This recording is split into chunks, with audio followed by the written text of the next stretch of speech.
Title: The Moonstone. Author: Wilkie Collins. I address these lines, written in India, to my relatives in England. My object is to explain the motive which has induced me to refuse the right hand of friendship to my cousin, John Herncastle. The reserve which I have hitherto maintained in this matter has been misinterpreted by members of my family, whose good opinion I cannot consent to forfeit. I request them to suspend their decision until they have read my narrative. And I declare, on my word of honor, that what I am now about to write is, strictly and literally, the truth.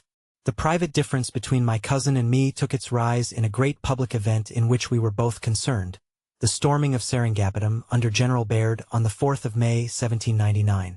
In order that the circumstances may be clearly understood, I must revert for a moment to the period before the assault, and to the stories current in our camp of the treasure in jewels and gold stored up in the palace of Seringapatam. 2. One of the wildest of these stories related to a yellow diamond, a famous gem in the native annals of India. The earliest known traditions describe the stone as having been set in the forehead of the four-handed Indian god who typifies the moon. Partly from its peculiar color, partly from a superstition which represented it as feeling the influence of the deity whom it adorned, and growing and lessening in luster with the waxing and waning of the moon, it first gained the name by which it continues to be known in India to this day, the name of the moonstone. A similar superstition was once prevalent, as I have heard, in ancient Greece and Rome, not applying, however, as in India, to a diamond devoted to the service of a god, but to a semi-transparent stone of the inferior order of gems, supposed to be affected by the lunar influences, the moon in this latter case also, giving the name by which the stone is still known to collectors in our own time. The adventures of the yellow diamond begin with the 11th century of the Christian era. At that date, the Mohammedan conqueror Mahmud of Ghizni crossed India, seized on the holy city of Somnath, and stripped of its treasures the famous temple which had stood for centuries, the shrine of Hindu pilgrimage, and the wonder of the Eastern world. Of all the deities worshipped in the temple, the moon god alone escaped the rapacity of the conquering Mohammedans. Preserved by 3 Brahmins, the inviolate deity, bearing the yellow diamond in its forehead, was removed by night, and was transported to the second of the sacred cities of India, the city of Benares. Here, in a new shrine, in a hall inlaid with precious stones, under a roof supported by pillars of gold, the moon god was set up and worshipped. Here, on the night when the shrine was completed, Vishnu the Preserver appeared to the 3 Brahmins in a dream. The deity breathed the breath of his divinity on the diamond in the forehead of the god, and the Brahmins knelt and hid their faces in their robes.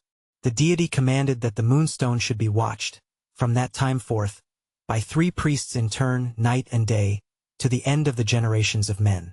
And the Brahmins heard, and bowed before his will. The deity predicted certain disaster to the presumptuous mortal who laid hands on the sacred gem, and to all of his house and name who received it after him.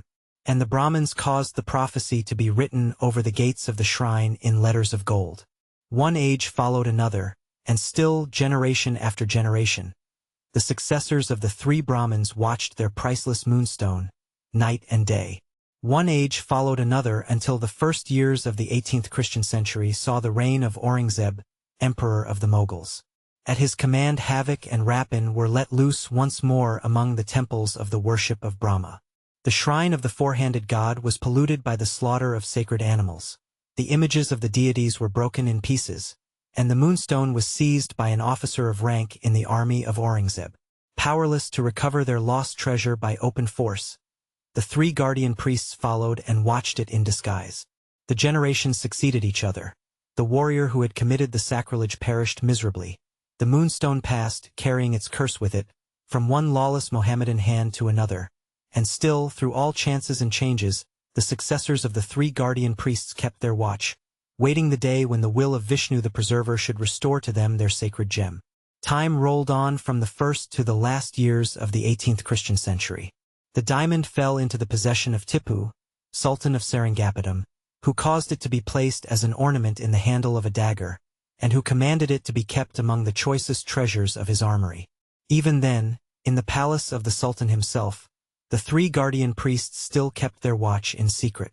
There were 3 officers of Tipu's household, strangers to the rest, who had won their master's confidence by conforming, or appearing to conform, to the Mussulman faith, and to those 3 men report pointed as the 3 priests in disguise. 3. So, as told in our camp, ran the fanciful story of the Moonstone. It made no serious impression on any of us except my cousin, whose love of the marvelous induced him to believe it. On the night before the assault on Seringapatam, he was absurdly angry with me, and with others, for treating the whole thing as a fable. A foolish wrangle followed, and Herncastle's unlucky temper got the better of him. He declared, in his boastful way, that we should see the diamond on his finger, if the English army took Seringapatam. The sally was saluted by a roar of laughter, and there, as we all thought that night, the thing ended. Let me now take you on to the day of the assault. My cousin and I were separated at the outset. I never saw him when we forded the river, when we planted the English flag in the first breach, when we crossed the ditch beyond, and, fighting every inch of our way, entered the town. It was only at dusk, when the place was ours, and after General Baird himself had found the dead body of Tippoo under a heap of the slain, that Herncastle and I met. We were each attached to a party sent out by the general's orders to prevent the plunder and confusion which followed our conquest. The camp followers committed deplorable excesses, and, worse still, the soldiers found their way, by a guarded door, into the treasury of the palace, and loaded themselves with gold and jewels. It was in the court outside the treasury that my cousin and I met, to enforce the laws of discipline on our own soldiers. Herncastle's fiery temper had been, as I could plainly see, exasperated to a kind of frenzy by the terrible slaughter through which we had passed. He was very unfit, in my opinion, to perform the duty that had been entrusted to him. There was riot and confusion enough in the treasury, but no violence that I saw. The men, if I may use such an expression, disgraced themselves good-humoredly. All sorts of rough jests and catchwords were bandied about among them, and the story of the diamond turned up again unexpectedly, in the form of a mischievous joke. "Who's got the moonstone?" was the rallying cry which perpetually caused the plundering, as soon as it was stopped in one place, to break out in another. While I was still vainly trying to establish order, I heard a frightful yelling on the other side of the courtyard, and at once ran towards the cries, in dread of finding some new outbreak of the pillage in that direction. I got to an open door, and saw the bodies of 2 Indians, by their dress, as I guessed, officers of the palace, lying across the entrance, dead. A cry inside hurried me into a room, which appeared to serve as an armory. A 3rd Indian, mortally wounded, was sinking at the feet of a man whose back was towards me.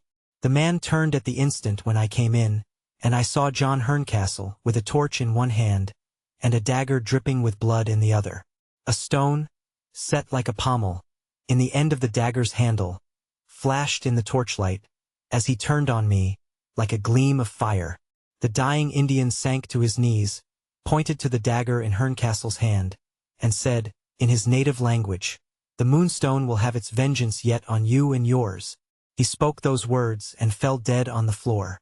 Before I could stir in the matter, the men who had followed me across the courtyard crowded in. My cousin rushed to meet them like a madman. "Clear the room," he shouted to me, and set a guard on the door. The men fell back as he threw himself on them with his torch and his dagger. I put 2 sentinels of my own company, on whom I could rely, to keep the door. Through the remainder of the night, I saw no more of my cousin. Early in the morning, the plunder still going on, General Baird announced publicly by beat of drum, that any thief detected in the fact, be he whom he might, should be hung. The provost-marshal was in attendance, to prove that the general was in earnest. And in the throng that followed the proclamation, Herncastle and I met again. He held out his hand, as usual, and said, "Good morning." I waited before I gave him my hand in return. "Tell me first," I said, "how the Indian in the armory met his death, and what those last words meant when he pointed to the dagger in your hand." "The Indian met his death, as I suppose, by a mortal wound," said Herncastle.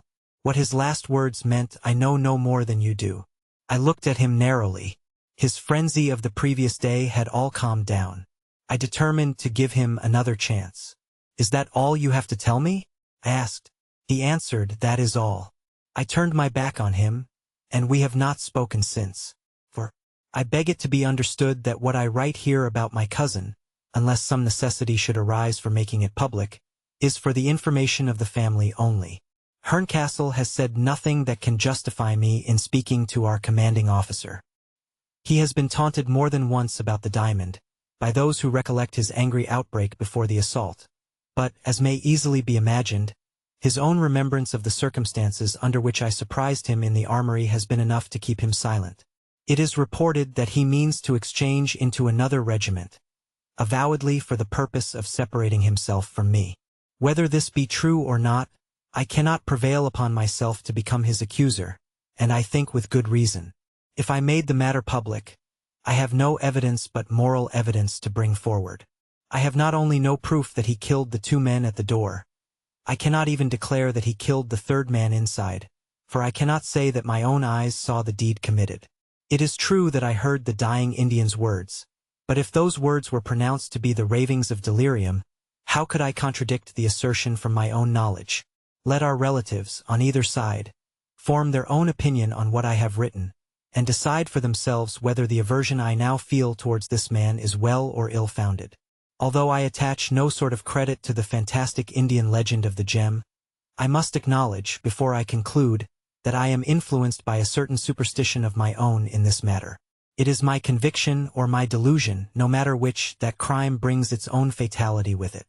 I am not only persuaded of Herncastle's guilt, I am even fanciful enough to believe that he will live to regret it, if he keeps the diamond, and that others will live to regret taking it from him, if he gives the diamond away. The story. First period. The loss of the diamond. 1848. The events related by Gabriel Betteredge, house steward in the service of Julia, Lady Verinder. Chapter 1. In the first part of Robinson Crusoe, at page 129, you will find it thus written. Now I saw, though too late, the folly of beginning a work before we count the cost, and before we judge rightly of our own strength to go through with it. Only yesterday, I opened my Robinson Crusoe at that place. Only this morning, May 21st, 1850, came my lady's nephew, Mr. Franklin Blake, and held a short conversation with me, as follows. Betteredge, says Mr. Franklin, I have been to the lawyers about some family matters, and, among other things, we have been talking of the loss of the Indian diamond, in my aunt's house in Yorkshire 2 years since. Mr. Bruff thinks as I think, that the whole story ought, in the interests of truth, to be placed on record in writing, and the sooner the better. Not perceiving his drift yet, and thinking it always desirable for the sake of peace and quietness to be on the lawyer's side, I said I thought so too. Mr. Franklin went on. In this matter of the diamond, he said, the characters of innocent people have suffered under suspicion already, as you know. The memories of innocent people may suffer, hereafter, for want of a record of the facts to which those who come after us can appeal. There can be no doubt that this strange family story of ours ought to be told, and I think Betteredge, Mr. Bruff, and I together have hit on the right way of telling it. Very satisfactory to both of them, no doubt, but I failed to see what I myself had to do with it so far. We have certain events to relate, Mr. Franklin proceeded, and we have certain persons concerned in those events who are capable of relating them.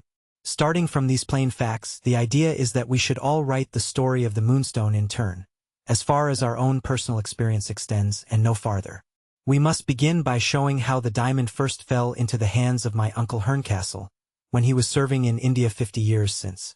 This prefatory narrative I have already got by me in the form of an old family paper, which relates the necessary particulars on the authority of an eyewitness.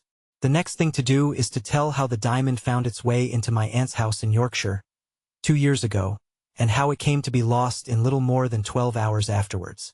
Nobody knows as much as you do, Betteredge, about what went on in the house at that time.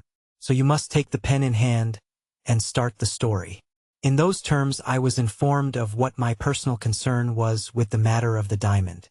If you are curious to know what course I took under the circumstances, I beg to inform you that I did what you would probably have done in my place. I modestly declared myself to be quite unequal to the task imposed upon me, and I privately felt all the time that I was quite clever enough to perform it, if I only gave my own abilities a fair chance. Mr. Franklin, I imagine, must have seen my private sentiments in my face. He declined to believe in my modesty, and he insisted on giving my abilities a fair chance. 2 hours have passed since Mr. Franklin left me. As soon as his back was turned, I went to my writing desk to start the story. There I have sat helpless in spite of my abilities ever since.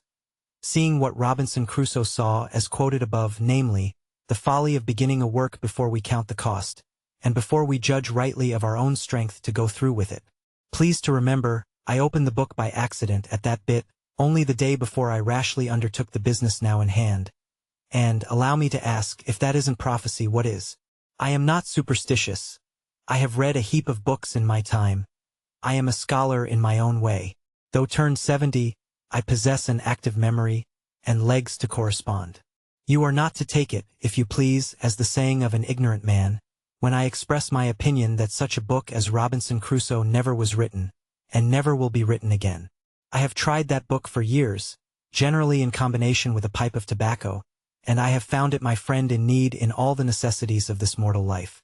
When my spirits are bad, Robinson Crusoe. When I want advice, Robinson Crusoe. In past times when my wife plagued me. In present times when I have had a drop too much, Robinson Crusoe. I have worn out 6 stout Robinson Crusoes with hard work in my service. On my lady's last birthday she gave me a 7th. I took a drop too much on the strength of it, and Robinson Crusoe put me right again. Price 4 shillings and 6pence, bound in blue, with a picture into the bargain. Still, this don't look much like starting the story of the diamond. Does it? I seem to be wandering off in search of Lord knows what, Lord knows where. We will take a new sheet of paper, if you please, and begin over again with my best respects to you. Chapter 2. I spoke of my lady a line or two back. Now the diamond could never have been in our house, where it was lost, if it had not been made a present of to my lady's daughter, and my lady's daughter would never have been in existence to have the present, if it had not been for my lady who, with pain and travail, produced her into the world. Consequently, if we begin with my lady, we are pretty sure of beginning far enough back. And that, let me tell you, when you have got such a job as mine in hand, is a real comfort at starting. If you know anything of the fashionable world, you have heard tell of the 3 beautiful Miss Herncastles. Miss Adelaide, Miss Caroline, and Miss Julia, this last being the youngest and the best of the 3 sisters in my opinion, and I had opportunities of judging, as you shall presently see. I went into the service of the old lord, their father, thank God, we have got nothing to do with him in this business of the diamond. He had the longest tongue and the shortest temper of any man, high or low, I ever met with.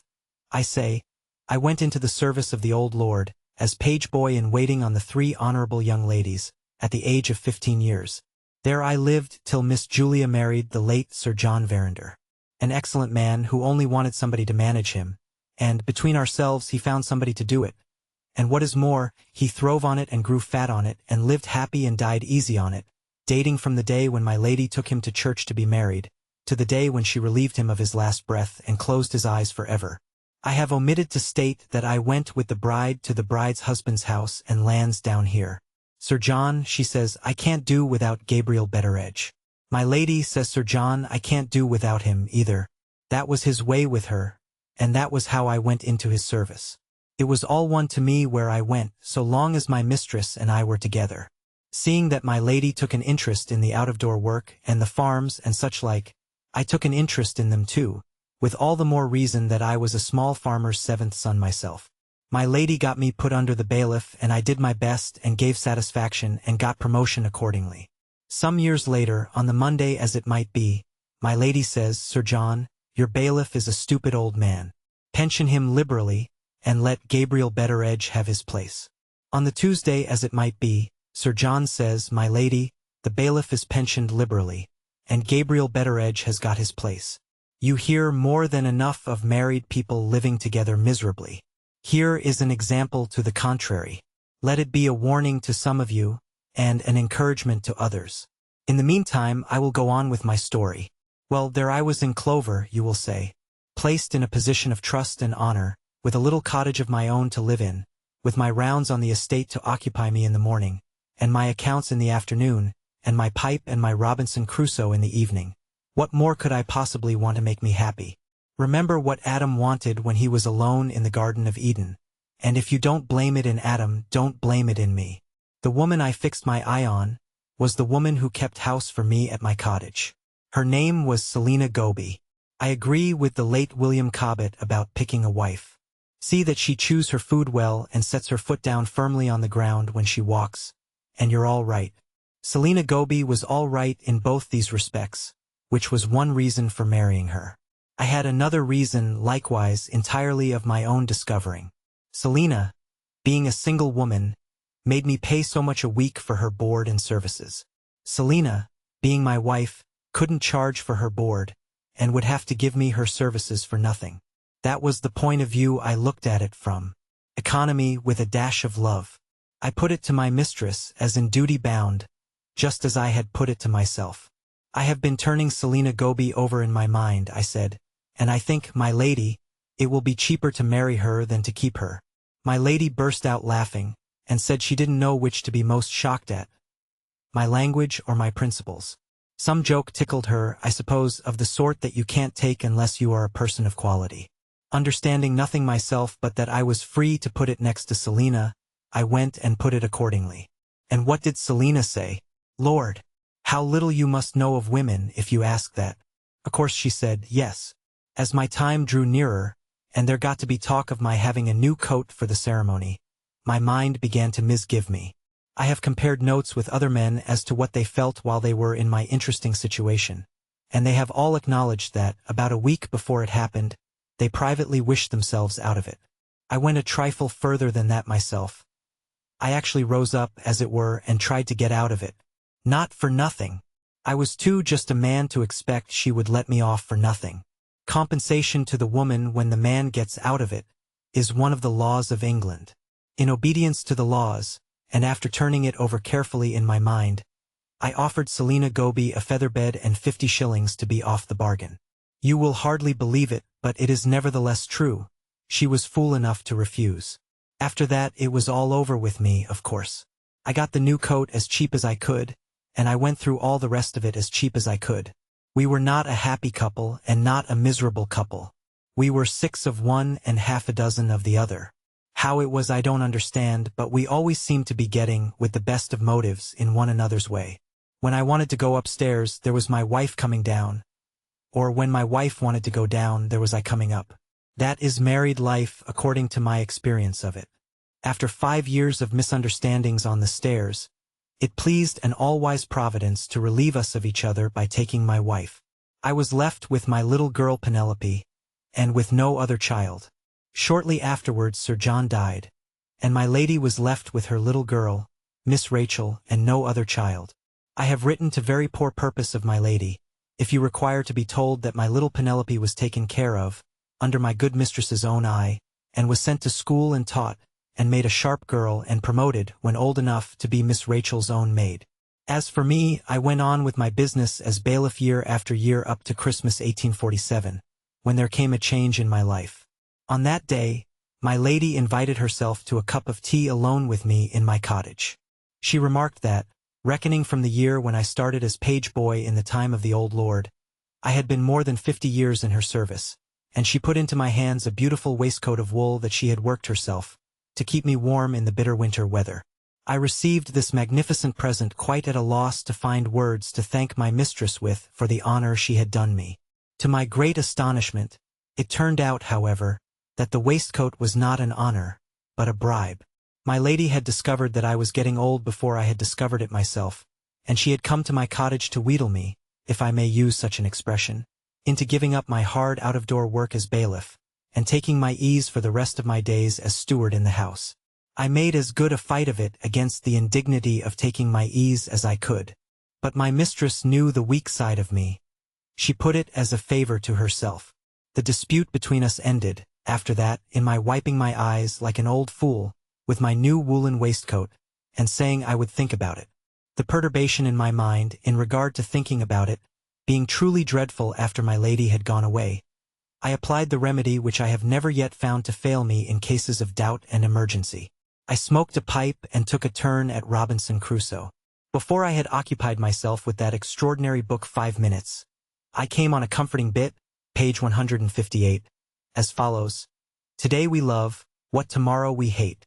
I saw my way clear directly. Today I was all for continuing to be farm bailiff. Tomorrow, on the authority of Robinson Crusoe, I should be all the other way. Take myself tomorrow while in tomorrow's humor, and the thing was done.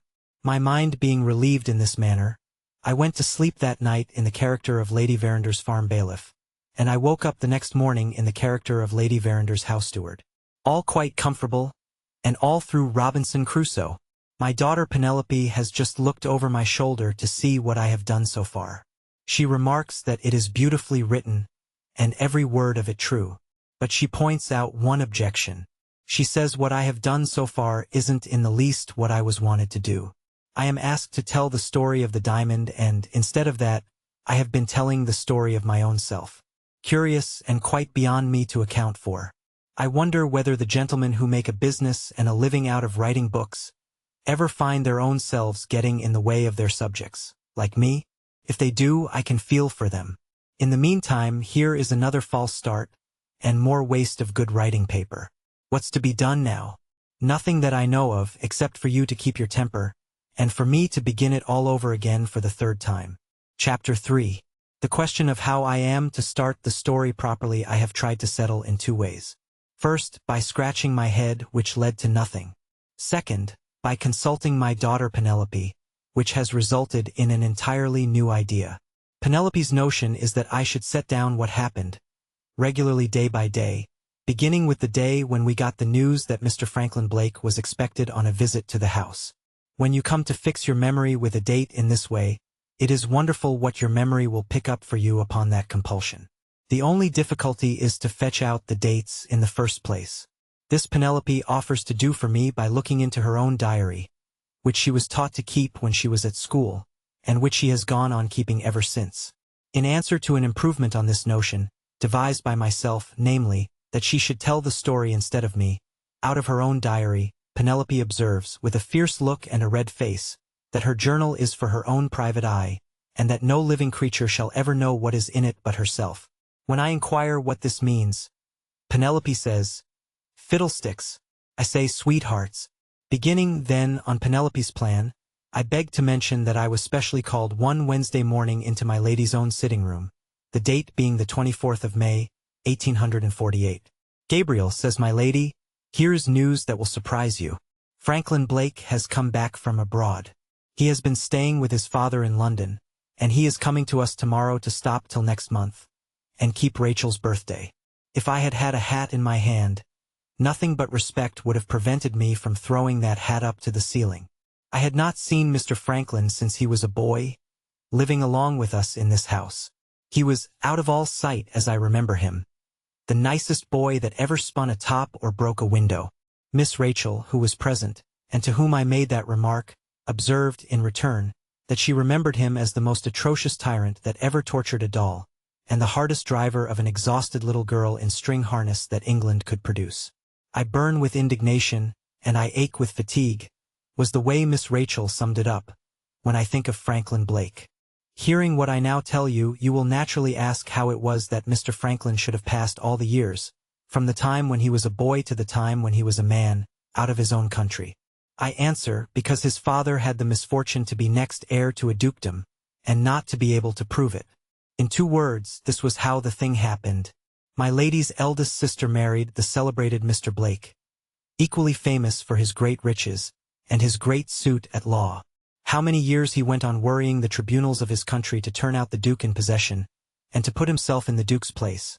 How many lawyers' purses he filled to bursting, and how many otherwise harmless people he set by the ears together disputing whether he was right or wrong, is more by a great deal than I can reckon up. His wife died, and 2 of his 3 children died, before the tribunals could make up their minds to show him the door and take no more of his money. When it was all over, and the Duke in possession was left in possession, Mr. Blake discovered that the only way of being even with his country for the manner in which it had treated him, was not to let his country have the honor of educating his son.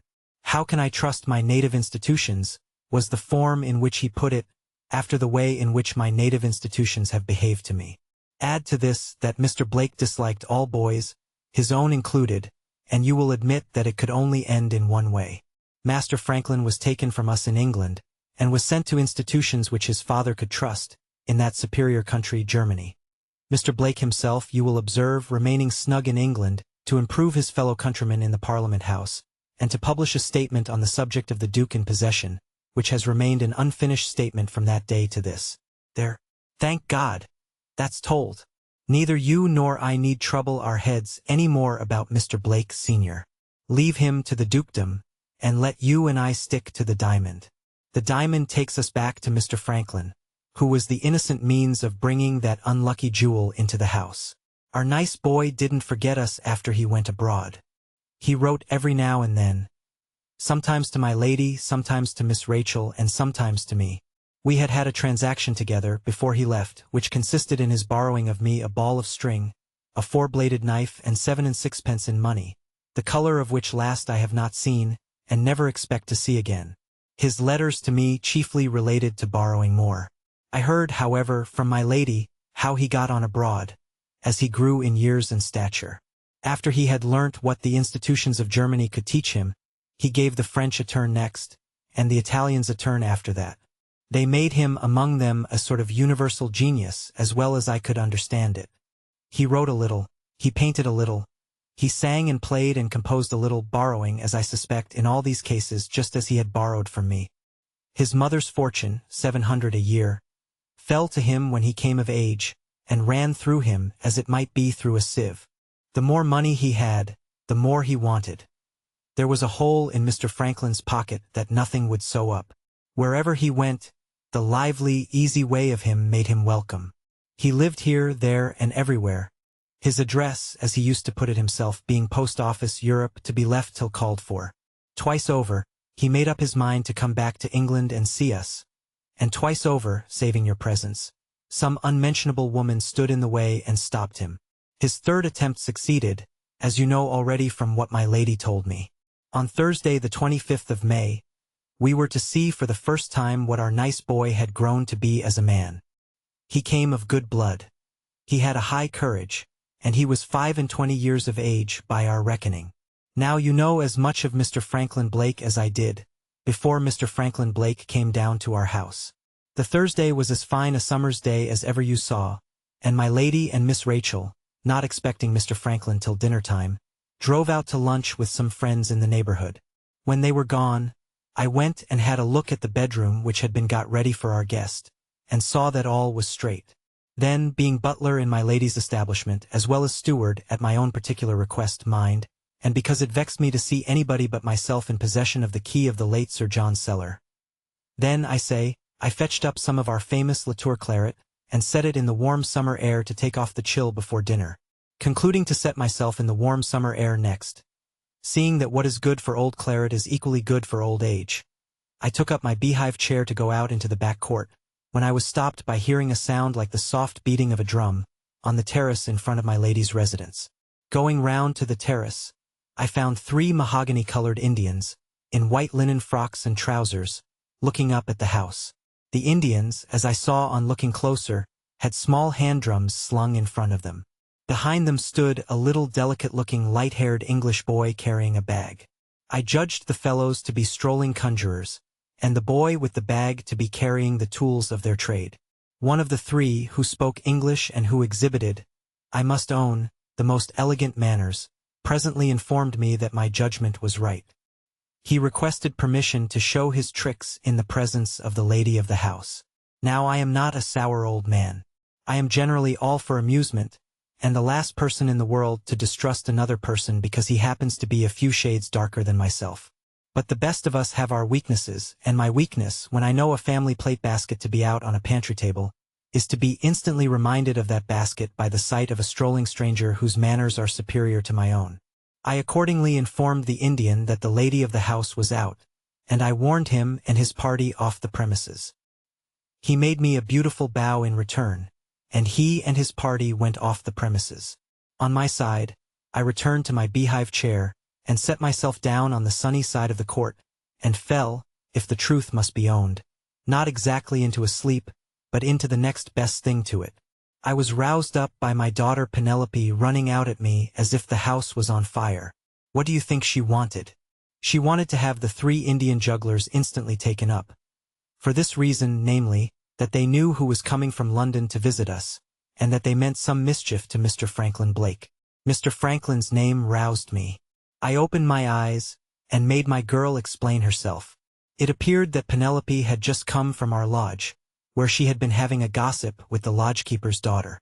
The two girls had seen the Indians pass out, after I had warned them off, followed by their little boy, taking it into their heads that the boy was ill-used by the foreigners, for no reason that I could discover, except that he was pretty and delicate-looking. The two girls had stolen along the inner side of the hedge between us and the road, and had watched the proceedings of the foreigners on the outer side. Those proceedings resulted in the performance of the following extraordinary tricks. They first looked up the road and down the road and made sure that they were alone. Then they all three faced about and stared hard in the direction of our house. Then they jabbered and disputed in their own language and looked at each other like men in doubt. Then they all turned to their little English boy, as if they expected him to help them.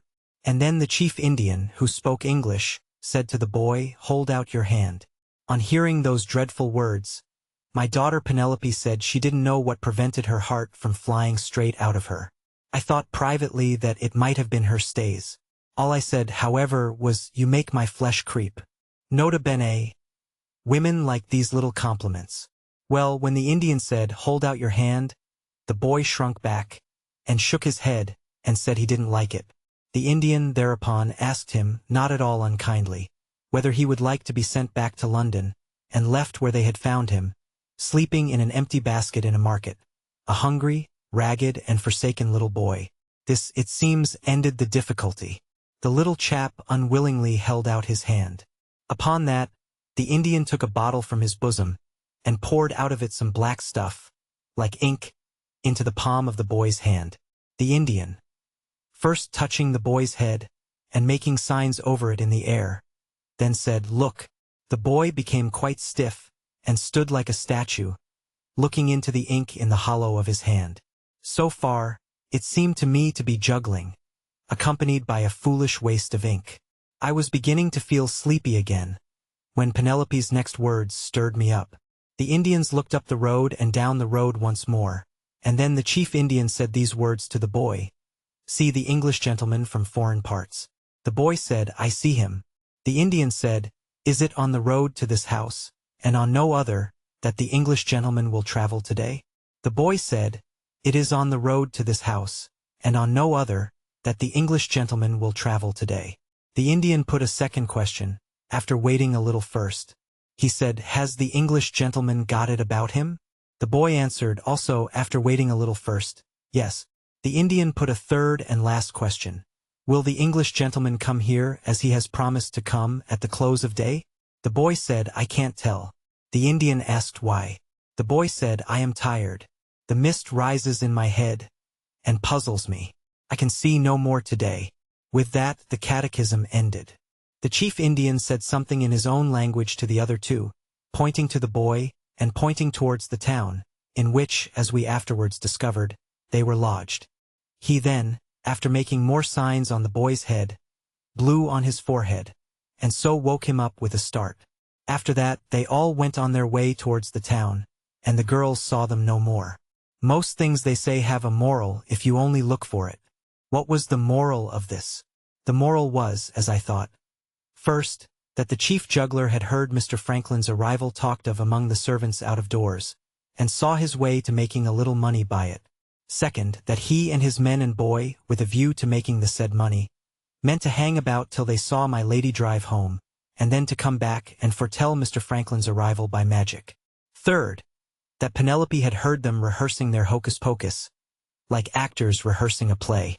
Fourth, that I should do well to have an eye that evening on the plate basket.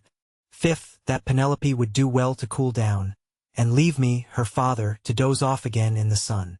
That appeared to me to be the sensible view. If you know anything of the ways of young women, you won't be surprised to hear that Penelope wouldn't take it. The moral of the thing was serious, according to my daughter. She particularly reminded me of the Indian's third question. "Has the English gentleman got it about him?" "Oh, father," says Penelope, clasping her hands, "don't joke about this. What does it mean?" "We'll ask Mr. Franklin, my dear," I said, "if you can wait till Mr. Franklin comes." I winked to show I meant that in joke. Penelope took it quite seriously. My girl's earnestness tickled me. What on earth should Mr. Franklin know about it? I inquired. Ask him, says Penelope, and see whether he thinks it a laughing matter, too. With that parting shot, my daughter left me. I settled it with myself when she was gone, that I really would ask Mr. Franklin, mainly to set Penelope's mind at rest. What was said between us, when I did ask him, later on that same day, you will find set out fully in its proper place. But as I don't wish to raise your expectations and then disappoint them, I will take leave to warn you here, before we go any further, that you won't find the ghost of a joke in our conversation on the subject of the jugglers. To my great surprise, Mr. Franklin, like Penelope, took the thing seriously. How seriously you will understand when I tell you that, in his opinion, it meant the Moonstone. Chapter 4. I am truly sorry to detain you over me and my beehive chair. A sleepy old man in a sunny backyard is not an interesting object, I am well aware. But things must be put down in their places as things actually happened, and you must please to jog on a little while longer with me, in expectation of Mr. Franklin Blake's arrival later in the day. Before I had time to doze off again, after my daughter Penelope had left me, I was disturbed by a rattling of plates and dishes in the servants' hall, which meant that dinner was ready. Taking my own meals in my own sitting room, I had nothing to do with the servants' dinner, except to wish them a good stomach to it all round, previous to composing myself once more in my chair. I was just stretching my legs, when out bounced another woman on me. Not my daughter again. Only Nancy, the kitchen maid, this time. I was straight in her way out, and I observed, as she asked me to let her by, that she had a sulky face, a thing which, as head of the servants, I never allow on principle to pass me without inquiry. What are you turning your back on your dinner for? I asked. What's wrong now, Nancy? Nancy tried to push by without answering, upon which I rose up and took her by the ear. She is a nice plump young lass, and it is customary with me to adopt that manner of showing that I personally approve of a girl. What's wrong now? I said once more. Rosanna's late again for dinner, says Nancy, and I'm sent to fetch her in. All the hard work falls on my shoulders in this house. Let me alone, Mr. Betteredge. The person here mentioned as Rosanna was our second housemaid. Having a kind of pity for our second housemaid, why, you shall presently know, and seeing in Nancy's face that she would fetch her fellow servant in with more hard words than might be needful under the circumstances, it struck me that I had nothing particular to do, and that I might as well fetch Rosanna myself, giving her a hint to be punctual in future, which I knew she would take kindly from me. Where is Rosanna? I inquired. At the sands, of course, says Nancy with a toss of her head. She had another of her fainting fits this morning, and she asked to go out and get a breath of fresh air. I have no patience with her. Go back to your dinner, my girl, I said. I have patience with her, and I'll fetch her in. Nancy, who has a fine appetite, looked pleased. When she looks pleased, she looks nice. When she looks nice, I chuck her under the chin. It isn't immorality, it's only habit. Well, I took my stick and set off for the sands. No, it won't do to set off yet. I am sorry again to detain you, but you really must hear the story of the sands and the story of Rosanna, for this reason, that the matter of the diamond touches them both nearly. How hard I try to get on with my statement without stopping by the way, and how badly I succeed. But, there, persons and things do turn up so vexatiously in this life and will in a manner insist on being noticed. Let us take it easy, and let us take it short. We shall be in the thick of the mystery soon, I promise you. Rosanna, to put the person before the thing, which is but common politeness, was the only new servant in our house. About 4 months before the time I am writing of, my lady had been in London, and had gone over a reformatory, intended to save forlorn women from drifting back into bad ways, after they had got released from prison. The matron, seeing my lady took an interest in the place, pointed out a girl to her, named Rosanna Spearman, and told her a most miserable story, which I haven't the heart to repeat here, for I don't like to be made wretched without any use, and no more do you. The upshot of it was that Rosanna Spearman had been a thief, and not being of the sort that get up companies in the city, and rob from thousands instead of only robbing from one, the law laid hold of her, and the prison and the reformatory followed the lead of the law. The matron's opinion of Rosanna was, in spite of what she had done, that the girl was 1 in 1,000, and that she only wanted a chance to prove herself worthy of any Christian woman's interest in her. My lady, being a Christian woman, if ever there was one yet, said to the matron, upon that, Rosanna Spearman shall have her chance in my service. In a week afterwards, Rosanna Spearman entered this establishment as our second housemaid. Not a soul was told the girl's story, excepting Miss Rachel and me. My lady, doing me the honor to consult me about most things, consulted me about Rosanna. Having fallen a good deal latterly into the late Sir John's way of always agreeing with my lady, I agreed with her heartily about Rosanna Spearman. A fairer chance no girl could have had than was given to this poor girl of ours. None of the servants could cast her past life in her teeth, for none of the servants knew what it had been. She had her wages and her privileges like the rest of them, and every now and then a friendly word from my lady in private to encourage her. In return, she showed herself, I am bound to say, well worthy of the kind treatment bestowed upon her. Though far from strong and troubled occasionally with those fainting fits already mentioned, she went about her work modestly and uncomplainingly, doing it carefully and doing it well. But somehow she failed to make friends among the other women servants, excepting my daughter Penelope, who was always kind to Rosanna, though never intimate with her. I hardly know what the girl did to offend them. There was certainly no beauty about her to make the others envious. She was the plainest woman in the house, with the additional misfortune of having one shoulder bigger than the other. What the servants chiefly resented, I think, was her silent tongue and her solitary ways. She read or worked in leisure hours when the rest gossiped. And when it came to her turn to go out, 9 times out of 10 she quietly put on her bonnet, and had her turn by herself. She never quarreled, she never took offense. She only kept a certain distance, obstinately and civilly, between the rest of them and herself. Add to this that, plain as she was, there was just a dash of something that wasn't like a housemaid, and that was like a lady, about her. It might have been in her voice, or it might have been in her face. All I can say is, that the other women pounced on it like lightning the first day she came into the house, and said, which was most unjust, that Rosanna Spearman gave herself airs. Having now told the story of Rosanna, I have only to notice one of the many queer ways of this strange girl to get on next to the story of the sands. Our house is high up on the Yorkshire coast, and close by the sea. We have got beautiful walks all round us, in every direction but one. That one I acknowledge to be a horrid walk. It leads, for a quarter of a mile, through a melancholy plantation of firs, and brings you out between low cliffs on the loneliest and ugliest little bay on all our coast. The sandhills here run down to the sea, and end in 2 spits of rock jutting out opposite each other, till you lose sight of them in the water. One is called the North Spit and one the South. Between the two, shifting backwards and forwards at certain seasons of the year, lies the most horrible quicksand on the shores of Yorkshire. At the turn of the tide, something goes on in the unknown deeps below, which sets the whole face of the quicksand shivering and trembling in a manner most remarkable to see, and which has given to it, among the people in our parts, the name of the shivering sand. A great bank, half a mile out, nigh the mouth of the bay, breaks the force of the main ocean coming in from the offing. Winter and summer, when the tide flows over the quicksand, the sea seems to leave the waves behind it on the bank, and rolls its waters in smoothly with a heave, and covers the sand in silence. A lonesome and a horrid retreat, I can tell you. No boat ever ventures into this bay. No children from our fishing village, called Cobb's Hole, ever come here to play.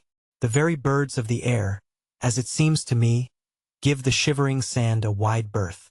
That a young woman, with dozens of nice walks to choose from, and company to go with her if she only said come, should prefer this place and should sit and work or read in it, all alone, when it's her turn out, I grant you, passes belief. It's true, nevertheless, account for it as you may, that this was Rosanna Spearman's favorite walk, except when she went once or twice to Cobb's Hole, to see the only friend she had in our neighborhood, of whom more anon.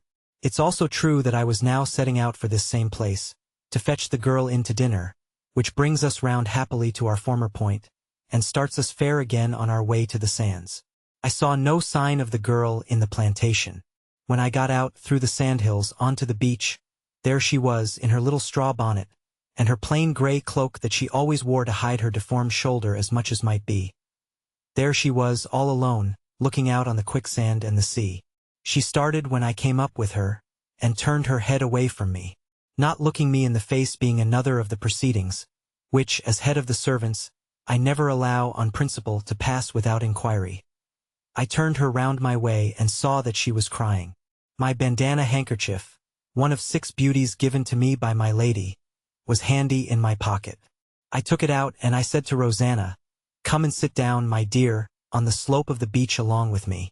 I'll dry your eyes for you first, and then I'll make so bold as to ask what you have been crying about.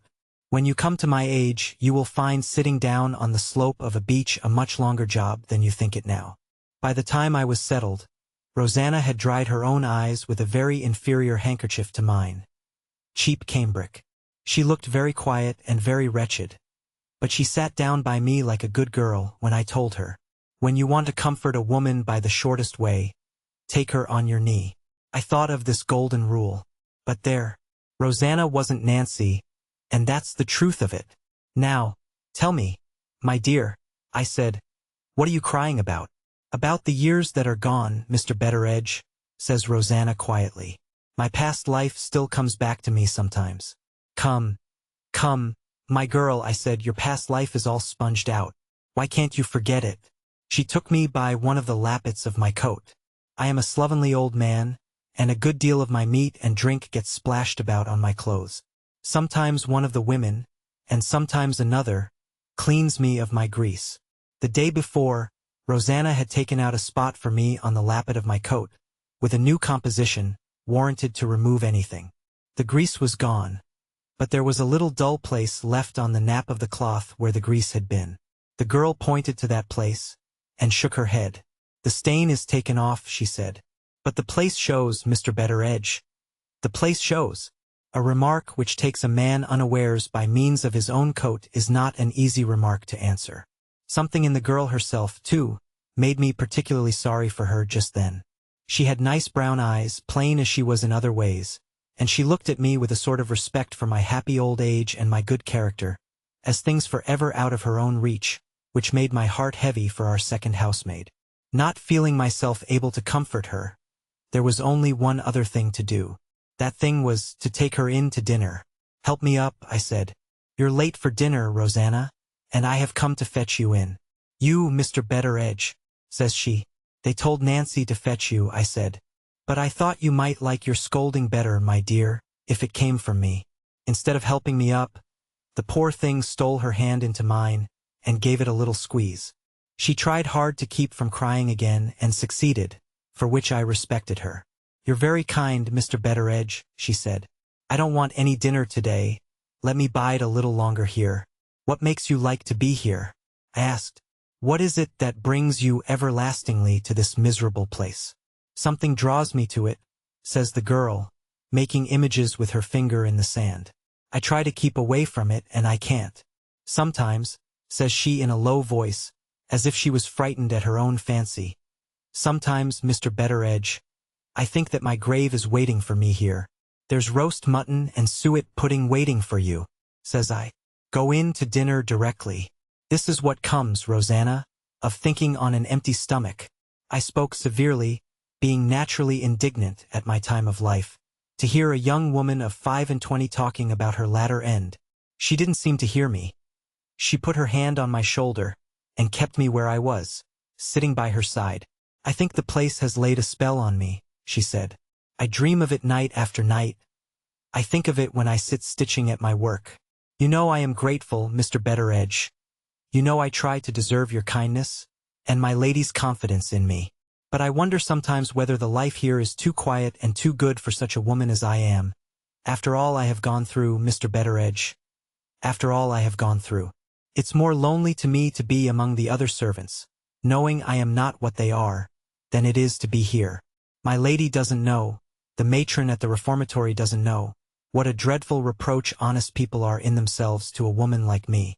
Don't scold me, there's a dear good man. I do my work, don't I? Please not to tell my lady I am discontented. I am not. My mind's unquiet sometimes, that's all." She snatched her hand off my shoulder, and suddenly pointed down to the quicksand.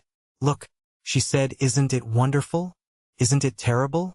I have seen it dozens of times, and it's always as new to me as if I had never seen it before." I looked where she pointed. The tide was on the turn, and the horrid sand began to shiver. The broad brown face of it heaved slowly, and then dimpled and quivered all over. "Do you know what it looks like to me?" says Rosanna, catching me by the shoulder again. "It looks as if it had hundreds of suffocating people under it, all struggling to get to the surface, and all sinking lower and lower in the dreadful deeps. Throw a stone in, Mr. Betteredge. Throw a stone in, and let's see the sand suck it down." Here was unwholesome talk. Here was an empty stomach feeding on an unquiet mind. My answer, a pretty sharp one, in the poor girl's own interests, I promise you, was at my tongue's end, when it was snapped short off on a sudden by a voice among the sandhills shouting for me by my name. "Betteredge," cries the voice. "Where are you?" "Here," I shouted out in return, without a notion in my mind of who it was. Rosanna started to her feet, and stood looking towards the voice. I was just thinking of getting on my own legs next, when I was staggered by a sudden change in the girl's face. Her complexion turned of a beautiful red, which I had never seen in it before. She brightened all over with a kind of speechless and breathless surprise. "Who is it?" I asked. Rosanna gave me back my own question. "Oh, who is it?" she said softly, more to herself than to me. I twisted round on the sand and looked behind me. There, coming out on us from among the hills, was a bright-eyed young gentleman, dressed in a beautiful fawn-colored suit, with gloves and hat to match, with a rose in his buttonhole, and a smile on his face that might have set the shivering sand itself smiling at him in return.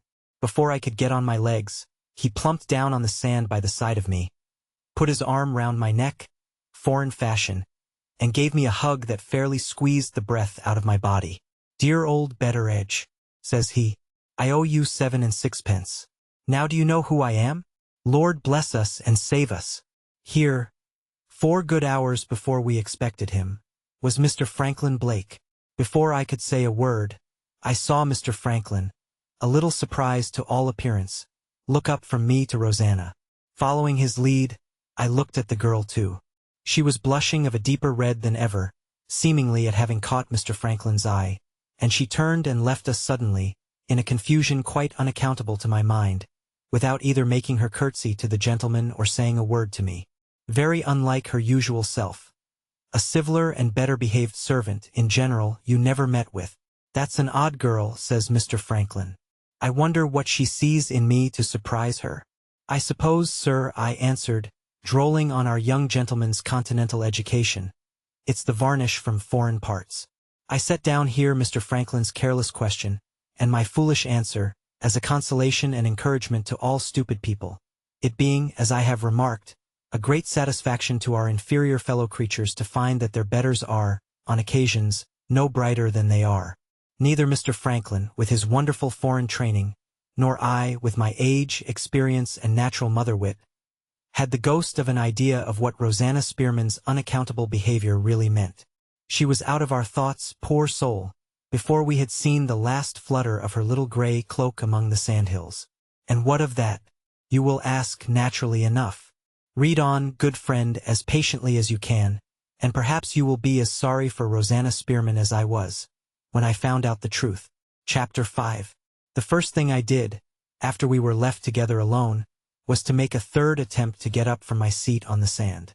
Mr. Franklin stopped me. "There is one advantage about this horrid place," he said. "We have got it all to ourselves. Stay where you are, Betteredge. I have something to say to you." While he was speaking, I was looking at him, and trying to see something of the boy I remembered, in the man before me. The man put me out. Look as I might, I could see no more of his boy's rosy cheeks than of his boy's trim little jacket. His complexion had got pale. His face at the lower part was covered, to my great surprise and disappointment, with a curly brown beard and mustachios. He had a lively touch and go way with him, very pleasant and engaging, I admit, but nothing to compare with his free and easy manners of other times. To make matters worse, he had promised to be tall, and had not kept his promise. He was neat and slim and well-made, but he wasn't by an inch or two up to the middle height. In short, he baffled me altogether. The years that had passed had left nothing of his old self, except the bright, straightforward look in his eyes. There I found our nice boy again, and there I concluded to stop in my investigation. "Welcome back to the old place, Mr. Franklin," I said. "All the more welcome, sir," that you have come some hours before we expected you. I have a reason for coming before you expected me, answered Mr. Franklin. I suspect, Betteredge, that I have been followed and watched in London for the last 3 or 4 days, and I have traveled by the morning instead of the afternoon train, because I wanted to give a certain dark-looking stranger the slip. Those words did more than surprise me. They brought back to my mind, in a flash, the 3 jugglers, and Penelope's notion that they meant some mischief to Mr. Franklin Blake. "Who's watching you, sir? And why?" I inquired. "Tell me about the 3 Indians you have had at the house today," says Mr. Franklin, without noticing my question. "It's just possible, Betteredge, that my stranger and your 3 jugglers may turn out to be pieces of the same puzzle." "How do you come to know about the jugglers, sir?" I asked, putting one question on the top of another, which was bad manners, I own. "But you don't expect much from poor human nature, so don't expect much from me. I saw Penelope at the house," says Mr. Franklin, "and Penelope told me. Your daughter promised to be a pretty girl, Betteredge, and she has kept her promise. Penelope has got a small ear and a small foot. Did the late Mrs. Betteredge possess those inestimable advantages?" "The late Mrs. Betteredge possessed a good many defects, sir," says I. "One of them, if you will pardon my mentioning it, was never keeping to the matter in hand. She was more like a fly than a woman. She couldn't settle on anything. She would just have suited me," says Mr. Franklin. "I never settle on anything either. Betteredge, your edge is better than ever. Your daughter said as much when I asked for particulars about the jugglers. Father will tell you, sir. He's a wonderful man for his age, and he expresses himself beautifully." Penelope's own words, blushing divinely. "Not even my respect for you prevented me from, never mind. I knew her when she was a child, and she's none the worse for it. Let's be serious. What did the jugglers do?" I was something dissatisfied with my daughter, not for letting Mr. Franklin kiss her. Mr. Franklin was welcome to that, but for forcing me to tell her foolish story at second hand. However, there was no help for it now but to mention the circumstances. Mr. Franklin's merriment all died away as I went on. He sat knitting his eyebrows and twisting his beard. When I had done, he repeated after me 2 of the questions which the chief juggler had put to the boy, seemingly for the purpose of fixing them well in his mind. "Is it on the road to this house, and on no other, that the English gentleman will travel today? Has the English gentleman got it about him? I suspect," says Mr. Franklin, pulling a little sealed paper parcel out of his pocket, "that it means this. And this, Betteredge, means my Uncle Herncastle's famous diamond." "Good Lord, sir," I broke out, "how do you come to be in charge of the wicked Colonel's diamond?" "The wicked Colonel's will has left his diamond as a birthday present to my cousin Rachel," says Mr. Franklin, "and my father, as the wicked Colonel's executor, has given it in charge to me to bring down here. If the sea, then oozing in smoothly over the shivering sand, had been changed into dry land before my own eyes, I doubt if I could have been more surprised than I was when Mr. Franklin spoke those words. "The Colonel's diamond left to Miss Rachel," says I. "And your father, sir, the Colonel's executor. Why, I would have laid any bet you like, Mr. Franklin, that your father wouldn't have touched the Colonel with a pair of tongs. Strong language, Betteredge. What was there against the Colonel? He belonged to your time, not to mine. Tell me what you know about him, and I'll tell you how my father came to be his executor, and more besides. I have made some discoveries in London about my Uncle Herncastle and his diamond, which have rather an ugly look to my eyes, and I want you to confirm them. You called him the wicked Colonel just now. Search your memory, my old friend, and tell me why." I saw he was in earnest, and I told him. Here follows the substance of what I said, written out entirely for your benefit.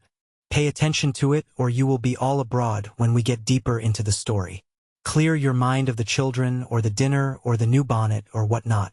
Try if you can't forget politics, horses, prices in the city, and grievances at the club. I hope you won't take this freedom on my part amiss. It's only a way I have of appealing to the gentle reader. Lord, haven't I seen you with the greatest authors in your hands, and don't I know how ready your attention is to wander when it's a book that asks for it, instead of a person?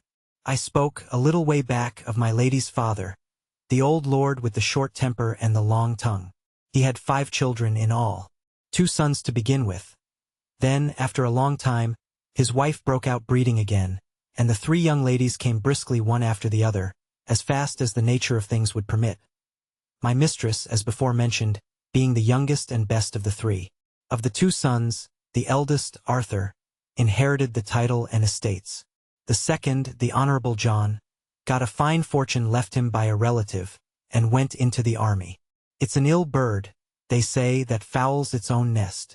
I look on the noble family of the Herncastles as being my nest, and I shall take it as a favor if I am not expected to enter into particulars on the subject of the Honorable John. He was, I honestly believe, one of the greatest blackguards that ever lived. I can hardly say more or less for him than that. He went into the army, beginning in the Guards. He had to leave the Guards before he was 22, never mind why. They are very strict in the army, and they were too strict for the Honorable John. He went out to India to see whether they were equally strict there, and to try a little active service. In the matter of bravery, to give him his due, he was a mixture of bulldog and gamecock, with a dash of the savage. He was at the taking of Seringapatam. Soon afterwards he changed into another regiment and, in course of time, changed into a 3rd. In the 3rd he got his last step as lieutenant colonel and, getting that, got also a sunstroke and came home to England. He came back with a character that closed the doors of all his family against him, my lady, then just married, taking the lead and declaring, with Sir John's approval of course, that her brother should never enter any house of hers. There was more than one slur on the colonel that made people shy of him, but the blot of the diamond is all I need mention here. It was said he had got possession of his Indian jewel by means which, bold as he was, he didn't dare acknowledge. He never attempted to sell it, not being in need of money, and not, to give him his due again, making money an object. He never gave it away. He never even showed it to any living soul.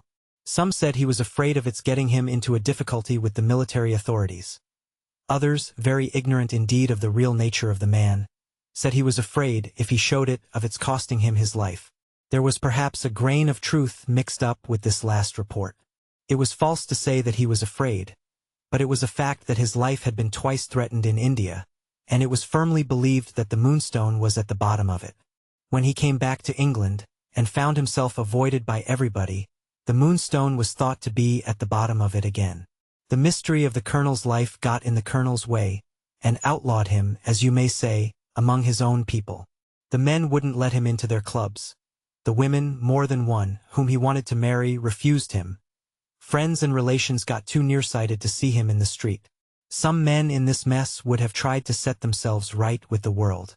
But to give in, even when he was wrong, and had all society against him, was not the way of the Honorable John. He had kept the diamond in flat defiance of assassination in India. He kept the diamond in flat defiance of public opinion in England. There you have the portrait of the man before you as in a picture. A character that braved everything, and a face, handsome as it was, that looked possessed by the devil. We heard different rumors about him from time to time. Sometimes they said he was given up to smoking opium and collecting old books. Sometimes he was reported to be trying strange things in chemistry. Sometimes he was seen carousing and amusing himself among the lowest people in the lowest slums of London. Anyhow, a solitary, vicious, underground life was the life the colonel led. Once, and once only, after his return to England, I myself saw him face to face. About 2 years before the time of which I am now writing, and about a year and a half before the time of his death, the colonel came unexpectedly to my lady's house in London. It was the night of Miss Rachel's birthday, the 21st of June, and there was a party in honor of it, as usual. I received a message from the footman to say that a gentleman wanted to see me. Going up into the hall, there I found the colonel, wasted and worn and old and shabby, and as wild and as wicked as ever. "Go up to my sister," says he, "and say that I have called to wish my niece many happy returns of the day." He had made attempts by letter, more than once already, to be reconciled with my lady, for no other purpose, I am firmly persuaded, than to annoy her. But this was the first time he had actually come to the house. I had it on the tip of my tongue to say that my mistress had a party that night, but the devilish look of him daunted me. I went upstairs with his message and left him, by his own desire, waiting in the hall. The servants stood staring at him at a distance, as if he was a walking engine of destruction, loaded with powder and shot, and likely to go off among them at a moment's notice. My lady had a dash no more of the family temper. "Tell Colonel Herncastle," she said, when I gave her her brother's message, "that Miss Verinder is engaged, and that I decline to see him." I tried to plead for a civiler answer than that, knowing the Colonel's constitutional superiority to the restraints which govern gentlemen in general. Quite useless. The family temper flashed out at me directly. "When I want your advice," says my lady, "you know that I always ask for it. I don't ask for it now." I went downstairs with the message, of which I took the liberty of presenting a new and amended edition of my own contriving, as follows. "My lady and Miss Rachel regret that they are engaged, Colonel, and beg to be excused having the honor of seeing you." I expected him to break out, even at that polite way of putting it. To my surprise, he did nothing of the sort. He alarmed me by taking the thing with an unnatural quiet. His eyes, of a glittering bright gray, just settled on me for a moment, and he laughed, not out of himself, like other people, but into himself, in a soft, chuckling, horridly mischievous way. "Thank you, Betteredge," he said. "I shall remember my niece's birthday." With that, he turned on his heel and walked out of the house. The next birthday came round, and we heard he was ill in bed. 6 months afterwards, that is to say, 6 months before the time I am now writing of, there came a letter from a highly respectable clergyman to my lady. It communicated 2 wonderful things in the way of family news. First, that the Colonel had forgiven his sister on his deathbed. Second, that he had forgiven everybody else, and had made a most edifying end. I have myself, in spite of the bishops and the clergy, an unfeigned respect for the Church, but I am firmly persuaded at the same time that the devil remained in undisturbed possession of the Honorable John, and that the last abominable act in the life of that abominable man was, saving your presence, to take the clergyman in. This was the sum total of what I had to tell Mr. Franklin. I remarked that he listened more and more eagerly the longer I went on. Also, that the story of the Colonel being sent away from his sister's door, on the occasion of his niece's birthday, seemed to strike Mr. Franklin like a shot that had hit the mark. Though he didn't acknowledge it, I saw that I had made him uneasy plainly enough in his face. "You have said your say, Betteredge," he remarked. "It's my turn now. Before, however, I tell you what discoveries I have made in London, and how I came to be mixed up in this matter of the diamond, I want to know one thing. You look, my old friend, as if you didn't quite understand the object to be answered by this consultation of ours. Do your looks belie you?" "No, sir," I said. "My looks, on this occasion at any rate, tell the truth." "In that case," says Mr. Franklin, "suppose I put you up to my point of view, before we go any further. I see 3 very serious questions involved in the Colonel's birthday gift to my cousin Rachel. Follow me carefully, Betteredge, and count me off on your fingers if it will help you," says Mr. Franklin, with a certain pleasure in showing how clear-headed he could be, which reminded me wonderfully of old times when he was a boy. Question the first. Was the Colonel's diamond the object of a conspiracy in India? Question the second. Has the conspiracy followed the Colonel's diamond to England? Question the third. Did the Colonel know the conspiracy followed the diamond, and has he purposely left a legacy of trouble and danger to his sister, through the innocent medium of his sister's child? That is what I am driving at, Betteredge. Don't let me frighten you. It was all very well to say that, but he had frightened me. If he was right, here was our quiet English house suddenly invaded by a devilish Indian diamond, bringing after it a conspiracy of living rogues, set loose on us by the vengeance of a dead man. There was our situation as revealed to me in Mr. Franklin's last words. Who ever heard the like of it, in the 19th century, mind? In an age of progress and in a country which rejoices in the blessings of the British Constitution. Nobody ever heard the like of it, and, consequently, nobody can be expected to believe it. I shall go on with my story, however, in spite of that. When you get a sudden alarm, of the sort that I had got now, 9 times out of 10 the place you feel it in is your stomach. When you feel it in your stomach, your attention wanders, and you begin to fidget. I fidgeted silently in my place on the sand. Mr. Franklin noticed me, contending with a perturbed stomach or mind, which you please. They mean the same thing, and, checking himself just as he was starting with his part of the story, said to me sharply, "What do you want?" What did I want? I didn't tell him, but I'll tell you in confidence. I wanted a whiff of my pipe, and a turn at Robinson Crusoe. Chapter 6. Keeping my private sentiments to myself, I respectfully requested Mr. Franklin to go on. Mr. Franklin replied, "Don't fidget, Betteredge," and went on. Our young gentleman's first words informed me that his discoveries, concerning the wicked colonel and the diamond, had begun with a visit which he had paid, before he came to us, to the family lawyer at Hampstead. A chance word dropped by Mr. Franklin, when the two were alone one day after dinner, revealed that he had been charged by his father with a birthday present to be taken to Miss Rachel. One thing led to another, and it ended in the lawyer mentioning what the present really was, and how the friendly connection between the late colonel and Mr. Blake, Sr., had taken its rise. The facts here are really so extraordinary that I doubt if I can trust my own language to do justice to them.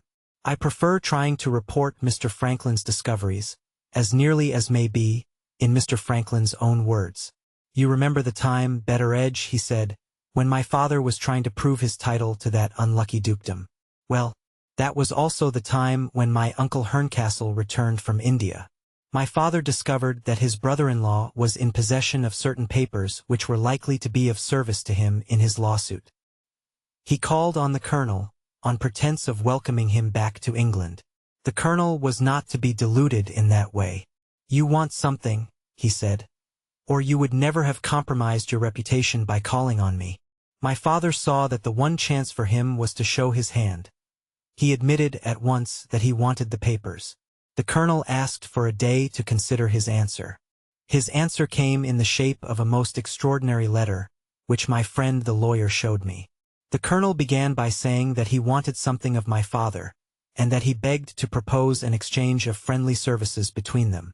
The fortune of war, that was the expression he used, had placed him in possession of one of the largest diamonds in the world, and he had reason to believe that neither he nor his precious jewel was safe in any house, in any quarter of the globe which they occupied together. Under these alarming circumstances, he had determined to place his diamond in the keeping of another person. That person was not expected to run any risk.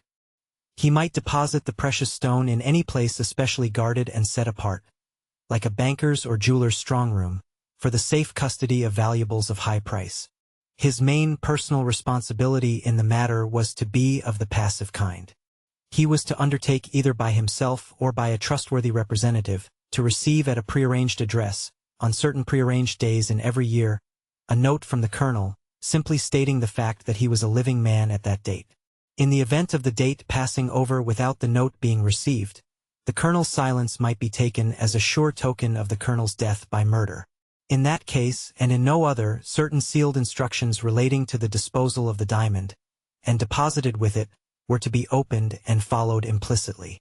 If my father chose to accept this strange charge, the colonel's papers were at his disposal in return.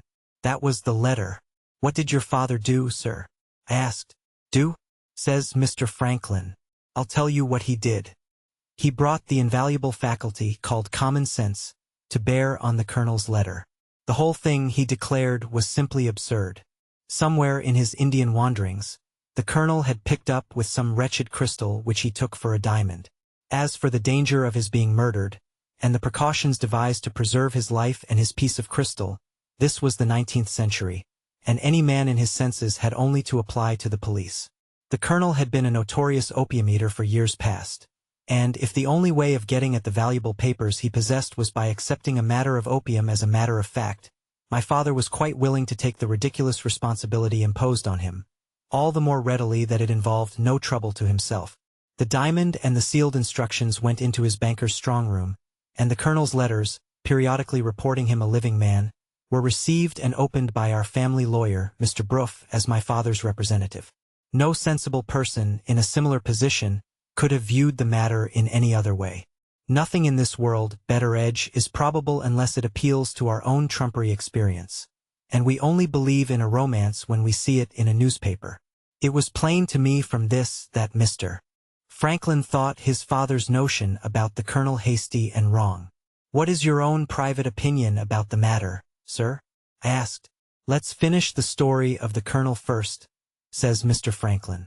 "There is a curious want of system, Betteredge, in the English mind, and your question, my old friend, is an instance of it. When we are not occupied in making machinery, we are, mentally speaking, the most slovenly people in the universe. So much, I thought to myself, for a foreign education. He has learned that way of girding at us in France, I suppose. Mr. Franklin took up the lost thread and went on. My father, he said, got the papers he wanted, and never saw his brother-in-law again from that time.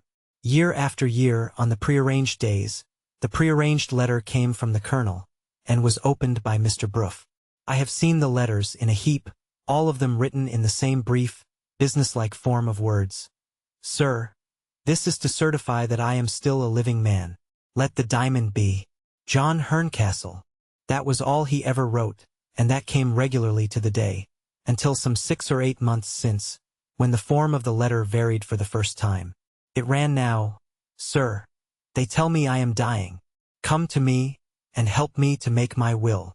Mr. Bruff went and found him in the little suburban villa, surrounded by its own grounds, in which he had lived alone, ever since he had left India.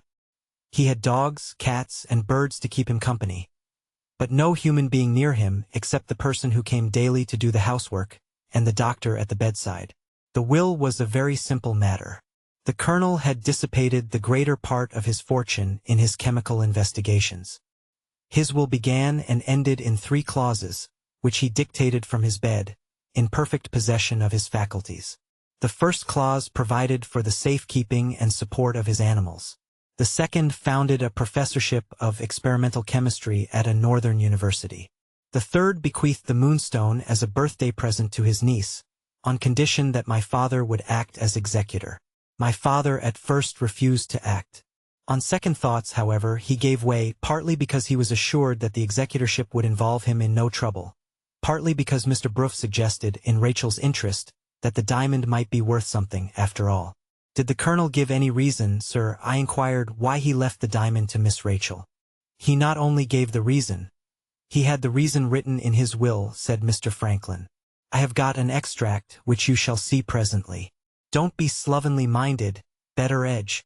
One thing at a time. You have heard about the Colonel's will. Now you must hear what happened after the Colonel's death.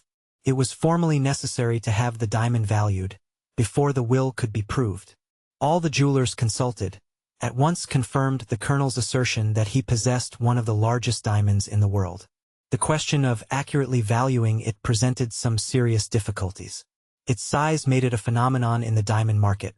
Its color placed it in a category by itself. And, to add to these elements of uncertainty, there was a defect in the shape of a flaw in the very heart of the stone. Even with this last serious drawback, however, the lowest of the various estimates given was £20,000.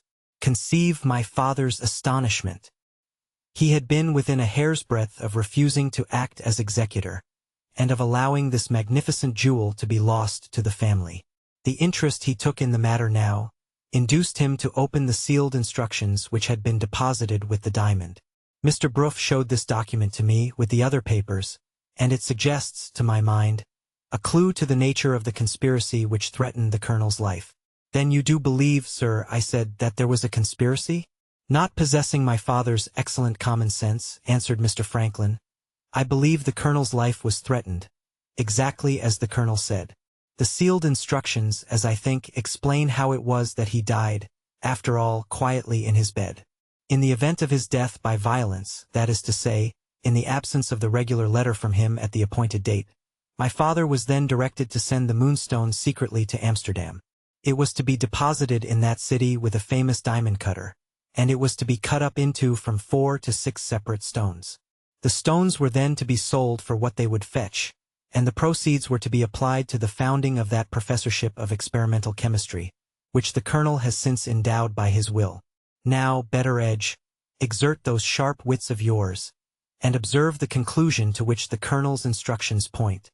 I instantly exerted my wits.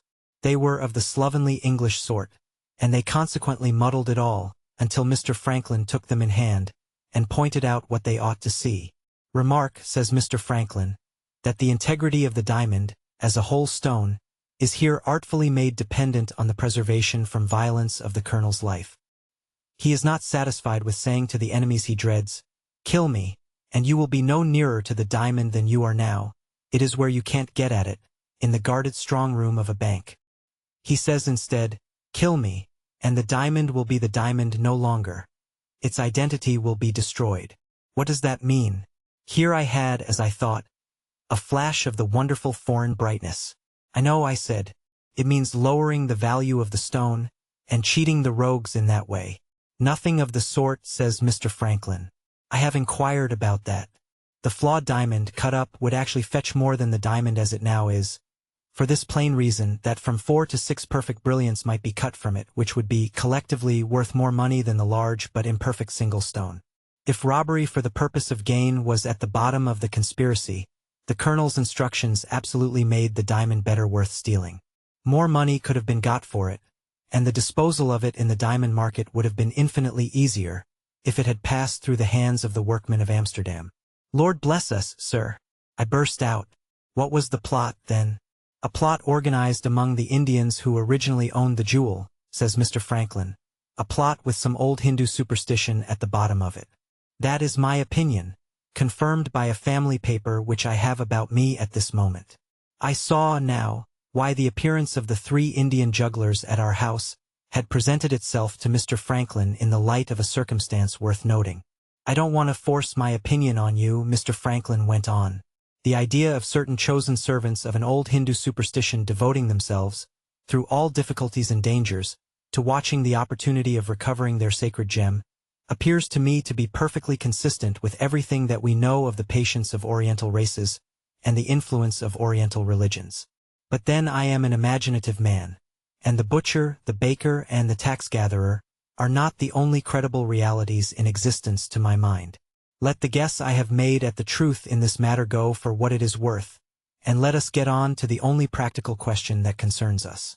Does the conspiracy against the Moonstone survive the colonel's death? And did the colonel know it when he left the birthday gift to his niece? I began to see my lady and Miss Rachel at the end of it all now.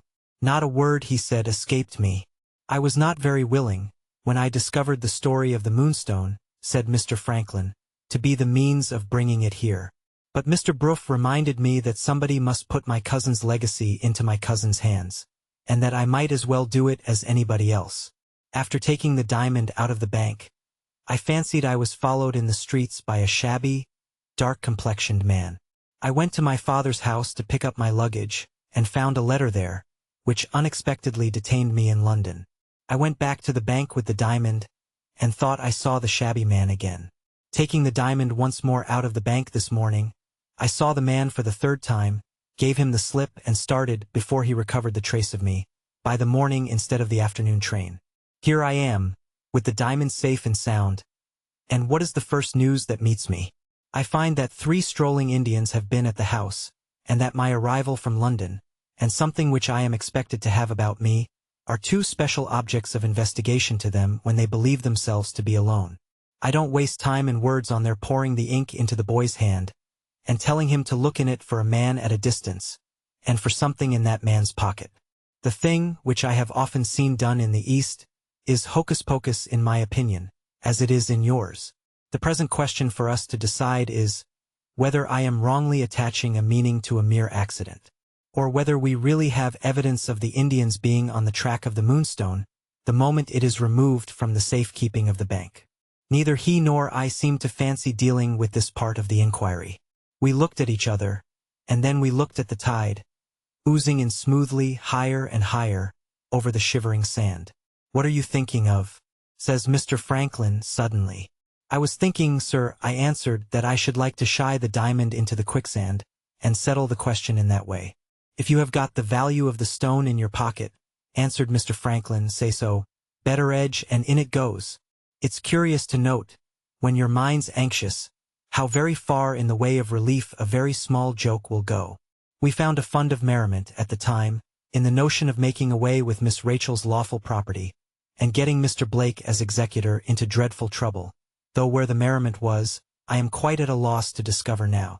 Mr. Franklin was the first to bring the talk back to the talk's proper purpose. He took an envelope out of his pocket, opened it, and handed to me the paper inside.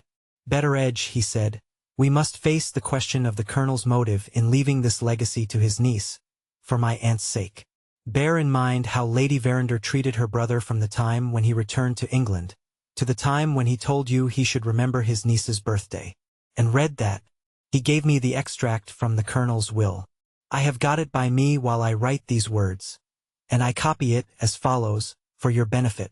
Thirdly and lastly, I give and bequeath to my niece, Rachel Verinder, daughter and only child of my sister, Julia Verinder, widow, if her mother, the said Julia Verinder, shall be living on the said Rachel Verinder's next birthday after my death, the yellow diamond belonging to me, and known in the East by the name of the Moonstone, subject to this condition that her mother, the said Julia Verinder, shall be living at the time. And I hereby desire my executor to give my diamond, either by his own hands or by the hands of some trustworthy representative whom he shall appoint, into the personal possession of my said niece Rachel, on her next birthday after my death, and in the presence, if possible, of my sister, the said Julia Verinder. And I desire that my said sister may be informed, by means of a true copy of this, the third and last clause of my will, that I give the diamond to her daughter Rachel, in token of my free forgiveness of the injury which her conduct towards me has been the means of inflicting on my reputation in my lifetime, and especially in proof that I pardon, as becomes a dying man, the insult offered to me as an officer and a gentleman, when her servant, by her orders, closed the door of her house against me on the occasion of her daughter's birthday. More words followed these, providing if my lady was dead, or if Miss Rachel was dead, at the time of the testator's decease, for the diamond being sent to Holland, in accordance with the sealed instructions originally deposited with it. The proceeds of the sale were, in that case, to be added to the money already left by the will for the professorship of chemistry at the university in the north. I handed the paper back to Mr. Franklin, sorely troubled what to say to him. Up to that moment my own opinion had been, as you know, that the Colonel had died as wickedly as he had lived. I don't say the copy from his will actually converted me from that opinion. I only say it staggered me. Well, says Mr. Franklin, now you have read the Colonel's own statement, what do you say? In bringing the Moonstone to my aunt's house, am I serving his vengeance blindfold, or am I vindicating him in the character of a penitent and Christian man? It seems hard to say, sir, I answered, that he died with a horrid revenge in his heart, and a horrid lie on his lips. God alone knows the truth. Don't ask me. Mr. Franklin sat twisting and turning the extract from the will in his fingers, as if he expected to squeeze the truth out of it in that manner. He altered quite remarkably at the same time. From being brisk and bright, he now became, most unaccountably, a slow, solemn, and pondering young man. This question has two sides, he said, an objective side and a subjective side. Which are we to take? He had had a German education as well as a French. One of the two had been in undisturbed possession of him, as I supposed, up to this time. And now, as well as I could make out, the other was taking its place. It is one of my rules in life, never to notice what I don't understand. I steered a middle course between the objective side and the subjective side. In plain English I stared hard, and said nothing. Let's extract the inner meaning of this, says Mr. Franklin. Why did my uncle leave the diamond to Rachel? Why didn't he leave it to my aunt? That's not beyond guessing, sir, at any rate, I said. Colonel Herncastle knew my lady well enough to know that she would have refused to accept any legacy that came to her from him. How did he know that Rachel might not refuse to accept it, too? Is there any young lady in existence, sir, who could resist the temptation of accepting such a birthday present as the Moonstone? That's the subjective view, says Mr. Franklin. It does you great credit, Betteredge, to be able to take the subjective view. But there's another mystery about the Colonel's legacy which is not accounted for yet. How are we to explain his only giving Rachel her birthday present conditionally on her mother being alive? I don't want to slander a dead man, sir, I answered. But if he has purposely left a legacy of trouble and danger to his sister, by the means of her child, it must be a legacy made conditional on his sister's being alive to feel the vexation of it.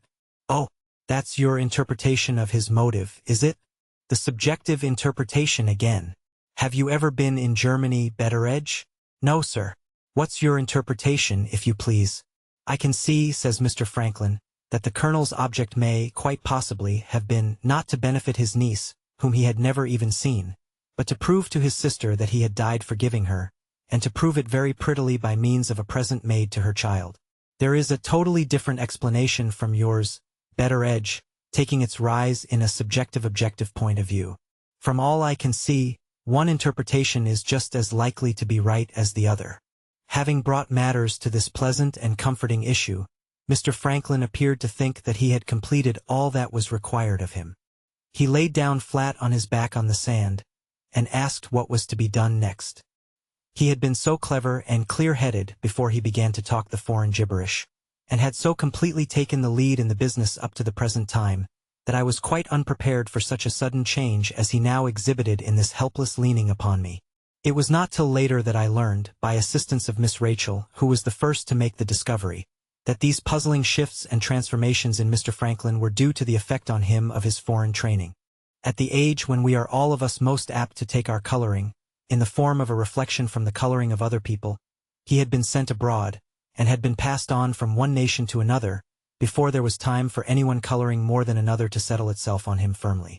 As a consequence of this, he had come back with so many different sides to his character, all more or less jarring with each other, that he seemed to pass his life in a state of perpetual contradiction with himself. He could be a busy man and a lazy man, cloudy in the head and clear in the head, a model of determination and a spectacle of helplessness altogether.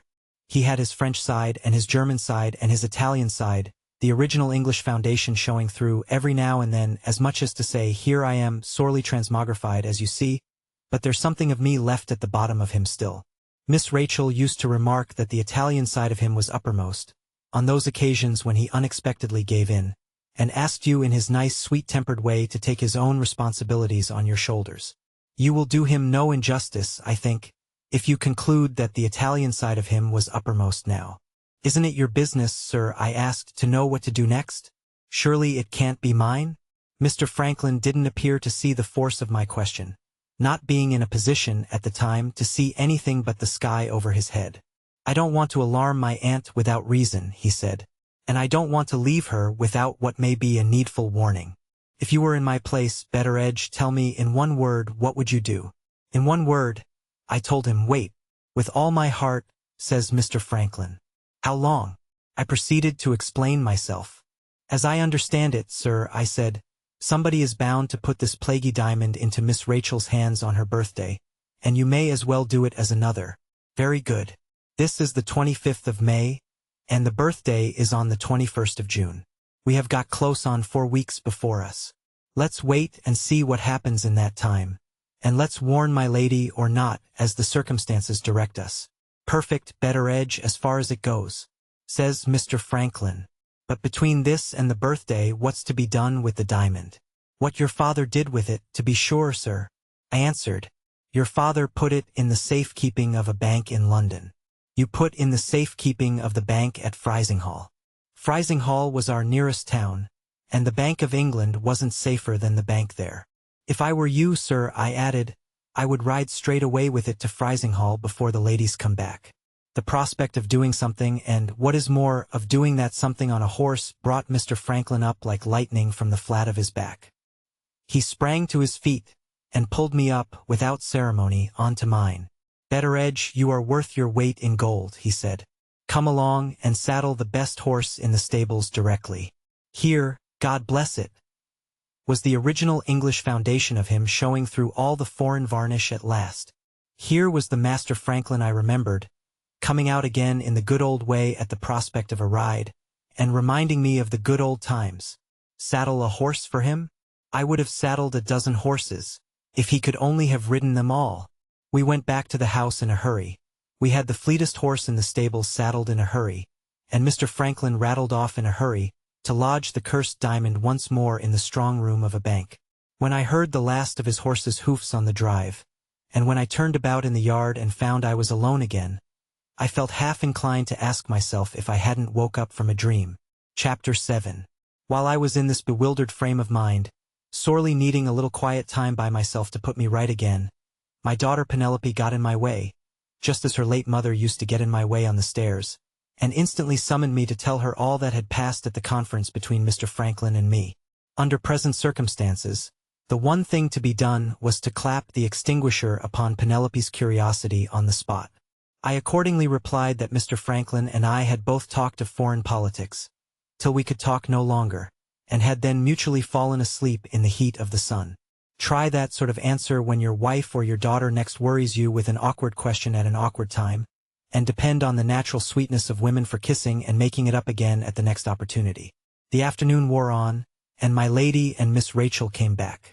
Needless to say how astonished they were when they heard that Mr. Franklin Blake had arrived, and had gone off again on horseback. Needless also to say that they asked awkward questions directly, and that the foreign politics and the falling asleep in the sun wouldn't serve a second time over with them. Being at the end of my invention, I said Mr. Franklin's arrival by the early train was entirely attributable to one of Mr. Franklin's freaks. Being asked, upon that, whether his galloping off again on horseback was another of Mr. Franklin's freaks, I said yes, it was, and slipped out of it, I think very cleverly, in that way. Having got over my difficulties with the ladies, I found more difficulties waiting for me when I went back to my own room. In came Penelope, with the natural sweetness of women, to kiss and make it up again, and, with the natural curiosity of women, to ask another question. This time she only wanted me to tell her what was the matter with our second housemaid, Rosanna Spearman. After leaving Mr. Franklin and me at the Shivering Sand, Rosanna, it appeared, had returned to the house in a very unaccountable state of mind. She had turned, if Penelope was to be believed, all the colors of the rainbow. She had been merry without reason, and sad without reason. In one breath she asked hundreds of questions about Mr. Franklin Blake, and in another breath she had been angry with Penelope for presuming to suppose that a strange gentleman could possess any interest for her. She had been surprised, smiling, and scribbling Mr. Franklin's name inside her workbox. She had been surprised again, crying and looking at her deformed shoulder in the glass. Had she and Mr. Franklin known anything of each other before today? Quite impossible. Had they heard anything of each other? Impossible again. I could speak to Mr. Franklin's astonishment as genuine, when he saw how the girl stared at him. Penelope could speak to the girl's inquisitiveness as genuine, when she asked questions about Mr. Franklin. The conference between us, conducted in this way, was tiresome enough, until my daughter suddenly ended it by bursting out with what I thought the most monstrous supposition I had ever heard in my life. "Father," says Penelope quite seriously, "there's only one explanation of it. Rosanna has fallen in love with Mr. Franklin Blake at first sight. You have heard of beautiful young ladies falling in love at first sight, and have thought it natural enough. But a housemaid out of a reformatory, with a plain face and a deformed shoulder, falling in love at first sight, with a gentleman who comes on a visit to her mistress's house. Match me that, in the way of an absurdity, out of any storybook in Christendom, if you can." I laughed till the tears rolled down my cheeks. Penelope resented my merriment, in rather a strange way. "I never knew you cruel before, father," she said very gently, and went out. My girl's words fell upon me like a splash of cold water. I was savage with myself, for feeling uneasy in myself the moment she had spoken them. But so it was. "We will change the subject, if you please. I am sorry I drifted into writing about it, and not without reason, as you will see when we have gone on together a little longer." The evening came, and the dressing bell for dinner rang, before Mr. Franklin returned from Frizinghall. I took his hot water up to his room myself, expecting to hear, after this extraordinary delay, that something had happened. To my great disappointment, and no doubt to yours also, nothing had happened. He had not met with the Indians, either going or returning.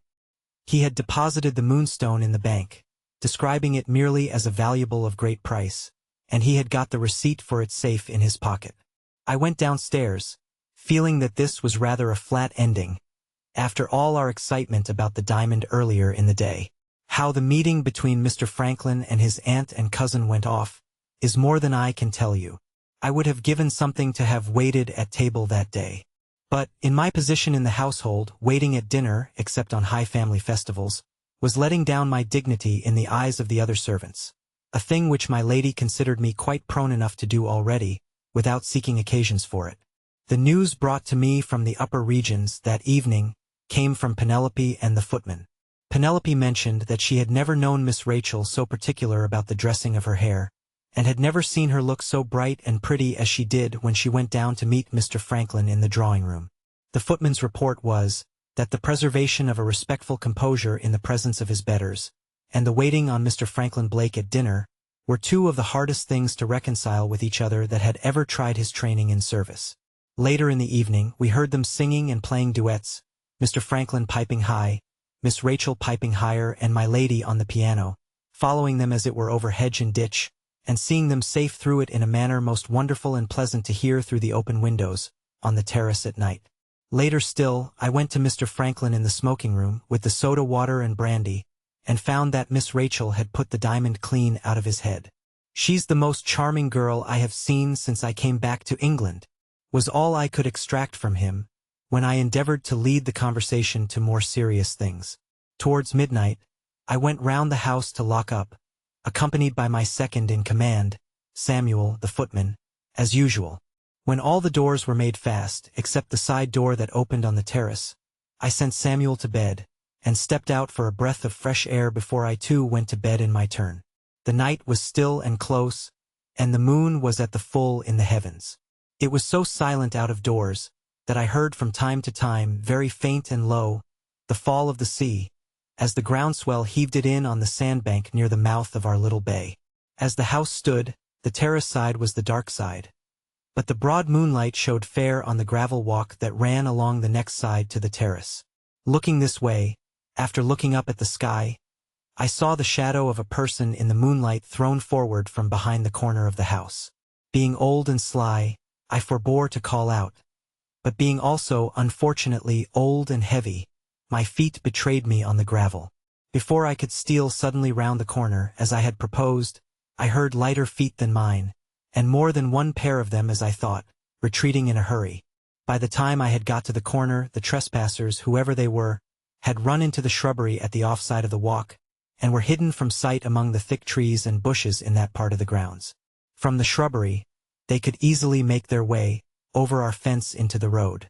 If I had been 40 years younger, I might have had a chance of catching them before they got clear of our premises. As it was, I went back to set a-going a younger pair of legs than mine. Without disturbing anybody, Samuel and I got a couple of guns, and went all round the house and through the shrubbery. Having made sure that no persons were lurking about anywhere in our grounds, we turned back. Passing over the walk where I had seen the shadow, I now noticed, for the first time, a little bright object, lying on the clean gravel under the light of the moon. Picking the object up, I discovered it was a small bottle, containing a thick, sweet-smelling liquor, as black as ink. I said nothing to Samuel, but remembering what Penelope had told me about the jugglers, and the pouring of the little pool of ink into the palm of the boy's hand, I instantly suspected that I had disturbed the 3 Indians, lurking about the house, and bent, in their heathenish way, on discovering the whereabouts of the diamond that night. Chapter 8. Here, for one moment, I find it necessary to call a halt. On summoning up my own recollections, and on getting Penelope to help me by consulting her journal, I find that we may pass pretty rapidly over the interval between Mr. Franklin Blake's arrival and Miss Rachel's birthday. For the greater part of that time the days passed, and brought nothing with them worth recording. With your good leave, then, and with Penelope's help, I shall notice certain dates only in this place, reserving to myself to tell the story day by day, once more, as soon as we get to the time when the business of the Moonstone became the chief business of everybody in our house. This said, we may now go on again, beginning, of course, with the bottle of sweet-smelling ink which I found on the gravel walk at night. On the next morning, the morning of the 26th, I showed Mr. Franklin this article of jugglery, and told him what I have already told you. His opinion was, not only that the Indians had been lurking about after the diamond, but also that they were actually foolish enough to believe in their own magic, meaning thereby the making of signs on a boy's head, and the pouring of ink into a boy's hand, and then expecting him to see persons and things beyond the reach of human vision.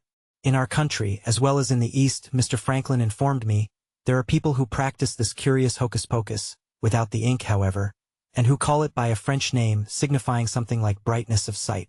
Depend upon it, says Mr. Franklin, the Indians took it for granted that we should keep the diamond here, and they brought their clairvoyant boy to show them the way to it, if they succeeded in getting into the house last night. Do you think they'll try again, sir? I asked. It depends, says Mr. Franklin, on what the boy can really do. If he can see the diamond through the iron safe of the bank at Frizinghall, we shall be troubled with no more visits from the Indians for the present. If he can't, We shall have another chance of catching them in the shrubbery, before many more nights are over our heads. I waited pretty confidently for that latter chance. But, strange to relate, it never came. Whether the jugglers heard in the town of Mr. Franklin having been seen at the bank, and drew their conclusions accordingly, or whether the boy really did see the diamond where the diamond was now lodged, which I, for one, flatly disbelieve, or whether, after all, it was a mere effect of chance, this at any rate is the plain truth. Not the ghost of an Indian came near the house again, through the weeks that passed before Miss Rachel's birthday. The jugglers remained in and about the town plying their trade, and Mr. Franklin and I remained waiting to see what might happen, and resolute not to put the rogues on their guard by showing our suspicions of them too soon. With this report of the proceedings on either side, ends all that I have to say about the Indians for the present. On the 29th of the month, Miss Rachel and Mr. Franklin hit on a new method of working their way together through the time which might otherwise have hung heavy on their hands. There are reasons for taking particular notice here of the occupation that amused them. You will find it has a bearing on something that is still to come. Gentlefolks in general have a very awkward rock ahead in life, the rock ahead of their own idleness. Their lives being, for the most part, passed in looking about them for something to do, it is curious to see, especially when their tastes are of what is called the intellectual sort, how often they drift blindfold into some nasty pursuit. 9 times out of 10 they take to torturing something or to spoiling something, and they firmly believe they are improving their minds when the plain truth is they are only making a mess in the house. I have seen them, ladies, I am sorry to say, as well as gentlemen, go out, day after day for example, with empty pillboxes and catch newts and beetles and spiders and frogs, and come home and stick pins through the miserable wretches, or cut them up, without a pang of remorse, into little pieces. You see my young master or my young mistress poring over one of their spiders' insides with a magnifying glass. Or you meet one of their frogs walking downstairs without his head, and when you wonder what this cruel nastiness means, you are told that it means a taste in my young master or my young mistress for natural history. Sometimes, again, you see them occupied for hours together in spoiling a pretty flower with pointed instruments, out of a stupid curiosity to know what the flower is made of. Is its color any prettier, or its scent any sweeter, when you do know? But there, the poor souls must get through the time, you see, they must get through the time. You dabbled in nasty mud and made pies when you were a child, and you dabble in nasty science and dissect spiders and spoil flowers when you grow up. In the one case and in the other, the secret of it is that you have got nothing to think of in your poor empty head, and nothing to do with your poor idle hands. And so it ends in your spoiling canvas with paints, and making a smell in the house, or in keeping tadpoles in a glass box full of dirty water, and turning everybody's stomach in the house, or in chipping off bits of stone here, there, and everywhere, and dropping grit into all the victuals in the house, or in staining your fingers in the pursuit of photography, and doing justice without mercy on everybody's face in the house. It often falls heavy enough, no doubt, on people who are really obliged to get their living, to be forced to work for the clothes that cover them, the roof that shelters them, and the food that keeps them going.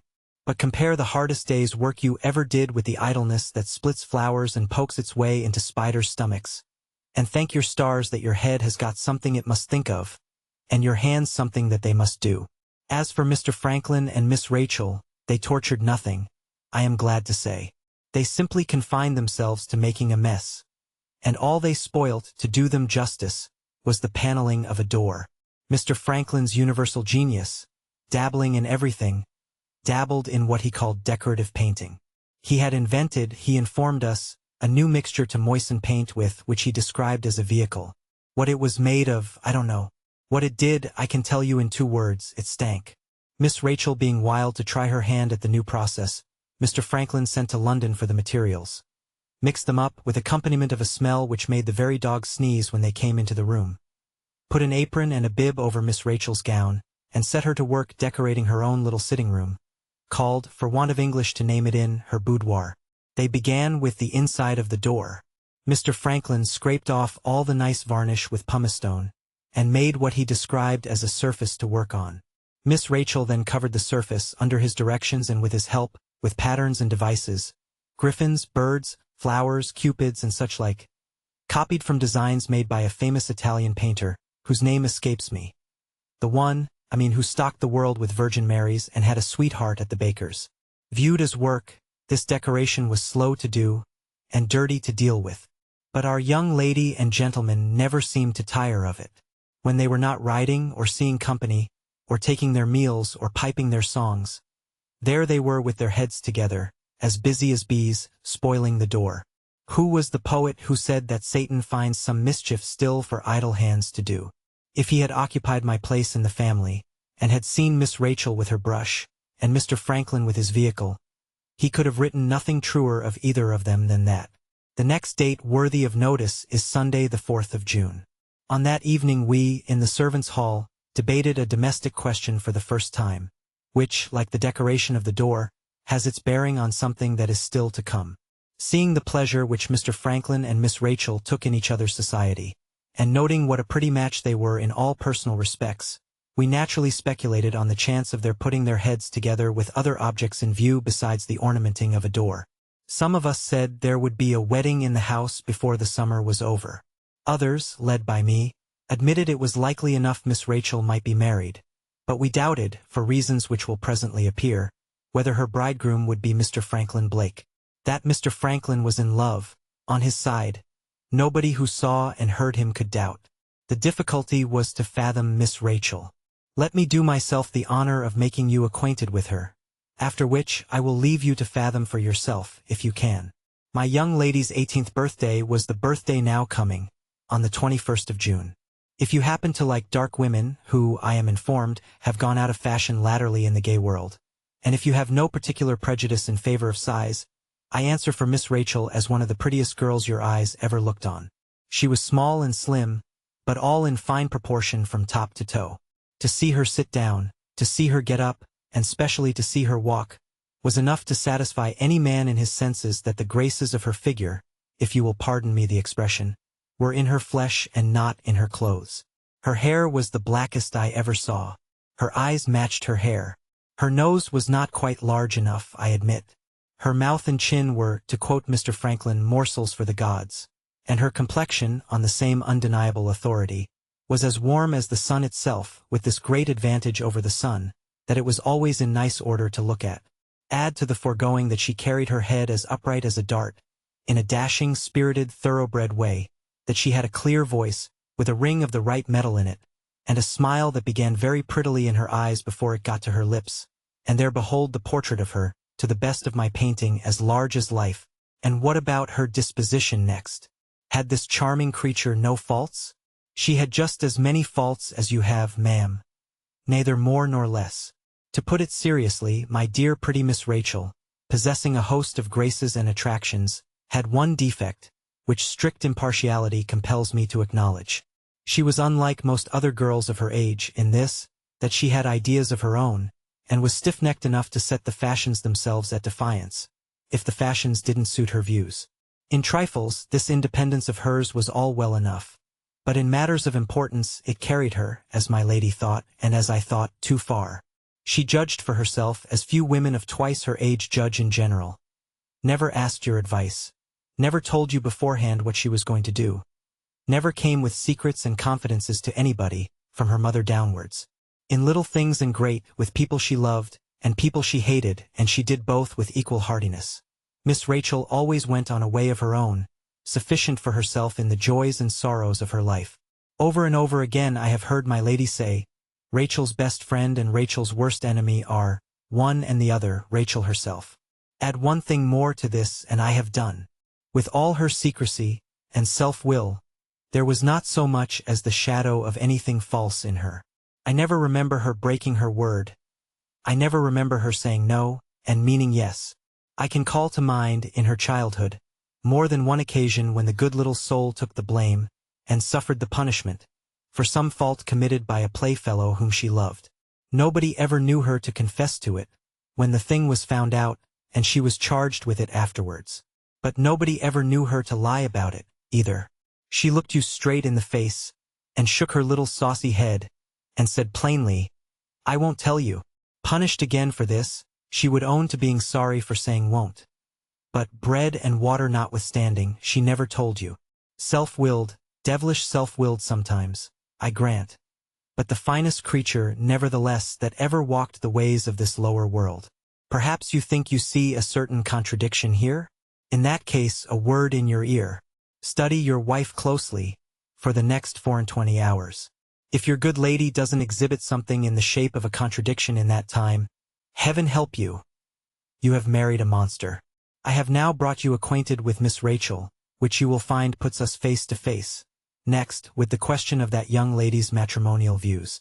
On June the 12th, an invitation from my mistress was sent to a gentleman in London to come and help to keep Miss Rachel's birthday. This was the fortunate individual on whom I believed her heart to be privately set. Like Mr. Franklin, he was a cousin of hers. His name was Mr. Godfrey Ablewhite. My lady's second sister, don't be alarmed. We are not going very deep into family matters this time. My lady's second sister, I say, had a disappointment in love, and taking a husband afterwards on the neck-or-nothing principle, made what they call a misalliance. There was terrible work in the family when the Honorable Caroline insisted on marrying plain Mr. Ablewhite, the banker at Frizinghall. He was very rich and very respectable, and he begot a prodigious large family, all in his favor so far. But he had presumed to raise himself from a low station in the world, and that was against him. However, time and the progress of modern enlightenment put things right, and the misalliance passed muster very well. We are all getting liberal now, and, provided you can scratch me if I scratch you, what do I care, in or out of Parliament, whether you are a dustman or a duke? That's the modern way of looking at it, and I keep up with the modern way. The Ablewhites lived in a fine house and grounds, a little out of Frizinghall. Very worthy people, and greatly respected in the neighborhood. We shall not be much troubled with them in these pages, excepting Mr. Godfrey, who was Mr. Ablewhite's second son, and who must take his proper place here, if you please, for Miss Rachel's sake. With all his brightness and cleverness and general good qualities, Mr. Franklin's chance of topping Mr. Godfrey in our young lady's estimation was, in my opinion, a very poor chance indeed. In the first place, Mr. Godfrey was, in point of size, the finest man by far of the two. He stood over 6 feet high. He had a beautiful red and white color, a smooth round face shaved as bare as your hand, and a head of lovely long flaxen hair, falling negligently over the pole of his neck. But why do I try to give you this personal description of him? If you ever subscribe to a ladies' charity in London, you know Mr. Godfrey Ablewhite as well as I do. He was a barrister by profession, a ladies' man by temperament, and a good Samaritan by choice. Female benevolence and female destitution could do nothing without him. Maternal societies for confining poor women, Magdalen societies for rescuing poor women, strong-minded societies for putting poor women into poor men's places and leaving the men to shift for themselves. He was vice president, manager, referee to them all. Wherever there was a table with a committee of ladies sitting round it in council, there was Mr. Godfrey at the bottom of the board, keeping the temper of the committee, and leading the dear creatures along the thorny ways of business, hat in hand. I do suppose this was the most accomplished philanthropist on a small independence that England ever produced. As a speaker at charitable meetings, the like of him for drawing your tears and your money was not easy to find. He was quite a public character. The last time I was in London, my mistress gave me 2 treats. She sent me to the theatre to see a dancing woman who was all the rage, and she sent me to Exeter Hall to hear Mr. Godfrey. The lady did it with a band of music. The gentleman did it with a handkerchief and a glass of water. Crowds at the performance with the legs. Ditto at the performance with the tongue. And with all this, the sweetest-tempered person, I allude to Mr. Godfrey, the simplest and pleasantest and easiest to please you ever met with. He loved everybody, and everybody loved him. What chance had Mr. Franklin? What chance had anybody of average reputation and capacities against such a man as this? On the 14th came Mr. Godfrey's answer. He accepted my mistress's invitation, from the Wednesday of the birthday to the evening of Friday, when his duties to the ladies' charities would oblige him to return to town. He also enclosed a copy of verses on what he elegantly called his cousin's natal day. Miss Rachel, I was informed, joined Mr. Franklin in making fun of the verses at dinner, and Penelope, who was all on Mr. Franklin's side, asked me in great triumph what I thought of that. Miss Rachel has led you off on a false scent, my dear, I replied, but my nose is not so easily mystified. Wait till Mr. Ablewhite's verses are followed by Mr. Ablewhite himself. My daughter replied that Mr. Franklin might strike in and try his luck, before the verses were followed by the poet. In favor of this view, I must acknowledge that Mr. Franklin left no chance untried of winning Miss Rachel's good graces. Though one of the most inveterate smokers I ever met with, he gave up his cigar, because she said one day she hated the stale smell of it in his clothes. He slept so badly, after this effort of self-denial, for want of the composing effect of the tobacco to which he was used, and came down morning after morning looking so haggard and worn, that Miss Rachel herself begged him to take to his cigars again. No! He would take to nothing again that could cause her a moment's annoyance. He would fight it out resolutely, and get back his sleep sooner or later, by main force of patience in waiting for it. Such devotion as this, you may say, as some of them said downstairs, could never fail of producing the right effect on Miss Rachel, backed up, too, as it was, by the decorating work every day on the door. All very well, but she had a photograph of Mr. Godfrey in her bedroom, represented speaking at a public meeting, with all his hair blown out by the breath of his own eloquence, and his eyes, most lovely, charming the money out of your pockets. What do you say to that? Every morning, as Penelope herself owned to me, there was the man whom the women couldn't do without, looking on in effigy, while Miss Rachel was having her hair combed. He would be looking on, in reality, before long. That was my opinion of it.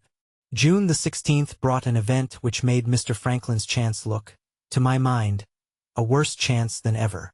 A strange gentleman, speaking English with a foreign accent, came that morning to the house, and asked to see Mr. Franklin Blake on business. The business could not possibly have been connected with the diamond, for these two reasons: first, that Mr. Franklin told me nothing about it; secondly, that he communicated it, when the gentleman had gone, as I suppose, to my lady. She probably hinted something about it next to her daughter.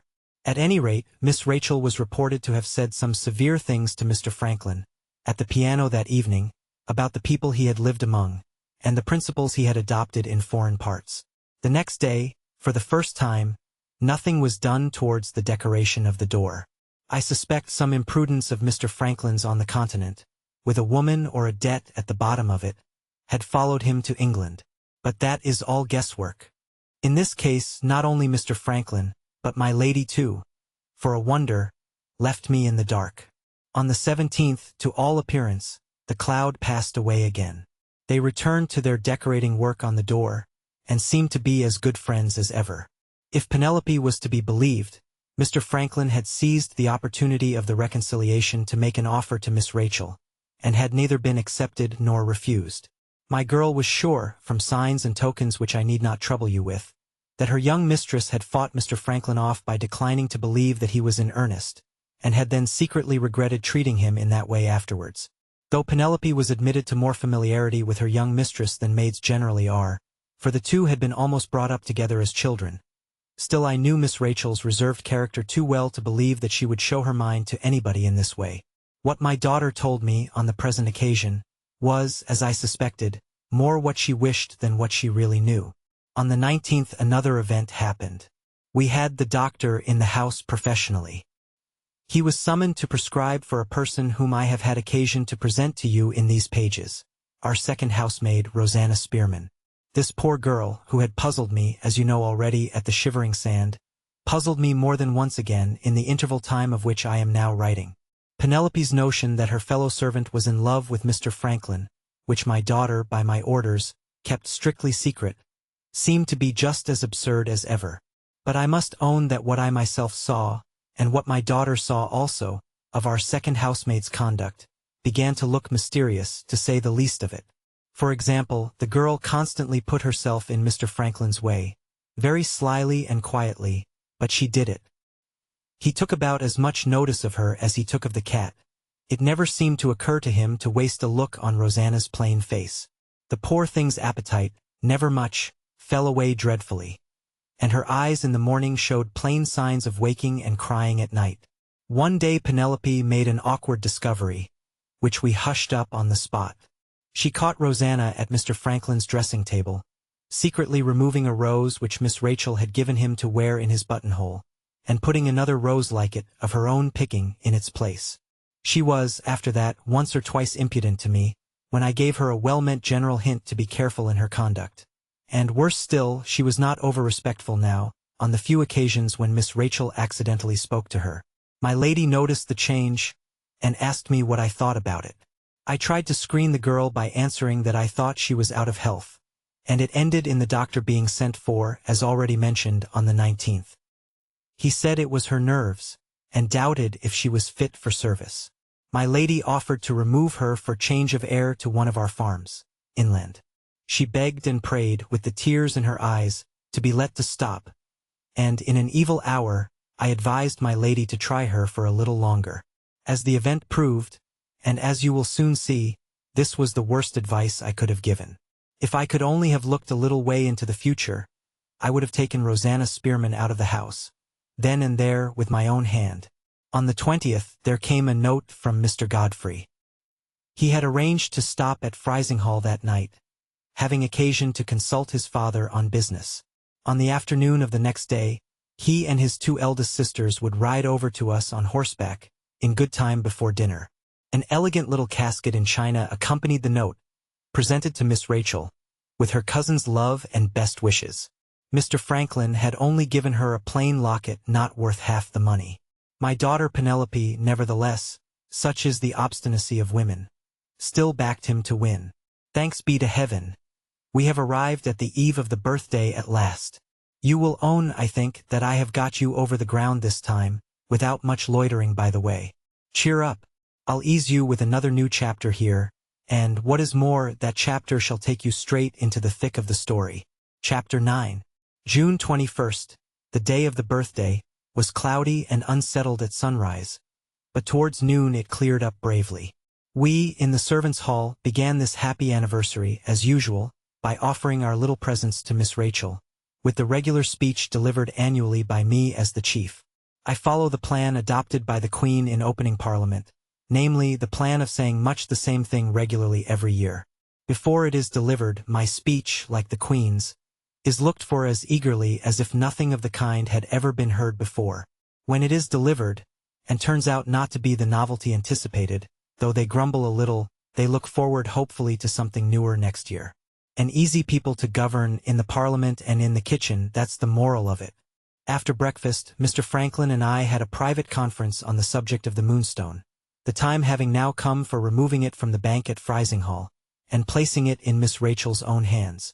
Whether he had been trying to make love to his cousin again, and had got a rebuff, or whether his broken rest, night after night, was aggravating the queer contradictions and uncertainties in his character, I don't know. But certain it is that Mr. Franklin failed to show himself at his best on the morning of the birthday. He was in 20 different minds about the diamond in as many minutes. For my part, I stuck fast by the plain facts as we knew them. Nothing had happened to justify us in alarming my lady on the subject of the jewel, and nothing could alter the legal obligation that now lay on Mr. Franklin to put it in his cousin's possession. That was my view of the matter, and, twist and turn it as he might, he was forced in the end to make it his view too. We arranged that he was to ride over after lunch to Frizinghall and bring the diamond back with Mr. Godfrey and the 2 young ladies, in all probability, to keep him company on the way home again. This settled, our young gentlemen went back to Miss Rachel. They consumed the whole morning and part of the afternoon in the everlasting business of decorating the door, Penelope standing by to mix the colors as directed, and my lady, as luncheon time drew near, going in and out of the room with her handkerchief to her nose, for they used a deal of Mr. Franklin's vehicle that day, and trying vainly to get the 2 artists away from their work. It was 3 o'clock before they took off their aprons, and released Penelope, much the worse for the vehicle, and cleaned themselves of their mess. But they had done what they wanted, they had finished the door on the birthday, and proud enough they were of it. The griffins, cupids, and so on, were, I must own, most beautiful to behold. Though so many in number, so entangled in flowers and devices, and so topsy-turvy in their actions and attitudes, that you felt them unpleasantly in your head for hours after you had done with the pleasure of looking at them. If I add that Penelope ended her part of the morning's work by being sick in the back kitchen, it is in no unfriendly spirit towards the vehicle. No, no, it left off stinking when it dried, and if art requires these sort of sacrifices, though the girl is my own daughter, I say let art have them.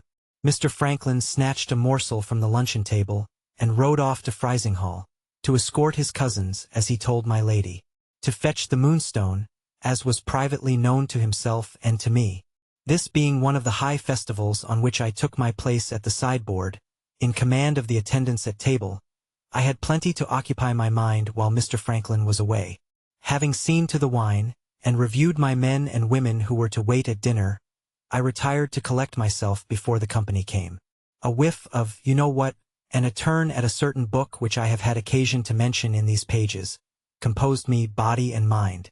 I was aroused from what I am inclined to think must have been, not a nap but a reverie, by the clatter of horses' hoofs outside, and, going to the door, received a cavalcade comprising Mr. Franklin and his 3 cousins, escorted by one of old Mr. Ablewhite's grooms. Mr. Godfrey struck me, strangely enough, as being like Mr. Franklin in this respect, that he did not seem to be in his customary spirits. He kindly shook hands with me as usual, and was most politely glad to see his old friend Betteredge wearing so well. But there was a sort of cloud over him, which I couldn't at all account for, and when I asked how he had found his father in health, he answered rather shortly, much as usual. However, the 2 Miss Ablewhites were cheerful enough for 20, which more than restored the balance. They were nearly as big as their brother. Spanking, yellow-haired, rosy lasses, overflowing with superabundant flesh and blood, bursting from head to foot with health and spirits. The legs of the poor horses trembled with carrying them, and when they jumped from their saddles, without waiting to be helped, I declare they bounced on the ground as if they were made of India rubber. Everything the Miss Ablewhites said began with a large O. Everything they did was done with a bang, and they giggled and screamed, in season and out of season, on the smallest provocation. Bouncers, that's what I call them. Under cover of the noise made by the young ladies, I had an opportunity of saying a private word to Mr. Franklin in the hall. "Have you got the diamond safe, sir?" He nodded, and tapped the breast pocket of his coat. "Have you seen anything of the Indians?" "Not a glimpse." With that answer he asked for my lady, and, hearing she was in the small drawing-room, went there straight. The bell rang before he had been a minute in the room, and Penelope was sent to tell Miss Rachel that Mr. Franklin Blake wanted to speak to her. Crossing the hall, about half an hour afterwards, I was brought to a sudden standstill by an outbreak of screams from the small drawing-room. I can't say I was at all alarmed, for I recognized in the screams the favorite large O of the Miss Ablewhites. However, I went in, on pretense of asking for instructions about the dinner, to discover whether anything serious had really happened.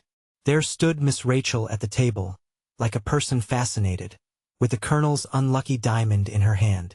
There, on either side of her, knelt the 2 bouncers, devouring the jewel with their eyes, and screaming with ecstasy every time it flashed on them in a new light.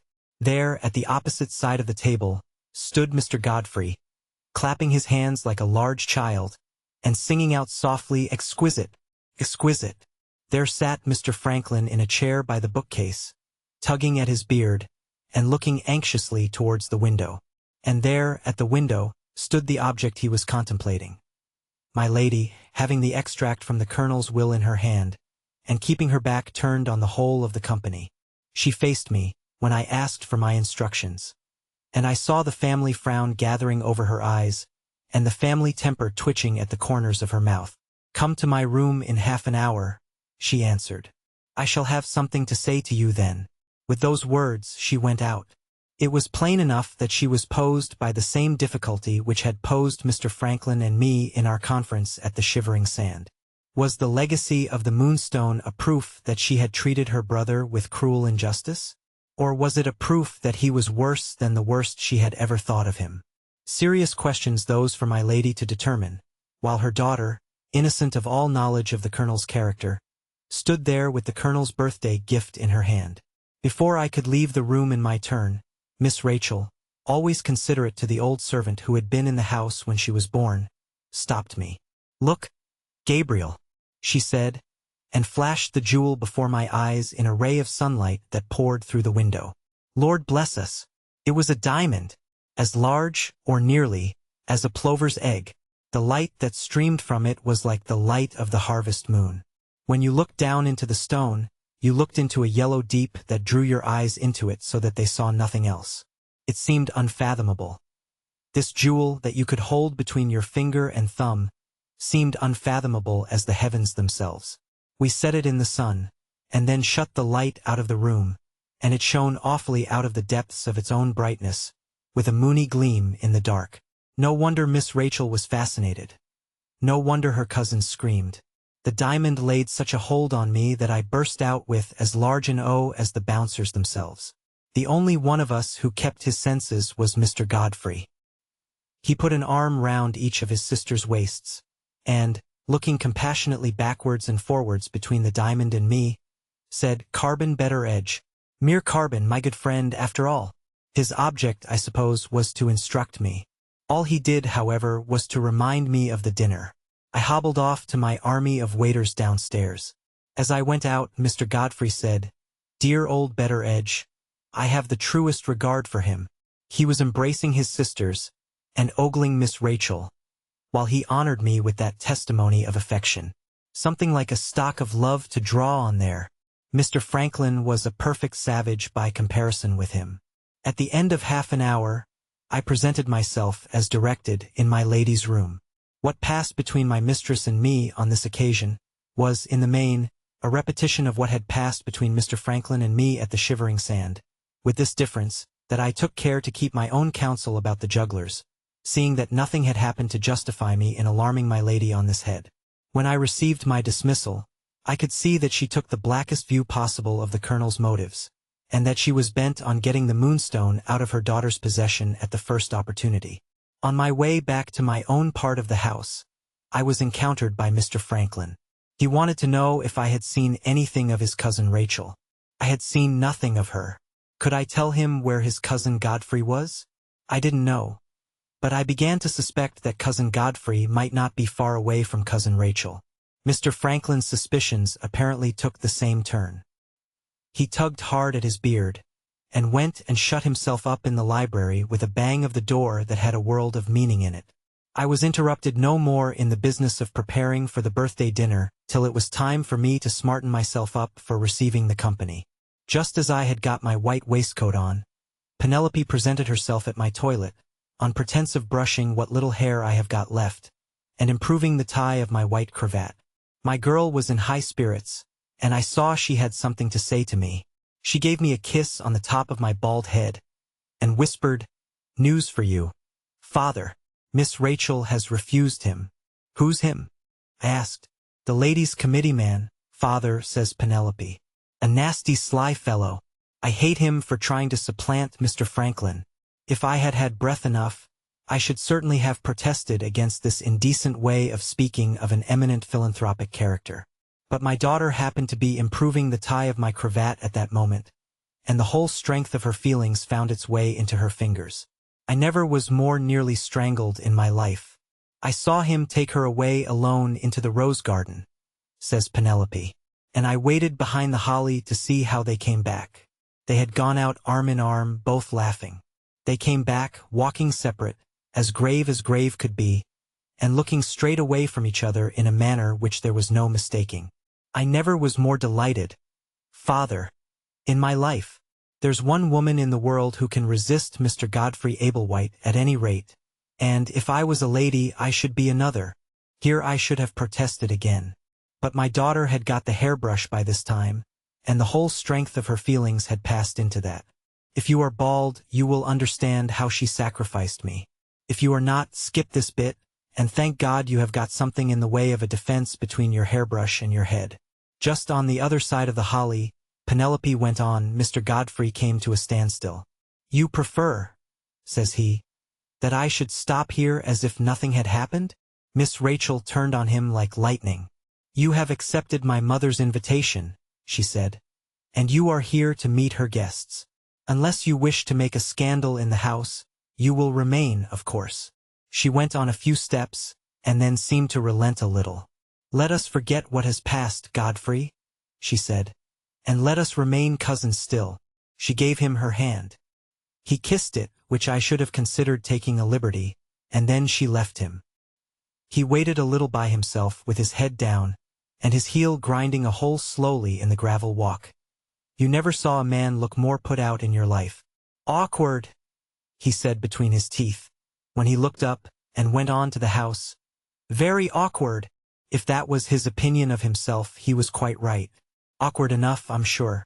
And the end of it is, "Father, what I told you all along," cries Penelope, finishing me off with a last scarification. The hottest of all. "Mr. Franklin's the man." I got possession of the hairbrush, and opened my lips to administer the reproof which, you will own, my daughter's language and conduct richly deserved. Before I could say a word, the crash of carriage wheels outside struck in, and stopped me. The first of the dinner company had come. Penelope instantly ran off. I put on my coat, and looked in the glass. My head was as red as a lobster. But, in other respects, I was as nicely dressed for the ceremonies of the evening as a man need be. I got into the hall just in time to announce the two first of the guests. You needn't feel particularly interested about them. Only the philanthropist's father and mother, Mr. and Mrs. Ablewhite. Chapter 10. One on the top of the other, the rest of the company followed the Ablewhites, till we had the whole tale of them complete. Including the family, they were 24 in all. It was a noble sight to see, when they were settled in their places round the dinner table, and the rector of Frizinghall, with beautiful elocution, rose and said grace. There is no need to worry you with a list of the guests. You will meet none of them a second time, in my part of the story at any rate, with the exception of two. Those two sat on either side of Miss Rachel, who, as queen of the day, was naturally the great attraction of the party. On this occasion she was more particularly the center point towards which everybody's eyes were directed. For, to my lady's secret annoyance, she wore her wonderful birthday present, which eclipsed all the rest, the Moonstone. It was without any setting when it had been placed in her hands. But that universal genius, Mr. Franklin, had contrived, with the help of his neat fingers and a little bit of silver wire, to fix it as a brooch in the bosom of her white dress. Everybody wondered at the prodigious size and beauty of the diamond, as a matter of course. But the only two of the company who said anything out of the common way about it were those two guests I have mentioned, who sat by Miss Rachel on her right hand and her left. The guest on her left was Mr. Candy, our doctor at Frizinghall. This was a pleasant, companionable little man, with the drawback, however, I must own, of being too fond, in season and out of season, of his joke, and of his plunging in rather a headlong manner into talk with strangers, without waiting to feel his way first. In society he was constantly making mistakes, and setting people unintentionally by the ears together. In his medical practice he was a more prudent man, picking up his discretion, as his enemies said, by a kind of instinct, and proving to be generally right where more carefully conducted doctors turned out to be wrong. What he said about the diamond to Miss Rachel was said, as usual, by way of a mystification or joke. He gravely entreated her, in the interests of science, to let him take it home and burn it. "We will first heat it, Miss Rachel," says the doctor, "to such and such a degree. Then we will expose it to a current of air, and little by little, puff! We evaporate the diamond, and spare you a world of anxiety about the safe keeping of a valuable precious stone." My lady, listening with rather a careworn expression on her face, seemed to wish that the doctor had been in earnest, and that he could have found Miss Rachel zealous enough in the cause of science to sacrifice her birthday gift. The other guest, who sat on my young lady's right hand, was an eminent public character, being no other than the celebrated Indian traveler, Mr. Murthwaite, who, at risk of his life, had penetrated in disguise where no European had ever set foot before. This was a long, lean, wiry, brown, silent man. He had a weary look, and a very steady, attentive eye.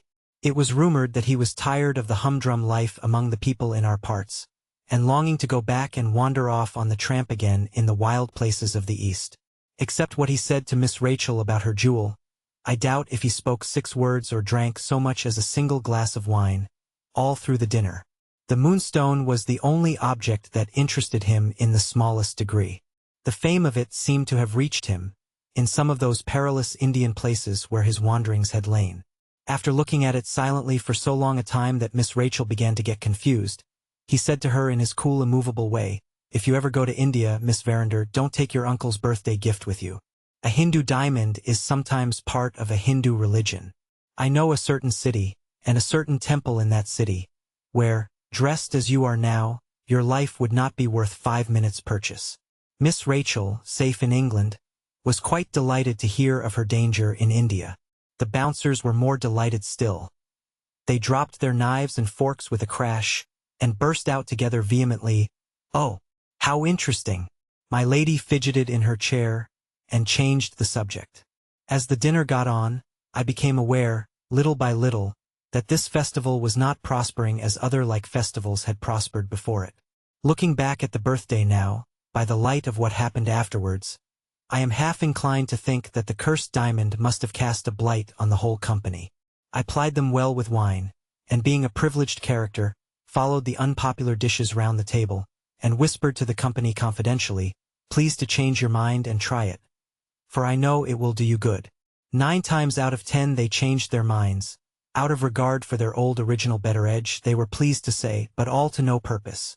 There were gaps of silence in the talk, as the dinner got on, that made me feel personally uncomfortable. When they did use their tongues again, they used them innocently, in the most unfortunate manner and to the worst possible purpose. Mr. Candy, the doctor, for instance, said more unlucky things than I ever knew him to say before. Take one sample of the way in which he went on, and you will understand what I had to put up with at the sideboard, officiating as I was in the character of a man who had the prosperity of the festival at heart. One of our ladies present at dinner was worthy Mrs. Threadgall, widow of the late professor of that name. Talking of her deceased husband perpetually, this good lady never mentioned to strangers that he was deceased. She thought, I suppose, that every able-bodied adult in England ought to know as much as that. In one of the gaps of silence, somebody mentioned the dry and rather nasty subject of human anatomy, whereupon good Mrs. Threadgall straightway brought in her late husband as usual, without mentioning that he was dead. Anatomy she described as the professor's favorite recreation in his leisure hours. As ill luck would have it, Mr. Candy, sitting opposite, who knew nothing of the deceased gentleman, heard her. Being the most polite of men, he seized the opportunity of assisting the professor's anatomical amusements on the spot. "They have got some remarkably fine skeletons lately at the College of Surgeons," says Mr. Candy, across the table, in a loud, cheerful voice. "I strongly recommend the professor, ma'am, when he next has an hour to spare, to pay them a visit. You might have heard a pin fall." The company, out of respect to the professor's memory, all sat speechless. I was behind Mrs. Threadgall at the time, plying her confidentially with a glass of hock. She dropped her head, and said in a very low voice, "My beloved husband is no more."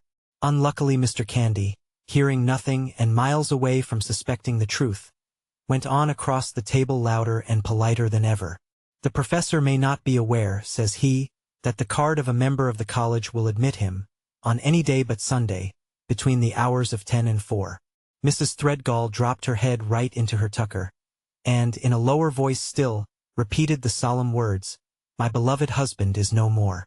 I winked hard at Mr. Candy across the table. Miss Rachel touched his arm. My lady looked unutterable things at him. Quite useless. On he went, with a cordiality that there was no stopping anyhow. "I shall be delighted," says he, "to send the professor my card, if you will oblige me by mentioning his present address." "His present address, sir, is the grave," says Mrs. Threadgall, suddenly losing her temper, and speaking with an emphasis and fury that made the glasses ring again. "The professor has been dead these 10 years. "Oh, good heavens!" says Mr. Candy. Excepting the bouncers, who burst out laughing, such a blank now fell on the company, that they might all have been going the way of the professor, and hailing as he did from the direction of the grave. So much for Mr. Candy. The rest of them were nearly as provoking in their different ways as the doctor himself. When they ought to have spoken, they didn't speak, or when they did speak they were perpetually at cross purposes. Mr. Godfrey, though so eloquent in public, declined to exert himself in private. Whether he was sulky, or whether he was bashful, after his discomfiture in the rose garden, I can't say. He kept all his talk for the private ear of the lady, a member of our family, who sat next to him. She was one of his committee women, a spiritually minded person, with a fine show of collarbone and a pretty taste in champagne. Liked it dry, you understand, and plenty of it. Being close behind these two at the sideboard, I can testify, from what I heard pass between them, that the company lost a good deal of very improving conversation, which I caught up while drawing the corks and carving the mutton and so forth. What they said about their charities I didn't hear. When I had time to listen to them, they had got a long way beyond their women to be confined, and their women to be rescued, and were disputing on serious subjects. Religion, I understand Mr. Godfrey to say, between the corks and the carving meant love. And love meant religion. And earth was heaven a little the worse for wear. And heaven was earth, done up again to look like new. Earth had some very objectionable people in it. But, to make amends for that, all the women in heaven would be members of a prodigious committee that never quarreled, with all the men in attendance on them as ministering angels. Beautiful! Beautiful! But why the mischief did Mr. Godfrey keep it all to his lady and himself? Mr. Franklin again. Surely, you will say, Mr. Franklin stirred the company up into making a pleasant evening of it? Nothing of the sort. He had quite recovered himself, and he was in wonderful force and spirits, Penelope having informed him, I suspect, of Mr. Godfrey's reception in the rose garden. But, talk as he might, 9 times out of 10 he pitched on the wrong subject or he addressed himself to the wrong person, the end of it being that he offended some and puzzled all of them. That foreign training of his, those French and German and Italian sides of him, to which I have already alluded, came out, at my lady's hospitable board, in a most bewildering manner. What do you think, for instance, of his discussing the lengths to which a married woman might let her admiration go for a man who was not her husband, and putting it in his clear-headed witty French way to the maiden aunt of the vicar of Frizinghall? What do you think, when he shifted to the German side, of his telling the lord of the manor, while that great authority on cattle was quoting his experience in the breeding of bulls, that experience properly understood counted for nothing, and that the proper way to breed bulls was to look deep into your own mind, evolve out of it the idea of a perfect bull, and produce him? What do you say when our county member, growing hot at cheese and salad time, about the spread of democracy in England, burst out as follows? If we once lose our ancient safeguards, Mr. Blake, I beg to ask you, what have we got left? What do you say to Mr. Franklin answering, from the Italian point of view, we have got 3 things left, sir, love, music, and salad. He not only terrified the company with such outbreaks as these, but, when the English side of him turned up in due course, he lost his foreign smoothness, and, getting on the subject of the medical profession, said such downright things in ridicule of doctors, that he actually put good-humored little Mr. Candy in a rage.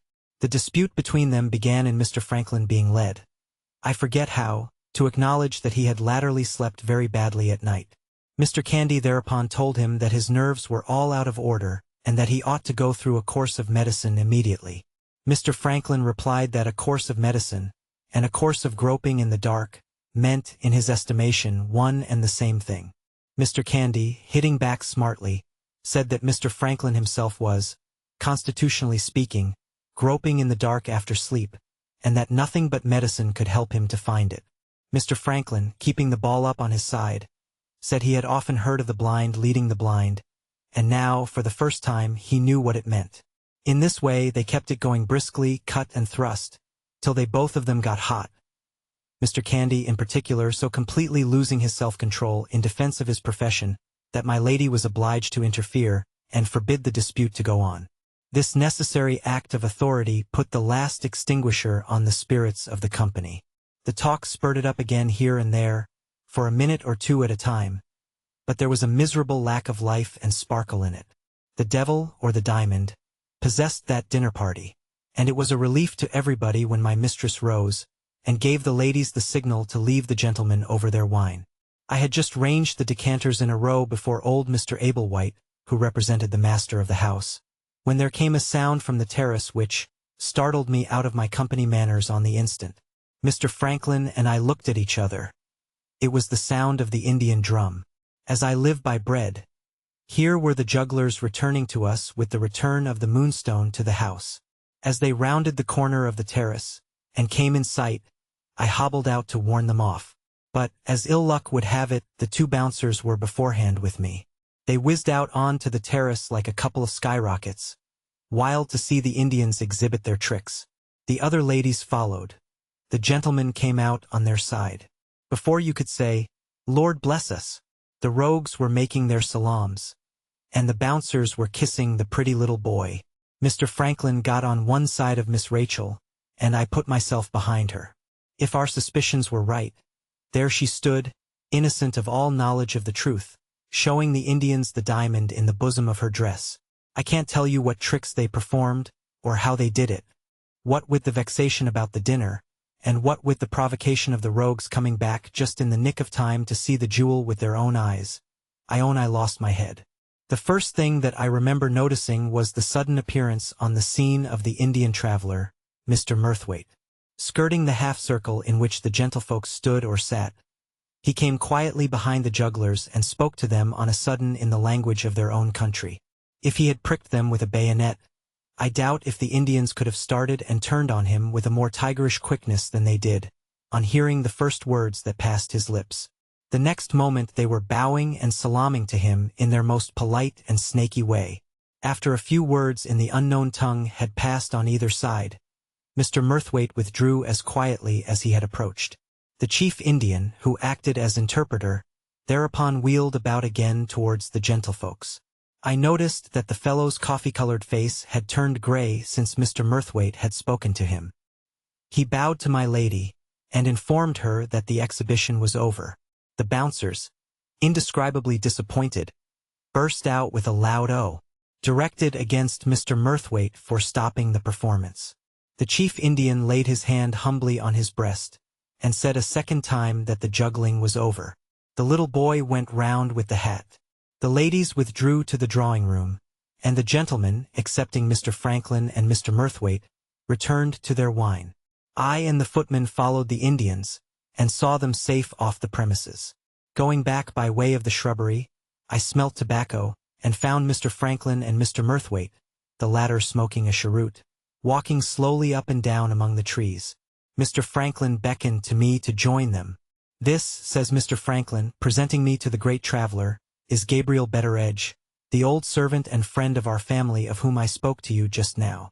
Tell him, if you please, what you have just told me." Mr. Murthwaite took his cheroot out of his mouth, and leaned, in his weary way, against the trunk of a tree. "Mr. Betteredge," he began, "those three Indians are no more jugglers than you and I are." Here was a new surprise.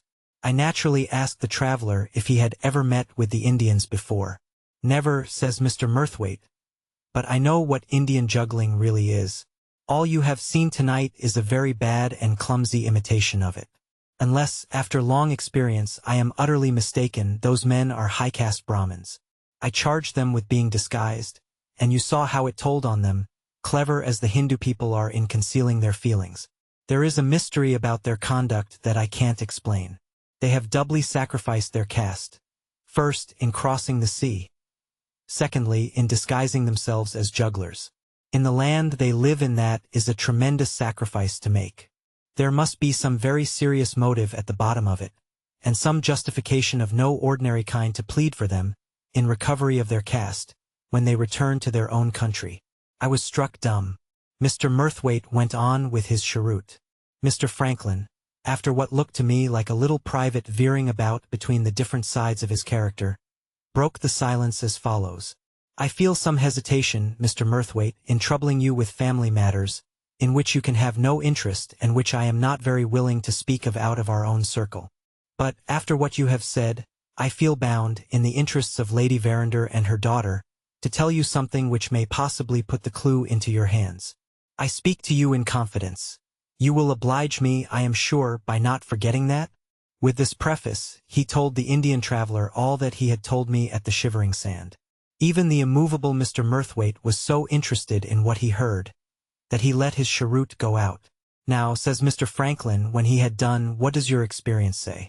"My experience," answered the traveler, "says that you have had more narrow escapes of your life, Mr. Franklin Blake, than I have had of mine, and that is saying a great deal." It was Mr. Franklin's turn to be astonished now. "Is it really as serious as that?" he asked. "In my opinion it is," answered Mr. Murthwaite. "I can't doubt, after what you have told me, that the restoration of the moonstone to its place on the forehead of the Indian idol is the motive and the justification of that sacrifice of caste which I alluded to just now.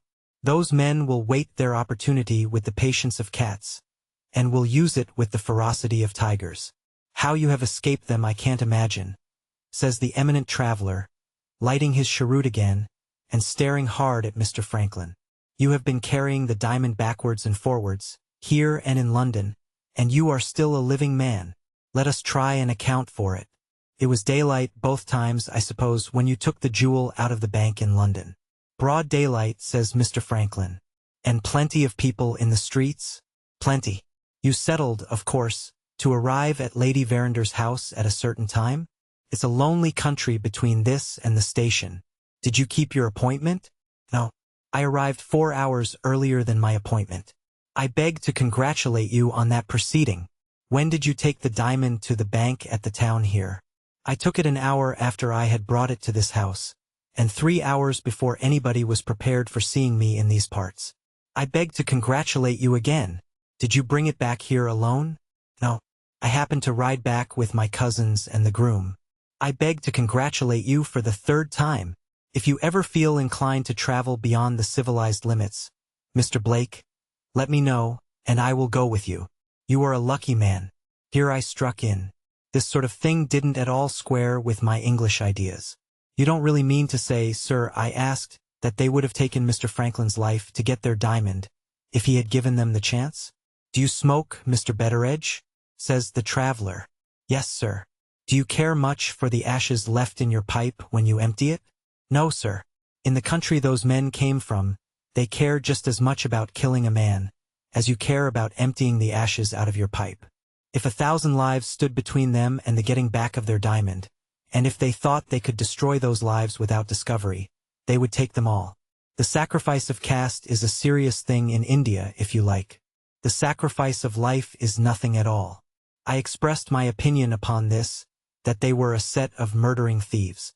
Mr. Murthwaite expressed his opinion that they were a wonderful people. Mr. Franklin, expressing no opinion at all, brought us back to the matter in hand. They have seen the moonstone on Miss Verander's dress, he said. What is to be done? What your uncle threatened to do, answered Mr. Murthwaite. Colonel Herncastle understood the people he had to deal with. Send the diamond tomorrow under guard of more than one man, to be cut up at Amsterdam. Make 6 diamonds of it instead of one. There is an end of its sacred identity as the moonstone, and there is an end of the conspiracy. Mr. Franklin turned to me. There is no help for it, he said. We must speak to Lady Verander tomorrow. What about tonight, sir? I asked. Suppose the Indians come back? Mr. Murthwaite answered me before Mr. Franklin could speak. The Indians won't risk coming back tonight, he said. The direct way is hardly ever the way they take to anything, let alone a matter like this, in which the slightest mistake might be fatal to their reaching their end. But suppose the rogues are bolder than you think, sir? I persisted. In that case, says Mr. Murthwaite, let the dogs loose. Have you got any big dogs in the yard? 2, sir. A mastiff and a bloodhound. They will do. In the present emergency, Mr. Betteredge, the mastiff and the bloodhound have one great merit. They are not likely to be troubled with your scruples about the sanctity of human life. The strumming of the piano reached us from the drawing-room, as he fired that shot at me. He threw away his cheroot, and took Mr. Franklin's arm, to go back to the ladies. I noticed that the sky was clouding over fast, as I followed them to the house. Mr. Murthwaite noticed it too.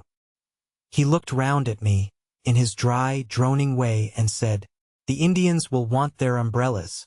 Mr. Betteredge. Tonight. It was all very well for him to joke. But I was not an eminent traveler, and my way in this world had not led me into playing ducks and drakes with my own life, among thieves and murderers in the outlandish places of the earth. I went into my own little room, and sat down in my chair in a perspiration, and wondered helplessly what was to be done next. In this anxious frame of mind, other men might have ended by working themselves up into a fever. I ended in a different way. I lit my pipe, and took a turn at Robinson Crusoe. Before I had been at it 5 minutes, I came to this amazing bit, page 161, as follows. Fear of danger is 10,000 times more terrifying than danger itself, when apparent to the eyes, and we find the burthen of anxiety greater, by much, than the evil which we are anxious about. The man who doesn't believe in Robinson Crusoe, after that, is a man with a screw loose in his understanding, or a man lost in the mist of his own self-conceit. Argument is thrown away upon him, and pity is better reserved for some person with a livelier faith. I was far on with my second pipe, and still lost in admiration of that wonderful book, when Penelope, who had been handing round the tea, came in with her report from the drawing-room. She had left the bouncers singing a duet, words beginning with a large O, and music to correspond. She had observed that my lady made mistakes in her game of whist for the first time in our experience of her.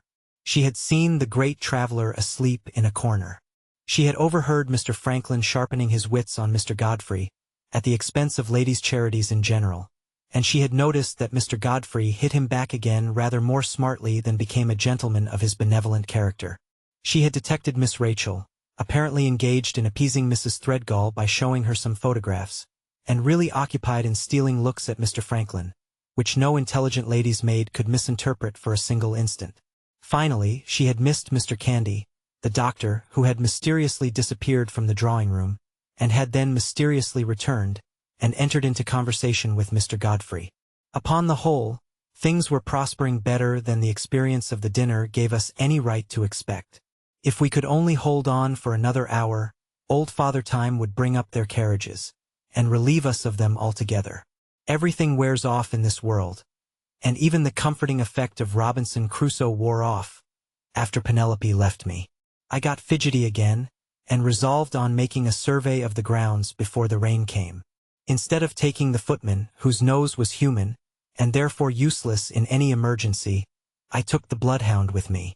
His nose for a stranger was to be depended on. We went all round the premises and out into the road, and returned as wise as we went, having discovered no such thing as a lurking human creature anywhere. The arrival of the carriages was the signal for the arrival of the rain. Poured as if it meant to pour all night. With the exception of the doctor, whose gig was waiting for him, the rest of the company went home snugly under cover in close carriages. I told Mr. Candy that I was afraid he would get wet through. He told me, in return, that he wondered I had arrived at my time of life, without knowing that a doctor's skin was waterproof. So he drove away in the rain, laughing over his own little joke, and so we got rid of our dinner company. The next thing to tell is the story of the night. Chapter 11. When the last of the guests had driven away, I went back into the inner hall and found Samuel at the side table, presiding over the brandy and soda water. My lady and Miss Rachel came out of the drawing-room, followed by the two gentlemen. Mr. Godfrey had some brandy and soda water. Mr. Franklin took nothing. He sat down, looking dead tired. The talking on this birthday occasion had, I suppose, been too much for him. My lady, turning round to wish them good night, looked hard at the wicked Colonel's legacy shining in her daughter's dress. "Rachel," she asked, "where are you going to put your diamond tonight?" Miss Rachel was in high good spirits, just in that humor for talking nonsense, and perversely persisting in it as if it was sense, which you may sometimes have observed in young girls, when they are highly wrought up at the end of an exciting day. First, she declared she didn't know where to put the diamond. Then she said, on her dressing table, of course, along with her other things. Then she remembered that the diamond might take to shining of itself, with its awful moony light in the dark, and that would terrify her in the dead of night. Then she bethought herself of an Indian cabinet which stood in her sitting-room, and instantly made up her mind to put the Indian diamond in the Indian cabinet, for the purpose of permitting two beautiful native productions to admire each other. Having let her little flow of nonsense run on as far as that point, her mother interposed and stopped her. "My dear, your Indian cabinet has no lock to it," says my lady. "Good heavens, mamma!" cried Miss Rachel, "is this an hotel? Are there thieves in the house?" Without taking notice of this fantastic way of talking, my lady wished the gentleman good night. She next turned to Miss Rachel and kissed her. "Why not let me keep the diamond for you tonight?" she asked. Miss Rachel received that proposal as she might, 10 years since, have received a proposal to part her from a new doll. My lady saw there was no reasoning with her that night. "Come into my room, Rachel, the first thing tomorrow morning," she said. "I shall have something to say to you." With those last words she left us slowly, thinking her own thoughts, and, to all appearance, not best pleased with the way by which they were leading her.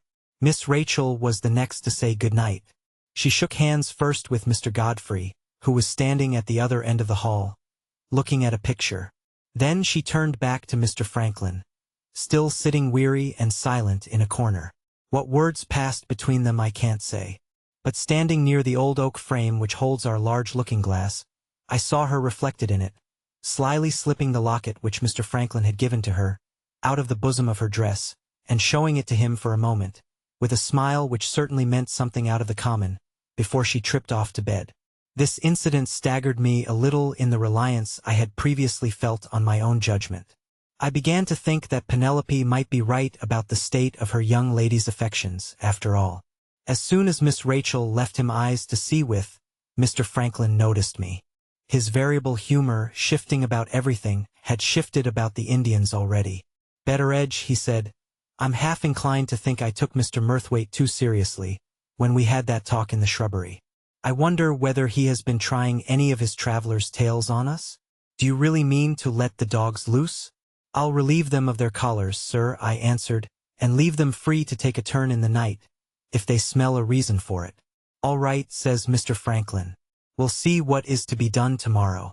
I am not at all disposed to alarm my aunt, Betteredge, without a very pressing reason for it. Good night."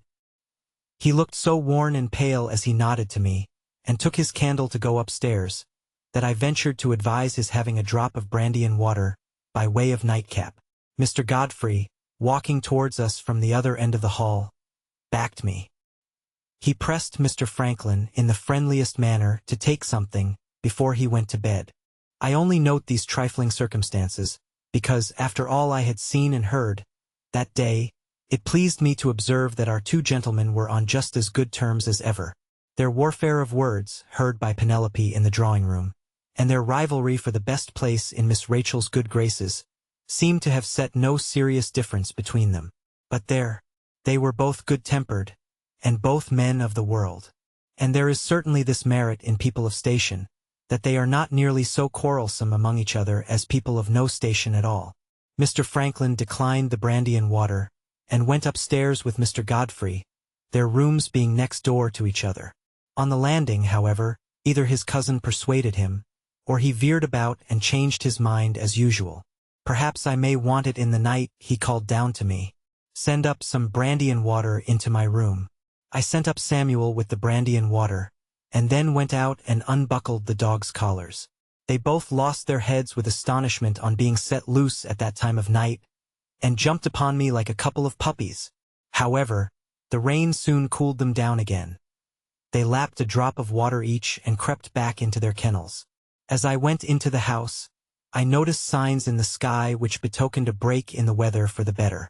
For the present it still poured heavily, and the ground was in a perfect sop. Samuel and I went all over the house, and shut up as usual. I examined everything myself, and trusted nothing to my deputy on this occasion.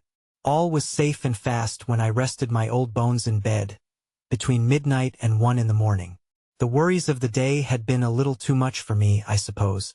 At any rate, I had a touch of Mr. Franklin's malady that night. It was sunrise before I fell off at last into a sleep. All the time I lay awake the house was as quiet as the grave. Not a sound stirred but the splash of the rain, and the sighing of the wind among the trees as a breeze sprang up with the morning. About 7:30 I woke, and opened my window on a fine sunshiny day. The clock had struck 8, and I was just going out to chain up the dogs again, when I heard a sudden whisking of petticoats on the stairs behind me. I turned about, and there was Penelope flying down after me like mad. "Father," she screamed, "come upstairs, for God's sake. The diamond is gone." "Are you out of your mind?" I asked her. "Gone," says Penelope. "Gone, nobody knows how. Come up and see." She dragged me after her into our young lady's sitting room, which opened into her bedroom. There, on the threshold of her bedroom door, stood Miss Rachel, almost as white in the face as the white dressing-gown that clothed her. There also stood the 2 doors of the Indian cabinet wide open. One of the drawers inside was pulled out as far as it would go. "Look," says Penelope. "I myself saw Miss Rachel put the diamond into that drawer last night." I went to the cabinet. The drawer was empty. "Is this true, miss?" I asked, with a look that was not like herself, with a voice that was not like her own. Miss Rachel answered as my daughter had answered. "The diamond is gone." Having said those words, she withdrew into her bedroom, and shut and locked the door. Before we knew which way to turn next, my lady came in, hearing my voice in her daughter's sitting room, and wondering what had happened. The news of the loss of the diamond seemed to petrify her. She went straight to Miss Rachel's bedroom, and insisted on being admitted. Miss Rachel let her in. The alarm, running through the house like fire, caught the two gentlemen next. Mr. Godfrey was the first to come out of his room. All he did when he heard what had happened was to hold up his hands in a state of bewilderment, which didn't say much for his natural strength of mind. Mr. Franklin, whose clear head I had confidently counted on to advise us, seemed to be as helpless as his cousin when he heard the news in his turn. For a wonder, he had had a good night's rest at last, and the unaccustomed luxury of sleep had, as he said himself, apparently stupefied him. However, when he had swallowed his cup of coffee, which he always took on the foreign plan, some hours before he ate any breakfast, his brains brightened, the clear-headed side of him turned up, and he took the matter in hand, resolutely and cleverly, much as follows. He first sent for the servants, and told them to leave all the lower doors and windows, with the exception of the front door, which I had opened, exactly as they had been left when we locked up overnight. He next proposed to his cousin and to me to make quite sure, before we took any further steps, that the diamond had not accidentally dropped somewhere out of sight, say at the back of the cabinet, or down behind the table on which the cabinet stood. Having searched in both places and found nothing, having also questioned Penelope, and discovered from her no more than the little she had already told me, Mr. Franklin suggested next extending our inquiries to Miss Rachel, and sent Penelope to knock at her bedroom door. My lady answered the knock, and closed the door behind her. The moment after we heard it locked inside by Miss Rachel, my mistress came out among us, looking sorely puzzled and distressed. The loss of the diamond seems to have quite overwhelmed Rachel, she said, in reply to Mr. Franklin. She shrinks, in the strangest manner, from speaking of it, even to me. It is impossible you can see her for the present. Having added to our perplexities by this account of Miss Rachel, my lady, after a little effort, recovered her usual composure, and acted with her usual decision. I suppose there is no help for it? She said, quietly. I suppose I have no alternative but to send for the police? And the first thing for the police to do, added Mr. Franklin, catching her up, is to lay hands on the Indian jugglers who performed here last night. My lady and Mr. Godfrey, not knowing what Mr. Franklin and I knew, both started, and both looked surprised. I can't stop to explain myself now, Mr. Franklin went on. I can only tell you that the Indians have certainly stolen the diamond. Give me a letter of introduction, says he, addressing my lady, to one of the magistrates at Frizinghall. Merely telling him that I represent your interests and wishes, and let me ride off with it instantly. Our chance of catching the thieves may depend on our not wasting one unnecessary minute. Nota bene, whether it was the French side or the English, the right side of Mr. Franklin seemed to be uppermost now. The only question was, how long would it last? He put pen, ink, and paper before his aunt, who, as it appeared to me, wrote the letter he wanted a little unwillingly. If it had been possible to overlook such an event as the loss of a jewel worth £20,000, I believe, with my lady's opinion of her late brother, and her distrust of his birthday gift, it would have been privately a relief to her to let the thieves get off with the Moonstone scot-free. I went out with Mr. Franklin to the stables, and took the opportunity of asking him how the Indians, whom I suspected, of course, as shrewdly as he did, could possibly have got into the house. One of them might have slipped into the hall in the confusion, when the dinner company were going away, says Mr. Franklin. The fellow may have been under the sofa while my aunt and Rachel were talking about where the diamond was to be put for the night. He would only have to wait till the house was quiet, and there it would be in the cabinet, to be had for the taking. With those words, he called to the groom to open the gate, and galloped off. This seemed certainly to be the only rational explanation. But how had the thief contrived to make his escape from the house? I had found the front door locked and bolted, as I had left it at night when I went to open it after getting up. As for the other doors and windows, there they were still, all safe and fast, to speak for themselves. The dogs, too? Suppose the thief had got away by dropping from one of the upper windows. How had he escaped the dogs? Had he come provided for them with drugged meat? As the doubt crossed my mind, the dogs themselves came galloping at me round a corner, rolling each other over on the wet grass, in such lively health and spirits that it was with no small difficulty I brought them to reason, and chained them up again. The more I turned it over in my mind, the less satisfactory Mr. Franklin's explanation appeared to be. We had our breakfasts. Whatever happens in a house, robbery or murder, it doesn't matter, you must have your breakfast. When we had done, my lady sent for me, and I found myself compelled to tell her all that I had hitherto concealed, relating to the Indians and their plot. Being a woman of a high courage, she soon got over the first startling effect of what I had to communicate. Her mind seemed to be far more perturbed about her daughter than about the heathen rogues and their conspiracy. You know how odd Rachel is, and how differently she behaves sometimes from other girls, my lady said to me. But I have never, in all my experience, seen her so strange and so reserved as she is now. The loss of her jewel seems almost to have turned her brain. Who would have thought that horrible diamond could have laid such a hold on her in so short a time? It was certainly strange. Taking toys and trinkets in general, Miss Rachel was nothing like so mad after them as most young girls. Yet there she was, still locked up inconsolably in her bedroom. It is but fair to add that she was not the only one of us in the house who was thrown out of the regular groove. Mr. Godfrey, for instance, though professionally a sort of consoler general, seemed to be at a loss where to look for his own resources. Having no company to amuse him, and getting no chance of trying what his experience of women in distress could do towards comforting Miss Rachel, he wandered hither and thither about the house and gardens in an aimless, uneasy way. He was in two different minds about what it became him to do, after the misfortune that had happened to us. Ought he to relieve the family, in their present situation, of the responsibility of him as a guest, or ought he to stay on the chance that even his humble services might be of some use? He decided ultimately that the last course was perhaps the most customary and considerate course to take, in such a very peculiar case of family distress as this was. Circumstances try the metal a man is really made of. Mr. Godfrey, tried by circumstances, showed himself of weaker metal than I had thought him to be.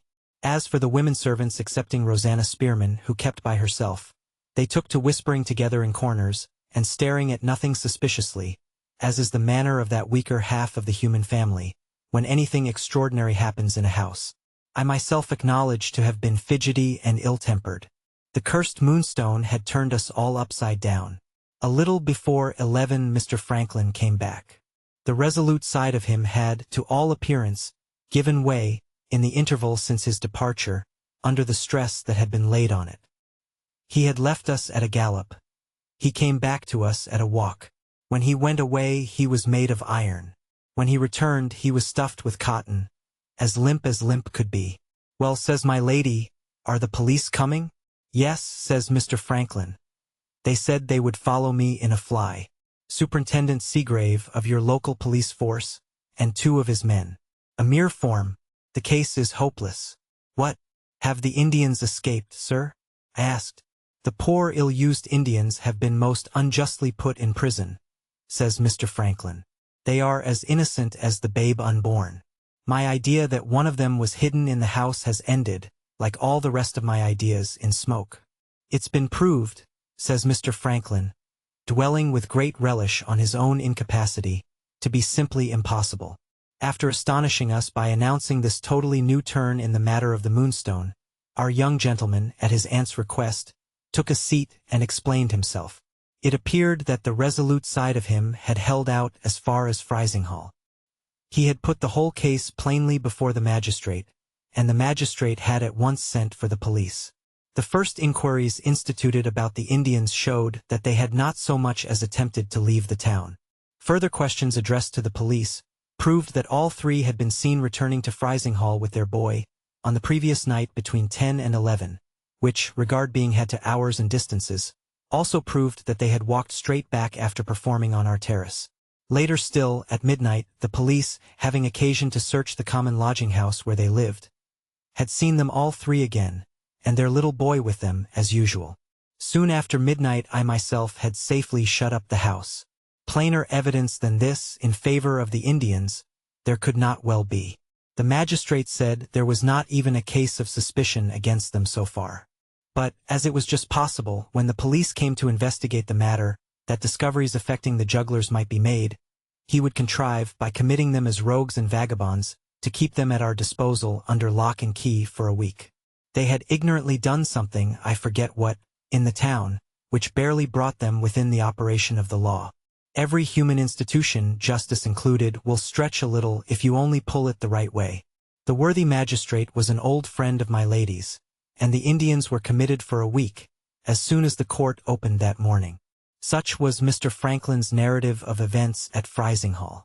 The Indian clue to the mystery of the lost jewel was now, to all appearance, a clue that had broken in our hands. If the jugglers were innocent, who, in the name of wonder, had taken the moonstone out of Miss Rachel's drawer? 10 minutes later, to our infinite relief, Superintendent Seagrave arrived at the house. He reported passing Mr. Franklin on the terrace, sitting in the sun, I suppose with the Italian side of him uppermost, and warning the police as they went by that the investigation was hopeless before the investigation had begun. For a family in our situation, the superintendent of the Frizinghall police was the most comforting officer you could wish to see.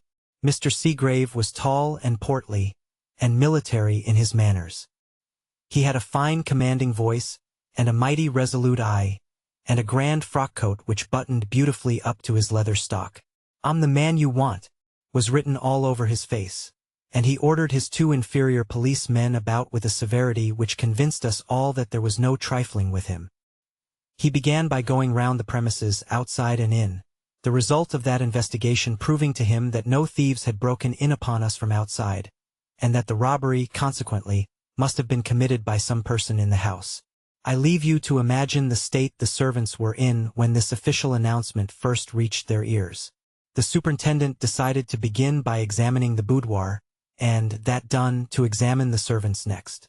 At the same time, he posted one of his men on the staircase which led to the servants' bedrooms, with instructions to let nobody in the house pass him, till further orders. At this latter proceeding, the weaker half of the human family went distracted on the spot. They bounced out of their corners, whisked upstairs in a body to Miss Rachel's room, Rosanna Spearman being carried away among them this time, burst in on Superintendent Seagrave, and all looking equally guilty, summoned him to say which of them he suspected at once. Mr. Superintendent proved equal to the occasion. He looked at them with his resolute eye, and he cowed them with his military voice. "Now then, you women, go downstairs again, every one of you. I won't have you here. Look," says Mr. Superintendent, suddenly pointing to a little smear of the decorative painting on Miss Rachel's door, at the outer edge, just under the lock. "Look what mischief the petticoats of some of you have done already. Clear out, clear out." Rosanna Spearman, who was nearest to him, and nearest to the little smear on the door, set the example of obedience, and slipped off instantly to her work. The rest followed her out. The superintendent finished his examination of the room, and, making nothing of it, asked me who had first discovered the robbery. My daughter had first discovered it. My daughter was sent for. Mr. Superintendent proved to be a little too sharp with Penelope at starting. "Now, young woman, attend to me, and mind you speak the truth." Penelope fired up instantly. "I've never been taught to tell lies, Mr. Policeman. And if father can stand there and hear me accused of falsehood and thieving, and my own bedroom shut against me, and my character taken away, which is all a poor girl has left, he's not the good father I take him for." A timely word from me put Justice and Penelope on a pleasanter footing together. The questions and answers went swimmingly, and ended in nothing worth mentioning. My daughter had seen Miss Rachel put the diamond in the drawer of the cabinet the last thing at night. She had gone in with Miss Rachel's cup of tea at 8 the next morning, and had found the drawer open and empty. Upon that, she had alarmed the house, and there was an end of Penelope's evidence. Mr. Superintendent next asked to see Miss Rachel herself. Penelope mentioned his request through the door. The answer reached us by the same road. "I have nothing to tell the policeman. I can't see anybody." Our experienced officer looked equally surprised and offended when he heard that reply. I told him my young lady was ill, and begged him to wait a little and see her later. We thereupon went downstairs again, and were met by Mr. Godfrey and Mr. Franklin crossing the hall. The 2 gentlemen, being inmates of the house, were summoned to say if they could throw any light on the matter.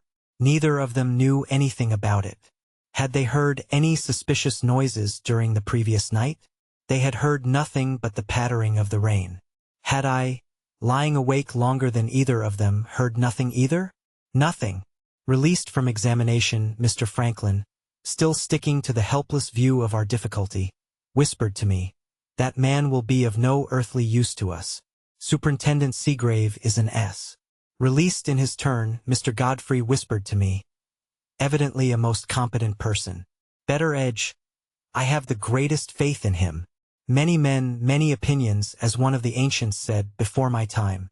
Mr. Superintendent's next proceeding took him back to the boudoir again, with my daughter and me at his heels. His object was to discover whether any of the furniture had been moved, during the night, out of its customary place. His previous investigation in the room having, apparently, not gone quite far enough to satisfy his mind on this point. While we were still poking about among the chairs and tables, the door of the bedroom was suddenly opened. After having denied herself to everybody, Miss Rachel, to our astonishment, walked into the midst of us of her own accord. She took up her garden hat from a chair, and then went straight to Penelope with this question. "Mr. Franklin Blake sent you with a message to me this morning?" "Yes, miss." "He wished to speak to me, didn't he?" "Yes, miss." "Where is he now?" Hearing voices on the terrace below, I looked out of window, and saw the two gentlemen walking up and down together. Answering for my daughter, I said, "Mr. Franklin is on the terrace, miss." Without another word, without heeding Mr. Superintendent, who tried to speak to her, pale as death, and wrapped up strangely in her own thoughts, she left the room, and went down to her cousins on the terrace. It showed a want of due respect, it showed a breach of good manners on my part, but, for the life of me, I couldn't help looking out of window when Miss Rachel met the gentleman outside. She went up to Mr. Franklin without appearing to notice Mr. Godfrey, who thereupon drew back and left them by themselves. What she said to Mr. Franklin appeared to be spoken vehemently. It lasted but for a short time, and, judging by what I saw of his face from the window, seemed to astonish him beyond all power of expression. While they were still together, my lady appeared on the terrace. Miss Rachel saw her, said a few last words to Mr. Franklin, and suddenly went back into the house again, before her mother came up with her. My lady surprised herself, and noticing Mr. Franklin's surprise, spoke to him. Mr. Godfrey joined them and spoke also.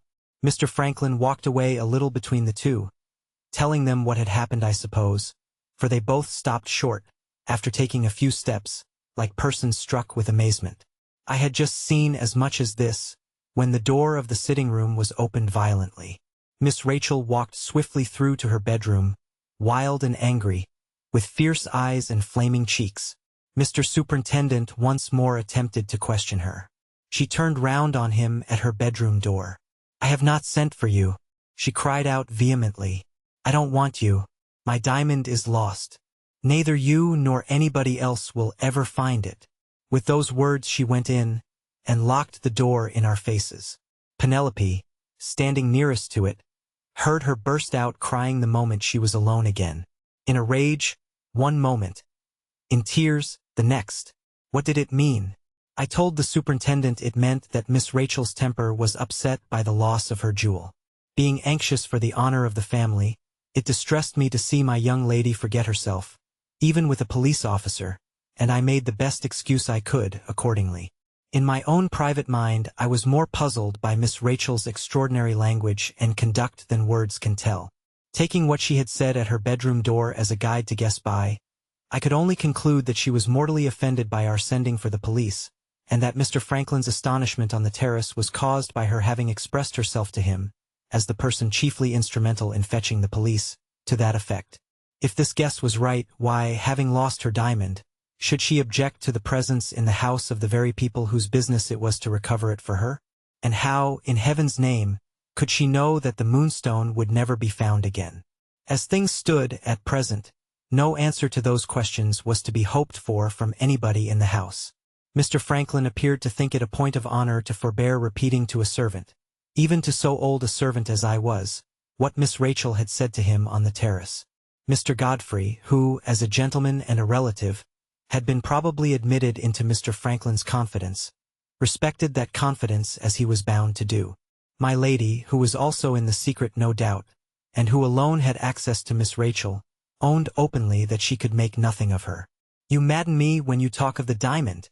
All her mother's influence failed to extract from her a word more than that. Here we were, then, at a deadlock about Miss Rachel and at a deadlock about the Moonstone. In the first case, my lady was powerless to help us. In the second, as you shall presently judge, Mr. Seagrave was fast approaching the condition of a superintendent at his wits' end. Having ferreted about all over the boudoir, without making any discoveries among the furniture, our experienced officer applied to me to know whether the servants in general were or were not acquainted with the place in which the diamond had been put for the night. I knew where it was put, sir, I said, to begin with. Samuel, the footman, knew also, for he was present in the hall when they were talking about where the diamond was to be kept that night. My daughter knew, as she has already told you. She or Samuel may have mentioned the thing to the other servants, or the other servants may have heard the talk for themselves, through the side door of the hall, which might have been open to the back staircase. For all I can tell, everybody in the house may have known where the jewel was last night. My answer presenting rather a wide field for Mr. Superintendent's suspicions to range over, he tried to narrow it by asking about the servants' characters next. I thought directly of Rosanna Spearman. But it was neither my place nor my wish to direct suspicion against a poor girl, whose honesty had been above all doubt as long as I had known her. The matron at the reformatory had reported her to my lady as a sincerely penitent and thoroughly trustworthy girl. It was the superintendent's business to discover reason for suspecting her first, and then, and not till then, it would be my duty to tell him how she came into my lady's service. All our people have excellent characters, I said, and all have deserved the trust their mistress has placed in them. After that, there was but one thing left for Mr. Seagrave to do, namely, to set to work and tackle the servants' characters himself. One after another they were examined. One after another, they proved to have nothing to say, and said it, so far as the women were concerned, at great length, and with a very angry sense of the embargo laid on their bedrooms. The rest of them being sent back to their places downstairs, Penelope was then summoned, and examined separately a second time. My daughter's little outbreak of temper in the boudoir, and her readiness to think herself suspected, appeared to have produced an unfavorable impression on Superintendent Seagrave. It seemed also to dwell a little on his mind that she had been the last person who saw the diamond at night. When the second questioning was over, my girl came back to me in a frenzy. There was no doubt of it any longer.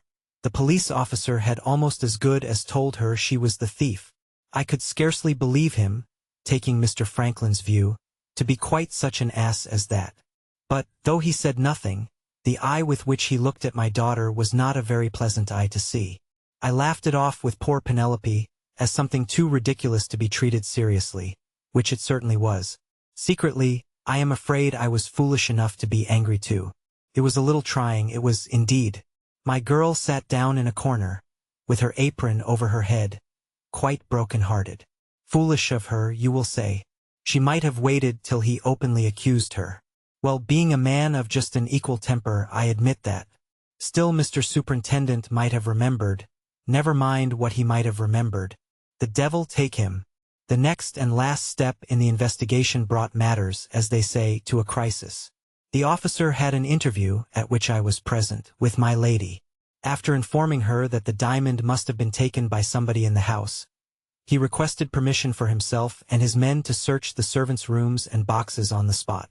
My good mistress, like the generous high-bred woman she was, refused to let us be treated like thieves.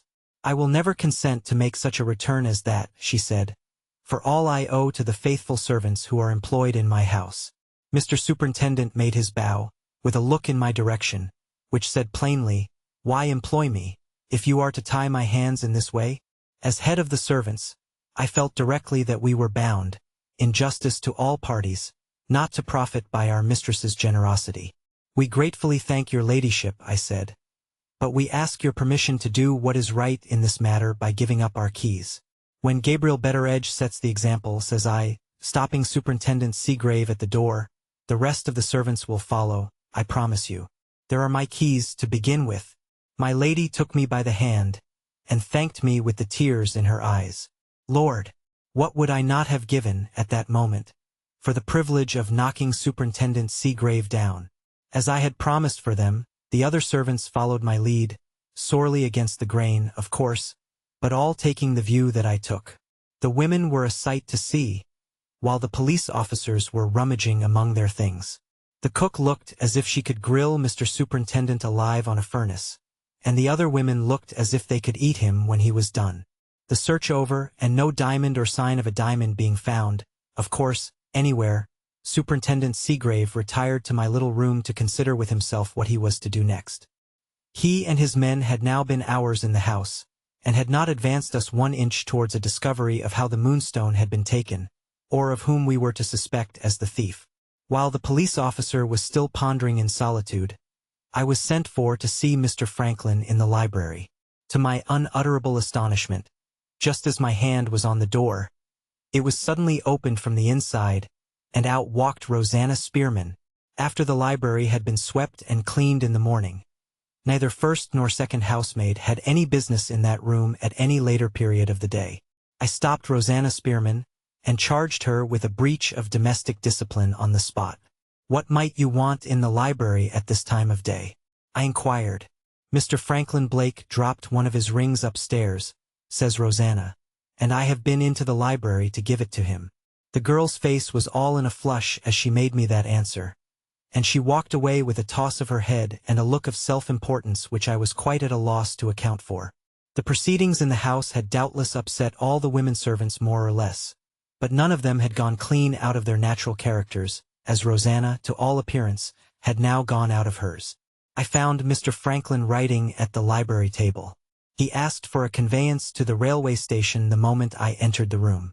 The first sound of his voice informed me that we now had the resolute side of him uppermost once more.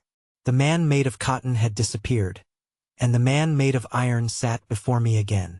"Going to London, sir?" I asked. "Going to telegraph to London," says Mr. Franklin. "I have convinced my aunt that we must have a cleverer head than Superintendent Seagrave's to help us, and I have got her permission to dispatch a telegram to my father. He knows the Chief Commissioner of Police, and the Commissioner can lay his hand on the right man to solve the mystery of the diamond." "Talking of mysteries, by the by," says Mr. Franklin, dropping his voice, "I have another word to say to you before you go to the stables. Don't breathe a word of it to anybody as yet, but either Rosanna Spearman's head is not quite right, or I am afraid she knows more about the Moonstone than she ought to know." I can hardly tell whether I was more startled or distressed at hearing him say that. If I had been younger, I might have confessed as much to Mr. Franklin. But when you are old, you acquire one excellent habit. In cases where you don't see your way clearly, you hold your tongue. "She came in here with a ring I dropped in my bedroom," Mr. Franklin went on. "When I had thanked her, of course I expected her to go.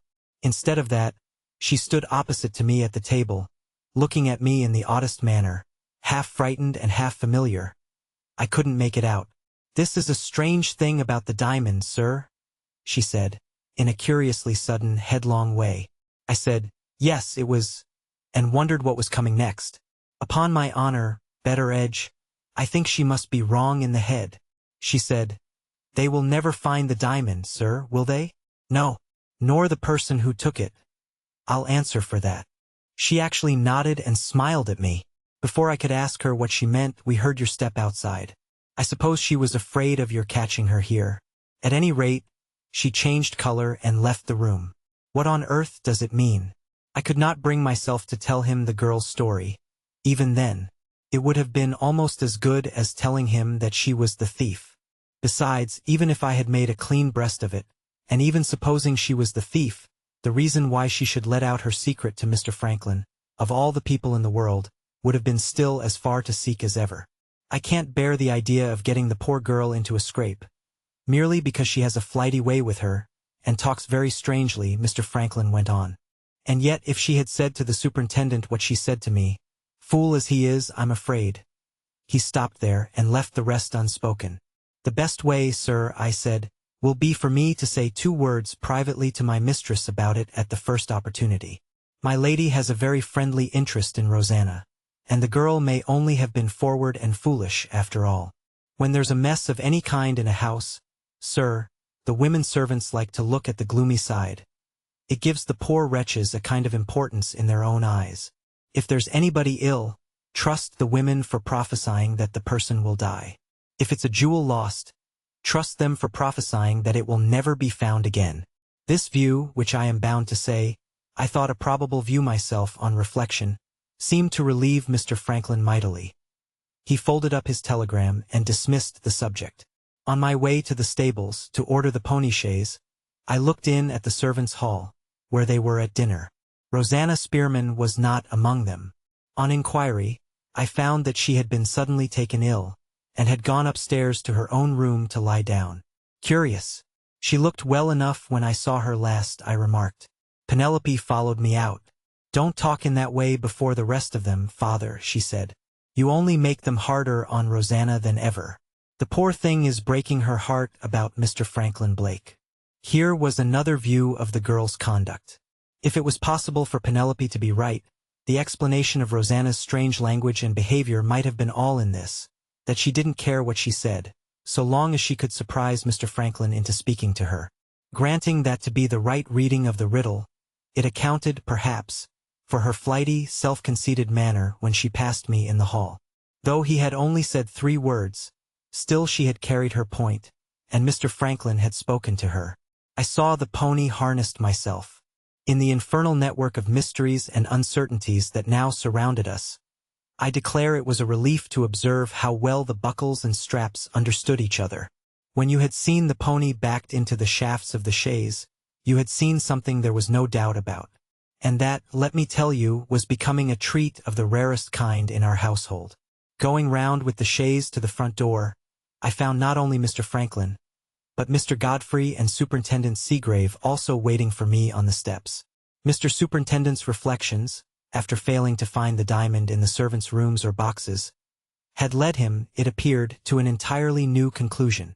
Still sticking to his first text, namely, that somebody in the house had stolen the jewel, our experienced officer was now of the opinion that the thief, he was wise enough not to name poor Penelope, whatever he might privately think of her, had been acting in concert with the Indians, and he accordingly proposed shifting his inquiries to the jugglers in the prison at Frizinghall. Hearing of this new move, Mr. Franklin had volunteered to take the superintendent back to the town, from which he could telegraph to London as easily as from our station.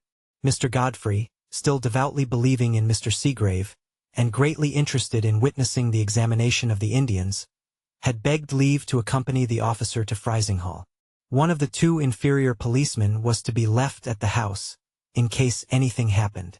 The other was to go back with the superintendent to the town. So the 4 places in the pony chaise were just filled. Before he took the reins to drive off, Mr. Franklin walked me away a few steps out of hearing of the others. I will wait to telegraph to London, he said, till I see what comes of our examination of the Indians. My own conviction is that this muddle-headed local police officer is as much in the dark as ever, and is simply trying to gain time. The idea of any of the servants being in league with the Indians is a preposterous absurdity, in my opinion. Keep about the house, Betteredge, till I come back, and try what you can make of Rosanna Spearman.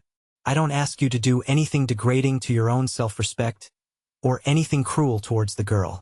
I only ask you to exercise your observation more carefully than usual. We will make as light of it as we can before my aunt, but this is a more important matter than you may suppose. It is a matter of £20,000, sir, I said, thinking of the value of the diamond. It's a matter of quieting Rachel's mind, answered Mr. Franklin gravely. I am very uneasy about her. He left me suddenly, as if he desired to cut short any further talk between us. I thought I understood why. Further talk might have let me into the secret of what Miss Rachel had said to him on the terrace. So they drove away to Frizinghall. I was ready enough, in the girl's own interest, to have a little talk with Rosanna in private. But the needful opportunity failed to present itself. She only came downstairs again at tea-time. When she did appear, she was flighty and excited, had what they call an hysterical attack, took a dose of sal volatile by my lady's order, and was sent back to her bed. The day wore on to its end drearily and miserably enough, I can tell you. Miss Rachel still kept her room, declaring that she was too ill to come down to dinner that day. My lady was in such low spirits about her daughter, that I could not bring myself to make her additionally anxious, by reporting what Rosanna Spearman had said to Mr. Franklin. Penelope persisted in believing that she was to be forthwith tried, sentenced, and transported for theft. The other women took to their Bibles and hymn books, and looked as sour as verjuice over their reading, a result which I have observed in my sphere of life, to follow generally on the performance of acts of piety at unaccustomed periods of the day. As for me, I hadn't even heart enough to open my Robinson Crusoe. I went out into the yard, and, being hard up for a little cheerful society, set my chair by the kennels and talked to the dogs. Half an hour before dinner time, the two gentlemen came back from Frizinghall, having arranged with Superintendent Seagrave that he was to return to us the next day. They had called on Mr. Murthwaite, the Indian traveler, at his present residence, near the town. At Mr. Franklin's request, he had kindly given them the benefit of his knowledge of the language, in dealing with those two, out of the 3 Indians, who knew nothing of English. The examination, conducted carefully and at great length, had ended in nothing. Not the shadow of a reason being discovered for suspecting the jugglers of having tampered with any of our servants. On reaching that conclusion, Mr. Franklin had sent his telegraphic message to London, and there the matter now rested till tomorrow came. So much for the history of the day that followed the birthday. Not a glimmer of light had broken in on us, so far. A day or two after, however, the darkness lifted a little. How and with what result you shall presently see. Chapter 12. The Thursday night passed, and nothing happened. With the Friday morning came 2 pieces of news. Item the first. The baker's man declared he had met Rosanna Spearman, on the previous afternoon, with a thick veil on, walking towards Frizinghall by the footpath way over the moor. It seems strange that anybody should be mistaken about Rosanna, whose shoulder marked her out pretty plainly, poor thing, but mistaken the man must have been. For Rosanna, as you know, had been all the Thursday afternoon ill upstairs in her room. Item the second came through the postman. Worthy Mr. Candy had said one more of his many unlucky things, when he drove off in the rain on the birthday night, and told me that a doctor's skin was waterproof. In spite of his skin, the wet had got through him.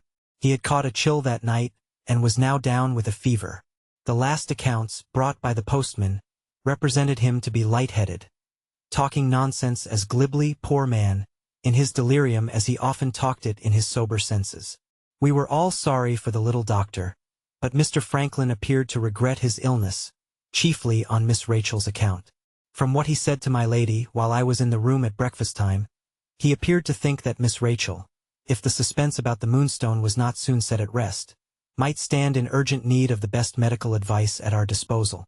Breakfast had not been over long, when a telegram from Mr. Blake, the elder, arrived in answer to his son. It informed us that he had laid hands, by help of his friend, the commissioner, on the right man to help us. The name of him was Sergeant Cuff, and the arrival of him from London might be expected by the morning train. At reading the name of the new police officer, Mr. Franklin gave a start. It seems that he had heard some curious anecdotes about Sergeant Cuff, from his father's lawyer, during his stay in London. I begin to hope we are seeing the end of our anxieties already, he said. If half the stories I have heard are true, when it comes to unraveling a mystery, there isn't the equal in England of Sergeant Cuff. We all got excited and impatient as the time drew near for the appearance of this renowned and capable character. Superintendent Seagrave, returning to us at his appointed time, and hearing that the sergeant was expected, instantly shut himself up in a room with pen, ink, and paper, to make notes of the report which would be certainly expected from him. I should have liked to have gone to the station myself to fetch the sergeant. But my lady's carriage and horses were not to be thought of, even for the celebrated Cuff, and the pony chaise was required later for Mr. Godfrey. He deeply regretted being obliged to leave his aunt at such an anxious time, and he kindly put off the hour of his departure till as late as the last train, for the purpose of hearing what the clever London police officer thought of the case. But on Friday night he must be in town, having a ladies' charity, in difficulties, waiting to consult him on Saturday morning. When the time came for the sergeant's arrival, I went down to the gate to look out for him. A fly from the railway drove up as I reached the lodge, and out got a grizzled, elderly man, so miserably lean that he looked as if he had not got an ounce of flesh on his bones in any part of him. He was dressed all in decent black, with a white cravat round his neck. His face was as sharp as a hatchet, and the skin of it was as yellow and dry and withered as an autumn leaf. His eyes, of a steely light gray, had a very disconcerting trick, when they encountered your eyes, of looking as if they expected something more from you than you were aware of yourself. His walk was soft. His voice was melancholy. His long, lanky fingers were hooked like claws. He might have been a parson or an undertaker or anything else you like except what he really was. A more complete opposite to Superintendent Seagrave than Sergeant Cuff, and a less comforting officer to look at. For a family in distress, I defy you to discover, search where you may. "Is this Lady Veranders?" he asked. "Yes, sir. I am Sergeant Cuff." "This way, sir, if you please." On our road to the house, I mentioned my name and position in the family, to satisfy him that he might speak to me about the business on which my lady was to employ him. Not a word did he say about the business, however, for all that. He admired the grounds, and remarked that he felt the sea air very brisk and refreshing. I privately wondered, on my side, how the celebrated Cuff had got his reputation. We reached the house, in the temper of two strange dogs, coupled up together for the first time in their lives by the same chain. Asking for my lady, and hearing that she was in one of the conservatories, we went round to the gardens at the back, and sent a servant to seek her.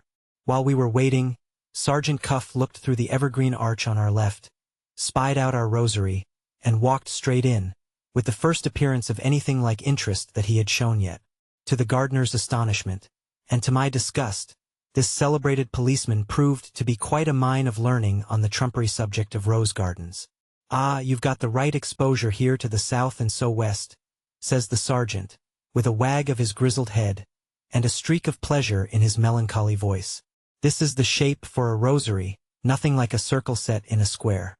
Yes, yes, with walks between all the beds. But they oughtn't to be gravel walks like these. Grass, Mr. Gardener. Grass walks between your roses. Gravel's too hard for them. That's a sweet pretty bed of white roses and blush roses. They always mix well together, don't they? Here's the white musk rose, Mr. Betteredge, our old English rose holding up its head along with the best and the newest of them. Pretty dear," says the sergeant, fondling the musk rose with his lanky fingers, and speaking to it as if he was speaking to a child. This was a nice sort of man to recover Miss Rachel's diamond, and to find out the thief who stole it. "You seem to be fond of roses, Sergeant?" I remarked. "I haven't much time to be fond of anything," says Sergeant Cuff. "But when I have a moment's fondness to bestow, most times, Mr. Betteredge, the roses get it. I began my life among them in my father's nursery garden, and I shall end my life among them if I can. Yes, one of these days, please God, I shall retire from catching thieves, and try my hand at growing roses. There will be grass walks, Mr. Gardener, between my beds," says the sergeant, on whose mind the gravel paths of our rosary seemed to dwell unpleasantly. "It seems an odd taste, sir," I ventured to say, "for a man in your line of life. If you will look about you, which most people won't do," says Sergeant Cuff, "you will see that the nature of a man's tastes is, most times, as opposite as possible to the nature of a man's business.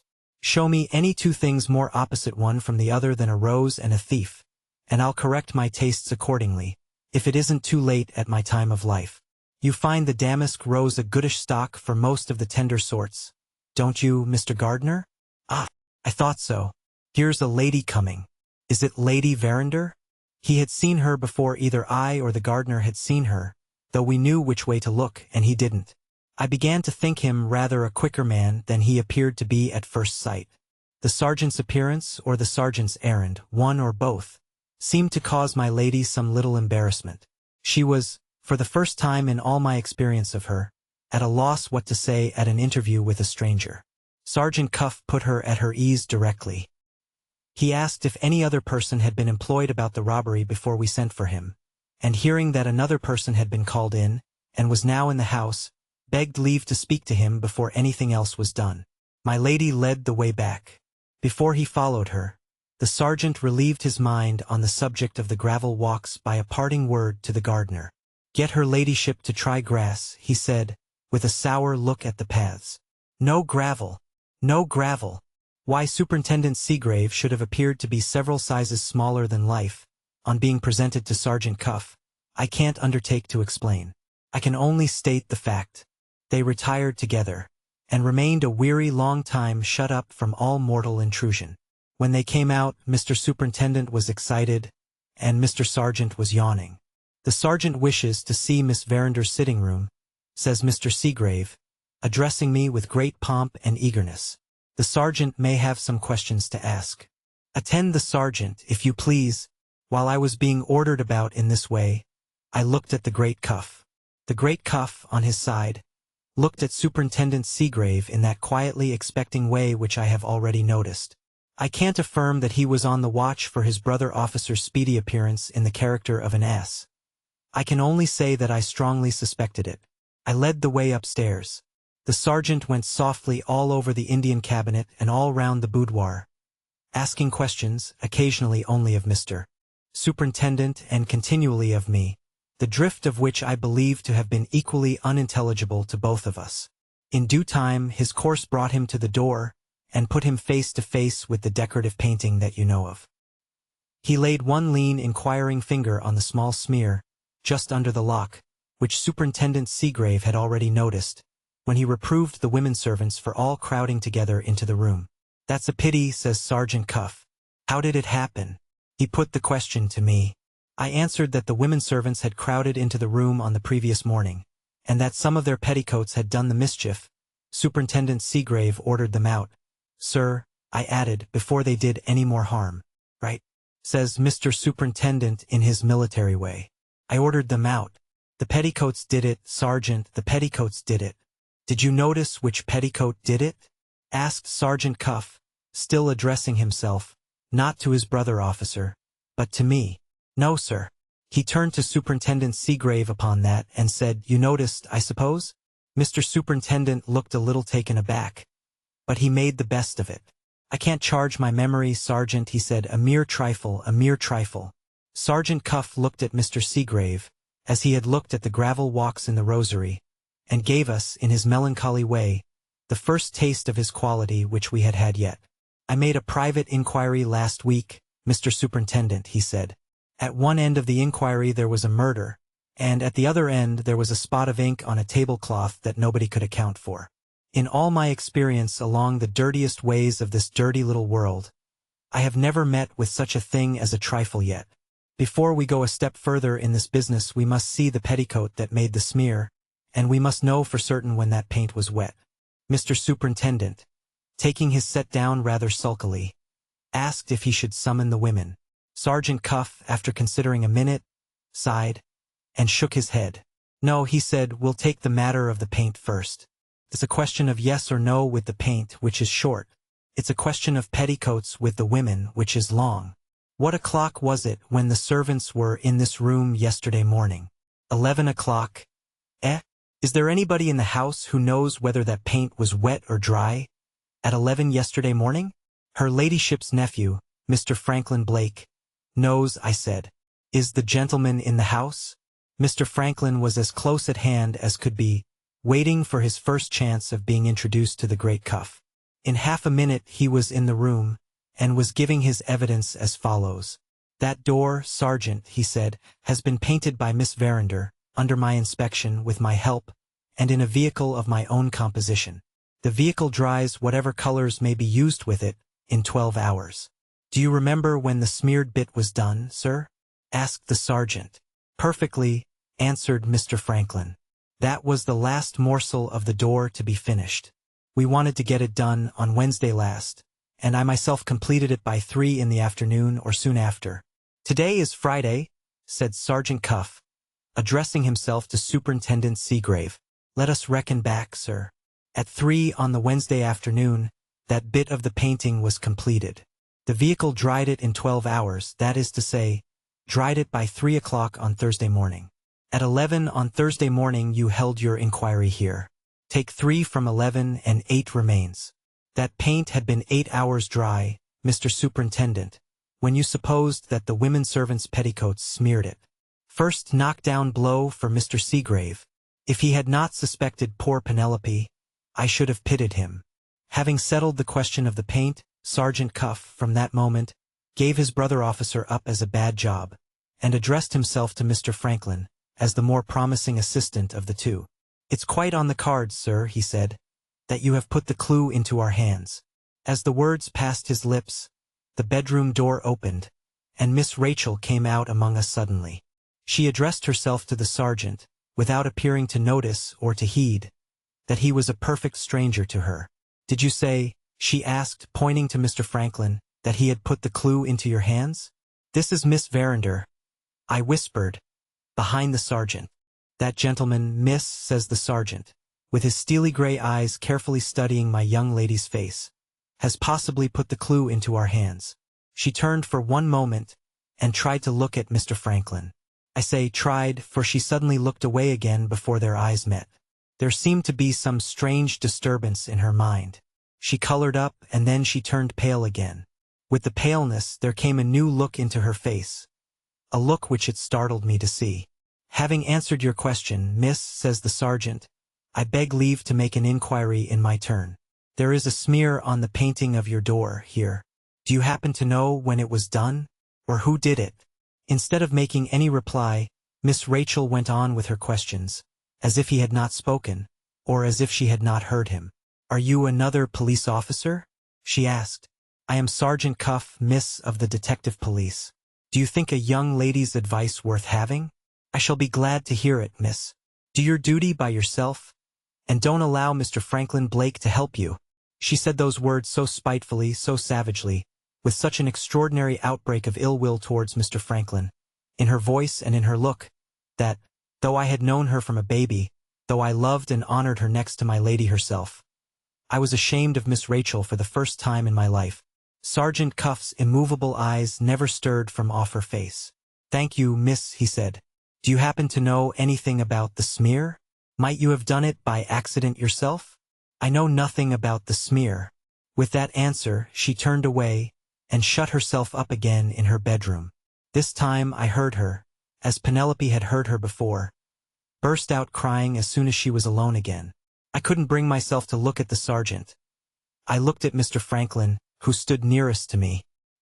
He seemed to be even more sorely distressed at what had passed than I was. "I told you I was uneasy about her," he said, "and now you see why. Miss Verinder appears to be a little out of temper about the loss of her diamond," remarked the sergeant. "It's a valuable jewel. Natural enough. Natural enough."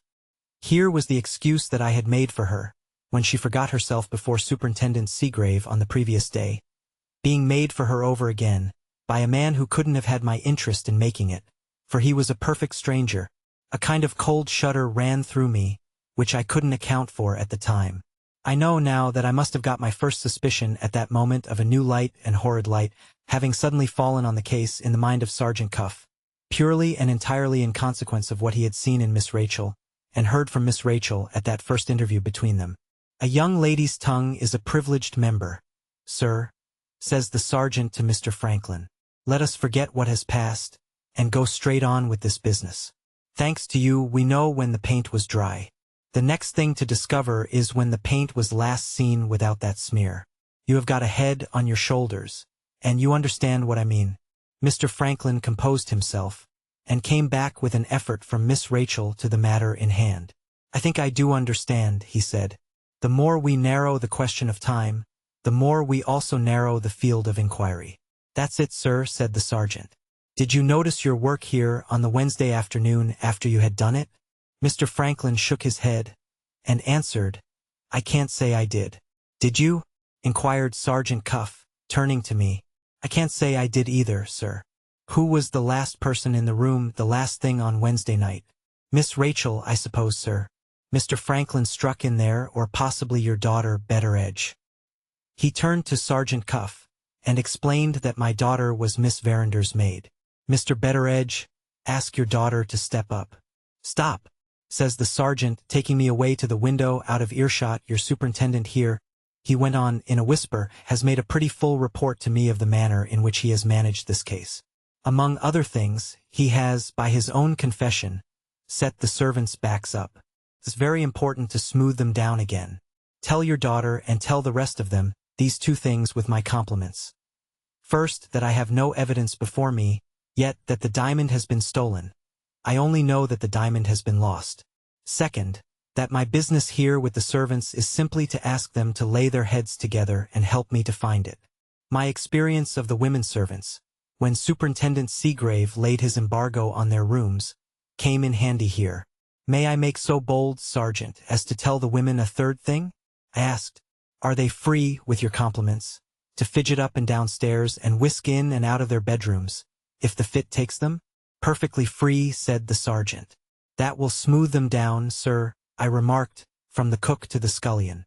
"Go and do it at once, Mr. Betteredge." I did it in less than 5 minutes. There was only one difficulty when I came to the bit about the bedrooms. It took a pretty stiff exertion of my authority as chief to prevent the whole of the female household from following me and Penelope upstairs, in the character of volunteer witnesses in a burning fever of anxiety to help Sergeant Cuff. The sergeant seemed to approve of Penelope. He became a trifle less dreary, and he looked much as he had looked when he noticed the white musk rose in the flower garden. Here is my daughter's evidence, as drawn off from her by the sergeant. She gave it, I think, very prettily, but there, she is my child all over. Nothing of her mother in her. Lord bless you, nothing of her mother in her. Penelope examined. Took a lively interest in the painting on the door, having helped to mix the colors. Noticed the bit of work under the lock because it was the last bit done. Had seen it some hours afterwards without a smear. Had left it as late as 12 at night without a smear. Had at that hour wished her young lady good night in the bedroom. Had heard the clock strike in the boudoir. Had her hand at the time on the handle of the painted door. Knew the paint was wet, having helped to mix the colors as aforesaid. Took particular pains not to touch it. Could swear that she held up the skirts of her dress, and that there was no smear on the paint then. Could not swear that her dress mightn't have touched it accidentally in going out. Remembered the dress she had on, because it was new, a present from Miss Rachel. Her father remembered and could speak to it, too. Could and would and did fetch it. Dress recognized by her father as the dress she wore that night.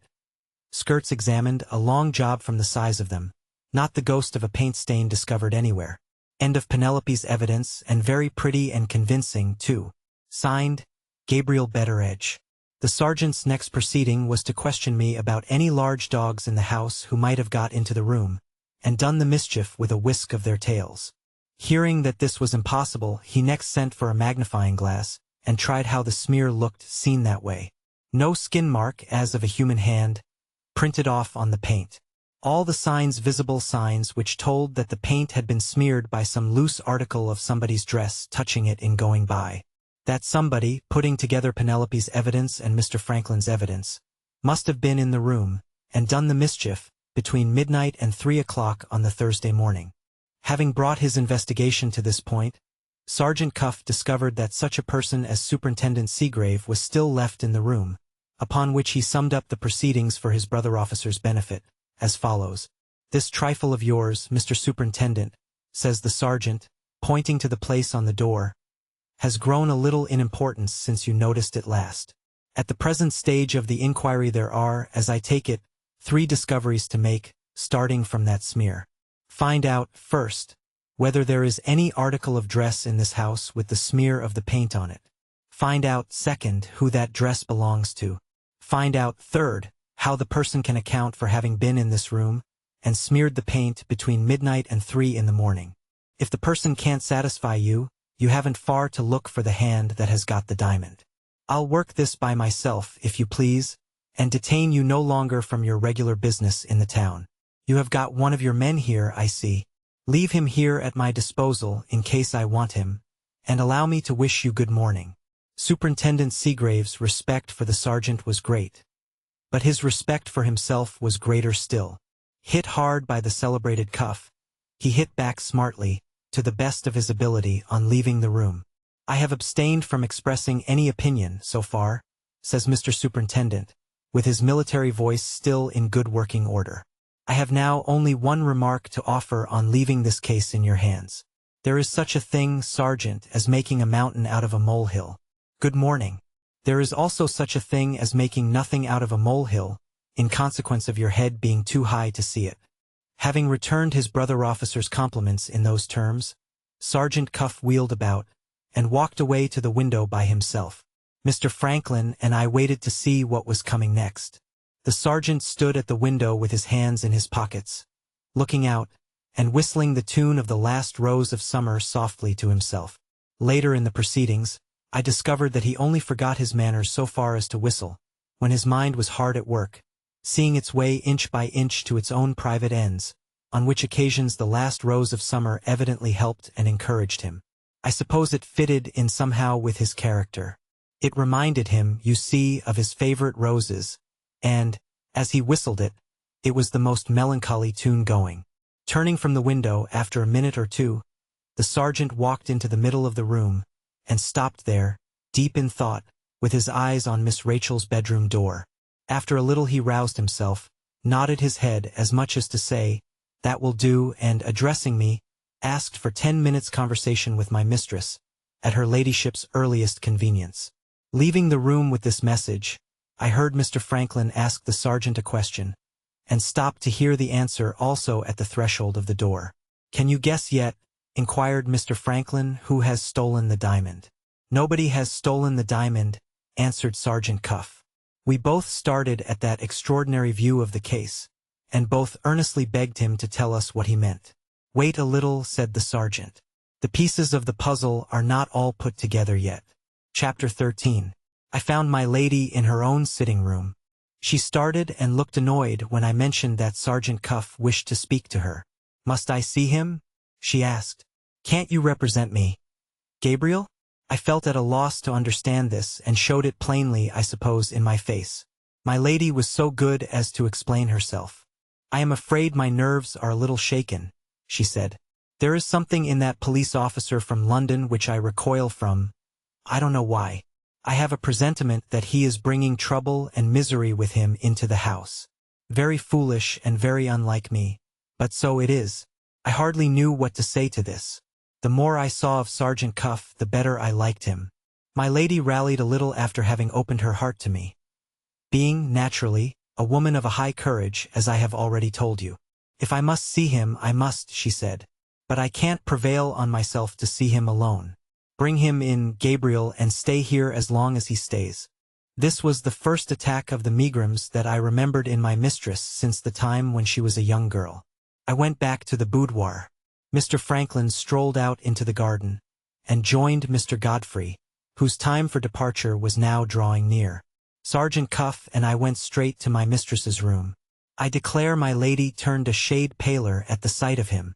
She commanded herself, however, in other respects, and asked the sergeant if he had any objection to my being present. She was so good as to add that I was her trusted adviser as well as her old servant, and that in anything which related to the household I was the person whom it might be most profitable to consult. The sergeant politely answered that he would take my presence as a favor, having something to say about the servants in general, and having found my experience in that quarter already of some use to him. My lady pointed to 2 chairs, and we set in for our conference immediately. "I have already formed an opinion on this case," says Sergeant Cuff, "which I beg your ladyship's permission to keep to myself for the present. My business now is to mention what I have discovered upstairs in Miss Verander's sitting room, and what I have decided, with your ladyship's leave, on doing next." He then went into the matter of the smear on the paint, and stated the conclusions he drew from it, just as he had stated them, only with greater respect of language, to Superintendent Seagrave. "One thing," he said, "in conclusion, is certain. The diamond is missing out of the drawer in the cabinet. Another thing is next to certain. The marks from the smear on the door must be on some article of dress belonging to somebody in this house. We must discover that article of dress before we go a step further. And that discovery," remarked my mistress, "implies, I presume, the discovery of the thief?" "I beg your ladyship's pardon. I don't say the diamond is stolen. I only say, at present, that the diamond is missing. The discovery of the stained dress may lead the way to finding it." Her ladyship looked at me. "Do you understand this?" she said. "Sergeant Cuff understands it, my lady," I answered. "How do you propose to discover the stained dress?"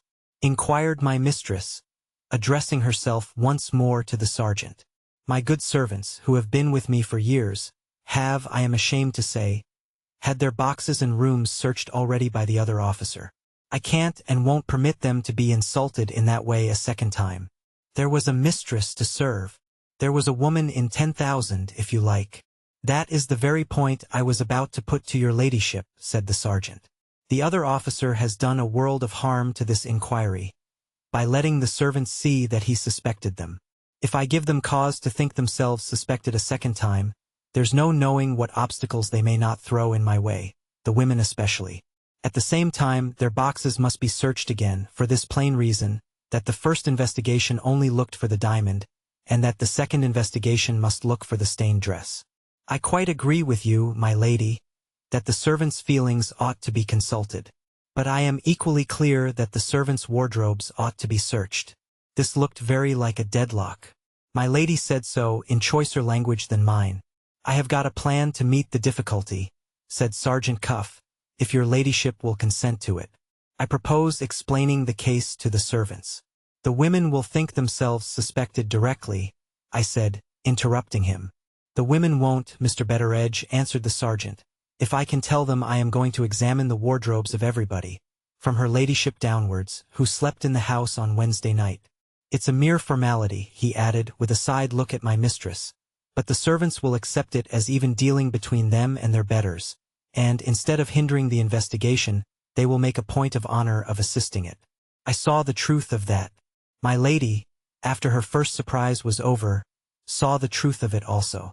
You are certain the investigation is necessary? She said. It's the shortest way that I can see, my lady, to the end we have in view. My mistress rose to ring the bell for her maid. You shall speak to the servants, she said, with the keys of my wardrobe in your hand. Sergeant Cuff stopped her by a very unexpected question. Hadn't we better make sure first, he asked, that the other ladies and gentlemen in the house will consent? To? The only other lady in the house is Miss Verinder, answered my mistress with a look of surprise. The only gentlemen are my nephews, Mr. Blake and Mr. Ablewhite. There is not the least fear of a refusal from any of the three. I reminded my lady here that Mr. Godfrey was going away. As I said the words, Mr. Godfrey himself knocked at the door to say goodbye, and was followed in by Mr. Franklin, who was going with him to the station. My lady explained the difficulty. Mr. Godfrey settled it directly. He called to Samuel, through the window, to take his portmanteau upstairs again, and he then put the key himself into Sergeant Cuff's hand. My luggage can follow me to London, he said, when the inquiry is over. The sergeant received the key with a becoming apology. I am sorry to put you to any inconvenience, sir, for a mere formality, but the example of their betters will do wonders in reconciling the servants to this inquiry. Mr. Godfrey, after taking leave of my lady, in a most sympathizing manner, left a farewell message for Miss Rachel, the terms of which made it clear to my mind that he had not taken no for an answer, and that he meant to put the marriage question to her once more, at the next opportunity. Mr. Franklin, on following his cousin out, informed the sergeant that all his clothes were open to examination, and that nothing he possessed was kept under lock and key. Sergeant Cuff made his best acknowledgments. His views, you will observe, had been met with the utmost readiness by my lady, by Mr. Godfrey, and by Mr. Franklin. There was only Mississippi Rachel now wanting to follow their lead, before we called the servants together, and began the search for the stained dress. My lady's unaccountable objection to the sergeant seemed to make our conference more distasteful to her than ever, as soon as we were left alone again. If I send you down Miss Verinder's keys, she said to him, I presume I shall have done all you want of me for the present? I beg your ladyship's pardon, said Sergeant Cuff. Before we begin, I should like, if convenient, to have the washing book. The stained article of dress may be an article of linen. If the search leads to nothing, I want to be able to account next for all the linen in the house, and for all the linen sent to the wash. If there is an article missing, there will be at least a presumption that it has got the paint stain on it, and that it has been purposely made away with yesterday or today by the person owning it. Superintendent Seagrave, added the sergeant, turning to me, pointed the attention of the women servants to the smear, when they all crowded into the room on Thursday morning. That may turn out, Mr. Betteredge, to have been one more of Superintendent Seagrave's many mistakes. My lady desired me to ring the bell and order the washing book. She remained with us until it was produced, in case Sergeant Cuff had any further request to make of her after looking at it. The washing book was brought in by Rosanna Spearman. The girl had come down to breakfast that morning miserably pale and haggard, but sufficiently recovered from her illness of the previous day to do her usual work. Sergeant Cuff looked attentively at our second housemaid, at her face when she came in, at her crooked shoulder when she went out, "Have you anything more to say to me?" asked my lady, still as eager as ever to be out of the sergeant's society. The great Cuff opened the washing book, understood it perfectly in half a minute, and shut it up again. "I venture to trouble your ladyship with one last question," he said. "Has the young woman who brought us this book been in your employment as long as the other servants?" "Why do you ask?" said my lady. "The last time I saw her," answered the sergeant, "she was in prison for theft. After that, there was no help for it but to tell him the truth. My mistress dwelt strongly on Rosanna's good conduct in her service, and on the high opinion entertained of her by the matron at the reformatory. You don't suspect her, I hope?" My lady added in conclusion very earnestly, "I have already told your ladyship that I don't suspect any person in the house of thieving, up to the present time." After that answer, my lady rose to go upstairs and ask for Miss Rachel's keys. The sergeant was beforehand with me in opening the door for her. He made a very low bow. My lady shuddered as she passed him. We waited, and no keys appeared. Sergeant Cuff made no remark to me. He turned his melancholy face to the window. He put his lanky hands into his pockets, and he whistled the last rose of summer softly to himself. At last, Samuel came in, not with the keys, but with a morsel of paper for me. I got at my spectacles with some fumbling and difficulty, feeling the sergeant's dismal eyes fixed on me all the time. There were 2 or 3 lines on the paper, written in pencil by my lady. They informed me that Miss Rachel flatly refused to have her wardrobe examined. Asked for her reasons, she had burst out crying. Asked again, she had said, "I won't because I won't. I must yield to force if you use it, but I will yield to nothing else." I understood my lady's disinclination to face Sergeant Cuff with such an answer from her daughter as that. If I had not been too old for the amiable weaknesses of youth, I believe I should have blushed at the notion of facing him myself. "Any news of Miss Verander's keys?" asked the sergeant. "My young lady refuses to have her wardrobe examined." "Ah," said the sergeant. His voice was not quite in such a perfect state of discipline as his face.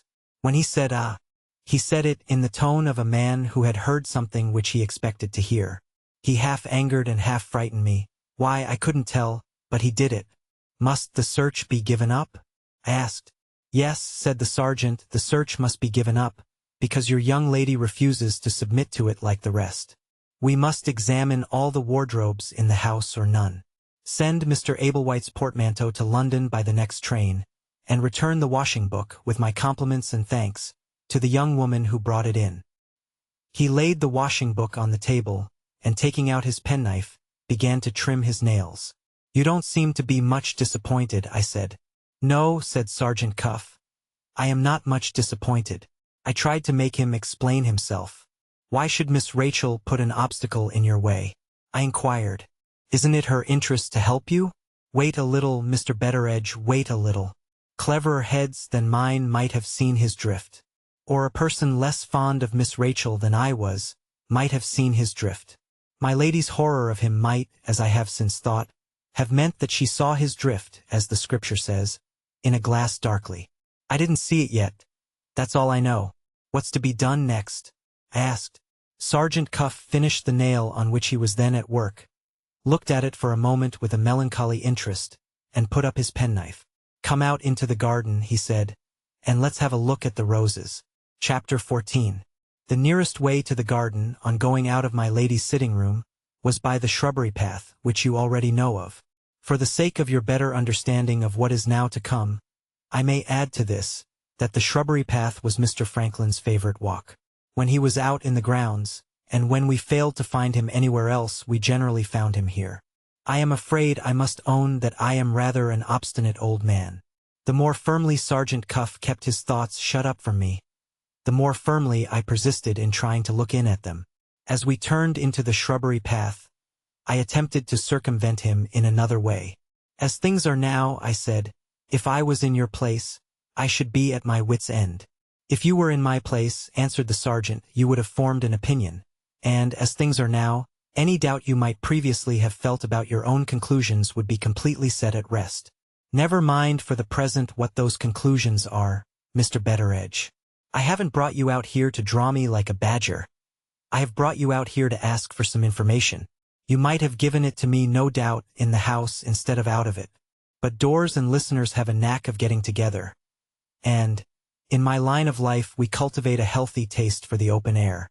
Who was to circumvent this man? I gave in, and waited as patiently as I could to hear what was coming next. We won't enter into your young lady's motives, the sergeant went on. We will only say it's a pity she declines to assist me, because, by so doing, she makes this investigation more difficult than it might otherwise have been. We must now try to solve the mystery of the smear on the door, which, you may take my word for it, means the mystery of the diamond also in some other way. I have decided to see the servants, and to search their thoughts and actions, Mr. Betteredge, instead of searching their wardrobes. Before I begin, however, I want to ask you a question or two. You are an observant man. Did you notice anything strange in any of the servants, making due allowance, of course, for fright and fluster, after the loss of the diamond was found out? Any particular quarrel among them? Any one of them not in his or her usual spirits? Unexpectedly out of temper, for instance? Or unexpectedly taken ill? I had just time to think of Rosanna Spearman's sudden illness at yesterday's dinner, but not time to make any answer, when I saw Sergeant Cuff's eyes suddenly turn aside towards the shrubbery, and I heard him say softly to himself, "Hello! What's the matter?" I asked. "A touch of the rheumatics in my back," said the sergeant, in a loud voice, as if he wanted some third person to hear us. "We shall have a change in the weather before long." A few steps further brought us to the corner of the house. Turning off sharp to the right, we entered on the terrace and went down by the steps in the middle into the garden below. Sergeant Cuff stopped there, in the open space where we could see round us on every side. "About that young person, Rosanna Spearman?" he said. "It isn't very likely, with her personal appearance, that she has got a lover. But, for the girl's own sake, I must ask you at once whether she has provided herself with a sweetheart, poor wretch, like the rest of them?" What on earth did he mean, under present circumstances, by putting such a question to me as that? I stared at him instead of answering him. "I saw Rosanna Spearman hiding in the shrubbery as we went by," said the sergeant. "When you said, 'Hello?'" "Yes, when I said, 'Hello!' If there's a sweetheart in the case, the hiding doesn't much matter. If there isn't, as things are in this house, the hiding is a highly suspicious circumstance, and it will be my painful duty to act on it accordingly." What, in God's name, was I to say to him? I knew the shrubbery was Mr. Franklin's favorite walk. I knew he would most likely turn that way when he came back from the station. I knew that Penelope had over and over again caught her fellow servant hanging about there, and had always declared to me that Rosanna's object was to attract Mr. Franklin's attention.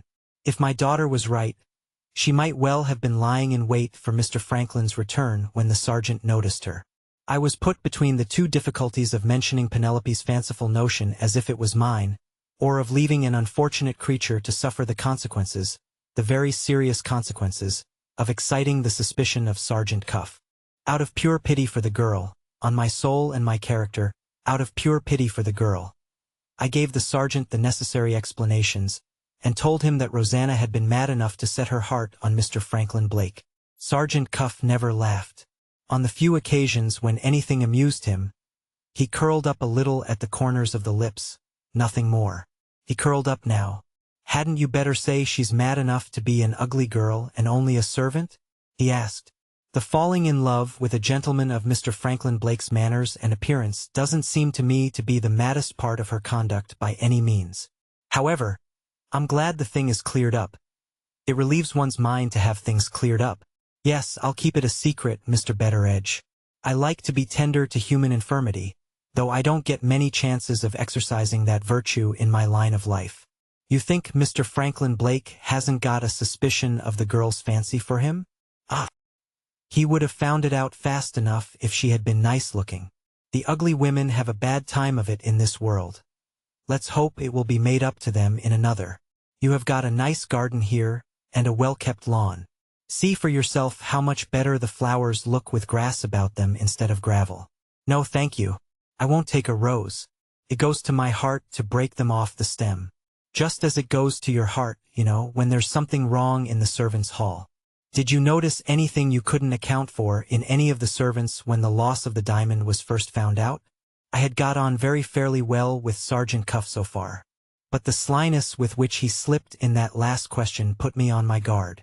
In plain English, I didn't at all relish the notion of helping his inquiries, when those inquiries took him, in the capacity of snake in the grass, among my fellow servants. I noticed nothing, I said, except that we all lost our heads together, myself included. Oh, says the sergeant, that's all you have to tell me, is it? I answered with, as I flattered myself, an unmoved countenance, that is all. Sergeant Cuff's dismal eyes looked me hard in the face. Mr. Betteredge, he said, have you any objection to oblige me by shaking hands? I have taken an extraordinary liking to you. Why he should have chosen the exact moment when I was deceiving him to give me that proof of his good opinion is beyond all comprehension. I felt a little proud. I really did feel a little proud of having been one too many at last for the celebrated Cuff.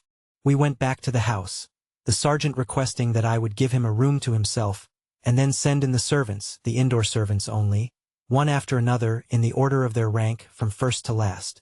I showed Sergeant Cuff into my own room, and then called the servants together in the hall. Rosanna Spearman appeared among them, much as usual. She was as quick in her way as the sergeant in his, and I suspect she had heard what he said to me about the servants in general, just before he discovered her. There she was, at any rate, looking as if she had never heard of such a place as the shrubbery in her life. I sent them in, one by one, as desired. The cook was the first to enter the court of justice, otherwise my room. She remained but a short time. Report, on coming out, Sergeant Cuff is depressed in his spirits. But Sergeant Cuff is a perfect gentleman. My lady's own maid followed. Remained much longer. Report, on coming out, if Sergeant Cuff doesn't believe a respectable woman, he might keep his opinion to himself, at any rate. Penelope went next. Remained only a moment or two. Report, on coming out, Sergeant Cuff is much to be pitied. He must have been crossed in love, father, when he was a young man. The first housemaid followed Penelope. Remained, like my lady's maid, a long time. Report, on coming out, I didn't enter her ladyship's service, Mr. Betteredge, to be doubted to my face by a low police officer. Rosanna Spearman went next. Remained longer than any of them. No report on coming out. Dead silence, and lips as pale as ashes. Samuel, the footman, followed Rosanna. Remained a minute or two. Report, on coming out, whoever blacks Sergeant Cuff's boots ought to be ashamed of himself. Nancy, the kitchen maid, went last. Remained a minute or two. Report, on coming out, Sergeant Cuff has a heart. He doesn't cut jokes, Mr. Betteredge, with a poor hard-working girl. Going into the court of justice, when it was all over, to hear if there were any further commands for me, I found the sergeant at his old trick, looking out of window and whistling the last rose of summer to himself. Any discoveries, sir? I inquired. If Rosanna Spearman asks leave to go out, said the sergeant, let the poor thing go. But let me know first. I might as well have held my tongue about Rosanna and Mr. Franklin. It was plain enough. The unfortunate girl had fallen under Sergeant Cuff's suspicions, in spite of all I could do to prevent it. I hope you don't think Rosanna is concerned in the loss of the diamond? I ventured to say.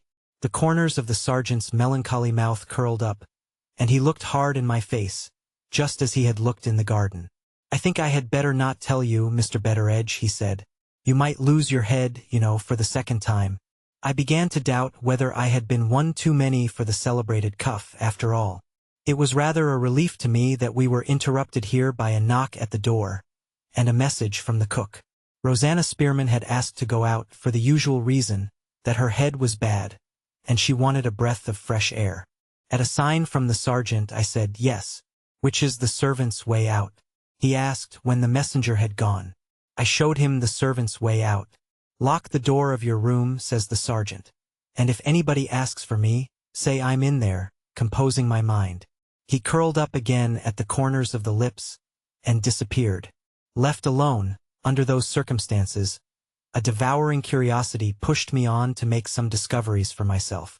It was plain that Sergeant Cuff's suspicions of Rosanna had been roused by something that he had found out at his examination of the servants in my room. Now, the only two servants, excepting Rosanna herself, who had remained under examination for any length of time, were my lady's own maid and the first housemaid, those two being also the women who had taken the lead in persecuting their unfortunate fellow servant from the first. Reaching these conclusions, I looked in on them, casually as it might be, in the servants' hall, and, finding tea going forward, instantly invited myself to that meal. For, nota bene, a drop of tea is to a woman's tongue what a drop of oil is to a wasting lamp. My reliance on the teapot, as an ally, did not go unrewarded. In less than half an hour I knew as much as the sergeant himself. My lady's maid and the housemaid had, it appeared, neither of them believed in Rosanna's illness of the previous day. These two devils, I ask your pardon, but how else can you describe a couple of spiteful women? Had stolen upstairs at intervals during the Thursday afternoon, had tried Rosanna's door and found it locked, had knocked and not been answered, had listened and not heard a sound inside. When the girl had come down to tea and had been sent up, still out of sorts, to bed again, the two devils aforesaid had tried her door once more and found it locked, had looked at the keyhole and found it stopped up, had seen a light under the door at midnight and had heard the crackling of a fire in a servant's bedroom in the month of June, at 4 in the morning. All this they had told Sergeant Cuff, who, in return for their anxiety to enlighten him, had eyed them with sour and suspicious looks, and had shown them plainly that he didn't believe either one or the other. Hence, the unfavorable reports of him which these two women had brought out with them from the examination. Hence, also, without reckoning the influence of the teapot, their readiness to let their tongues run to any length on the subject of the sergeant's ungracious behavior to them.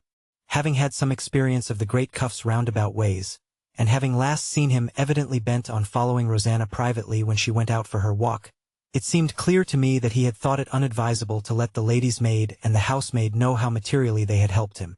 They were just the sort of women, if he had treated their evidence as trustworthy, to have been puffed up by it, and to have said or done something which would have put Rosanna Spearman on her guard. I walked out in the fine summer afternoon, very sorry for the poor girl, and very uneasy in my mind at the turn things had taken. Drifting towards the shrubbery, some time later, there I met Mr. Franklin. After returning from seeing his cousin off at the station, he had been with my lady, holding a long conversation with her. She had told him of Miss Rachel's unaccountable refusal to let her wardrobe be examined, and had put him in such low spirits about my young lady that he seemed to shrink from speaking on the subject. The family temper appeared in his face that evening, for the first time in my experience of him. "Well, Betteredge," he said, "how does the atmosphere of mystery and suspicion in which we are all living now agree with you? Do you remember that morning when I first came here with the Moonstone? I wish to God we had thrown it into the quicksand." After breaking out in that way, he abstained from speaking again until he had composed himself. We walked silently, side by side, for a minute or two, and then he asked me what had become of Sergeant Cuff. It was impossible to put Mr. Franklin off with the excuse of the sergeant being in my room, composing his mind. I told him exactly what had happened, mentioning particularly what my lady's maid and the housemaid had said about Rosanna Spearman. Mr. Franklin's clear head saw the turn the sergeant's suspicions had taken, in the twinkling of an eye. "Didn't you tell me this morning," he said, "that one of the tradespeople declared he had met Rosanna yesterday, on the footway to Frizinghall, when we supposed her to be ill in her room?" "Yes, sir. If my aunt's maid and the other woman have spoken the truth, you may depend upon it the tradesman did meet her. The girl's attack of illness was a blind to deceive us. She had some guilty reason for going to the town secretly. The paint-stained dress is a dress of hers, and the fire heard crackling in her room at 4 in the morning was a fire lit to destroy it. Rosanna Spearman has stolen the diamond. I'll go in directly, and tell my aunt the turn things have taken." "Not just yet, if you please, sir," said a melancholy voice behind us. We both turned about and found ourselves face to face with Sergeant Cuff. "Why not just yet?" asked Mr. Franklin. "Because, sir, if you tell her ladyship will tell Miss Verinder." "Suppose she does. What then?" Mr. Franklin said those words with a sudden heat and vehemence, as if the sergeant had mortally offended him. "Do you think it's wise, sir," said Sergeant Cuff quietly, "to put such a question as that to me, at such a time as this?" There was a moment's silence between them. Mr. Franklin walked close up to the sergeant. The two looked each other straight in the face. Mr. Franklin spoke first, dropping his voice as suddenly as he had raised it. "I suppose you know, Mr. Cuff," he said, "that you are treading on delicate ground? It isn't the first time, by a good many hundreds, that I find myself treading on delicate ground," answered the other as immovable as ever.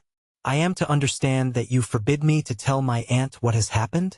You are to understand, if you please, sir, that I throw up the case, if you tell Lady Verinder, or tell anybody what has happened until I give you leave. That settled it." Mr. Franklin had no choice but to submit. He turned away in anger and left us. I had stood there listening to them, all in a tremble, not knowing whom to suspect or what to think next. In the midst of my confusion, two things, however, were plain to me. First, that my young lady was, in some unaccountable manner, at the bottom of the sharp speeches that had passed between them. Second, that they thoroughly understood each other, without having previously exchanged a word of explanation on either side. "Mr. Betteredge," says the sergeant, "you have done a very foolish thing in my absence. You have done a little detective business on your own account. For the future, perhaps you will be so obliging as to do your detective business along with me." He took me by the arm, and walked me away with him along the road by which he had come.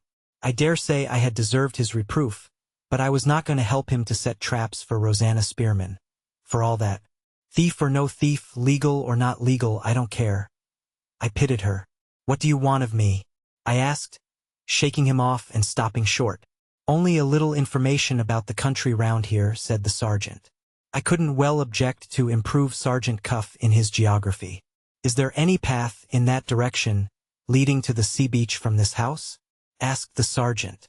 He pointed, as he spoke, to the fir plantation which led to the shivering sand. "Yes," I said, "there is a path." "Show it to me." Side by side, in the gray of the summer evening, Sergeant Cuff and I set forth for the shivering sand. Chapter 15. The sergeant remained silent, thinking his own thoughts, till we entered the plantation of firs which led to the quicksand. There he roused himself, like a man whose mind was made up, and spoke to me again. "Mr. Betteredge," he said, "as you have honored me by taking in or in my boat, and as you may, I think, be of some assistance to me before the evening is out, I see no use in our mystifying one another any longer, and I propose to set you an example of plain speaking on my side. You are determined to give me no information to the prejudice of Rosanna Spearman, because she has been a good girl to you, and because you pity her heartily. Those humane considerations do you a world of credit, but they happen in this instance to be humane considerations clean thrown away. Rosanna Spearman is not in the slightest danger of getting into trouble. No, not if I fix her with being concerned in the disappearance of the diamond, on evidence which is as plain as the nose on your face." "Do you mean that my lady won't prosecute?" I asked. "I mean that your lady can't prosecute," said the sergeant.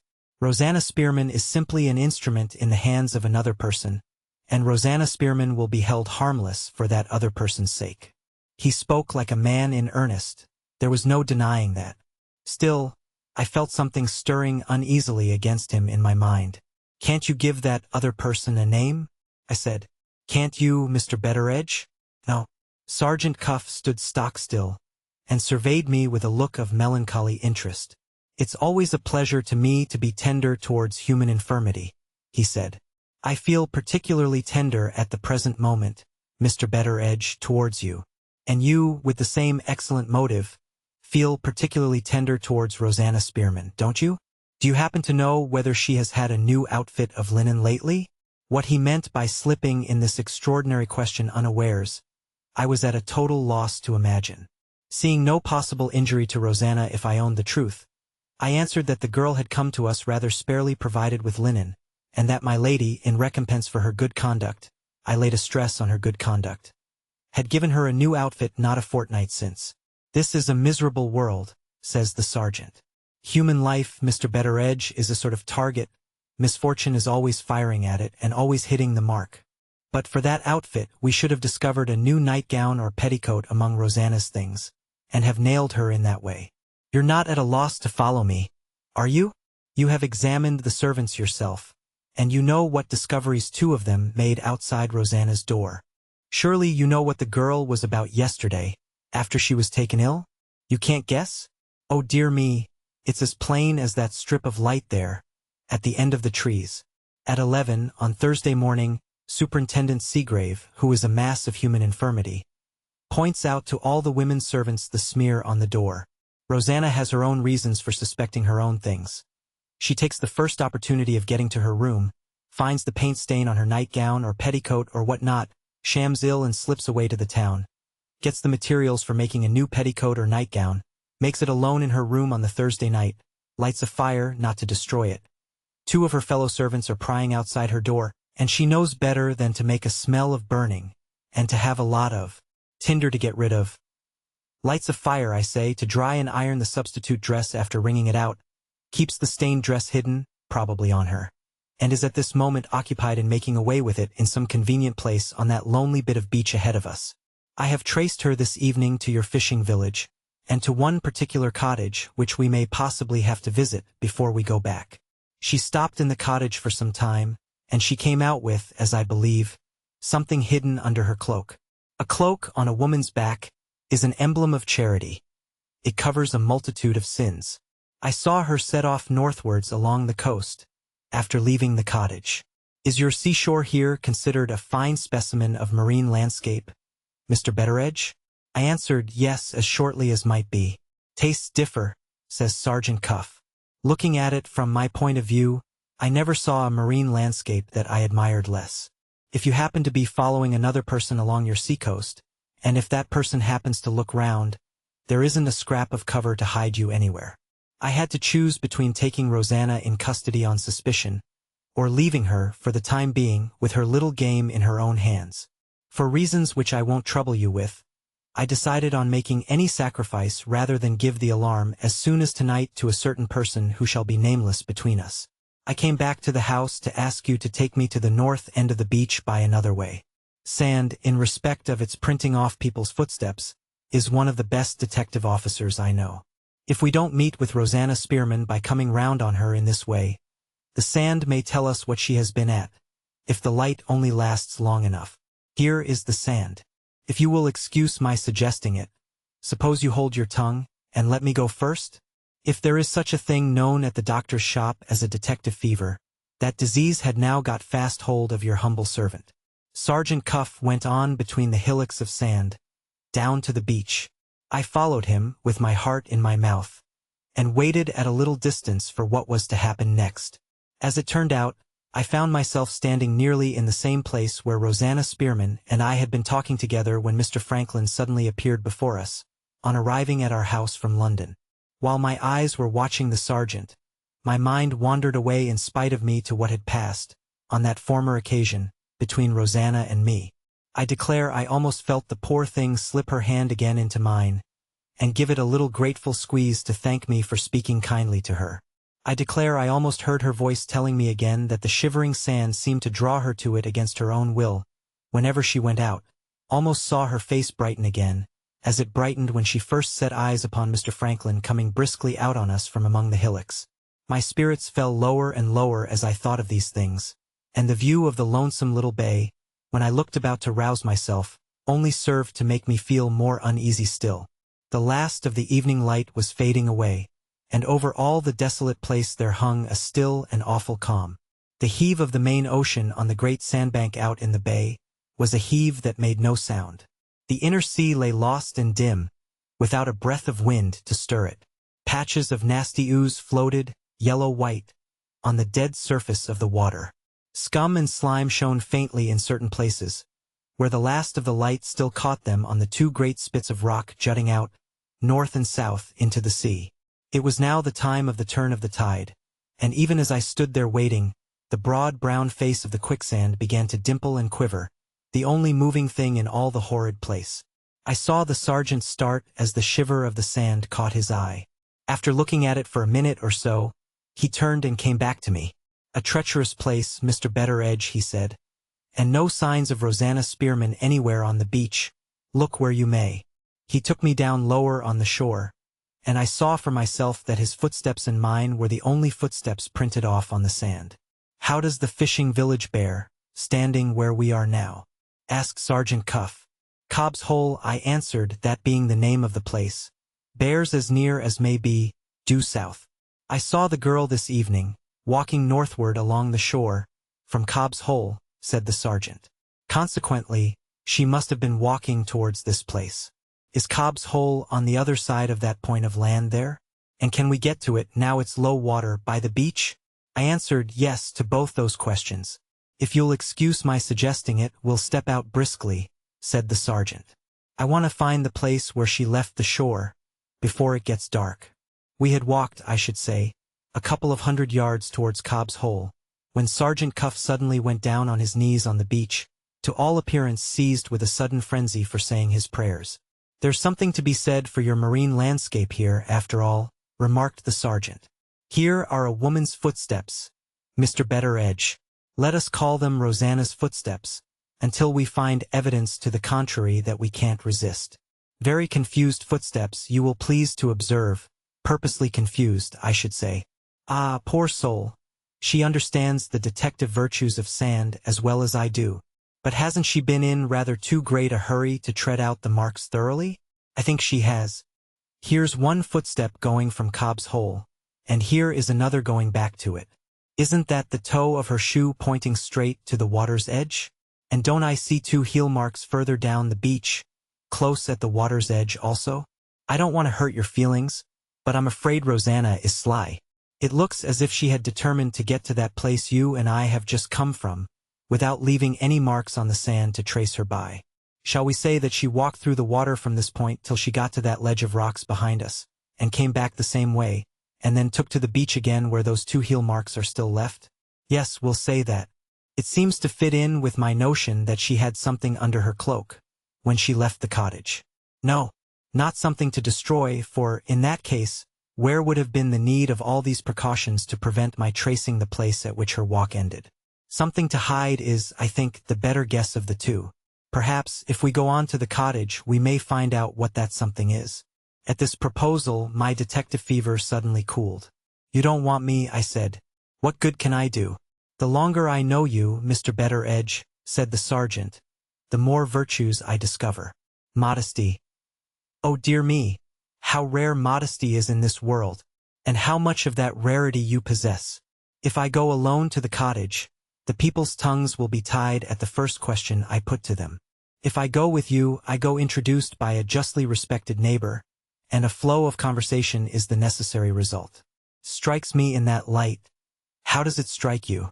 Not having an answer of the needful smartness as ready as I could have wished, I tried to gain time by asking him what cottage he wanted to go to. On the sergeant describing the place, I recognized it as a cottage inhabited by a fisherman named Yolland, with his wife and 2 grown-up children, a son and a daughter. If you will look back, you will find that, in first presenting Rosanna Spearman to your notice, I have described her as occasionally varying her walk to the shivering sand, by a visit to some friends of hers at Cobb's Hole. Those friends were the Yollands, respectable, worthy people, a credit to the neighborhood. Rosanna's acquaintance with them had begun by means of the daughter, who was afflicted with a misshapen foot, and who was known in our parts by the name of Limping Lucy.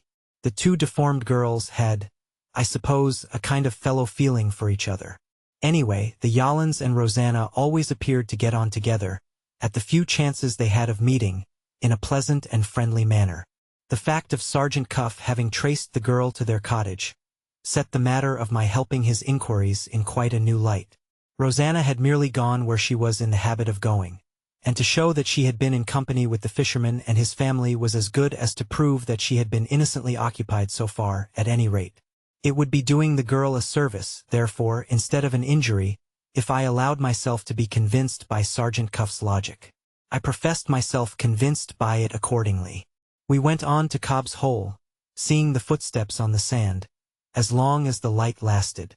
On reaching the cottage, the fisherman and his son proved to be out in the boat, and Limping Lucy, always weak and weary, was resting on her bed upstairs. Good Mrs. Yolland received us alone in her kitchen. When she heard that Sergeant Cuff was a celebrated character in London, she clapped a bottle of Dutch gin and a couple of clean pipes on the table, and stared as if she could never see enough of him. I sat quiet in a corner, waiting to hear how the sergeant would find his way to the subject of Rosanna Spearman. His usual roundabout manner of going to work proved, on this occasion, to be more roundabout than ever. How he managed it is more than I could tell at the time, and more than I can tell now. But this is certain, He began with the royal family, the primitive Methodists, and the price of fish, and he got from that, in his dismal, underground way, to the loss of the Moonstone, the spitefulness of our first housemaid, and the hard behavior of the women servants generally towards Rosanna Spearman. Having reached his subject in this fashion, he described himself as making his inquiries about the lost diamond, partly with a view to find it, and partly for the purpose of clearing Rosanna from the unjust suspicions of her enemies in the house. In about a quarter of an hour from the time when we entered the kitchen, good Mrs. Yolland was persuaded that she was talking to Rosanna's best friend, and was pressing Sergeant Cuff to comfort his stomach and revive his spirits out of the Dutch bottle. Being firmly persuaded that the sergeant was wasting his breath to no purpose on Mrs. Yolland, I sat enjoying the talk between them, much as I have sat, in my time, enjoying a stage play. The great Cuff showed a wonderful patience, trying his luck drearily this way and that way, and firing shot after shot, as it were, at random, on the chance of hitting the mark. Everything to Rosanna's credit, nothing to Rosanna's prejudice. That was how it ended, try as he might, with Mrs. Yolland talking 19 to the dozen, and placing the most entire confidence in him. His last effort was made, when we had looked at our watches, and had got on our legs previous to taking leave. "I shall now wish you good night, ma'am," says the sergeant. "And I shall only say, at parting, that Rosanna Spearman has a sincere well-wisher in myself, your obedient servant. But, oh dear me, she will never get on in her present place, and my advice to her is, leave it. Bless your heart alive, she is going to leave it," cries Mrs. Yolland. Nota bene, I translate Mrs. Yolland out of the Yorkshire language into the English language. When I tell you that the all-accomplished Cuff was every now and then puzzled to understand her until I helped him, you will draw your own conclusions as to what your state of mind would be if I reported her in her native tongue. Rosanna Spearman going to leave us. I pricked up my ears at that. It seemed strange, to say the least of it, that she should have given no warning, in the first place, to my lady or to me. A certain doubt came up in my mind whether Sergeant Cuff's last random shot might not have hit the mark. I began to question whether my share in the proceedings was quite as harmless a one as I had thought it. It might be all in the way of the sergeant's business to mystify an honest woman by wrapping her round in a network of lies, but it was my duty to have remembered, as a good Protestant, that the father of lies is the devil, and that mischief and the devil are never far apart. Beginning to smell mischief in the air, I tried to take Sergeant Cuff out. He sat down again instantly, and asked for a little drop of comfort out of the Dutch bottle. Mrs. Yolland sat down opposite to him, and gave him his nip. I went on to the door, excessively uncomfortable, and said I thought I must bid them good night, and yet I didn't go. "So she means to leave?" says the sergeant. "What is she to do when she does leave? Sad, sad. The poor creature has got no friends in the world, except you and me." "Ah, but she has though," says Mrs. Yolland. "She came in here, as I told you, this evening, and, after sitting and talking a little with my girl Lucy and me, she asked to go upstairs by herself, into Lucy's room. It's the only room in our place where there's pen and ink. 'I want to write a letter to a friend,' she says, 'and I can't do it for the prying and peeping of the servants up at the house.' Who the letter was written to I can't tell you. It must have been a mortal long one, judging by the time she stopped upstairs over it. I offered her a postage stamp when she came down. She hadn't got the letter in her hand, and she didn't accept the stamp. A little close, poor soul, as you know, about herself and her doings. But a friend she has got somewhere, I can tell you, and to that friend you may depend upon it, she will go." "Soon?" asked the sergeant. "As soon as she can," says Mrs. Yolland. Here I stepped in again from the door. As chief of my lady's establishment, I couldn't allow this sort of loose talk about a servant of ours going, or not going, to proceed any longer in my presence, without noticing it. "You must be mistaken about Rosanna Spearman," I said.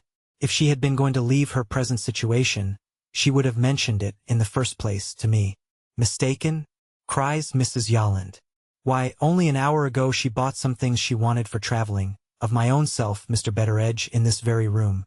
And that reminds me," says the wearisome woman, suddenly beginning to feel in her pocket, "of something I have got it on my mind to say about Rosanna and her money. Are you either of you likely to see her when you go back to the house?" "I'll take a message to the poor thing with the greatest pleasure," answered Sergeant Cuff, before I could put in a word edgewise. Mrs. Yolland produced out of her pocket a few shillings and sixpences, and counted them out with a most particular and exasperating carefulness in the palm of her hand. She offered the money to the sergeant, looking mighty loath to part with it all the while. "Might I ask you to give this back to Rosanna, with my love and respects?" says Mrs. Yolland. "She insisted on paying me for the one or two things she took a fancy to this evening, and money's welcome enough in our house, I don't deny it. Still, I'm not easy in my mind about taking the poor thing's little savings. And to tell you the truth, I don't think my man would like to hear that I had taken Rosanna Spearman's money when he comes back tomorrow morning from his work. Please say she's heartily welcome to the things she bought of me, as a gift. And don't leave the money on the table," says Mrs. Yolland, putting it down suddenly before the sergeant, as if it burnt her fingers. "Don't, there's a good man, for times are hard and flesh is weak, and I might feel tempted to put it back in my pocket again. Come along." I said, "I can't wait any longer. I must go back to the house." "I'll follow you directly," says Sergeant Cuff. For the second time I went to the door, and, for the second time, try as I might, I couldn't cross the threshold.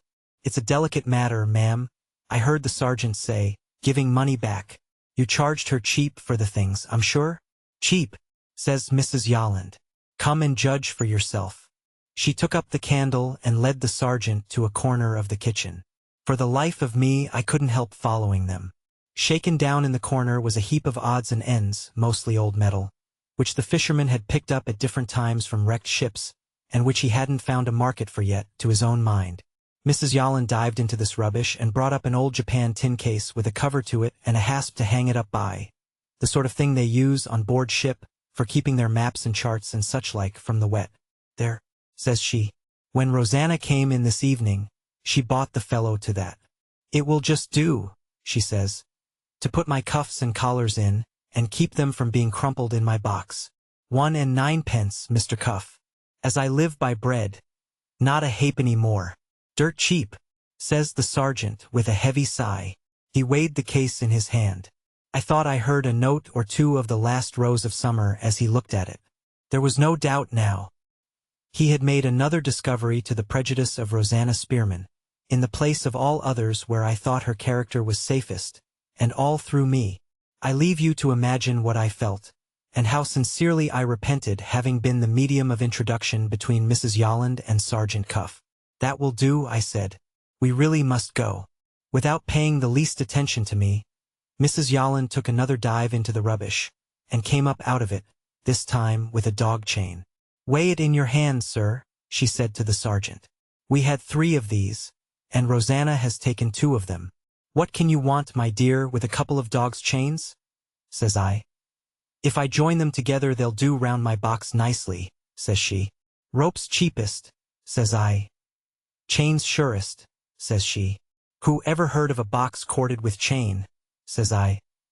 "Oh, Mrs. Yolland, don't make objections," says she. "Let me have my chains. A strange girl, Mr. Cuff. Good as gold and kinder than a sister to my Lucy, but always a little strange. There, I humored her. 3 and 6 pence. On the word of an honest woman, 3 and 6 pence, Mr. Cuff." "Each?" says the sergeant. "Both together," says Mrs. Yolland. 3 and 6 pence for the 2. "Given away, ma'am," says the sergeant, shaking his head. "Clean given away." "There's the money," says Mrs. Yolland, getting back sideways to the little heap of silver on the table, as if it drew her in spite of herself. The tin case and the dog chains were all she bought, and all she took away. 1 and 9 pence and 3 and 6 pence. Total, 5 and 3. With my love and respects, and I can't find it in my conscience to take a poor girl's savings, when she may want them herself. "I can't find it in my conscience, ma'am, to give the money back," says Sergeant Cuff. "You have as good as made her a present of the things, you have indeed." "Is that your sincere opinion, sir?" says Mrs. Yolland, brightening up wonderfully. "There can't be a doubt about it," answered the sergeant. "Ask Mr. Betteredge. It was no use asking me. All they got out of me was, 'Good night.'" "Bother the money," says Mrs. Yolland. With these words, she appeared to lose all command over herself, and, making a sudden snatch at the heap of silver, put it back, holus bolus, in her pocket. It upsets one's temper, it does, to see it lying there, and nobody taking it, cries this unreasonable woman, sitting down with a thump, and looking at Sergeant Cuff as much as to say, "It's in my pocket again now. Get it out if you can." This time, I not only went to the door, but went fairly out on the road back. Explain it how you may, I felt as if one or both of them had mortally offended me. Before I had taken 3 steps down the village, I heard the sergeant behind me. "Thank you for your introduction, Mr. Betteredge," he said. "I am indebted to the fisherman's wife for an entirely new sensation. Mrs. Yolland has puzzled me." It was on the tip of my tongue to have given him a sharp answer, for no better reason than this, that I was out of temper with him because I was out of temper with myself. But when he owned to being puzzled, a comforting doubt crossed my mind whether any great harm had been done after all. I waited in discreet silence to hear more. "Yes," says the sergeant, as if he was actually reading my thoughts in the dark. "Instead of putting me on the scent, it may console you to know, Mr. Betteredge, with your interest in Rosanna, that you have been the means of throwing me off. What the girl has done tonight is clear enough, of course. She has joined the 2 chains, and has fastened them to the hasp in the tin case. She has sunk the case in the water or in the quicksand. She has made the loose end of the chain fast to some place under the rocks, known only to herself. And she will leave the case secure at its anchorage till the present proceedings have come to an end, after which she can privately pull it up again out of its hiding place, at her own leisure and convenience. All perfectly plain so far. But," says the sergeant, with the first tone of impatience in his voice that I had heard yet, "the mystery is, what the devil has she hidden in the tin case?" I thought to myself, the Moonstone, but I only said to Sergeant Cuff, "Can't you guess?" "It's not the diamond," says the sergeant. "The whole experience of my life is at fault, if Rosanna Spearman has got the diamond." On hearing those words, the infernal detective fever began, I suppose, to burn in me again. At any rate, I forgot myself in the interest of guessing this new riddle. I said rashly, "The stained dress." Sergeant Cuff stopped short in the dark, and laid his hand on my arm. "Is anything thrown into that quicksand of yours ever thrown up on the surface again?" he asked. "Never," I answered. "Light or heavy, whatever goes into the shivering sand is sucked down, and seen no more." "Does Rosanna Spearman know that?" "She knows it as well as I do." "Then," says the sergeant, "what on earth has she got to do but to tie up a bit of stone in the stained dress and throw it into the quicksand? There isn't the shadow of a reason why she should have hidden it, and yet she must have hidden it. Query," says the sergeant, walking on again, "is the paint-stained dress a petticoat or a nightgown? Or is it something else which there is a reason for preserving at any risk? Mr. Betteredge, if nothing occurs to prevent it, I must go to Frizinghall tomorrow, and discover what she bought in the town, when she privately got the materials for making the substitute dress. It's a risk to leave the house as things are now, but it's a worse risk still to stir another step in this matter in the dark. Excuse my being a little out of temper. I'm degraded in my own estimation. I have let Rosanna Spearman puzzle me." When we got back, the servants were at supper. The first person we saw in the outer yard was the policeman whom Superintendent Seagrave had left at the sergeant's disposal. The sergeant asked if Rosanna Spearman had returned. "Yes." "When?" "Nearly an hour since." "What had she done?" "She had gone upstairs to take off her bonnet and cloak, and she was now at supper quietly with the rest." Without making any remark, Sergeant Cuff walked on, sinking lower and lower in his own estimation, to the back of the house. Missing the entrance in the dark, he went on, in spite of my calling to him, till he was stopped by a wicket gate which led into the garden. When I joined him to bring him back by the right way, I found that he was looking up attentively at one particular window, on the bedroom floor at the back of the house. Looking up, in my turn, I discovered that the object of his contemplation was the window of Miss Rachel's room, and that lights were passing backwards and forwards there, as if something unusual was going on. "Isn't that Miss Verander's room?" asked Sergeant Cuff. I replied that it was, and invited him to go in with me to supper. The sergeant remained in his place, and said something about enjoying the smell of the garden at night. I left him to his enjoyment. Just as I was turning in at the door, I heard the last rose of summer at the wicket gate. Sergeant Cuff had made another discovery, and my young lady's window was at the bottom of it this time. The latter reflection took me back again to the sergeant, with a polite intimation that I could not find it in my heart to leave him by himself. "Is there anything you don't understand up there?" I added, pointing to Miss Rachel's window. Judging by his voice, Sergeant Cuff had suddenly risen again to the right place in his own estimation. "You are great people for betting in Yorkshire, are you not?" he asked. "Well," I said, "suppose we are?" "If I was a Yorkshireman," proceeded the sergeant, taking my arm, "I would lay you an even sovereign, Mr. Betteredge, that your young lady has suddenly resolved to leave the house. If I won on that event, I should offer to lay another sovereign, that the idea has occurred to her within the last hour." The first of the sergeant's guesses startled me. The second mixed itself up somehow in my head with the report we had heard from the policeman, that Rosanna Spearman had returned from the sands within the last hour. The two together had a curious effect on me as we went in to supper. I shook off Sergeant Cuff's arm, and, forgetting my manners, pushed by him through the door to make my own inquiries for myself. Samuel, the footman, was the first person I met in the passage. "Her ladyship is waiting to see you and Sergeant Cuff," he said, before I could put any questions to him. "How long has she been waiting?" asked the sergeant's voice behind me. "For the last hour, sir." There it was again. Rosanna had come back.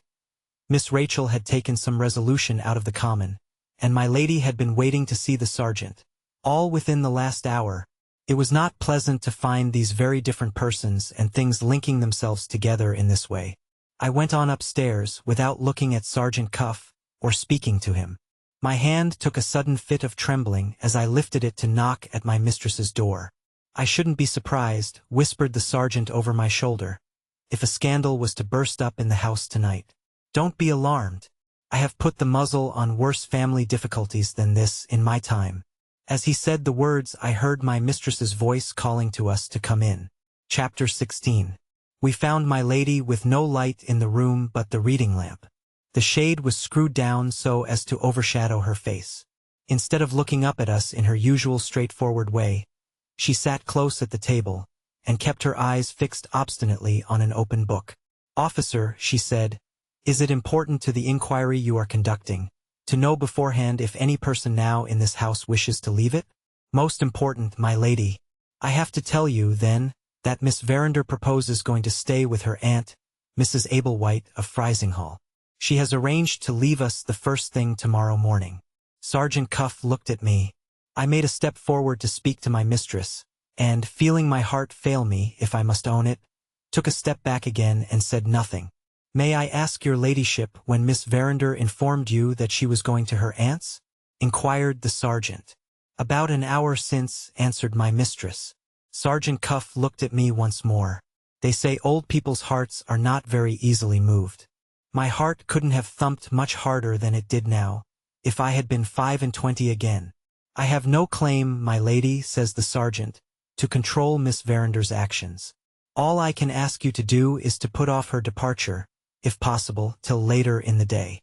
I must go to Frizinghall myself tomorrow morning, and I shall be back by 2 o'clock, if not before. If Miss Verinder can be kept here till that time, I should wish to say 2 words to her, unexpectedly, before she goes." My lady directed me to give the coachman her orders, that the carriage was not to come for Miss Rachel until 2 o'clock. "Have you more to say?" she asked of the sergeant, when this had been done. "Only one thing, your ladyship. If Miss Verinder is surprised at this change in the arrangements, please not to mention me as being the cause of putting off her journey." My mistress lifted her head suddenly from her book as if she was going to say something, checked herself by a great effort, and, looking back again at the open page, dismissed us with a sign of her hand. "That's a wonderful woman," said Sergeant Cuff, when we were out in the hall again. "But for her self-control, the mystery that puzzles you, Mr. Betteredge, would have been at an end tonight." At those words, the truth rushed at last into my stupid old head. For the moment, I suppose I must have gone clean out of my senses. I seized the sergeant by the collar of his coat, and pinned him against the wall. "Damn you!" I cried out. "There's something wrong about Miss Rachel. And you have been hiding it from me all this time." Sergeant Cuff looked up at me, flat against the wall, without stirring a hand, or moving a muscle of his melancholy face. "Ah," he said, "you've guessed it at last." My hand dropped from his collar, and my head sunk on my breast. Please to remember, as some excuse for my breaking out as I did, that I had served the family for 50 years. Miss Rachel had climbed upon my knees and pulled my whiskers, many and many a time when she was a child. Miss Rachel, with all her faults, had been, to my mind, the dearest and prettiest and best young mistress that ever an old servant waited on and loved. I begged Sergeant Cuff's pardon, but I am afraid I did it with watery eyes, and not in a very becoming way. "Don't distress yourself, Mr. Betteredge," says the sergeant, with more kindness than I had any right to expect from him. "In my line of life, if we were quick at taking offense, we shouldn't be worth salt to our porridge. If it's any comfort to you, collar me again. You don't in the least know how to do it, but I'll overlook your awkwardness in consideration of your feelings." He curled up at the corners of his lips, and, in his own dreary way, seemed to think he had delivered himself of a very good joke. I led him into my own little sitting room, and closed the door. "Tell me the truth, Sergeant," I said. "What do you suspect? There's no kindness to hide it from me now." "I don't suspect," said Sergeant Cuff. "I know."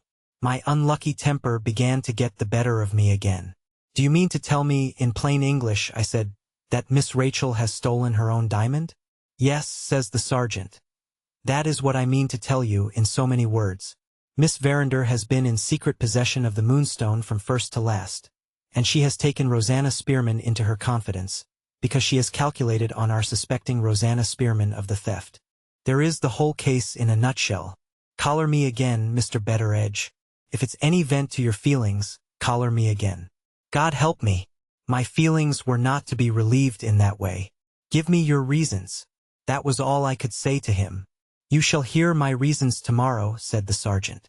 "If Miss Verinder refuses to put off her visit to her aunt, which you will find Miss Verinder will do, I shall be obliged to lay the whole case before your mistress tomorrow.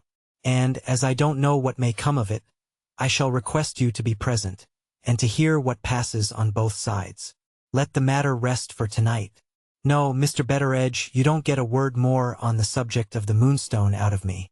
There is your table spread for supper. That's one of the many human infirmities which I always treat tenderly. If you will ring the bell, I'll say grace.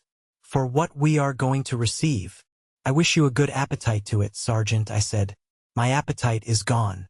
I'll wait and see you served, and then I'll ask you to excuse me if I go away, and try to get the better of this by myself." I saw him served with the best of everything, and I shouldn't have been sorry if the best of everything had choked him. The head gardener, Mr. Begbie, came in at the same time with his weekly account. The sergeant got on the subject of roses and the merits of grass walks and gravel walks immediately. I left the two together, and went out with a heavy heart. This was the first trouble I remember for many a long year which wasn't to be blown off by a whiff of tobacco, and which was even beyond the reach of Robinson Crusoe. Being restless and miserable, and having no particular room to go to, I took a turn on the terrace, and thought it over in peace and quietness by myself. It doesn't much matter what my thoughts were. I felt wretchedly old, and worn out and unfit for my place, and began to wonder, for the first time in my life, when it would please God to take me. With all this I held firm, notwithstanding, to my belief in Miss Rachel. If Sergeant Cuff had been Solomon in all his glory, and had told me that my young lady had mixed herself up in a mean and guilty plot, I should have had but one answer for Solomon. Wise as he was, you don't know her, and I do. My meditations were interrupted by Samuel. He brought me a written message from my mistress. Going into the house to get a light to read it by, Samuel remarked that there seemed a change coming in the weather. My troubled mind had prevented me from noticing it before. But now my attention was roused. I heard the dogs uneasy, and the wind moaning low. Looking up at the sky, I saw the rack of clouds getting blacker and blacker, and hurrying faster and faster over a watery moon. Wild weather coming, Samuel was right, wild weather coming. The message from my lady informed me that the magistrate at Frizinghall had written to remind her about the 3 Indians. Early in the coming week the rogues must needs be released, and left free to follow their own devices. If we had any more questions to ask them, there was no time to lose. Having forgotten to mention this, when she had last seen Sergeant Cuff, my mistress now desired me to supply the omission. The Indians had gone clean out of my head, as they have, no doubt, gone clean out of yours. I didn't see much use in stirring that subject again. However, I obeyed my orders on the spot as a matter of course. I found Sergeant Cuff and the gardener, with a bottle of Scotch whiskey between them, head over ears in an argument on the growing of roses. The sergeant was so deeply interested that he held up his hand, and signed to me not to interrupt the discussion, when I came in. As far as I could understand it, the question between them was, whether the white moss rose did, or did not, require to be budded on the dog rose to make it grow well. Mr. Begbie said yes, and Sergeant Cuff said no. They appealed to me as hotly as a couple of boys. Knowing nothing whatever about the growing of roses, I steered a middle course, just as Her Majesty's judges do, when the scales of justice bother them by hanging even to a hair. Gentlemen, I remarked, there is much to be said on both sides. In the temporary lull produced by that impartial sentence, I laid my lady's written message on the table, under the eyes of Sergeant Cuff. I had got by this time, as nearly as might be, to hate the sergeant. But truth compels me to acknowledge that, in respect of readiness of mind, he was a wonderful man. In half a minute after he had read the message, he had looked back into his memory for Superintendent Seagrave's report, had picked out that part of it in which the Indians were concerned, and was ready with his answer. A certain great traveler, who understood the Indians and their language, had figured in Mr. Seagrave's report, hadn't he? Very well. Did I know the gentleman's name and address? Very well again. Would I write them on the back of my lady's message? Much obliged to me. Sergeant Cuff would look that gentleman up, when he went to Frizinghall in the morning. Do you expect anything to come of it? I asked. Superintendent Seagrave found the Indians as innocent as the babe unborn. Superintendent Seagrave has been proved wrong, up to this time, in all his conclusions, answered the sergeant. It may be worthwhile to find out tomorrow whether Superintendent Seagrave was wrong about the Indians as well. With that he turned to Mr. Begbie, and took up the argument again exactly at the place where it had left off. This question between us is a question of soils and seasons, and patience and pains, Mr. Gardener. Now let me put it to you from another point of view. You take your white moss rose. By that time I had closed the door on them, and was out of hearing of the rest of the dispute. In the passage I met Penelope hanging about, and asked what she was waiting for.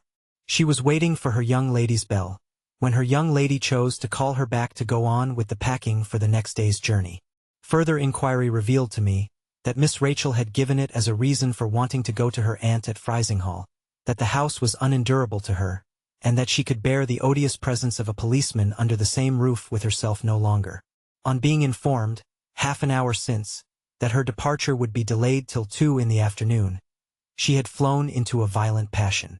My lady, present at the time, had severely rebuked her, and then, having apparently something to say, which was reserved for her daughter's private ear, had sent Penelope out of the room. My girl was in wretchedly low spirits about the changed state of things in the house. Nothing goes right, father. Nothing is like what it used to be. I feel as if some dreadful misfortune was hanging over us all. That was my feeling too. But I put a good face on it before my daughter. Miss Rachel's bell rang while we were talking.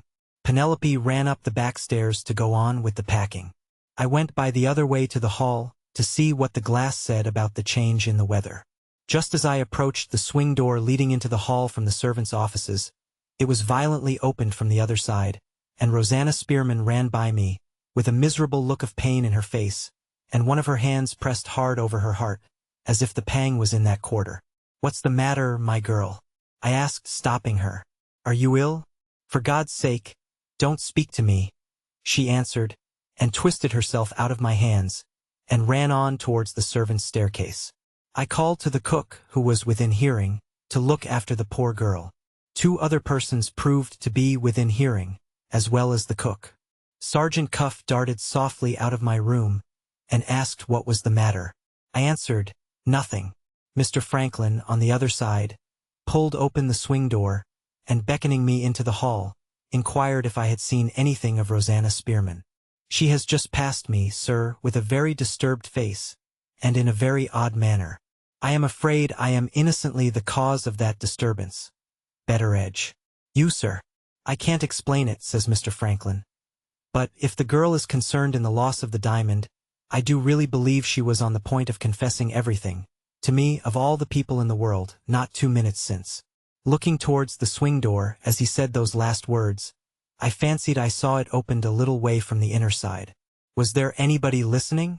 The door fell to, before I could get to it. Looking through, the moment after, I thought I saw the tails of Sergeant Cuff's respectable black coat disappearing round the corner of the passage. He knew, as well as I did, that he could expect no more help from me, now that I had discovered the turn which his investigations were really taking. Under those circumstances, it was quite in his character to help himself, and to do it by the underground way.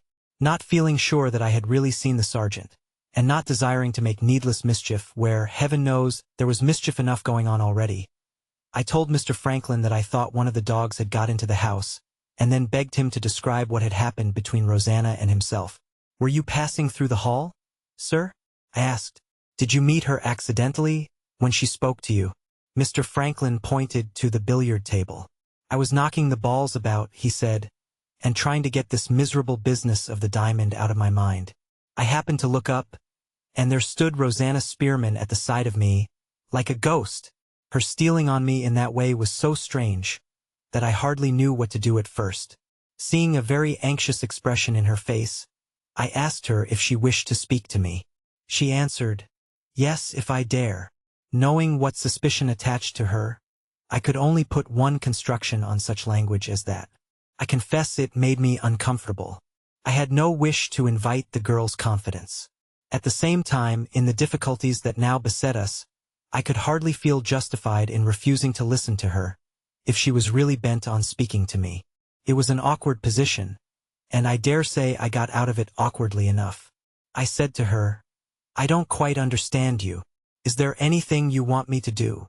Mind, Betteredge, I didn't speak unkindly. The poor girl can't help being ugly. I felt that at the time. The cue was still in my hand, and I went on knocking the balls about to take off the awkwardness of the thing. As it turned out, I only made matters worse still. I'm afraid I mortified her without meaning it. She suddenly turned away. 'He looks at the billiard balls,' I heard her say. 'Anything rather than look at me.' Before I could stop her, she had left the hall. I am not quite easy about it, Betteredge. Would you mind telling Rosanna that I meant no unkindness?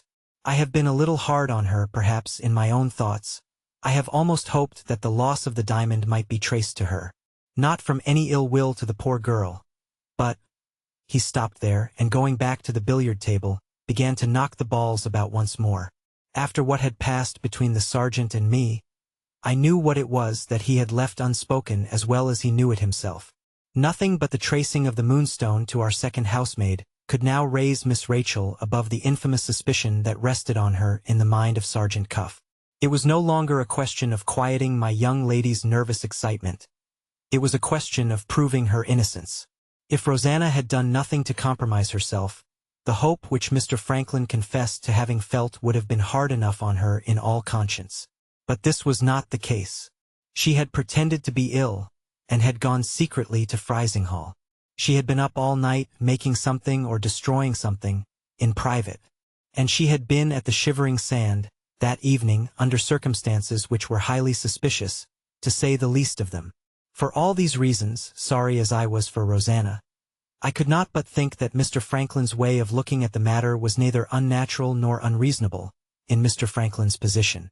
I said a word to him to that effect. "Yes, yes," he said in return, "but there is just a chance, a very poor one certainly, that Rosanna's conduct may admit of some explanation which we don't see at present. I hate hurting a woman's feelings.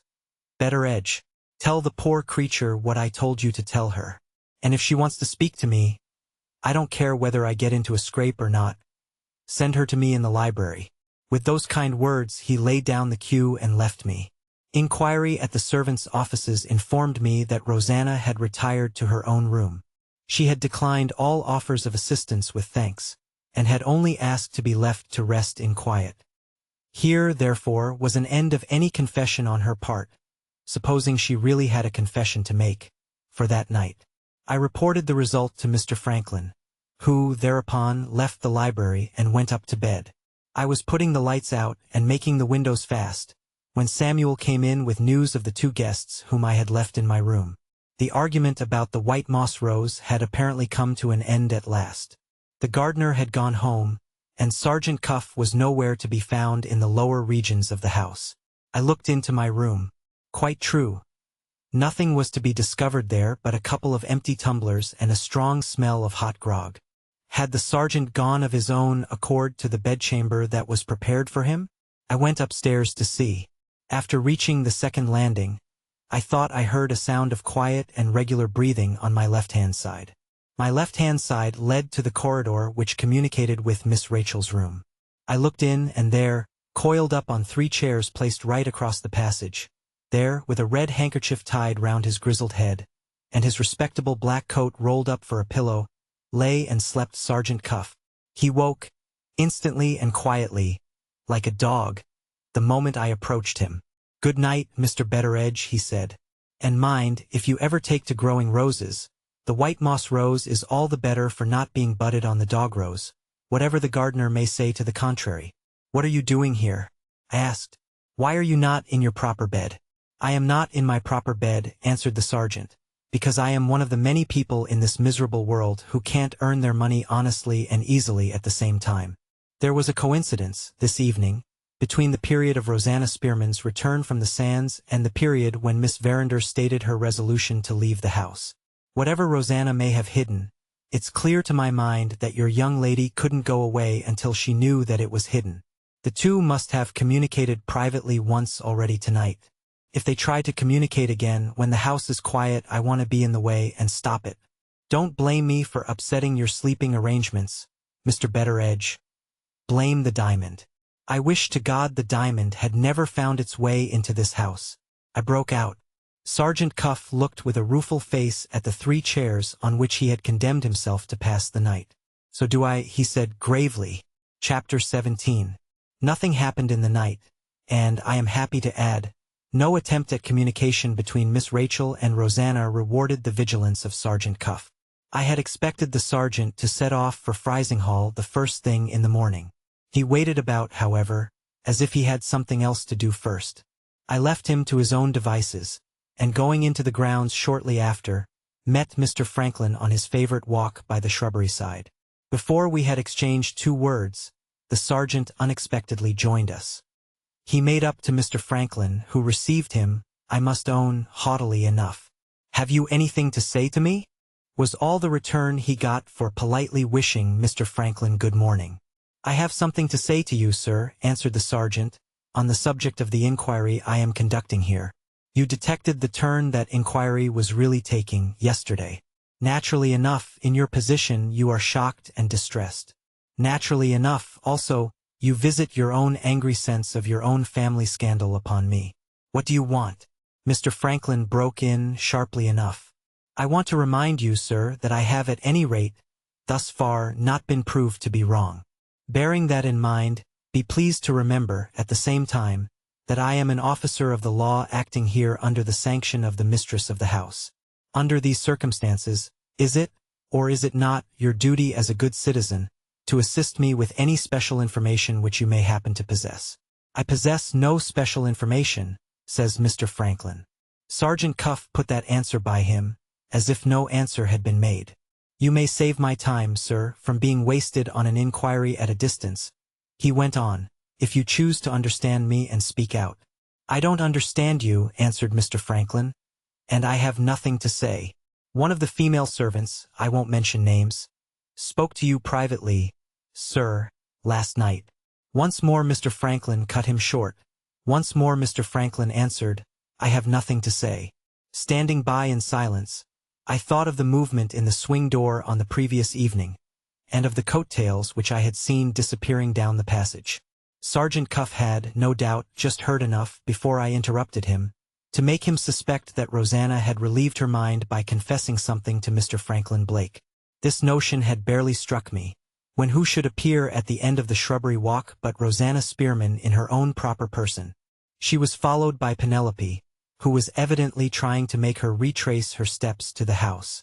Seeing that Mr. Franklin was not alone, Rosanna came to a standstill, evidently in great perplexity what to do next. Penelope waited behind her. Mr. Franklin saw the girls as soon as I saw them. The sergeant, with his devilish cunning, took on not to have noticed them at all. All this happened in an instant. Before either Mr. Franklin or I could say a word, Sergeant Cuff struck in smoothly, with an appearance of continuing the previous conversation. "You needn't be afraid of harming the girl, sir," he said to Mr. Franklin, speaking in a loud voice, so that Rosanna might hear him. "On the contrary, I recommend you to honor me with your confidence, if you feel any interest in Rosanna Spearman." Mr. Franklin instantly took on not to have noticed the girls either. He answered, speaking loudly on his side, "I take no interest whatever in Rosanna Spearman." I looked towards the end of the walk. All I saw at the distance was that Rosanna suddenly turned round, the moment Mr. Franklin had spoken. Instead of resisting Penelope, as she had done the moment before, she now let my daughter take her by the arm and lead her back to the house. The breakfast bell rang as the two girls disappeared, and even Sergeant Cuff was now obliged to give it up as a bad job. He said to me quietly, "I shall go to Frizinghall, Mr. Betteredge, and I shall be back before 2. He went his way without a word more, and for some few hours we were well rid of him. "You must make it right with Rosanna," Mr. Franklin said to me, when we were alone.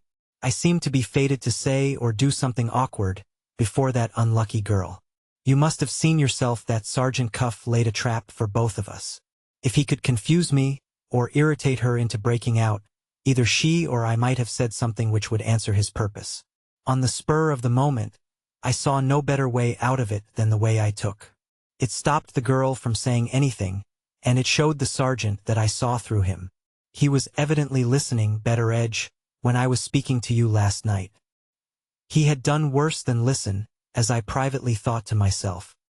He had remembered my telling him that the girl was in love with Mr. Franklin, and he had calculated on that when he appealed to Mr. Franklin's interest in Rosanna's hearing. "As to listening, sir," I remarked, keeping the other point to myself, "we shall all be rowing in the same boat if this sort of thing goes on much longer. Prying and peeping and listening are the natural occupations of people situated as we are. In another day or two, Mr. Franklin, we shall all be struck dumb together, for this reason, that we shall all be listening to surprise each other's secrets, and all know it. Excuse my breaking out, sir. The horrid mystery hanging over us in this house gets into my head like liquor, and makes me wild. I won't forget what you have told me. I'll take the first opportunity of making it right with Rosanna Spearman. You haven't said anything to her yet about last night, have you?" Mr. Franklin asked. "No, sir." "Then say nothing now. I had better not invite the girl's confidence, with the sergeant on the lookout to surprise us together. My conduct is not very consistent, Betteredge. Is it? I see no way out of this business, which isn't dreadful to think of, unless the diamond is traced to Rosanna. And yet I can't, and won't, help Sergeant Cuff to find the girl out. Unreasonable enough, no doubt, but it was my state of mind as well. I thoroughly understood him. If you will, for once in your life, remember that you are mortal, perhaps you will thoroughly understand him too. The state of things, indoors and out, while Sergeant Cuff was on his way to Frizinghall, was briefly this. Miss Rachel waited for the time when the carriage was to take her to her aunt's, still obstinately shut up in her own room. My lady and Mr. Franklin breakfasted together. After breakfast, Mr. Franklin took one of his sudden resolutions, and went out precipitately to quiet his mind by a long walk. I was the only person who saw him go, and he told me he should be back before the sergeant returned. The change in the weather, foreshadowed overnight, had come. Heavy rain had been followed soon after dawn by high wind. It was blowing fresh as the day got on. But though the clouds threatened more than once, the rain still held off. It was not a bad day for a walk, if you were young and strong, and could breast the great gusts of wind which came sweeping in from the sea. I attended my lady after breakfast, and assisted her in the settlement of our household accounts. She only once alluded to the matter of the Moonstone, and that was in the way of forbidding any present mention of it between us. "Wait till that man comes back," she said, meaning the sergeant. "We must speak of it then. We are not obliged to speak of it now." After leaving my mistress, I found Penelope waiting for me in my room. "I wish, father, you would come and speak to Rosanna," she said. "I am very uneasy about her." I suspected what was the matter readily enough. But it is a maxim of mine that men, being superior creatures, are bound to improve women, if they can. When a woman wants me to do anything, my daughter or not, it doesn't matter. I always insist on knowing why. The oftener you make them rummage their own minds for a reason, the more manageable you will find them in all the relations of life. It isn't their fault, poor wretches, that they act first and think afterwards. It's the fault of the fools who humor them. Penelope's reason why, on this occasion, may be given in her own words. "I am afraid, father," she said, "Mr. Franklin has hurt Rosanna cruelly, without intending it." "What took Rosanna into the shrubbery walk?" I asked. "Her own madness," says Penelope. "I can call it nothing else. She was bent on speaking to Mr. Franklin this morning, come what might of it. I did my best to stop her. You saw that. If I could only have got her away before she heard those dreadful words. There, I said, don't lose your head. I can't call to mind that anything happened to alarm Rosanna. Nothing to alarm her, father. But Mr. Franklin said he took no interest whatever in her. And, oh, he said it in such a cruel voice. He said it to stop the sergeant's mouth," I answered. "I told her that," says Penelope. "But you see, father, though Mr. Franklin isn't to blame, he's been mortifying and disappointing her for weeks and weeks past. And now this comes on the top of it all. She has no right, of course, to expect him to take any interest in her. It's quite monstrous that she should forget herself and her station in that way. But she seems to have lost pride, and proper feeling, and everything. She frightened me, father, when Mr. Franklin said those words. They seemed to turn her into stone. A sudden quiet came over her, and she has gone about her work, ever since, like a woman in a dream." I began to feel a little uneasy. There was something in the way Penelope put it which silenced my superior sense. I called to mind, now my thoughts were directed that way, what had passed between Mr. Franklin and Rosanna overnight.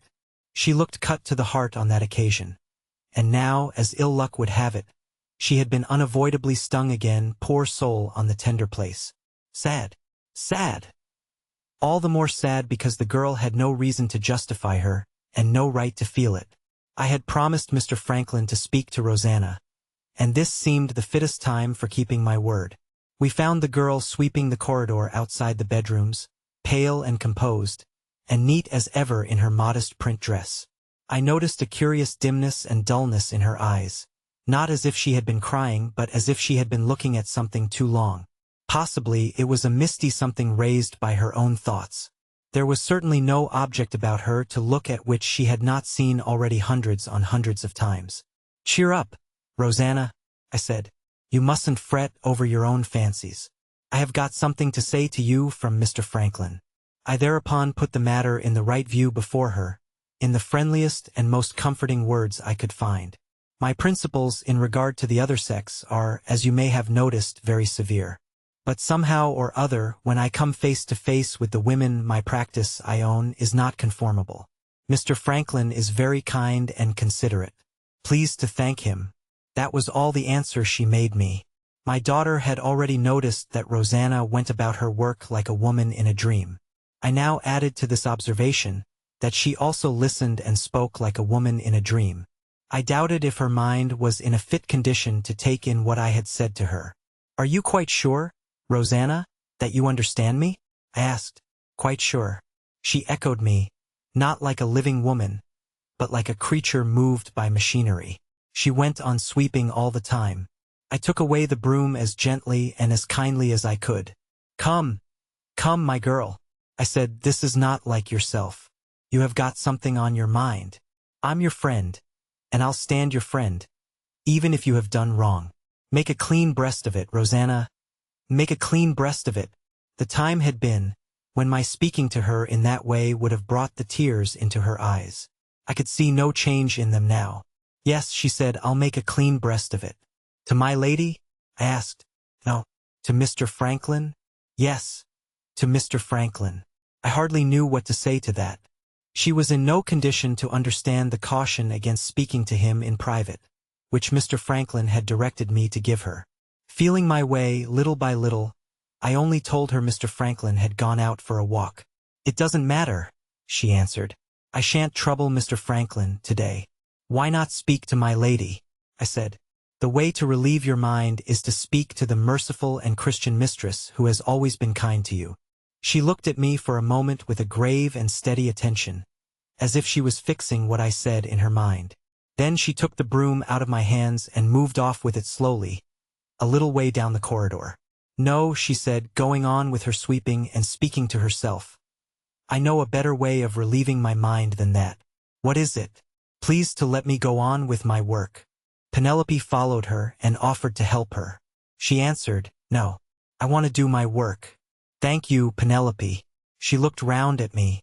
Thank you, Mr. Betteredge. There was no moving her. There was nothing more to be said.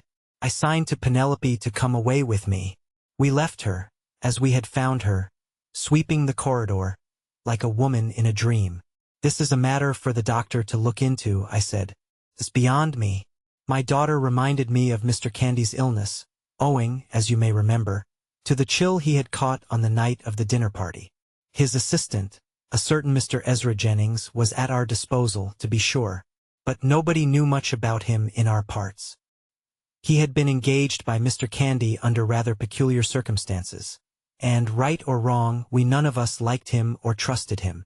There were other doctors at Frizinghall, but they were strangers to our house, and Penelope doubted, in Rosanna's present state, whether strangers might not do her more harm than good. I thought of speaking to my lady, but, remembering the heavy weight of anxiety which she already had on her mind, I hesitated to add to all the other vexations this new trouble. Still, there was a necessity for doing something. The girl's state was, to my thinking, downright alarming, and my mistress ought to be informed of it. Unwilling enough, I went to her sitting room. No one was there. My lady was shut up with Miss Rachel. It was impossible for me to see her till she came out again. I waited in vain till the clock on the front staircase struck the 1:45.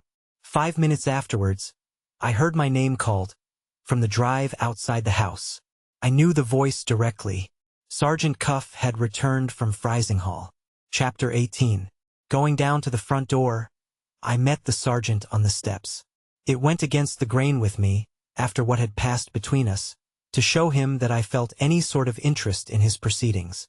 In spite of myself, however, I felt an interest that there was no resisting.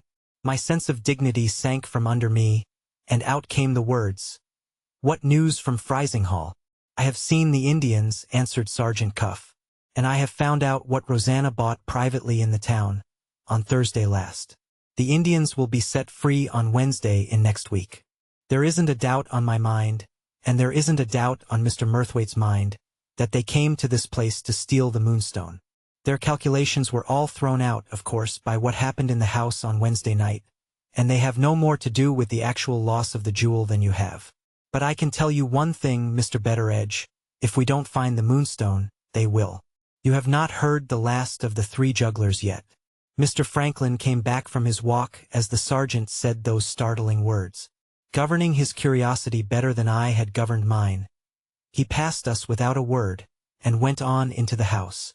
As for me, having already dropped my dignity, I determined to have the whole benefit of the sacrifice. "So much for the Indians," I said. "What about Rosanna next?" Sergeant Cuff shook his head. "The mystery in that quarter is thicker than ever," he said. "I have traced her to a shop at Frizinghall, kept by a linen draper named Maltby. She bought nothing whatever at any of the other drapers' shops, or at any milliner's or tailor's shops, and she bought nothing at Maltby's but a piece of long cloth. She was very particular in choosing a certain quality. As to quantity, she bought enough to make a nightgown." "Whose nightgown?" I asked. "Her own, to be sure. Between 12 and 3 on the Thursday morning, she must have slipped down to your young lady's room, to settle the hiding of the Moonstone while all the rest of you were in bed. In going back to her own room, her nightgown must have brushed the wet paint on the door. She couldn't wash out the stain, and she couldn't safely destroy the nightgown without first providing another like it, to make the inventory of her linen complete. What proves that it was Rosanna's nightgown?" I objected. "The material she bought for making the substitute dress," answered the sergeant. "If it had been Miss Verander's nightgown, She would have had to buy lace and frilling and Lord knows what besides. And she wouldn't have had time to make it in one night. Plain long cloth means a plain servant's nightgown. No, Mr. Betteredge. All that is clear enough. The pinch of the question is, why, after having provided the substitute dress, does she hide the smeared nightgown instead of destroying it? If the girl won't speak out, there is only one way of settling the difficulty. The hiding place at the Shivering Sand must be searched, and the true state of the case will be discovered there. How are you to find the place? I inquired. I am sorry to disappoint you, said the sergeant. But that's a secret which I mean to keep to myself. Not to irritate your curiosity as he irritated mine, I may here inform you that he had come back from Frizinghall provided with a search warrant. His experience in such matters told him that Rosanna was in all probability carrying about her a memorandum of the hiding place, to guide her, in case she returned to it, under changed circumstances and after a lapse of time. Possessed of this memorandum, the sergeant would be furnished with all that he could desire. Now, Mr. Betteredge, he went on, suppose we drop speculation and get to business. I told Joyce to have an eye on Rosanna. Where is Joyce? Joyce was the Frizinghall policeman, who had been left by Superintendent Seagrave at Sergeant Cuff's disposal. The clock struck 2 as he put the question, and, punctual to the moment, the carriage came round to take Miss Rachel to her aunt's. One thing at a time, said the sergeant, stopping me as I was about to send in search of Joyce. I must attend to Miss Verinder first. As the rain was still threatening, it was the close carriage that had been appointed to take Miss Rachel to Frizinghall. Sergeant Cuff beckoned Samuel to come down to him from the rumble behind. You will see a friend of mine waiting among the trees, on this side of the lodge gate, he said. My friend, without stopping the carriage, will get up into the rumble with you. You have nothing to do but to hold your tongue, and shut your eyes. Otherwise you will get into trouble. With that advice, he sent the footman back to his place. What Samuel thought I don't know. It was plain, to my mind, that Miss Rachel was to be privately kept in view from the time when she left our house, if she did leave it. A watch set on my young lady, a spy behind her in the rumble of her mother's carriage. I could have cut my own tongue out for having forgotten myself so far as to speak to Sergeant Cuff. The first person to come out of the house was my lady. She stood aside on the top step, posting herself there to see what happened. Not a word did she say either to the sergeant or to me. With her lips closed, and her arms folded in the light garden cloak which she had wrapped round her on coming into the air, there she stood, as still as a statue, waiting for her daughter to appear. In a minute more, Miss Rachel came downstairs, very nicely dressed in some soft yellow stuff, that set off her dark complexion, and clipped her tight, in the form of a jacket, round the waist. She had a smart little straw hat on her head, with a white veil twisted round it. She had primrose-colored gloves that fitted her hands like a second skin. Her beautiful black hair looked as smooth as satin under her hat. Her little ears were like rosy shells. They had a pearl dangling from each of them. She came swiftly out to us, as straight as a lily on its stem, and as lithe and supple in every movement she made as a young cat.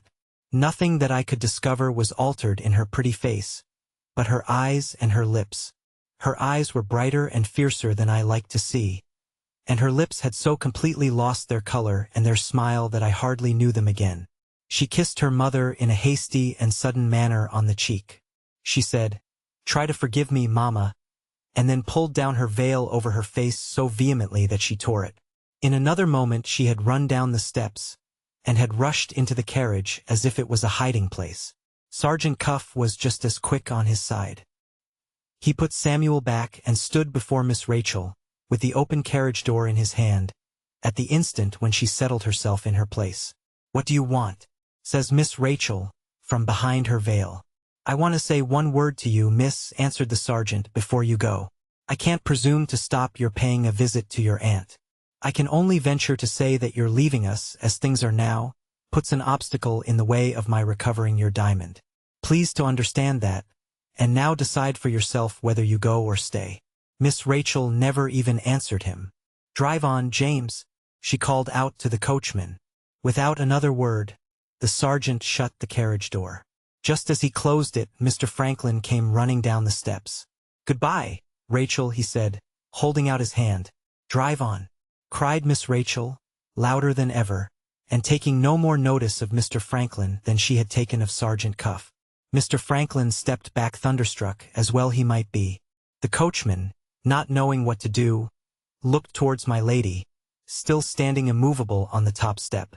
My lady, with anger and sorrow and shame all struggling together in her face, made him a sign to start the horses, and then turned back hastily into the house. Mr. Franklin, recovering the use of his speech, called after her, as the carriage drove off, "Aunt, you were quite right.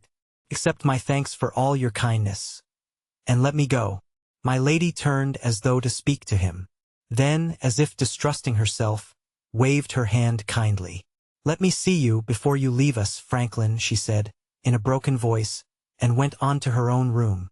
"Do me a last favor, Betteredge," says Mr. Franklin, turning to me, with the tears in his eyes. "Get me away to the train as soon as you can." He too went his way into the house. For the moment, Miss Rachel had completely unmanned him. Judge from that, how fond he must have been of her. Sergeant Cuff and I were left face to face, at the bottom of the steps. The sergeant stood with his face set towards a gap in the trees, commanding a view of one of the windings of the drive which led from the house. He had his hands in his pockets, and he was softly whistling the last rose of summer to himself. "There's a time for everything," I said savagely enough. "This isn't a time for whistling." At that moment, the carriage appeared in the distance, through the gap, on its way to the lodge gate. There was another man, besides Samuel, plainly visible in the rumble behind.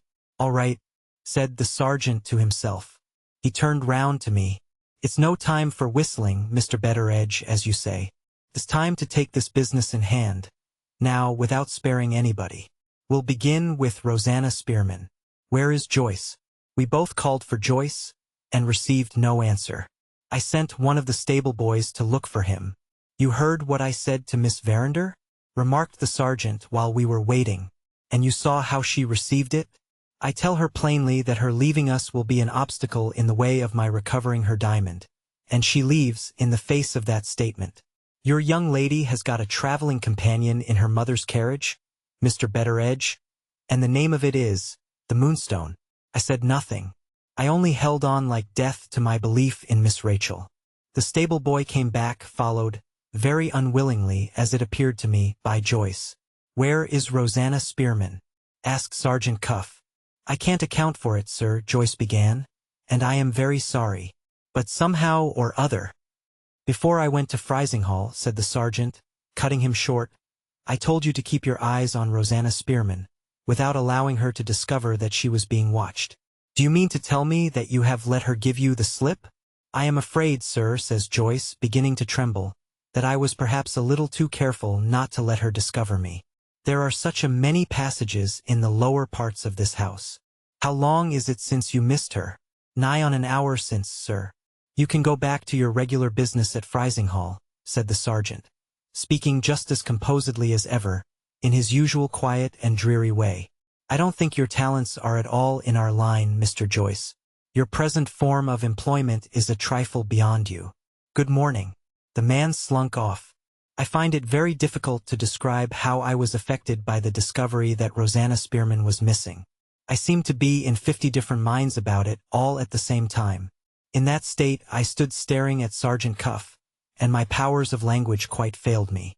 "No, Mr. Betteredge," said the sergeant, as if he had discovered the uppermost thought in me, and was picking it out to be answered before all the rest. "Your young friend, Rosanna, won't slip through my fingers so easy as you think. As long as I know where Miss Verinder is, I have the means at my disposal of tracing Miss Verinder's accomplice. I prevented them from communicating last night. Very good. They will get together at Frizinghall instead of getting together here. The present inquiry must be simply shifted, rather sooner than I had anticipated, from this house to the house at which Miss Verinder is visiting. In the meantime, I'm afraid I must trouble you to call the servants together again." I went round with him to the servants' hall. It is very disgraceful, but it is not the less true, that I had another attack of the detective fever when he said those last words. I forgot that I hated Sergeant Cuff. I seized him confidentially by the arm. I said, "For goodness sake, tell us what you are going to do with the servants now." The great Cuff stood stock-still, and addressed himself in a kind of melancholy rapture to the empty air. If this man, said the sergeant, apparently meaning me, only understood the growing of roses, he would be the most completely perfect character on the face of creation. After that strong expression of feeling, he sighed, and put his arm through mine. This is how it stands, he said, dropping down again to business. Rosanna has done one of two things. She has either gone direct to Frizinghall before I can get there, or she has gone first to visit her hiding place at the Shivering Sand. The first thing to find out is, which of the servants saw the last of her before she left the house. On instituting this inquiry, it turned out that the last person who had set eyes on Rosanna was Nancy, the kitchen maid. Nancy had seen her slip out with a letter in her hand, and stop the butcher's man who had just been delivering some meat at the back door. Nancy had heard her ask the man to post the letter when he got back to Frizinghall. The man had looked at the address and had said it was a roundabout way of delivering a letter directed to Cobb's Hole, to post it at Frizinghall, and that, moreover, on a Saturday, which would prevent the letter from getting to its destination until Monday morning. Rosanna had answered that the delivery of the letter being delayed till Monday was of no importance. The only thing she wished to be sure of was that the man would do what she told him. The man had promised to do it and had driven away. Nancy had been called back to her work in the kitchen, and no other person had seen anything afterwards of Rosanna Spearman. Well, I asked when we were alone again. Well, says the sergeant, I must go to Frizinghall. About the letter, sir? Yes. The memorandum of the hiding place is in that letter. I must see the address at the post office. If it is the address I suspect, I shall pay our friend, Mrs. Yolland, another visit on Monday next. I went with the sergeant to order the pony chaise. In the stable-yard we got a new light thrown on the missing girl. Chapter 19. The news of Rosanna's disappearance had, as it appeared, spread among the out-of-door servants. They too had made their inquiries, and they had just laid hands on a quick little imp nicknamed Duffy, who was occasionally employed in weeding the garden, and who had seen Rosanna Spearman as lately as half an hour since. Duffy was certain that the girl had passed him in the fir plantation, not walking but running, in the direction of the seashore. Does this boy know the coast hereabouts? Asked Sergeant Cuff. He has been born and bred on the coast, I answered. Duffy, says the sergeant, do you want to earn a shilling? If you do, come along with me. Keep the pony chaise ready, Mr. Betteredge, till I come back. He started for the Shivering Sand, at a rate that my legs, though well enough preserved for my time of life, had no hope of matching. Little Duffy, as the way is with the young savages in our parts when they are in high spirits, gave a howl and trotted off at the sergeant's heels. Here again, I find it impossible to give anything like a clear account of the state of my mind in the interval after Sergeant Cuff had left us. A curious and stupefying restlessness got possession of me. I did a dozen different needless things in and out of the house, not one of which I can now remember. I don't even know how long it was after the sergeant had gone to the sands, when Duffy came running back with a message for me. Sergeant Cuff had given the boy a leaf torn out of his pocketbook, on which was written in pencil, "Send me one of Rosanna Spearman's boots, and be quick about it." I dispatched the first woman servant I could find to Rosanna's room, and I sent the boy back to say that I myself would follow him with the boot. This, I am well aware, was not the quickest way to take of obeying the directions which I had received. But I was resolved to see for myself what new mystification was going on before I trusted Rosanna's boot in the sergeant's hands. My old notion of screening the girl, if I could, seemed to have come back on me again, at the 11th hour. This state of feeling, to say nothing of the detective fever, hurried me off, as soon as I had got the boot, at the nearest approach to a run which a man turned 70 can reasonably hope to make. As I got near the shore, the clouds gathered black, and the rain came down, drifting in great white sheets of water before the wind. I heard the thunder of the sea on the sandbank at the mouth of the bay. A little further on, I passed the boy crouching for shelter under the lee of the sandhills. Then I saw the raging sea, and the rollers tumbling in on the sandbank, and the driven rain sweeping over the waters like a flying garment, and the yellow wilderness of the beach with one solitary black figure standing on it, the figure of Sergeant Cuff. He waved his hand towards the north, when he first saw me. "Keep on that side," he shouted, "and come on down here to me." I went down to him, choking for breath, with my heart leaping as if it was like to leap out of me. I was past speaking. I had 100 questions to put to him, and not one of them would pass my lips. His face frightened me. I saw a look in his eyes which was a look of horror. He snatched the boot out of my hand, and set it in a footmark on the sand, bearing south from us as we stood, and pointing straight towards the rocky ledge called the South Spit. The mark was not yet blurred out by the rain, and the girl's boot fitted it to a hair. The sergeant pointed to the boot in the footmark, without saying a word. I caught at his arm and tried to speak to him and failed as I had failed when I tried before. He went on, following the footsteps down and down to where the rocks and the sand joined. The South Spit was just awash with the flowing tide. The waters heaved over the hidden face of the shivering sand. Now this way and now that, with an obstinate patience that was dreadful to see, Sergeant Cuff tried the boot in the footsteps, and always found it pointing the same way, straight to the rocks. Hunt as he might, no sign could he find anywhere of the footsteps walking from them. He gave it up at last. Still keeping silence, he looked again at me, and then he looked out at the waters before us, heaving in deeper and deeper over the quicksand. I looked where he looked, and I saw his thought in his face. A dreadful dumb trembling crawled all over me on a sudden. I fell upon my knees on the beach. She has been back at the hiding place, I heard the sergeant say to himself. Some fatal accident has happened to her on those rocks. The girl's altered looks and words and actions. The numbed, deadened way in which she listened to me and spoke to me, when I had found her sweeping the corridor but a few hours since, rose up in my mind, and warned me, even as the sergeant spoke, that his guess was wide of the dreadful truth. I tried to tell him of the fear that had frozen me up. I tried to say, the death she has died, Sergeant, was a death of her own seeking. No, the words wouldn't come. The dumb trembling held me in its grip. I couldn't feel the driving rain. I couldn't see the rising tide. As in the vision of a dream, the poor lost creature came back before me. I saw her again as I had seen her in the past time, on the morning when I went to fetch her into the house. I heard her again, telling me that the shivering sand seemed to draw her to it against her will, and wondering whether her grave was waiting for her there. The horror of it struck at me, in some unfathomable way, through my own child. My girl was just her age.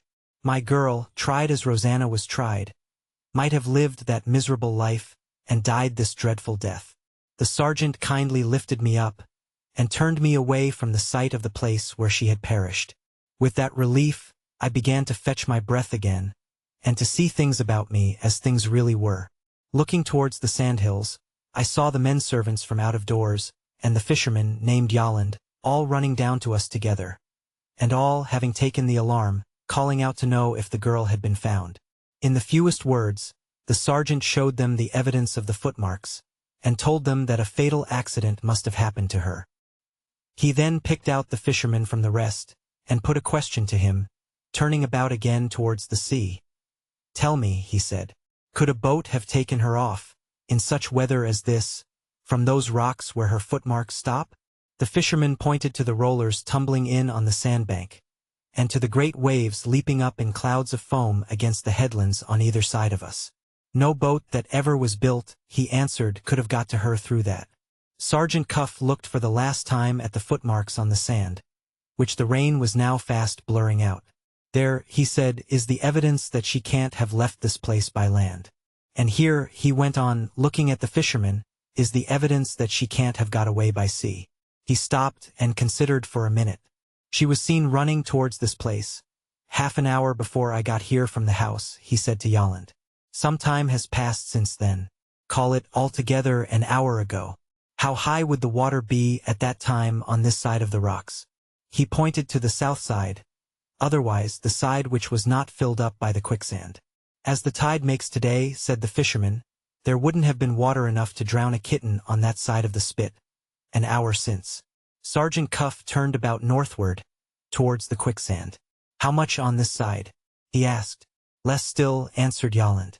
The shivering sand would have been just awash and no more. The sergeant turned to me, and said that the accident must have happened on the side of the quicksand. My tongue was loosened at that. No accident, I told him. When she came to this place, she came weary of her life, to end it here. He started back from me. "How do you know?" he asked. The rest of them crowded round. The sergeant recovered himself instantly.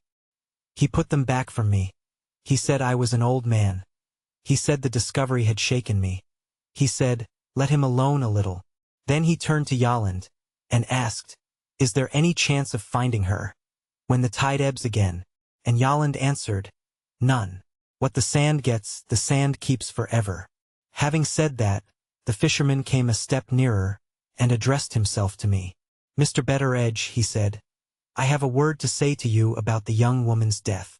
For foot out, broadwise, along the side of the spit, there's a shelf of rock, about half fathom down under the sand. My question is, why didn't she strike that? If she slipped, by accident, from off the spit, she fell in where there's foothold at the bottom, at a depth that would barely cover her to the waist. She must have waded out or jumped out into the deeps beyond, or she wouldn't be missing now. No accident, sir. The deeps of the quicksand have got her. And they have got her by her own act." After that testimony from a man whose knowledge was to be relied on, the sergeant was silent. The rest of us, like him, held our peace. With one accord, we all turned back up the slope of the beach. At the sandhillocks we were met by the undergroom, running to us from the house. The lad is a good lad, and has an honest respect for me. He handed me a little note, with a decent sorrow in his face. "Penelope sent me with this, Mr. Betteredge," he said. "She found it in Rosanna's room. It was her last farewell word to the old man who had done his best, thank God, always done his best, to befriend her.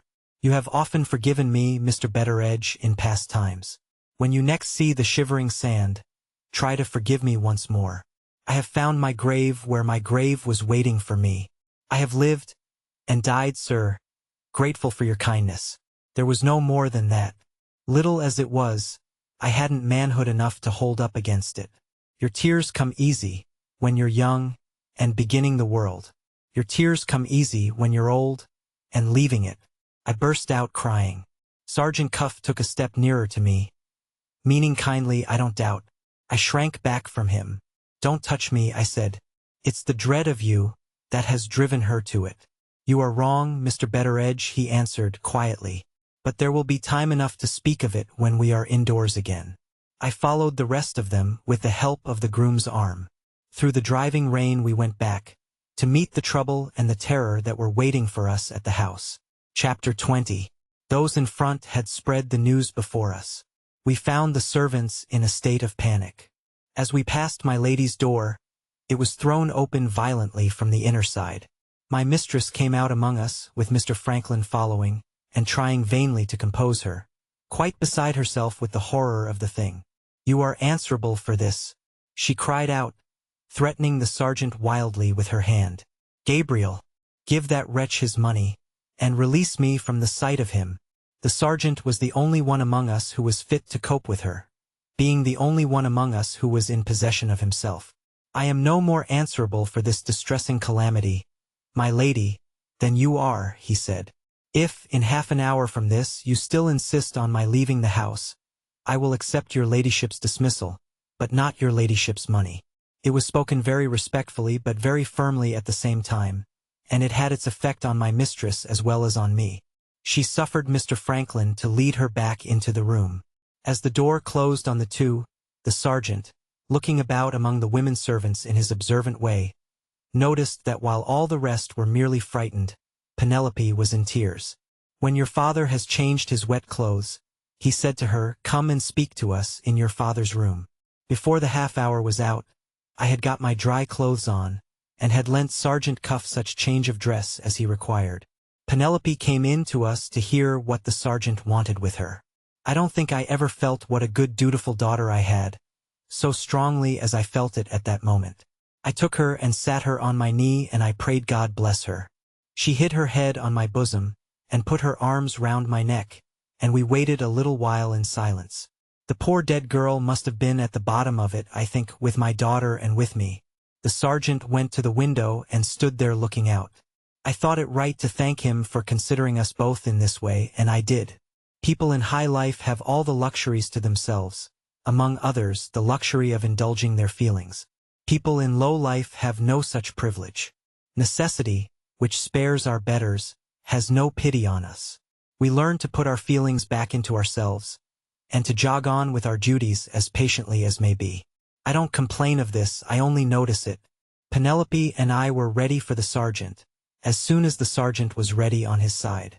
Asked if she knew what had led her fellow servant to destroy herself, my daughter answered, as you will foresee, that it was for love of Mr. Franklin Blake.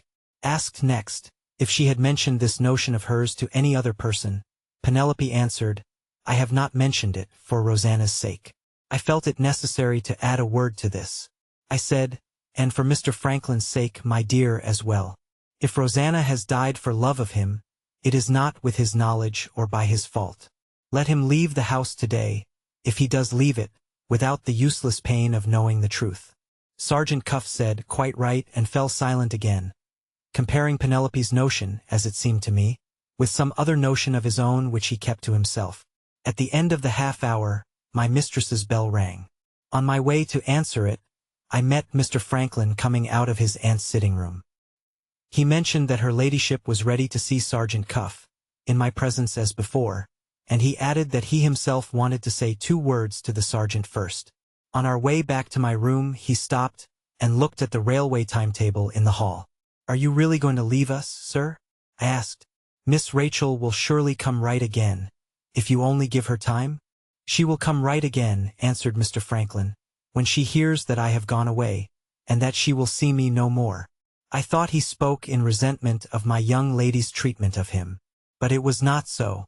My mistress had noticed, from the time when the police first came into the house, that the bare mention of him was enough to set Miss Rachel's temper in a flame. He had been too fond of his cousin to like to confess this to himself, until the truth had been forced on him, when she drove off to her aunt's.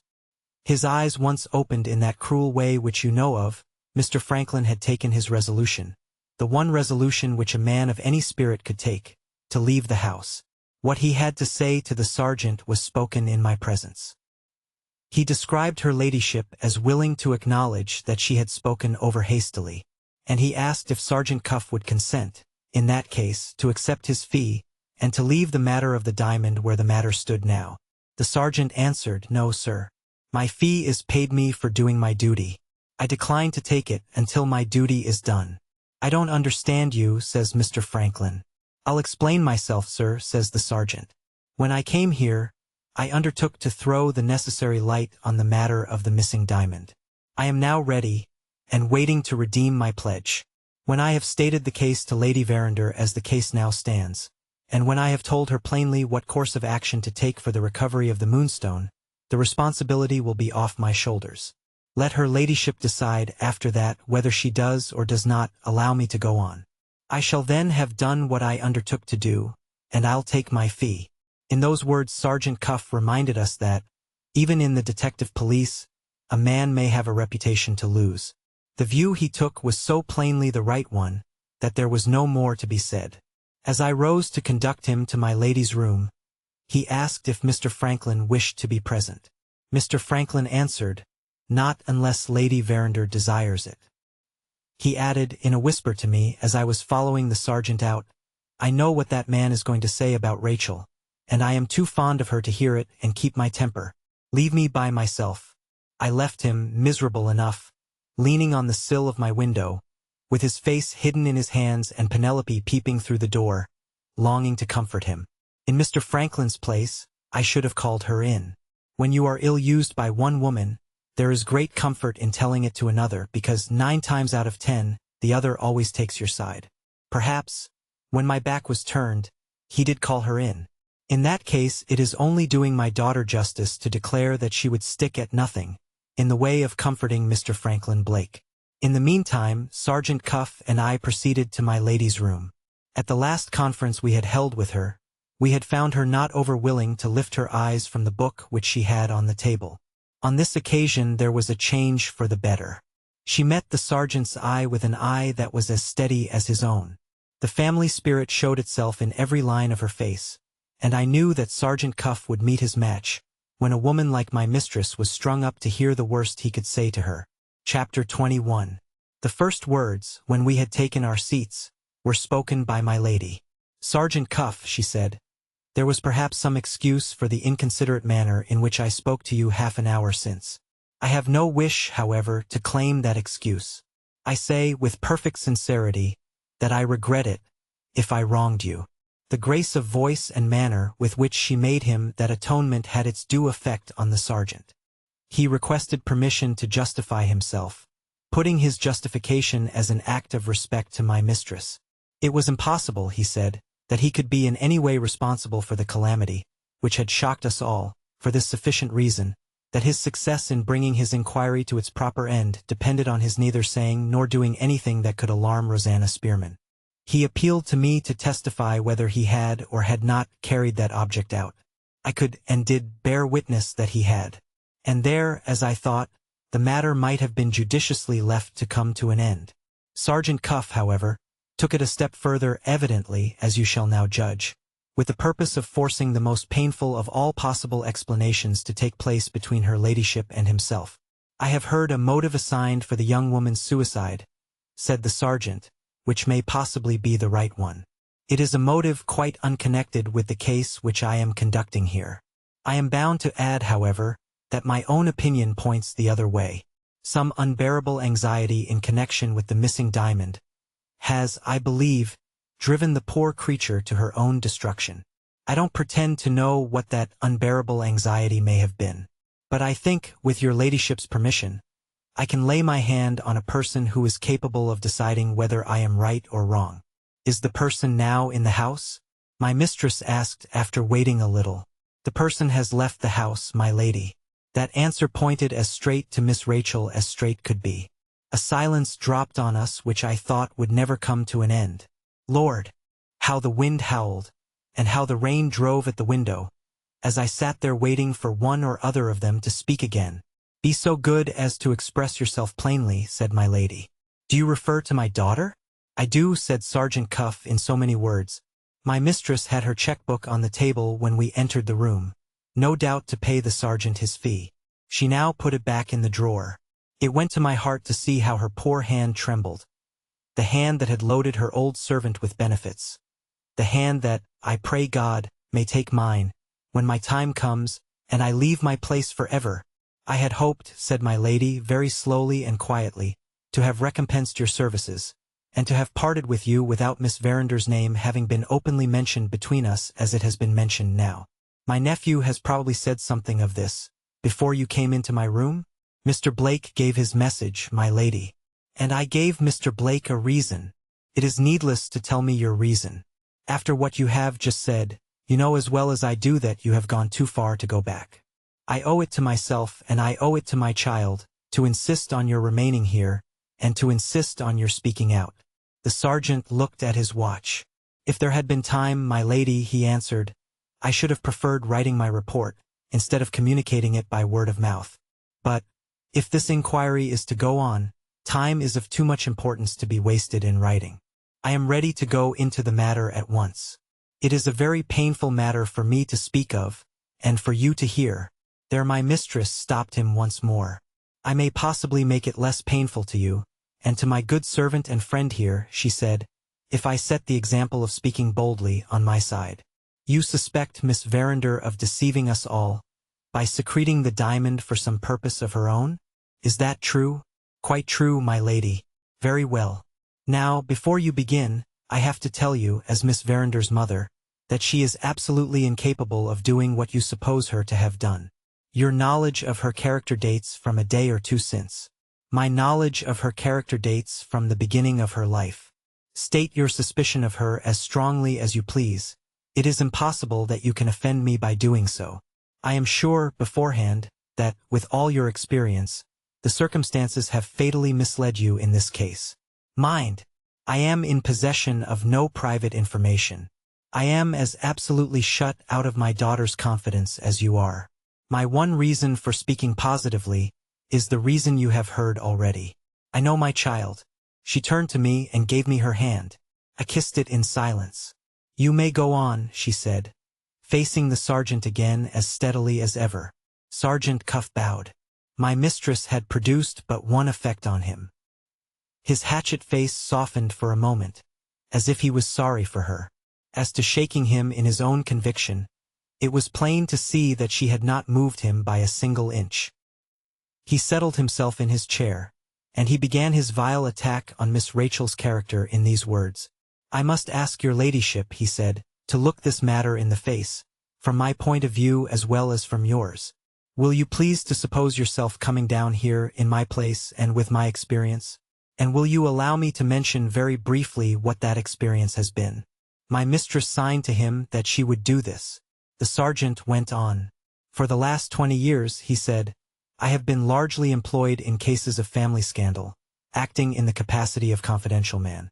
The one result of my domestic practice which has any bearing on the matter now in hand is a result which I may state in 2 words. It is well within my experience that young ladies of rank and position do occasionally have private debts which they dare not acknowledge to their nearest relatives and friends. Sometimes the milliner and the jeweler are at the bottom of it. Sometimes the money is wanted for purposes which I don't suspect in this case, and which I won't shock you by mentioning. Bear in mind what I have said, my lady, and now let us see how events in this house have forced me back on my own experience, whether I liked it or not." He considered with himself for a moment, and went on, with a horrid clearness that obliged you to understand him, with an abominable justice that favored nobody. "My first information relating to the loss of the Moonstone," said the sergeant, "came to me from Superintendent Seagrave. He proved to my complete satisfaction that he was perfectly incapable of managing the case. The one thing he said which struck me as worth listening to was this, that Miss Verinder had declined to be questioned by him, and had spoken to him with a perfectly incomprehensible rudeness and contempt. I thought this curious, but I attributed it mainly to some clumsiness on the superintendent's part which might have offended the young lady. After that, I put it by in my mind and applied myself single-handed to the case. It ended, as you are aware, in the discovery of the smear on the door, and in Mr. Franklin Blake's evidence satisfying me that this same smear and the loss of the diamond were pieces of the same puzzle. So far, if I suspected anything, I suspected that the Moonstone had been stolen, and that one of the servants might prove to be the thief. Very good. In this state of things, what happens? Miss Verinder suddenly comes out of her room and speaks to me. I observe 3 suspicious appearances in that young lady. She is still violently agitated, though more than 24 hours have passed since the diamond was lost. She treats me as she has already treated Superintendent Seagrave, and she is mortally offended with Mr. Franklin Blake. Very good again. Here, I say to myself, is a young lady who has lost a valuable jewel, a young lady, also, as my own eyes and ears inform me, who is of an impetuous temperament. Under these circumstances, and with that character, what does she do? She betrays an incomprehensible resentment against Mr. Blake, Mr. Superintendent, and myself. Otherwise, the very 3 people who have all, in their different ways, been trying to help her to recover her lost jewel. Having brought my inquiry to that point, then, my lady, and not till then, I begin to look back into my own mind for my own experience. My own experience explains Miss Verinder's otherwise incomprehensible conduct. It associates her with those other young ladies that I know of. It tells me she has debts she daren't acknowledge, that must be paid. And it sets me asking myself whether the loss of the diamond may not mean that the diamond must be secretly pledged to pay them. That is the conclusion which my experience draws from plain facts. What does your ladyship's experience say against it? What I have said already, answered my mistress. The circumstances have misled you. I said nothing on my side. Robinson Crusoe, God knows how, had got into my muddled old head. If Sergeant Cuff had found himself, at that moment, transported to a desert island, without a man Friday to keep him company, or a ship to take him off, he would have found himself exactly where I wished him to be. Nota bene, I am an average good Christian, when you don't push my Christianity too far. And all the rest of you, which is a great comfort, are, in this respect, much the same as I am. Sergeant Cuff went on. Right or wrong, my lady, he said, having drawn my conclusion, the next thing to do was to put it to the test. I suggested to your ladyship the examination of all the wardrobes in the house. It was a means of finding the article of dress which had, in all probability, made the smear, and it was a means of putting my conclusion to the test. How did it turn out? Your ladyship consented. Mr. Blake consented. Mr. Abel White consented. Miss Verinder alone stopped the whole proceeding by refusing point-blank. That result satisfied me that my view was the right one. If your ladyship and Mr. Betteredge persist in not agreeing with me, you must be blind to what happened before you this very day. In your hearing, I told the young lady that her leaving the house, as things were then, would put an obstacle in the way of my recovering her jewel. You saw yourselves that she drove off in the face of that statement. You saw yourself that, so far from forgiving Mr. Blake for having done more than all the rest of you to put the clue into my hands, she publicly insulted Mr. Blake on the steps of her mother's house. What do these things mean? If Miss Verinder is not privy to the suppression of the diamond, what do these things mean? This time he looked my way.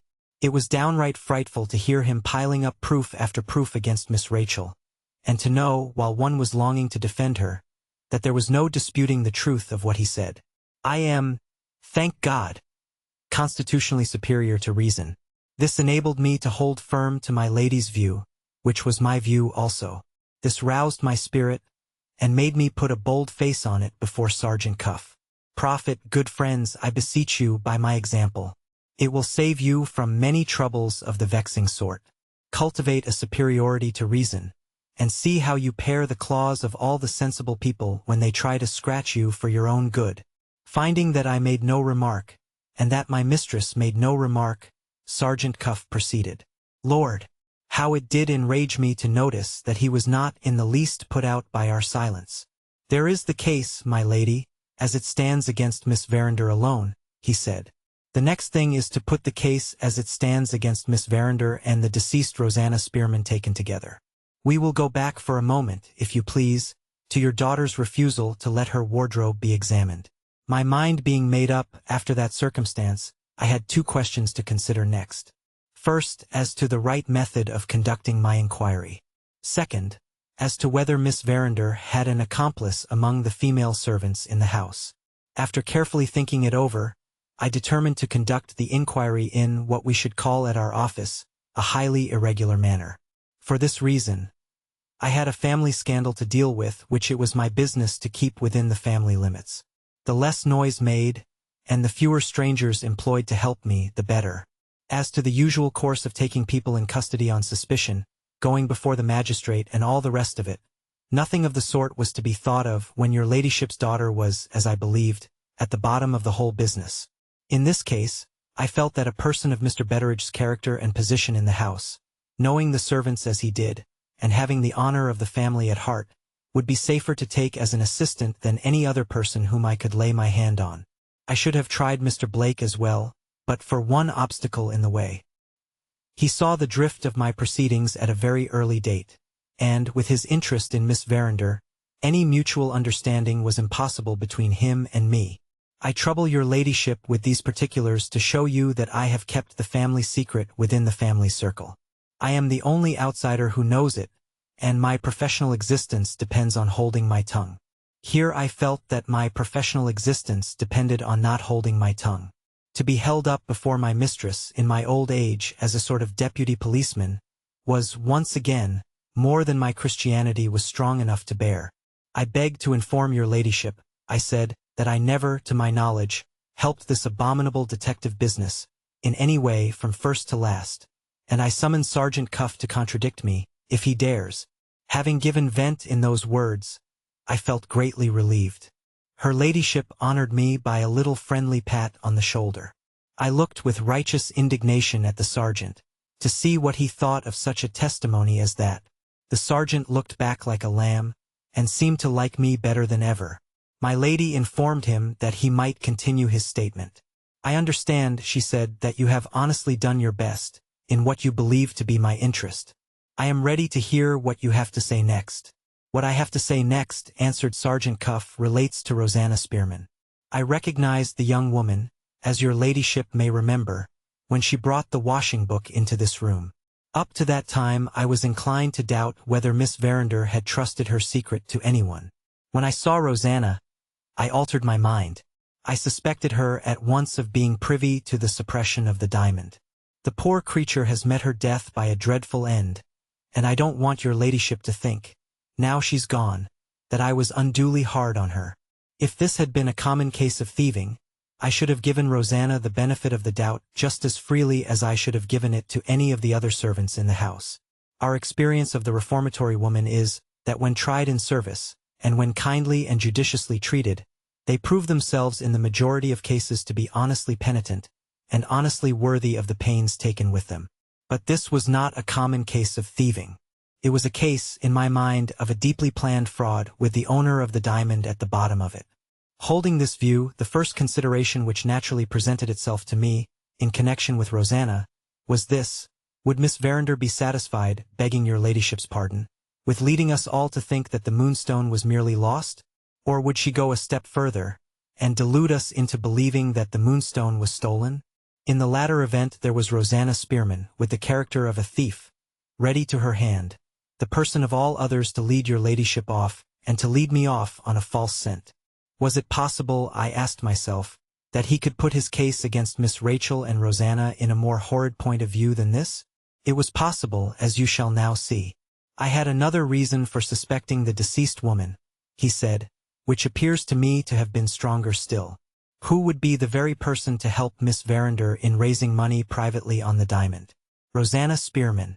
No young lady in Miss Verinder's position could manage such a risky matter as that by herself. A go-between she must have, and who so fit, I ask again, as Rosanna Spearman?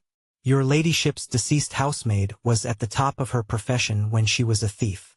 She had relations, to my certain knowledge, with one of the few men in London, in the money-lending line, who would advance a large sum on such a notable jewel as the Moonstone, without asking awkward questions, or insisting on awkward conditions. Bear this in mind, my lady. And now let me show you how my suspicions have been justified by Rosanna's own acts, and by the plain inferences to be drawn from them. He thereupon passed the whole of Rosanna's proceedings under review. You are already as well acquainted with those proceedings as I am, and you will understand how unanswerably this part of his report fixed the guilt of being concerned in the disappearance of the Moonstone on the memory of the poor dead girl. Even my mistress was daunted by what he said now. She made him no answer when he had done. It didn't seem to matter to the sergeant whether he was answered or not.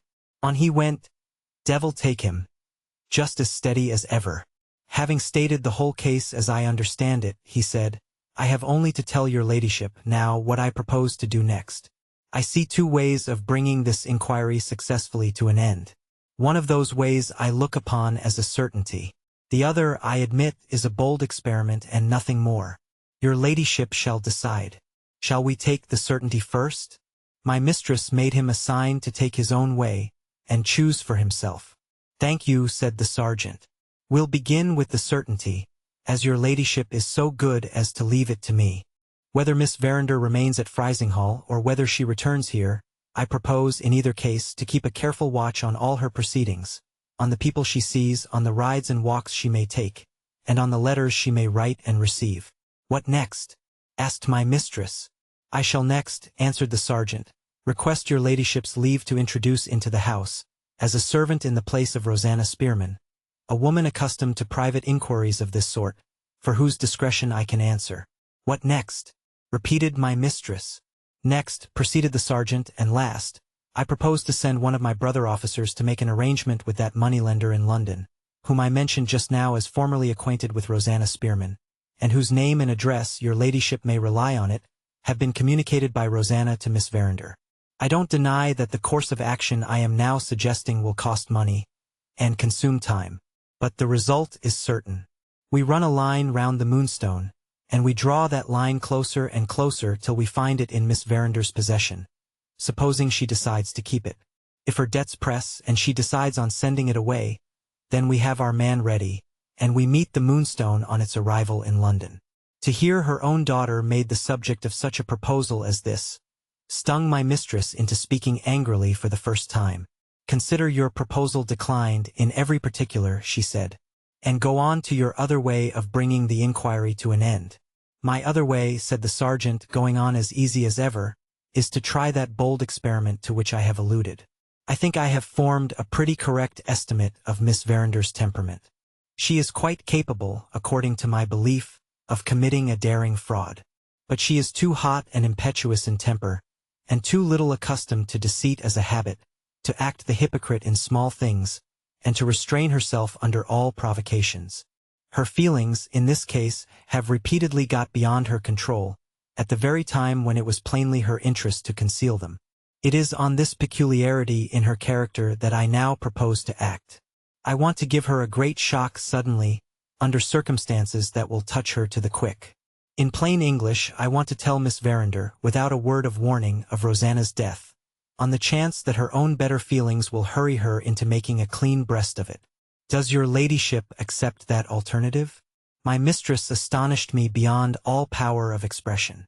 She answered him on the instant, "Yes, I do." "The pony chaise is ready," said the sergeant. "I wish your ladyship good morning." My lady held up her hand, and stopped him at the door. "My daughter's better feelings shall be appealed to, as you propose," she said. "But I claim the right, as her mother, of putting her to the test myself. You will remain here, if you please, and I will go to Frizinghall." For once in his life, the great Cuff stood speechless with amazement, like an ordinary man. My mistress rang the bell, and ordered her waterproof things. It was still pouring with rain, and the close carriage had gone, as you know, with Miss Rachel to Frizinghall. I tried to dissuade her ladyship from facing the severity of the weather. Quite useless. I asked leave to go with her and hold the umbrella. She wouldn't hear of it. The pony chaise came round, with the groom in charge. "You may rely on two things," she said to Sergeant Cuff in the hall. "I will try the experiment on Miss Verinder as boldly as you could try it yourself. And I will inform you of the result, either personally or by letter, before the last train leaves for London tonight." With that, she stepped into the chaise, and, taking the reins herself, drove off to Frizinghall. Chapter 22. My mistress having left us, I had leisure to think of Sergeant Cuff. I found him sitting in a snug corner of the hall, consulting his memorandum book, and curling up viciously at the corners of the lips. "Making notes of the case?" I asked. "No," said the sergeant. "Looking to see what my next professional engagement is." "Oh," I said. "You think it's all over then, here?"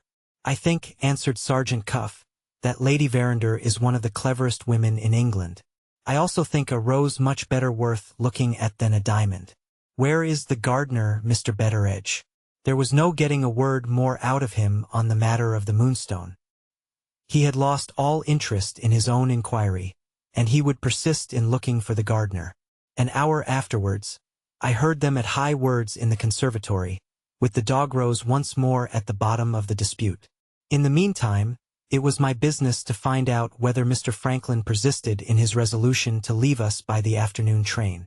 After having been informed of the conference in my lady's room, and of how it had ended, he immediately decided on waiting to hear the news from Frizinghall. This very natural alteration in his plans, which with ordinary people would have led to nothing in particular, proved, in Mr. Franklin's case, to have one objectionable result.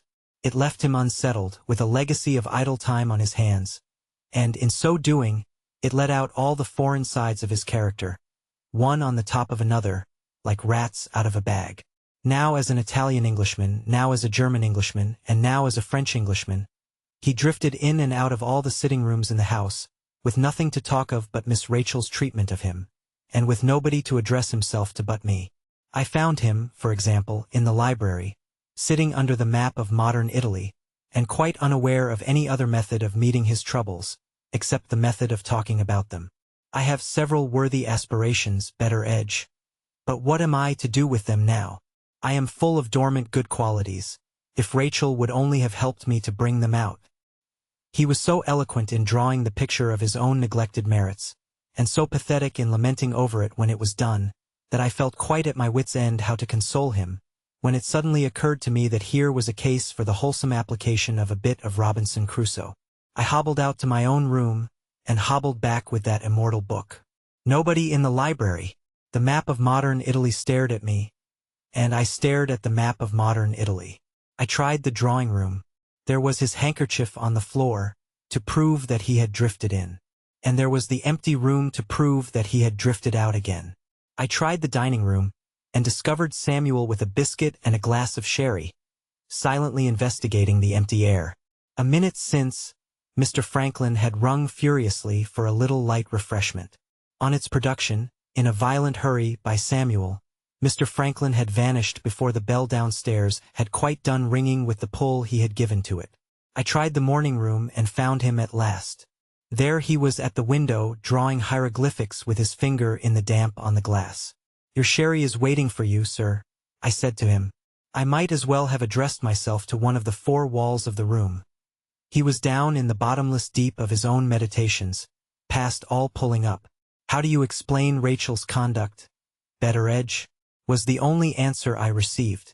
Not being ready with the needful reply, I produced Robinson Crusoe, in which I am firmly persuaded some explanation might have been found, if we had only searched long enough for it.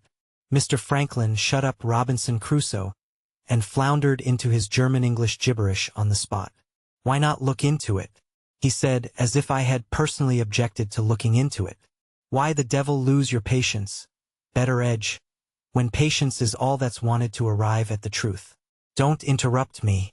Rachel's conduct is perfectly intelligible, if you will only do her the common justice to take the objective view first, and the subjective view next, and the objective-subjective view to wind up with. What do we know? We know that the loss of the Moonstone on Thursday morning last threw her into a state of nervous excitement, from which she has not recovered yet. Do you mean to deny the objective view so far? Very well, then don't interrupt me. Now, being in a state of nervous excitement, how are we to expect that she should behave as she might otherwise have behaved to any of the people about her? Arguing in this way, from within outwards, what do we reach? We reach the subjective view. I defy you to controvert the subjective view. Very well, then, what follows? Good heavens! The objective-subjective explanation follows, of course. Rachel, properly speaking, is not Rachel, but somebody else.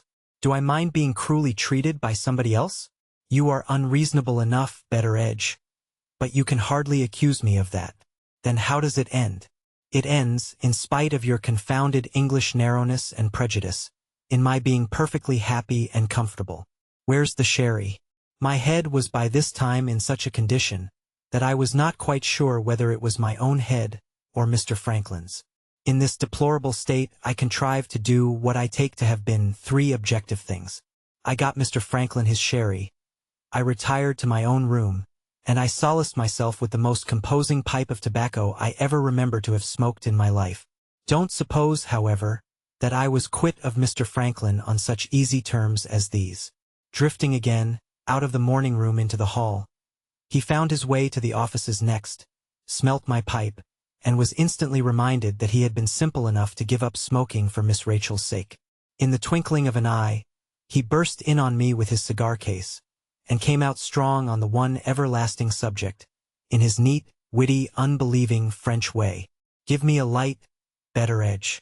Is it conceivable that a man can have smoked as long as I have without discovering that there is a complete system for the treatment of women at the bottom of his cigar case?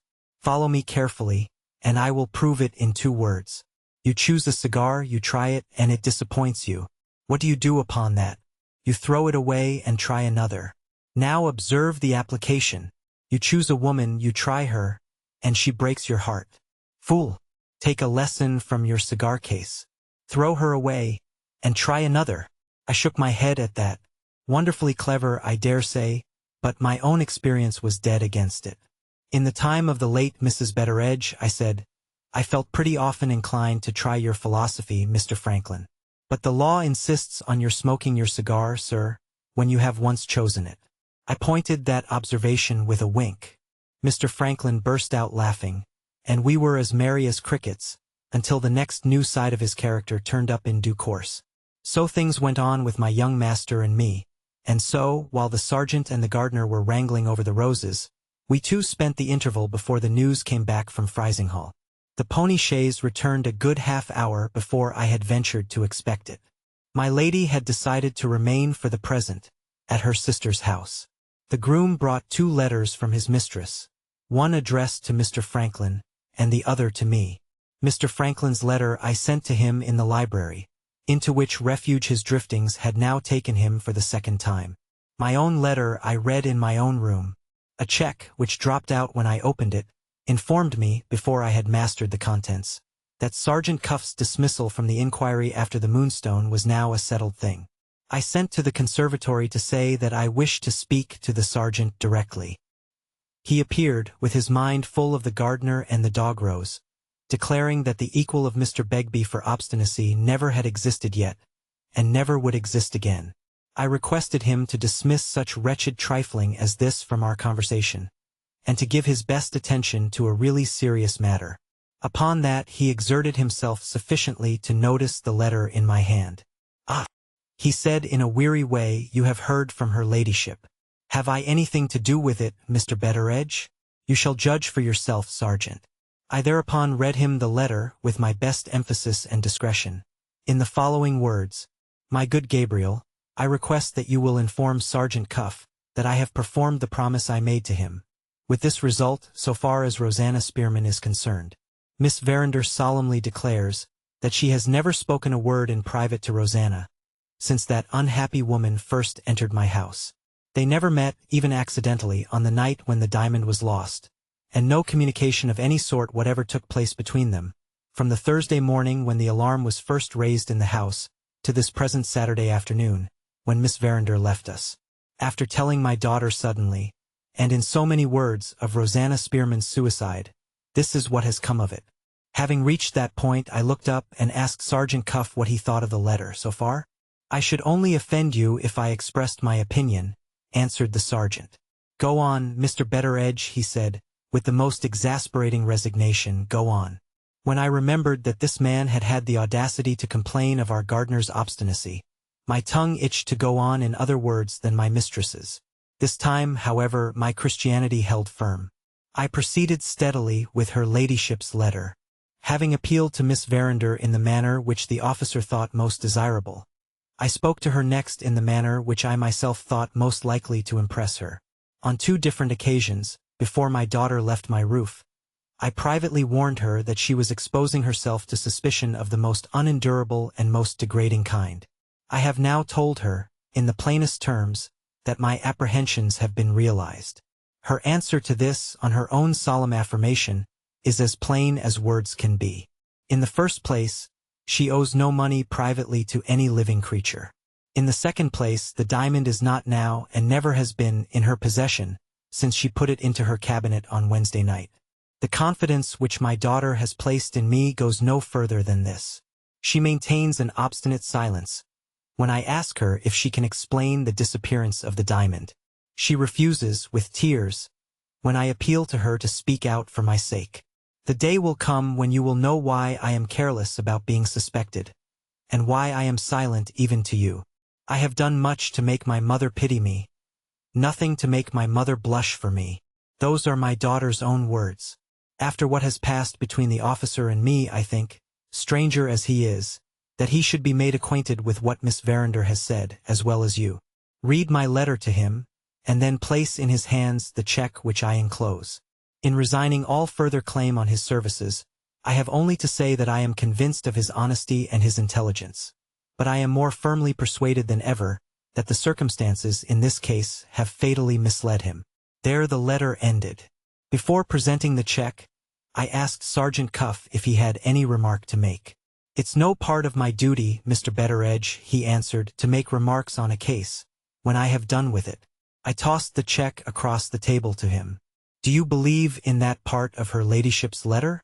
I said indignantly. The sergeant looked at the check, and lifted up his dismal eyebrows in acknowledgment of her ladyship's liberality. "This is such a generous estimate of the value of my time," he said, "that I feel bound to make some return for it. I'll bear in mind the amount in this check, Mr. Betteredge, when the occasion comes round for remembering it." "What do you mean?" I asked. "Her ladyship has smoothed matters over for the present very cleverly," said the sergeant. "But this family scandal is of the sort that bursts up again when you least expect it. We shall have more detective business on our hands, sir, before the Moonstone is many months older." If those words meant anything, and if the manner in which he spoke them meant anything, it came to this. My mistress's letter had proved, to his mind, that Miss Rachel was hardened enough to resist the strongest appeal that could be addressed to her, and that she had deceived her own mother, good God, under what circumstances? By a series of abominable lies. How other people, in my place, might have replied to the sergeant, I don't know. I answered what he said in these plain terms. Sergeant Cuff, I consider your last observation as an insult to my lady and her daughter. Mr. Betteredge, consider it as a warning to yourself, and you will be nearer the mark. Hot and angry as I was, the infernal confidence with which he gave me that answer closed my lips. I walked to the window to compose myself. The rain had given over, and who should I see in the courtyard but Mr. Begbie, the gardener, waiting outside to continue the dog-rose controversy with Sergeant Cuff. My compliments to the sergeant, said Mr. Begbie, the moment he set eyes on me. If he's minded to walk to the station, I'm agreeable to go with him. What? Cries the sergeant behind me, are you not convinced yet? The dial a bit, I'm convinced, answered Mr. Begbie. Then I'll walk to the station, says the sergeant. Then I'll meet you at the gate, says Mr. Begbie. I was angry enough, as you know. But how was any man's anger to hold out against such an interruption as this? Sergeant Cuff noticed the change in me, and encouraged it by a word in season. Come, come, he said, why not treat my view of the case as her ladyship treats it? Why not say, the circumstances have fatally misled me. To take anything as her ladyship took it was a privilege worth enjoying, even with the disadvantage of its having been offered to me by Sergeant Cuff. I cooled slowly down to my customary level. I regarded any other opinion of Miss Rachel than my lady's opinion or mine with a lofty contempt. The only thing I could not do was to keep off the subject of the Moonstone. My own good sense ought to have warned me, I know, to let the matter rest.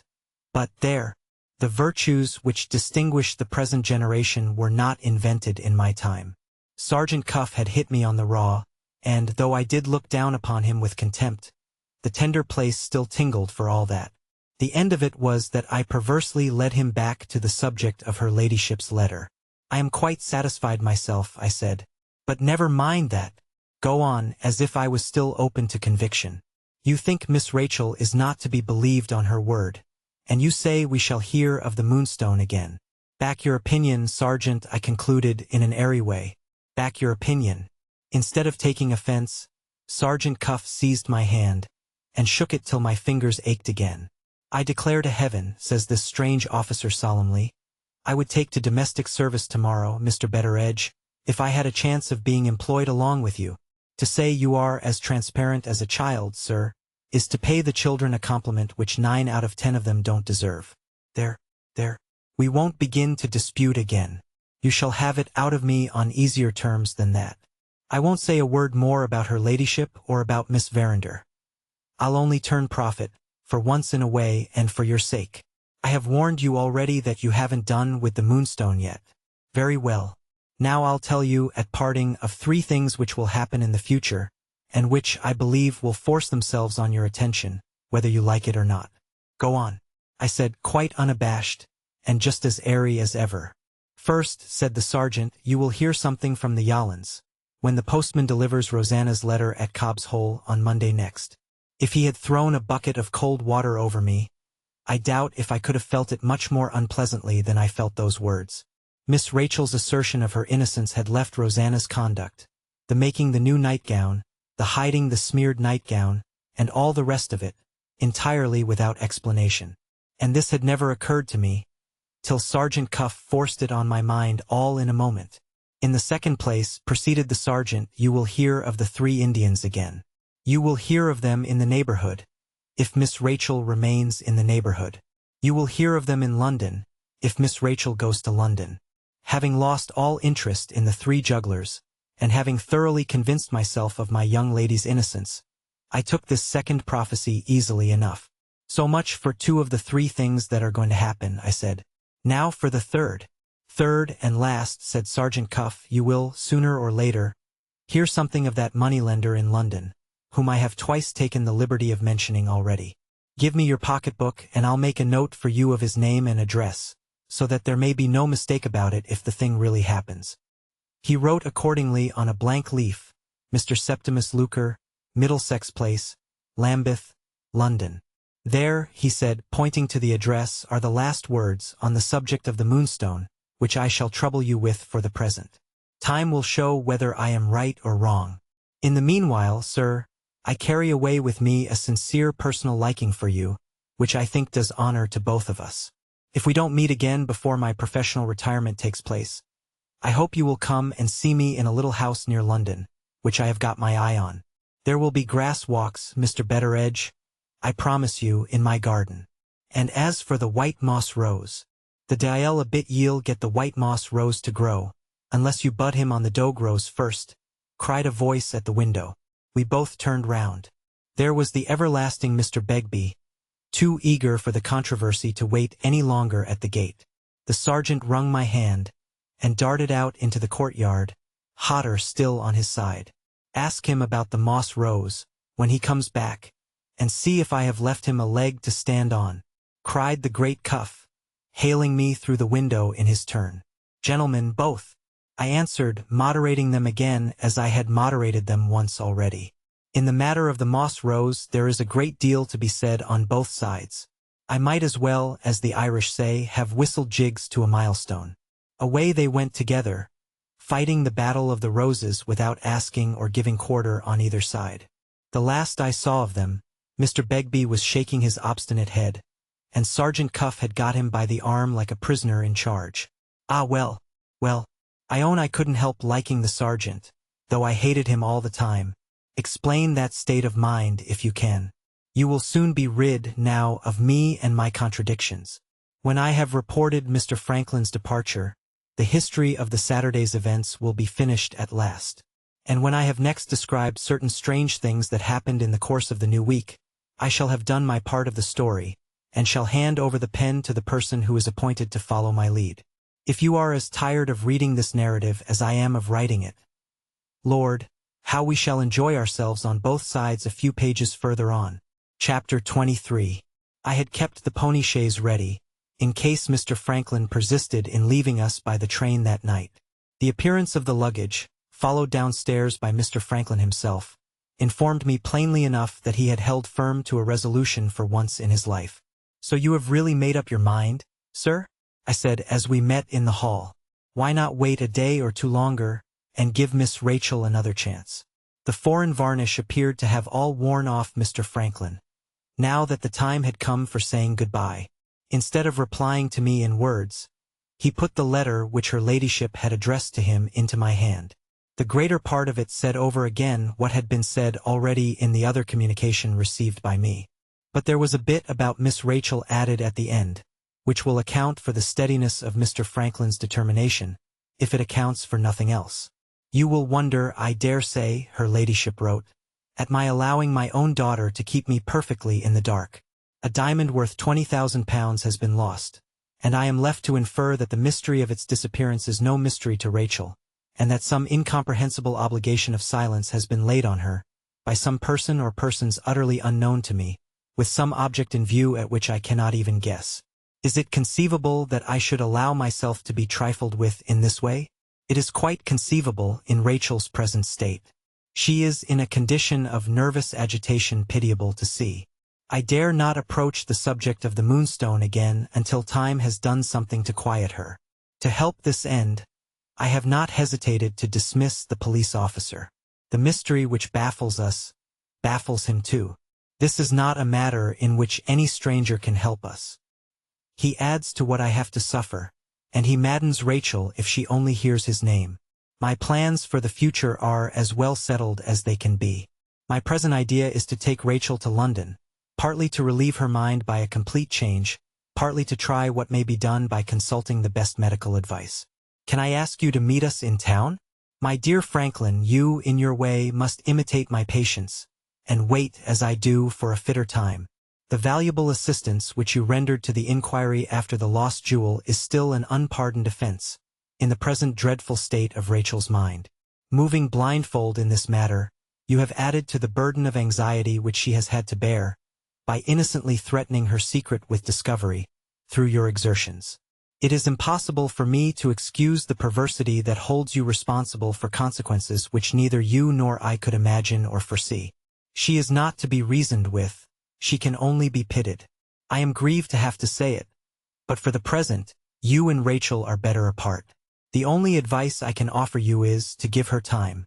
I handed the letter back, sincerely sorry for Mr. Franklin, for I knew how fond he was of my young lady, and I saw that her mother's account of her had cut him to the heart. You know the proverb, sir, was all I said to him. When things are at the worst, they're sure to mend. Things can't be much worse, Mr. Franklin, than they are now. Mr. Franklin folded up his aunt's letter, without appearing to be much comforted by the remark which I had ventured on addressing to him. When I came here from London with that horrible diamond, he said, I don't believe there was a happier household in England than this. Look at the household now. Scattered, disunited. The very air of the place poisoned with mystery and suspicion. Do you remember that morning at the Shivering Sand, when we talked about my Uncle Herncastle and his birthday gift? The Moonstone has served the Colonel's vengeance, better edge, by means which the Colonel himself never dreamt of. With that he shook me by the hand, and went out to the pony chaise. I followed him down the steps. It was very miserable to see him leaving the old place, where he had spent the happiest years of his life, in this way. Penelope, sadly upset by all that had happened in the house, came round crying to bid him good-bye. Mr. Franklin kissed her. I waved my hand as much as to say, You're heartily welcome, sir. Some of the other female servants appeared, peeping after him round the corner. He was one of those men whom the women all like. At the last moment, I stopped the pony chaise, and begged as a favor that he would let us hear from him by letter. He didn't seem to heed what I said. He was looking round from one thing to another, taking a sort of farewell of the old house and grounds. Tell us where you are going to, sir, I said, holding on by the chaise and trying to get at his future plans in that way. Mr. Franklin pulled his hat down suddenly over his eyes. Going? Says he, echoing the word after me. I am going to the devil. The pony started at the word, as if he had felt a Christian horror of it.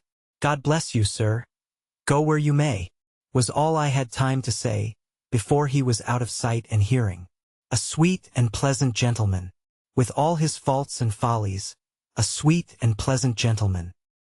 He left a sad gap behind him, when he left my lady's house. It was dull and dreary enough, when the long summer evening closed in, on that Saturday night. I kept my spirits from sinking by sticking fast to my pipe and my Robinson Crusoe. The women, excepting Penelope, beguiled the time by talking of Rosanna's suicide.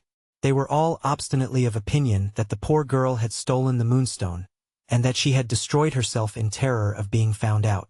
My daughter, of course, privately held fast to what she had said all along.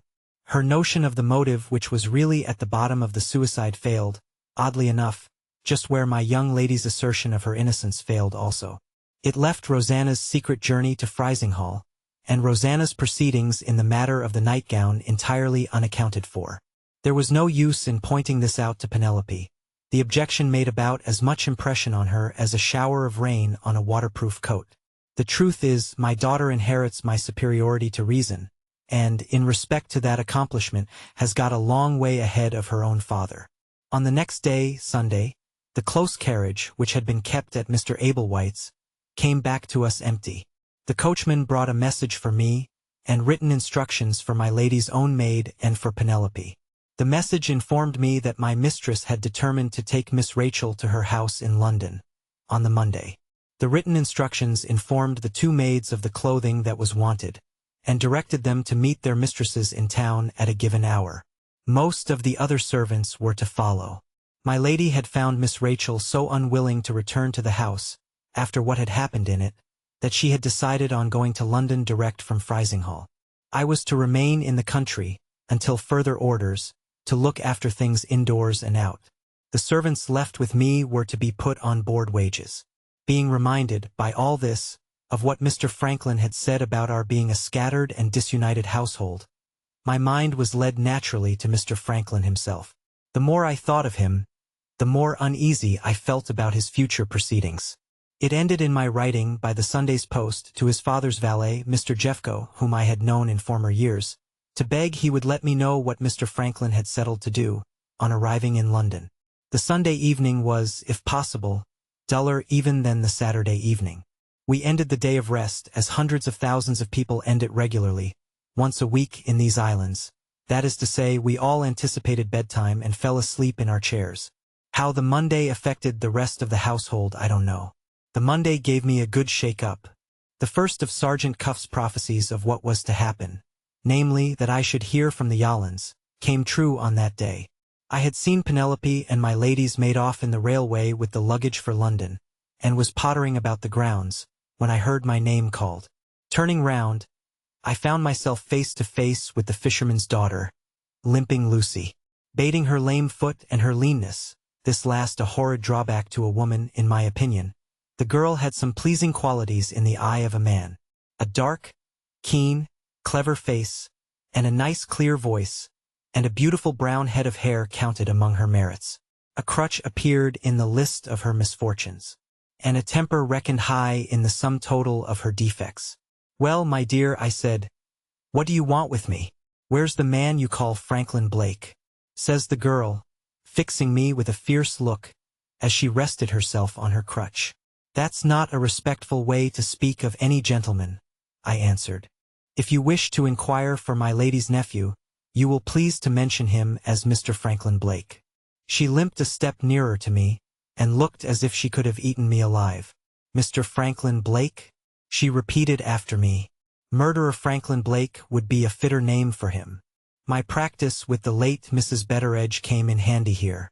Whenever a woman tries to put you out of temper, turn the tables, and put her out of temper instead. They are generally prepared for every effort you can make in your own defense, but that one word does it as well as 100, and one word did it with limping Lucy. I looked her pleasantly in the face, and I said, "Pooh!" The girl's temper flamed out directly. She poised herself on her sound foot, and she took her crutch and beat it furiously 3 times on the ground. "He's a murderer! He's a murderer! He's a murderer! He has been the death of Rosanna Spearman." She screamed that answer out at the top of her voice. 1 or 2 of the people at work in the grounds near us looked up, saw it was limping Lucy, knew what to expect from that quarter, and looked away again. "He has been the death of Rosanna Spearman?" I repeated. "What makes you say that, Lucy? What do you care? What does any man care?" Oh, if she had only thought of the men as I think, she might have been living now. She always thought kindly of me, poor soul, I said, and, to the best of my ability, I always tried to act kindly by her. I spoke those words in as comforting a manner as I could. The truth is, I hadn't the heart to irritate the girl by another of my smart replies. I had only noticed her temper at first. I noticed her wretchedness now, and wretchedness is not uncommonly insolent, you will find, in humble life. My answer melted limping Lucy. She bent her head down, and laid it on the top of her crutch. "I loved her," the girl said softly. "She had lived a miserable life, Mr. Betteredge. Vile people had ill-treated her and led her wrong, and it hadn't spoiled her sweet temper. She was an angel. She might have been happy with me. I had a plan for our going to London together like sisters, and living by our needles. That man came here and spoilt it all. He bewitched her. Don't tell me he didn't mean it and didn't know it. He ought to have known it. He ought to have taken pity on her. I can't live without him. And, oh, Lucy, he never even looks at me." That's what she said. "Cruel, cruel, cruel."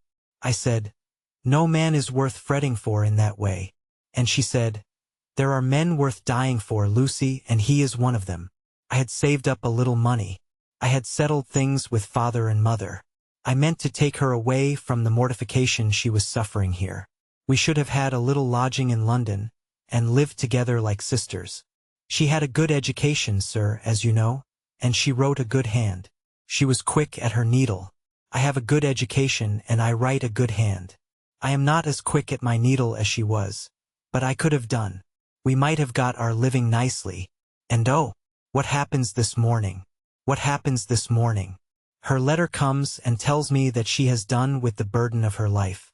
Her letter comes and bids me goodbye forever. Where is he? Cries the girl, lifting her head from the crutch and flaming out again through her tears. Where's this gentleman that I mustn't speak of, except with respect? Ha, Mr. Betteredge, the day is not far off when the poor will rise against the rich. I pray heaven they may begin with him. I pray heaven they may begin with him. Here was another of your average good Christians, and here was the usual breakdown, consequent on that same average Christianity being pushed too far. The parson himself, though I own this is saying a great deal, could hardly have lectured the girl in the state she was in now. All I ventured to do was to keep her to the point, in the hope of something turning up which might be worth hearing. "What do you want with Mr. Franklin Blake?" I asked. "I want to see him." "For anything particular?" "I have got a letter to give him." "From Rosanna Spearman?" "Yes." "Sent to you in your own letter?" "Yes." Was the darkness going to lift? Were all the discoveries that I was dying to make coming and offering themselves to me of their own accord? I was obliged to wait a moment. Sergeant Cuff had left his infection behind him. Certain signs and tokens, personal to myself, warned me that the detective fever was beginning to set in again. "You can't see Mr. Franklin," I said. "I must and will see him. He went to London last night." Limping Lucy looked me hard in the face, and saw that I was speaking the truth. Without a word more, she turned about again instantly towards Cobb's Hole. "Stop," I said. "I expect news of Mr. Franklin Blake tomorrow. Give me your letter, and I'll send it on to him by the post." Limping Lucy steadied herself on her crutch and looked back at me over her shoulder. "I am to give it from my hands into his hands," she said, "and I am to give it to him in no other way. Shall I write, and tell him what you have said? Tell him I hate him, and you will tell him the truth?" "Yes, yes. But about the letter?" "If he wants the letter, he must come back here and get it from me." With those words she limped off on the way to Cobb's Hole. The detective fever burnt up all my dignity on the spot. I followed her and tried to make her talk. All in vain. It was my misfortune to be a man, and Limping Lucy enjoyed disappointing me. Later in the day, I tried my luck with her mother. Good Mrs. Yolland could only cry, and recommend a drop of comfort out of the Dutch bottle. I found the fisherman on the beach. He said it was a bad job and went on mending his net. Neither father nor mother knew more than I knew. The one way left to try was the chance, which might come with the morning, of writing to Mr. Franklin Blake. I leave you to imagine how I watched for the postman on Tuesday morning. He brought me 2 letters. One, from Penelope, which I had hardly patience enough to read, announced that my lady and Miss Rachel were safely established in London. The other, from Mr. Jeffco, informed me that his master's son had left England already. On reaching the metropolis, Mr. Franklin had, it appeared, gone straight to his father's residence. He arrived at an awkward time. Mr. Blake, the elder, was up to his eyes in the business of the House of Commons, and was amusing himself at home that night with the favorite parliamentary plaything which they call a private bill. Mr. Jeffco himself showed Mr. Franklin into his father's study. "My dear Franklin, why do you surprise me in this way? Anything wrong?" "Yes. Something wrong with Rachel. I am dreadfully distressed about it. Grieved to hear it. But I can't listen to you now." "When can you listen?" "My dear boy, I won't deceive you. I can listen at the end of the session, not a moment before. Good night." "Thank you, sir. Good night." Such was the conversation inside the study, as reported to me by Mr. Jeffco. The conversation outside the study was shorter still. "Jeffco, see what time the tidal train starts tomorrow morning." "At 6:40, Mr. Franklin." "Have me called at 5. "Going abroad, sir?" "Going, Jeffco, wherever the railway chooses to take me." "Shall I tell your father, sir?" "Yes. Tell him at the end of the session." The next morning Mr. Franklin had started for foreign parts. To what particular place he was bound, nobody, himself included, could presume to guess. We might hear of him next in Europe, Asia, Africa, or America.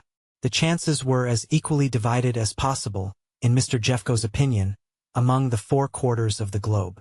This news, by closing up all prospects of my bringing Limping Lucy and Mr. Franklin together, at once stopped any further progress of mine on the way to discovery. Penelope's belief that her fellow servant had destroyed herself through unrequited love for Mr. Franklin Blake was confirmed, and that was all. Whether the letter which Rosanna had left to be given to him after her death did, or did not, contain the confession which Mr. Franklin had suspected her of trying to make to him in her lifetime, it was impossible to say. It might be only a farewell word, telling nothing but the secret of her unhappy fancy for a person beyond her reach. Or it might own the whole truth about the strange proceedings in which Sergeant Cuff had detected her, from the time when the Moonstone was lost, to the time when she rushed to her own destruction at the Shivering Sand. A sealed letter it had been placed in Limping Lucy's hand, and a sealed letter it remained to me and to everyone about the girl, her own parents included. We all suspected her of having been in the dead woman's confidence. We all tried to make her speak. We all failed. Now one and now another of the servants, still holding to the belief that Rosanna had stolen the diamond and had hidden it, peered and poked about the rocks to which she had been traced, and peered and poked in vain. The tide ebbed, and the tide flowed. The summer went on, and the autumn came. And the quicksand, which hid her body, hid her secret too. The news of Mr. Franklin's departure from England on the Sunday morning, and the news of my lady's arrival in London with Miss Rachel on the Monday afternoon, had reached me, as you are aware, by the Tuesday's post. The Wednesday came and brought nothing. The Thursday produced a second budget of news from Penelope. My girl's letter informed me that some great London doctor had been consulted about her young lady, and had earned a guinea by remarking that she had better be amused. Flower shows, operas, balls. There was a whole round of gaieties in prospect, and Miss Rachel, to her mother's astonishment, eagerly took to it all. Mr. Godfrey had called, evidently as sweet as ever on his cousin, in spite of the reception he had met with, when he tried his luck on the occasion of the birthday. To Penelope's great regret, he had been most graciously received, and had added Miss Rachel's name to one of his ladies' charities on the spot. My mistress was reported to be out of spirits, and to have held 2 long interviews with her lawyer. Certain speculations followed, referring to a poor relation of the family, one Miss Clack, whom I have mentioned in my account of the birthday dinner, as sitting next to Mr. Godfrey, and having a pretty taste in champagne. Penelope was astonished to find that Miss Clack had not called yet. She would surely not be long before she fastened herself on my lady as usual, and so forth, in the way women have of girding at each other on and off paper. This would not have been worth mentioning, I admit, but for one reason. I hear you are likely to be turned over to Miss Clack, after parting with me. In that case, just do me the favor of not believing a word she says, if she speaks of your humble servant. On Friday nothing happened, except that one of the dogs showed signs of a breaking out behind the ears. I gave him a dose of syrup of buckthorn, and put him on a diet of pot liquor and vegetables till further orders. Excuse my mentioning this. It has slipped in somehow. Pass it over, please. I am fast coming to the end of my offenses against your cultivated modern taste. Besides, the dog was a good creature, and deserved a good physicking. He did indeed. Saturday, the last day of the week, is also the last day in my narrative. The morning's post brought me a surprise in the shape of a London newspaper. The handwriting on the direction puzzled me. I compared it with the moneylender's name and address as recorded in my pocketbook, and identified it at once as the writing of Sergeant Cuff. Looking through the paper eagerly enough after this discovery, I found an ink mark drawn round one of the police reports. Here it is, at your service. Read it as I read it, and you will set the right value on the sergeant's polite attention in sending me the news of the day. Lambeth, shortly before the closing of the court, Mr. Septimus Luker, the well-known dealer in ancient gems, carvings, intaglio, and C. applied to the sitting magistrate for advice. The applicant stated that he had been annoyed, at intervals throughout the day, by the proceedings of some of those strolling Indians who infest the streets. The persons complained of were 3 in number. After having been sent away by the police, they had returned again and again, and had attempted to enter the house on pretense of asking for charity. Warned off in the front, they had been discovered again at the back of the premises. Besides the annoyance complained of, Mr. Luker expressed himself as being under some apprehension that robbery might be contemplated. His collection contained many unique gems, both classical and oriental, of the highest value. He had only the day before been compelled to dismiss a skilled workman in ivory carving from his employment, a native of India, as we understood, on suspicion of attempted theft, and he felt by no means sure that this man and the street jugglers of whom he complained might not be acting in concert. It might be their object to collect a crowd, and create a disturbance in the street, and, in the confusion thus caused, to obtain access to the house. In reply to the magistrate, Mr. Luker admitted that he had no evidence to produce of any attempt at robbery being in contemplation. He could speak positively to the annoyance and interruption caused by the Indians, but not to anything else. The magistrate remarked that, if the annoyance were repeated, the applicant could summon the Indians to that court, where they might easily be dealt with under the act. As to the valuables in Mr. Luker's possession, Mr. Luker himself must take the best measures for their safe custody. He would do well perhaps to communicate with the police, and to adopt such additional precautions as their experience might suggest. The applicant thanked his worship and withdrew. One of the wise ancients is reported, I forget on what occasion, as having recommended his fellow creatures to look to the end. Looking to the end of these pages of mine, and wondering for some days past how I should manage to write it, I find my plain statement of facts coming to a conclusion most appropriately of its own self. We have gone on, in this matter of the Moonstone, from one marvel to another, and here we end with the greatest marvel of all, namely, the accomplishment of Sergeant Cuff's 3 predictions in less than a week from the time when he had made them. After hearing from the Yollands on the Monday, I had now heard of the Indians and heard of the moneylender in the news from London. Miss Rachel herself, remember, being also in London at the time. You see, I put things at their worst, even when they tell dead against my own view. If you desert me and side with the sergeant on the evidence before you, if the only rational explanation you can see is that Miss Rachel and Mr. Luker must have got together, and that the Moonstone must be now in pledge in the moneylender's house, I own, I can't blame you for arriving at that conclusion. In the dark, I have brought you thus far. In the dark, I am compelled to leave you with my best respects. Why compelled? It may be asked. Why not take the persons who have gone along with me, so far, up into those regions of superior enlightenment in which I sit myself? In answer to this, I can only state that I am acting under orders, and that those orders have been given to me, as I understand, in the interests of truth. I am forbidden to tell more in this narrative than I knew myself at the time. Or, to put it plainer, I am to keep strictly within the limits of my own experience, and am not to inform you of what other persons told me, for the very sufficient reason that you are to have the information from those other persons themselves at first hand. In this matter of the Moonstone, the plan is not to present reports, but to produce witnesses. I picture to myself a member of the family reading these pages 50 years hence. Lord, what a compliment he will feel it, to be asked to take nothing on hearsay, and to be treated in all respects like a judge on the bench. At this place, then, we part, for the present at least, after long journeying together with a companionable feeling, I hope, on both sides. The devil's dance of the Indian diamond has threaded its way to London, and to London you must go after it, leaving me at the country house. Please to excuse the faults of this composition, my talking so much of myself and being too familiar, I am afraid, with you. I mean no harm, and I drink most respectfully, having just done dinner, to your health and prosperity, in a tankard of her ladyship's ale. May you find in these leaves of my writing, what Robinson Crusoe found in his experience on the desert island, namely, something to comfort yourselves from, and to set in the description of good and evil, on the credit side of the account. Farewell. The end of the first period. Second period. The discovery of the truth. 1848 to 1849. The events related in several narratives. First narrative. Contributed by Miss Clack, niece of the late Sir John Verinder. Chapter 1. I am indebted to my dear parents, both now in heaven, for having had habits of order and regularity instilled into me at a very early age. In that happy bygone time, I was taught to keep my hair tidy at all hours of the day and night, and to fold up every article of my clothing carefully, in the same order, on the same chair, in the same place at the foot of the bed, before retiring to rest. An entry of the day's events in my little diary invariably preceded the folding up.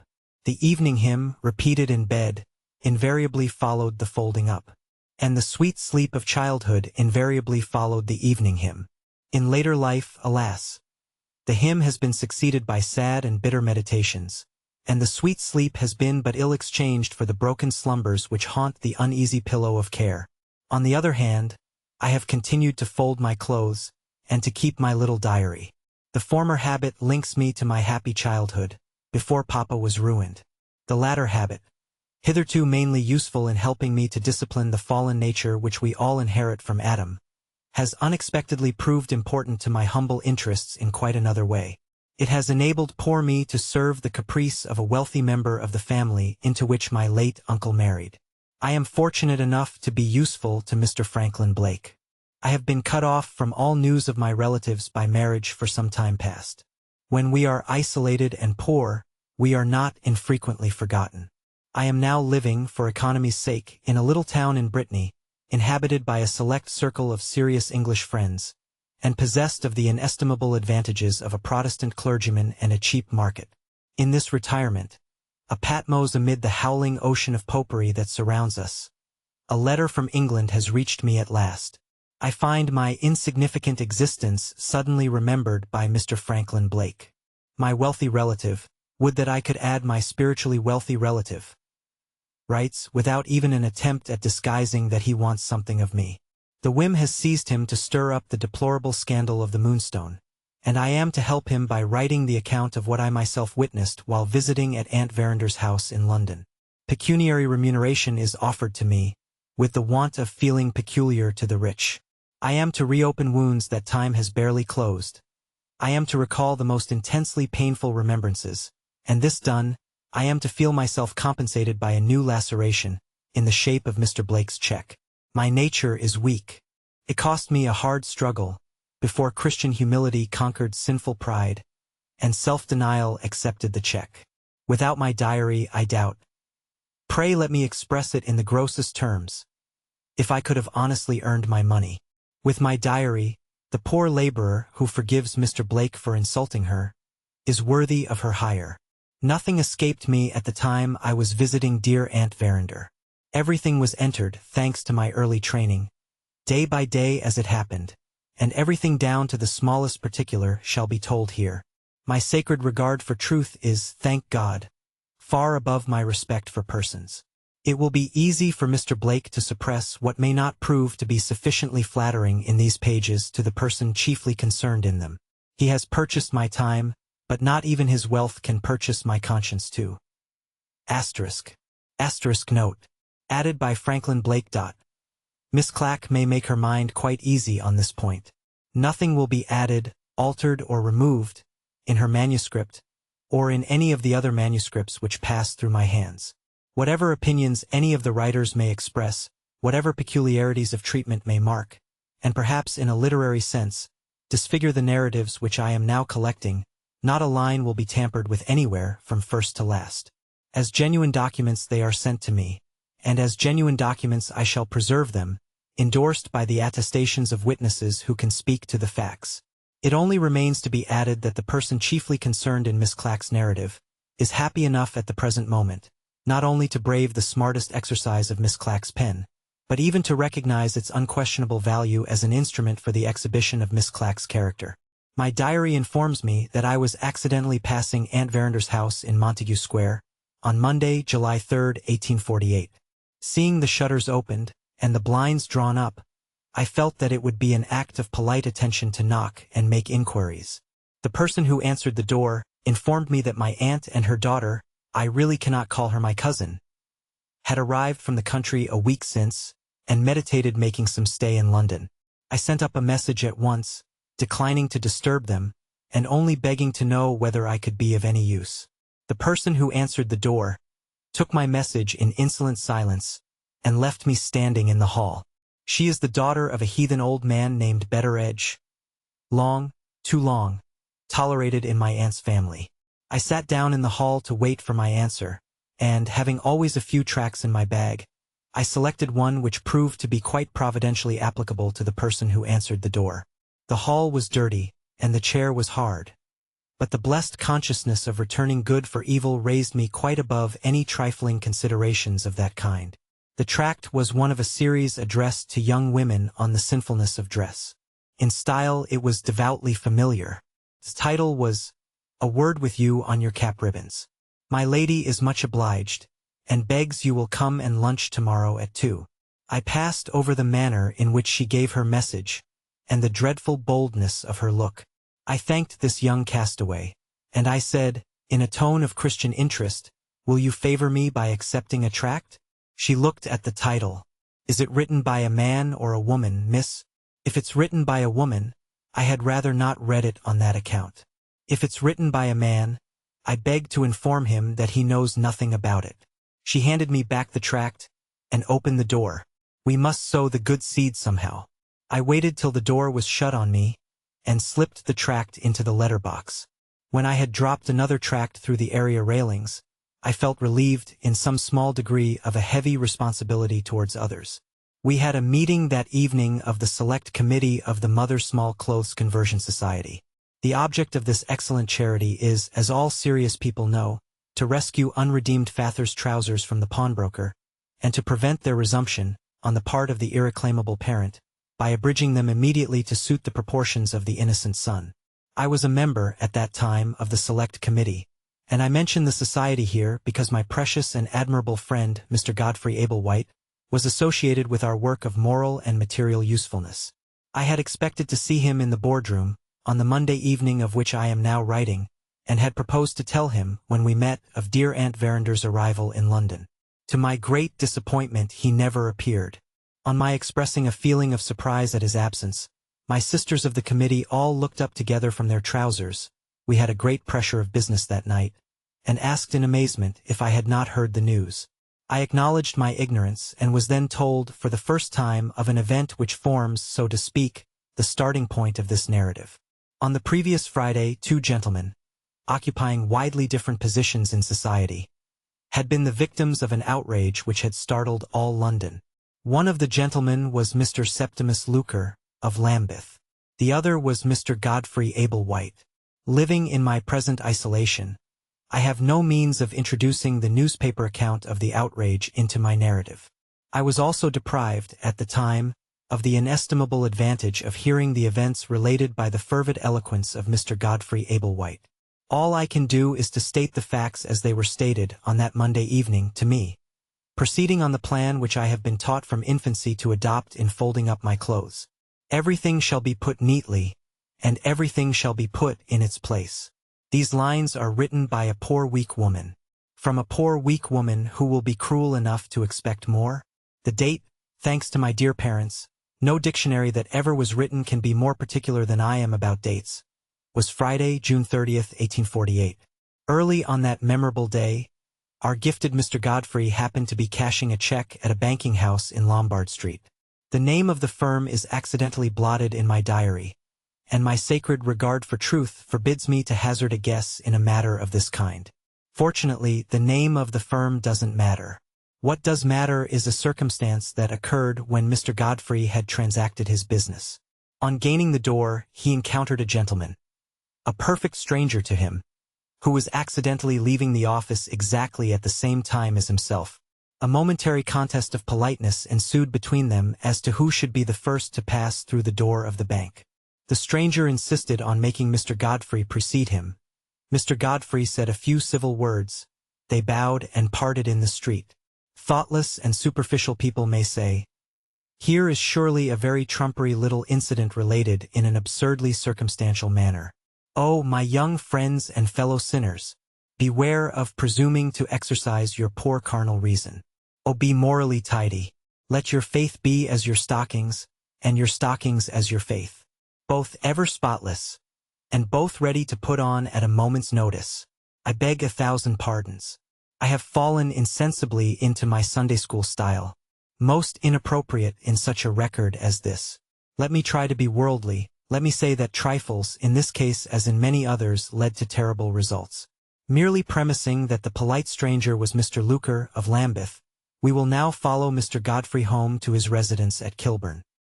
He found waiting for him, in the hall, a poorly clad but delicate and interesting-looking little boy. The boy handed him a letter, merely mentioning that he had been entrusted with it by an old lady whom he did not know, and who had given him no instructions to wait for an answer. Such incidents as these were not uncommon in Mr. Godfrey's large experience as a promoter of public charities. He let the boy go and opened the letter. The handwriting was entirely unfamiliar to him. It requested his attendance, within an hour's time, at a house in Northumberland Street, Strand, which he had never had occasion to enter before.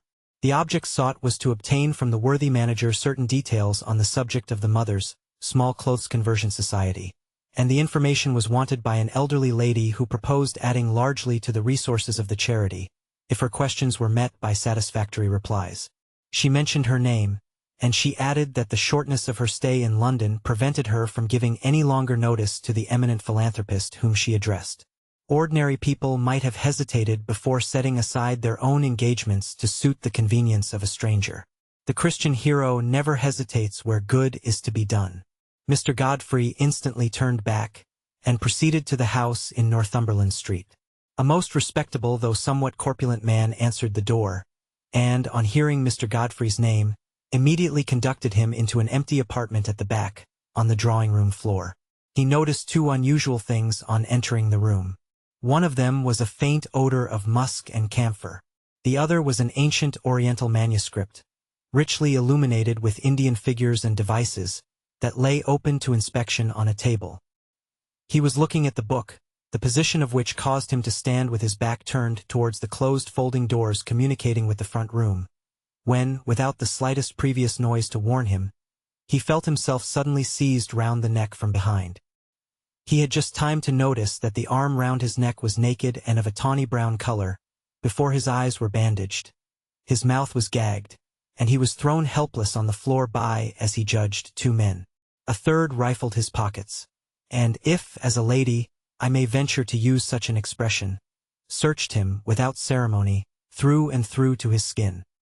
Here I should greatly enjoy saying a few cheering words on the devout confidence which could alone have sustained Mr. Godfrey in an emergency so terrible as this.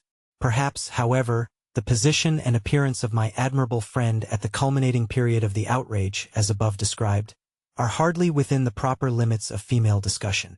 Let me pass over the next few moments, and return to Mr. Godfrey at the time when the odious search of his person had been completed. The outrage had been perpetrated throughout in dead silence. At the end of it some words were exchanged, among the invisible wretches, in a language which he did not understand, but in tones which were plainly expressive, to his cultivated ear, of disappointment and rage. He was suddenly lifted from the ground, placed in a chair, and bound their hand and foot. The next moment he felt the air flowing in from the open door, listened, and concluded that he was alone again in the room. An interval elapsed, and he heard a sound below like the rustling sound of a woman's dress. It advanced up the stairs and stopped. A female scream rent the atmosphere of guilt. A man's voice below exclaimed hello. A man's feet ascended the stairs. Mr. Godfrey felt Christian fingers unfastening his bandage and extracting his gag. He looked in amazement at two respectable strangers, and faintly articulated, "What does it mean?" The two respectable strangers looked back and said, "Exactly the question we were going to ask you." The inevitable explanation followed. "No, let me be scrupulously particular." Sal volatile and water followed, to compose dear Mr. Godfrey's nerves. The explanation came next. It appeared from the statement of the landlord and landlady of the house, persons of good repute in the neighborhood, that their first and second floor apartments had been engaged on the previous day, for a week certain, by a most respectable-looking gentleman, the same who has been already described as answering the door to Mr. Godfrey's knock. The gentleman had paid the week's rent and all the week's extras in advance, stating that the apartments were wanted for 3 Oriental noblemen, friends of his, who were visiting England for the first time. Early on the morning of the outrage, 2 of the Oriental strangers, accompanied by their respectable English friend, took possession of the apartments. The third was expected to join them shortly, and the luggage, reported as very bulky, was announced to follow when it had passed through the custom house, late in the afternoon. Not more than 10 minutes previous to Mr. Godfrey's visit, the third foreigner had arrived. Nothing out of the common had happened, to the knowledge of the landlord and landlady downstairs, until within the last 5 minutes, when they had seen the 3 foreigners, accompanied by their respectable English friend, all leave the house together, walking quietly in the direction of the Strand. Remembering that a visitor had called, and not having seen the visitor also leave the house, the landlady had thought it rather strange that the gentleman should be left by himself upstairs. After a short discussion with her husband, she had considered it advisable to ascertain whether anything was wrong.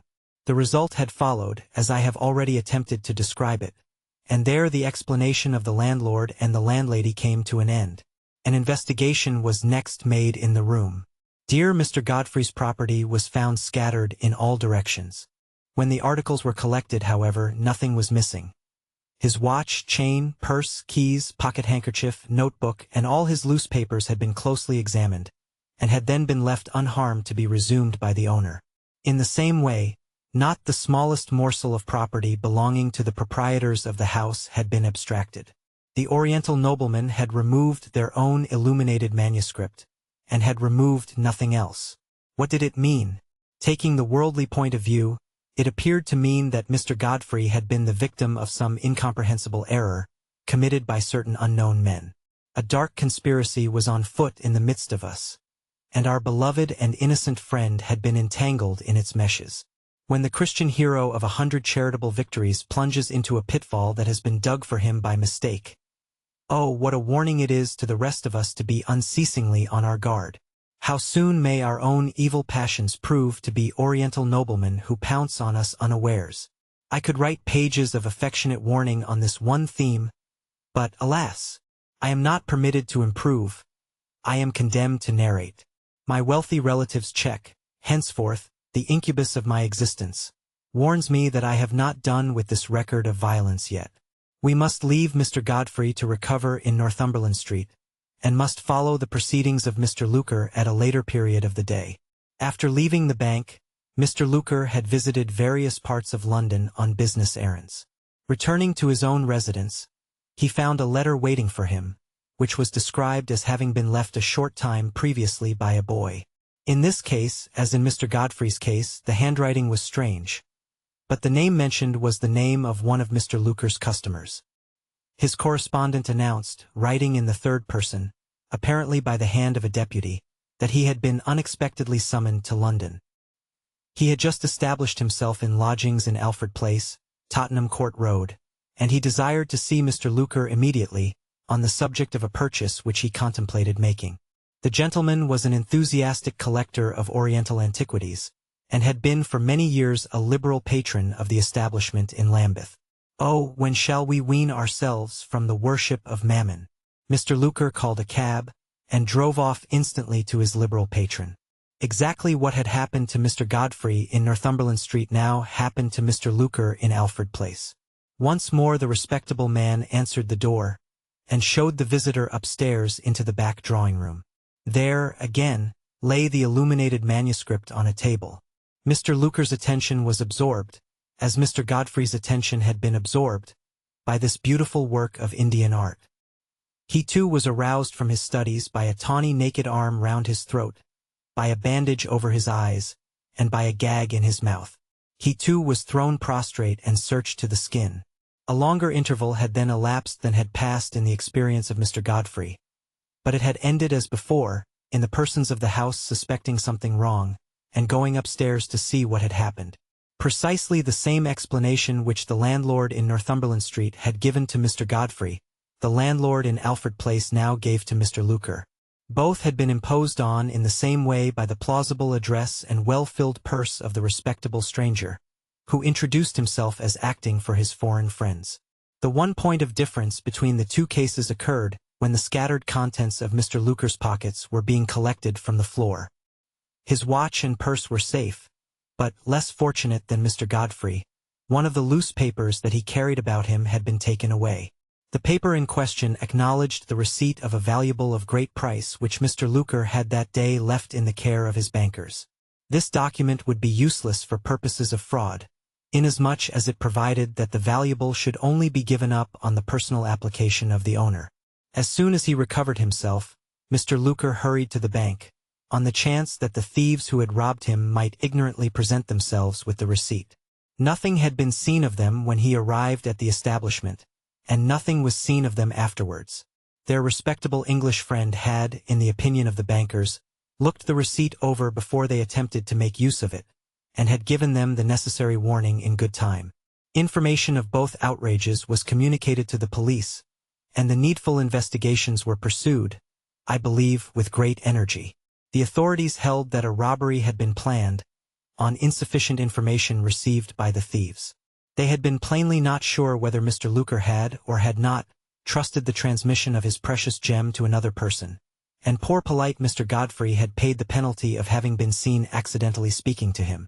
Add to this that Mr. Godfrey's absence from our Monday evening meeting had been occasioned by a consultation of the authorities, at which he was requested to assist, and all the explanations required being now given, I may proceed with the simpler story of my own little personal experiences in Montague Square. I was punctual to the luncheon hour on Tuesday. Reference to my diary shows this to have been a checkered day. Much in it to be devoutly regretted, much in it to be devoutly thankful for. Dear Aunt Verinder received me with her usual grace and kindness.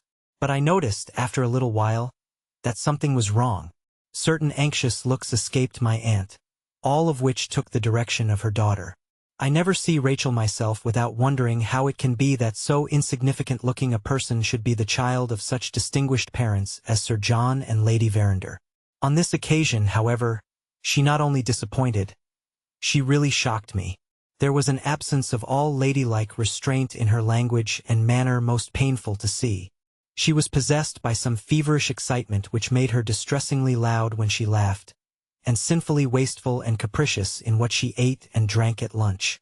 I felt deeply for her poor mother, even before the true state of the case had been confidentially made known to me.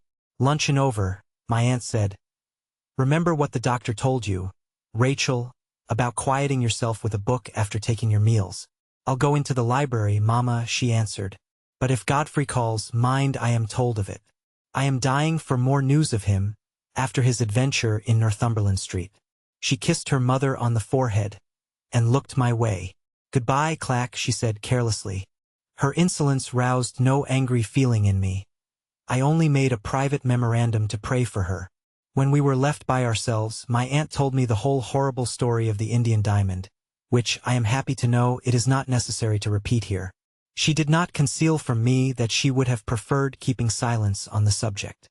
But when her own servants all knew of the loss of the Moonstone, and when some of the circumstances had actually found their way into the newspapers, when strangers were speculating whether there was any connection between what had happened at Lady Verinder's country house, and what had happened in Northumberland Street and Alfred Place, concealment was not to be thought of, and perfect frankness became a necessity as well as a virtue.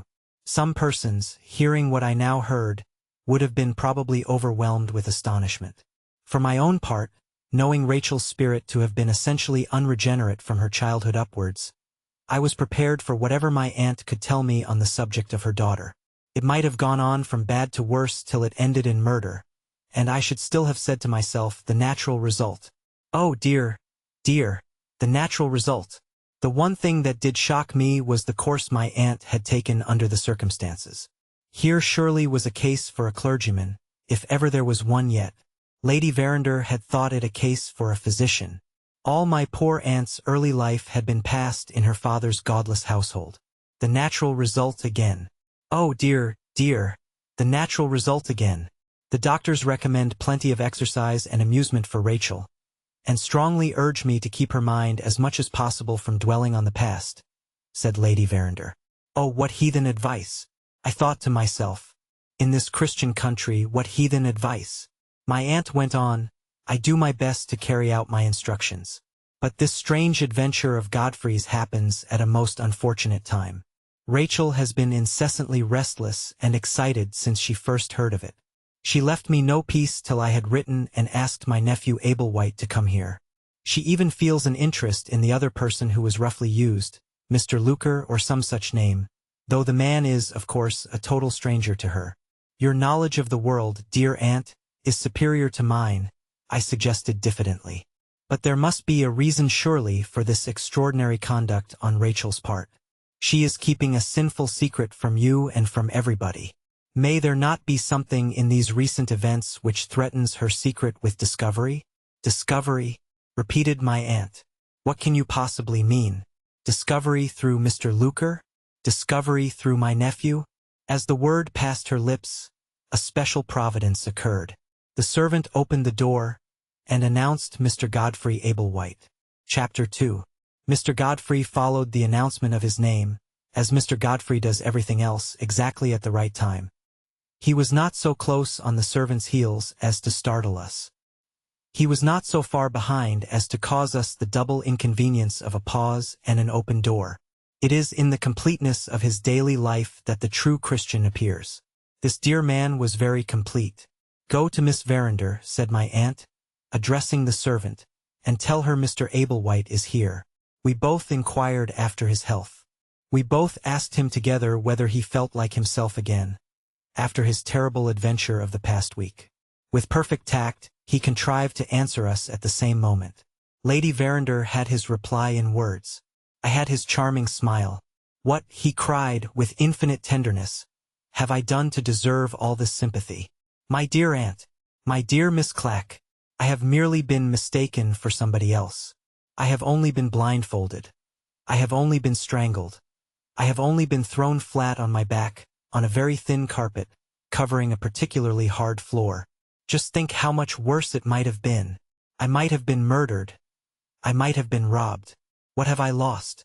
Nothing but nervous force, which the law doesn't recognize as property. So that, strictly speaking, I have lost nothing at all. If I could have had my own way, I would have kept my adventure to myself. I shrink from all this fuss and publicity. But Mr. Luker made his injuries public, and my injuries, as the necessary consequence, have been proclaimed in their turn. I have become the property of the newspapers, until the gentle reader gets sick of the subject. I am very sick indeed of it myself. May the gentle reader soon be like me. And how is dear Rachel? Still enjoying the gaieties of London? So glad to hear it. Miss Clack, I need all your indulgence. I am sadly behindhand with my committee work and my dear ladies. But I really do hope to look in at the Mother Smallclothes next week. Did you make cheering progress at Monday's committee? Was the board hopeful about future prospects? And are we nicely off for trousers? The heavenly gentleness of his smile made his apologies irresistible. The richness of his deep voice added its own indescribable charm to the interesting business question which he had just addressed to me. In truth, we were almost too nicely off for trousers. We were quite overwhelmed by them. I was just about to say so, when the door opened again, and an element of worldly disturbance entered the room, in the person of Miss Verinder. She approached dear Mr. Godfrey at a most unladylike rate of speed, with her hair shockingly untidy, and her face what I should call unbecomingly flushed. "I am charmed to see you, Godfrey," she said, addressing him, I grieve to add, in the offhand manner of one young man talking to another. "I wish you had brought Mr. Luker with you. You and he, as long as our present excitement lasts, are the two most interesting men in all London. It's morbid to say this. It's unhealthy. It's all that a well-regulated mind like Miss Clack's most instinctively shudders at. Never mind that. Tell me the whole of the Northumberland Street story directly. I know the newspapers have left some of it out. Even dear Mr. Godfrey partakes of the fallen nature which we all inherit from Adam. It is a very small share of our human legacy, but, alas, he has it. I confess it grieved me to see him take Rachel's hand in both of his own hands, and lay it softly on the left side of his waistcoat. It was a direct encouragement to her reckless way of talking, and her insolent reference to me. "Dearest Rachel," he said, in the same voice which had thrilled me when he spoke of our prospects and our trousers, "the newspapers have told you everything, and they have told it much better than I can. Godfrey thinks we all make too much of the matter," my aunt remarked. "He has just been saying that he doesn't care to speak of it." "Why?" She put the question with a sudden flash in her eyes, and a sudden look up into Mr. Godfrey's face.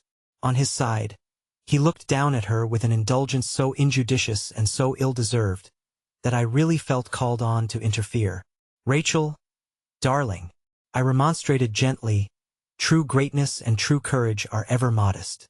"You are a very good fellow in your way, Godfrey," she said, not taking the smallest notice, observe, of me, and still speaking to her cousin as if she was one young man addressing another.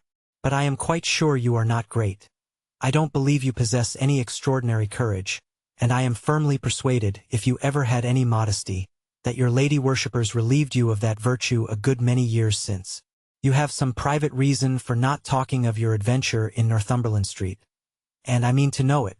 My reason is the simplest imaginable, and the most easily acknowledged," he answered, still bearing with her. "I am tired of the subject." "You are tired of the subject? My dear Godfrey, I am going to make a remark." "What is it?" "You live a great deal too much in the society of women, and you have contracted two very bad habits in consequence. You have learnt to talk nonsense seriously, and you have got into a way of telling fibs for the pleasure of telling them. You can't go straight with your lady worshippers. I mean to make you go straight with me. Come and sit down. I am brimful of downright questions, and I expect you to be brimful of downright answers. She actually dragged him across the room to a chair by the window, where the light would fall on his face. I deeply feel being obliged to report such language, and to describe such conduct. But hemmed in, as I am, between Mr. Franklin Blake's check on one side and my own sacred regard for truth on the other, what am I to do? I looked at my aunt. She sat unmoved, apparently in no way disposed to interfere. I had never noticed this kind of torpor in her before. It was, perhaps, the reaction after the trying time she had had in the country. Not a pleasant symptom to remark, be it what it might, at dear Lady Verander's age, and with dear Lady Verander's autumnal exuberance of figure. In the meantime, Rachel had settled herself at the window with our amiable and forbearing, our too forbearing, Mr. Godfrey. She began the string of questions with which she had threatened him, taking no more notice of her mother, or of myself, than if we had not been in the room. Have the police done anything, Godfrey? Nothing whatever. It is certain, I suppose, that the 3 men who laid the trap for you were the same 3 men who afterwards laid the trap for Mr. Luker?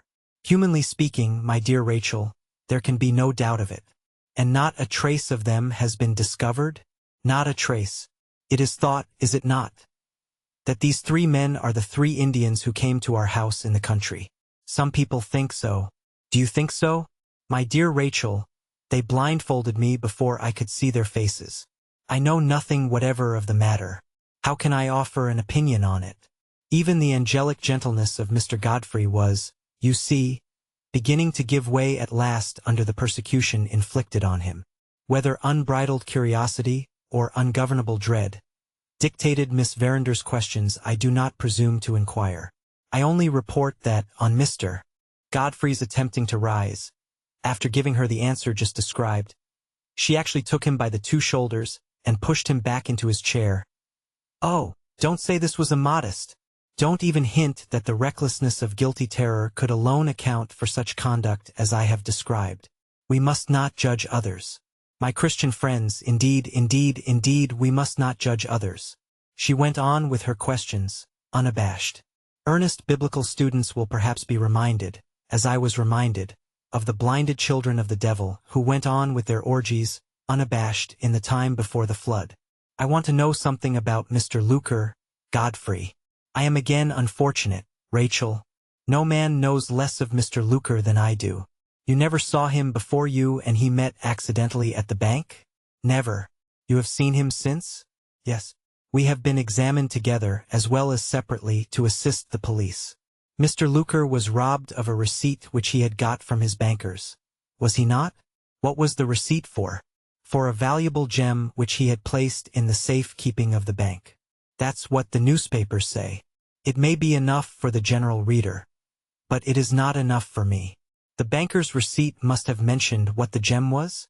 The banker's receipt, Rachel, as I have heard it described, mentioned nothing of the kind.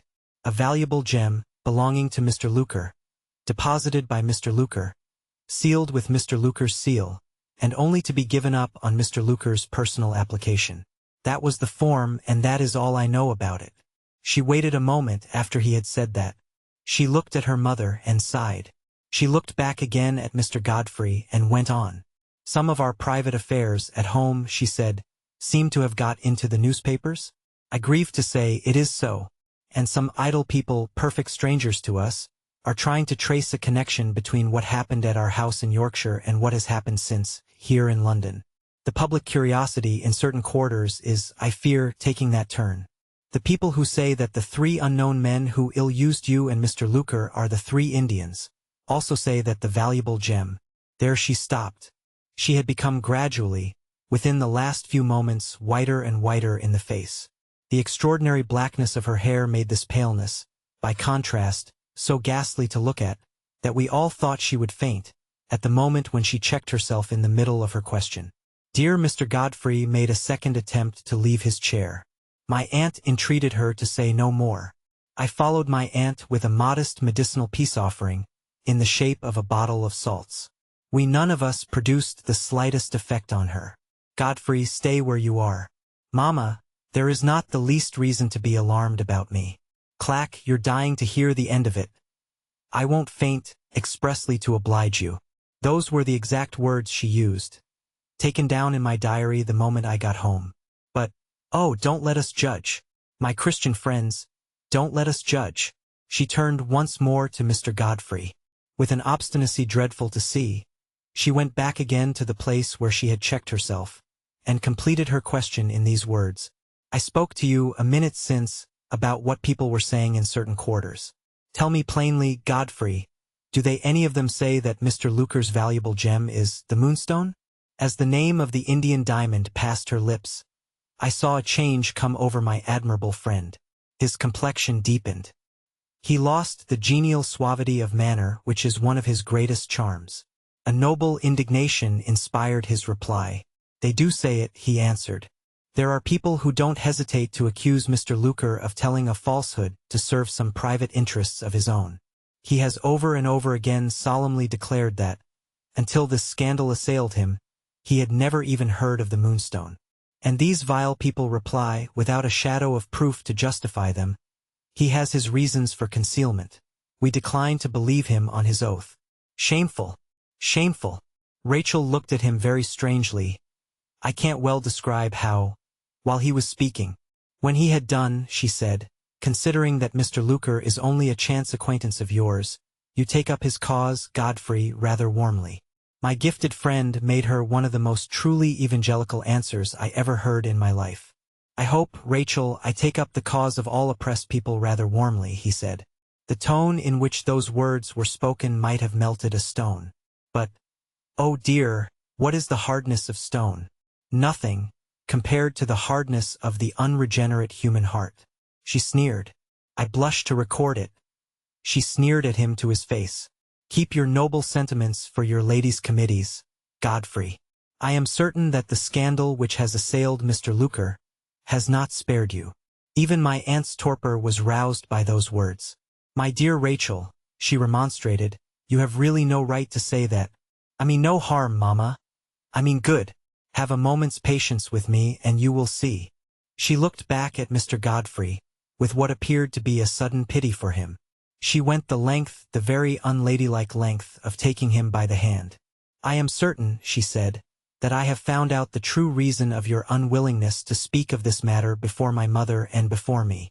An unlucky accident has associated you in people's minds with Mr. Luker. You have told me what scandal says of him. What does scandal say of you? Even at the 11th hour, dear Mr. Godfrey, always ready to return good for evil, tried to spare her. Don't ask me, he said. It is better forgotten, Rachel. It is, indeed. I will hear it. She cried out, fiercely, at the top of her voice. Tell her, Godfrey, entreated my aunt. Nothing can do her such harm as your silence is doing now. Mr. Godfrey's fine eyes filled with tears. He cast one last appealing look at her, and then he spoke the fatal words. If you will have it, Rachel, scandal says that the Moonstone is in pledge to Mr. Luker, and that I am the man who has pawned it. She started to her feet with a scream. She looked backwards and forwards from Mr. Godfrey to my aunt, and from my aunt to Mr. Godfrey, in such a frantic manner that I really thought she had gone mad. Don't speak to me. Don't touch me, she exclaimed, shrinking back from all of us, I declare like some hunted animal, into a corner of the room. This is my fault. I must set it right. I have sacrificed myself. I had a right to do that if I liked. But to let an innocent man be ruined, to keep a secret which destroys his character for life. Oh, good God. It's too horrible. I can't bear it. My aunt half rose from her chair, then suddenly sat down again. She called to me faintly, and pointed to a little phial in her workbox. Quick, she whispered. 6 drops in water. Don't let Rachel see. Under other circumstances I should have thought this strange. There was no time now to think, there was only time to give the medicine.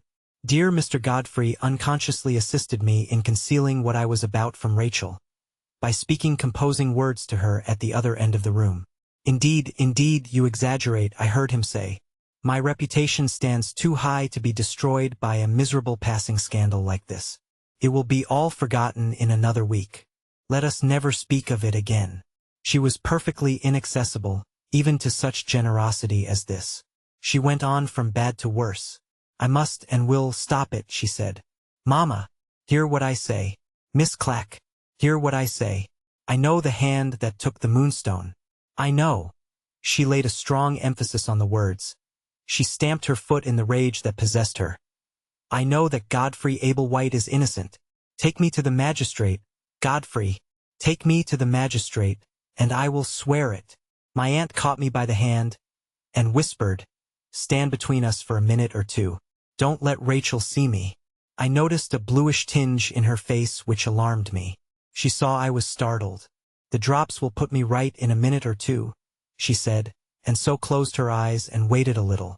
While this was going on, I heard dear Mr. Godfrey still gently remonstrating. "You must not appear publicly in such a thing as this," he said.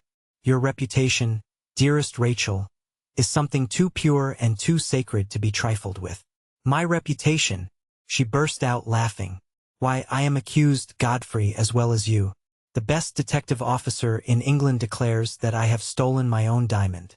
Ask him what he thinks, and he will tell you that I have pledged the Moonstone to pay my private debts." She stopped, ran across the room, and fell on her knees at her mother's feet. "Oh, Mama! Mama! Mama! I must be mad, mustn't I? Not to own the truth now." She was too vehement to notice her mother's condition. She was on her feet again, and back with Mr. Godfrey in an instant. "I won't let you. I won't let any innocent man be accused and disgraced through my fault. If you won't take me before the magistrate, draw out a declaration of your innocence on paper, and I will sign it. Do as I tell you, Godfrey, or I'll write it to the newspapers. I'll go out and cry it in the streets. We will not say this was the language of remorse. We will say it was the language of hysterics." Indulgent Mr. Godfrey pacified her by taking a sheet of paper and drawing out the declaration. She signed it in a feverish hurry. "Show it everywhere. Don't think of me," she said as she gave it to him. "I am afraid, Godfrey, I have not done you justice, hitherto, in my thoughts. You are more unselfish, you are a better man than I believed you to be. Come here when you can, and I will try and repair the wrong I have done you." She gave him her hand. Alas, for our fallen nature! Alas, for Mr. Godfrey! He not only forgot himself so far as to kiss her hand. He adopted a gentleness of tone in answering her which, in such a case, was little better than a compromise with sin. "I will come, dearest," he said, "on condition that we don't speak of this hateful subject again." Never had I seen and heard our Christian hero to less advantage than on this occasion. Before another word could be said by anybody, a thundering knock at the street door startled us all. I looked through the window and saw the world, the flesh, and the devil waiting before the house, as typified in a carriage and horses, a powdered footman, and 3 of the most audaciously dressed women I ever beheld in my life. Rachel started and composed herself. She crossed the room to her mother. "They have come to take me to the flower show," she said. "One word, Mama, before I go. I have not distressed you, have I? Is the bluntness of moral feeling which could ask such a question as that, after what had just happened, to be pitied or condemned? I like to lean towards mercy. Let us pity it." The drops had produced their effect. My poor aunt's complexion was like itself again. "No, no, my dear," she said. "Go with our friends and enjoy yourself." Her daughter stooped and kissed her.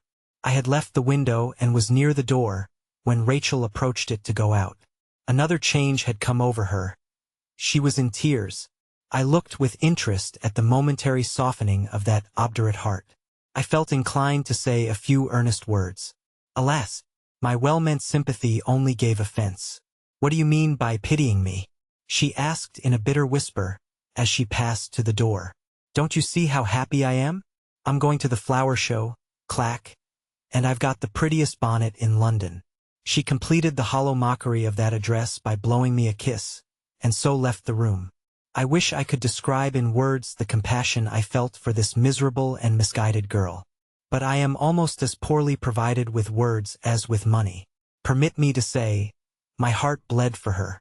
Returning to my aunt's chair, I observed dear Mr. Godfrey searching for something softly, here and there, in different parts of the room. Before I could offer to assist him, he had found what he wanted. He came back to my aunt and me, with his declaration of innocence in one hand, and with a box of matches in the other. "Dear Aunt, a little conspiracy," he said. "Dear Miss Clack, a pious fraud which even your high moral rectitude will excuse. Will you leave Rachel to suppose that I accept the generous self-sacrifice which has signed this paper? And will you kindly bear witness that I destroy it in your presence, before I leave the house?" He kindled a match and, lighting the paper, laid it to burn in a plate on the table. "Any trifling inconvenience that I may suffer is as nothing," he remarked, "compared with the importance of preserving that pure name from the contaminating contact of the world. There, we have reduced it to a little harmless heap of ashes, and our dear impulsive Rachel will never know what we have done. How do you feel, my precious friends? How do you feel? For my poor part, I am as light-hearted as a boy." He beamed on us with his beautiful smile. He held out a hand to my aunt and a hand to me. I was too deeply affected by his noble conduct to speak. I closed my eyes. I put his hand, in a kind of spiritual self-forgetfulness, to my lips. He murmured a soft remonstrance. Oh, the ecstasy, the pure, unearthly ecstasy of that moment. I sat, I hardly know on what, quite lost in my own exalted feelings. When I opened my eyes again, it was like descending from heaven to earth. There was nobody but my aunt in the room. He had gone. I should like to stop here. I should like to close my narrative with the record of Mr. Godfrey's noble conduct. Unhappily there is more, much more, which the unrelenting pecuniary pressure of Mr. Blake's check obliges me to tell. The painful disclosures which were to reveal themselves in my presence, during that Tuesday's visit to Montague Square, were not at an end yet.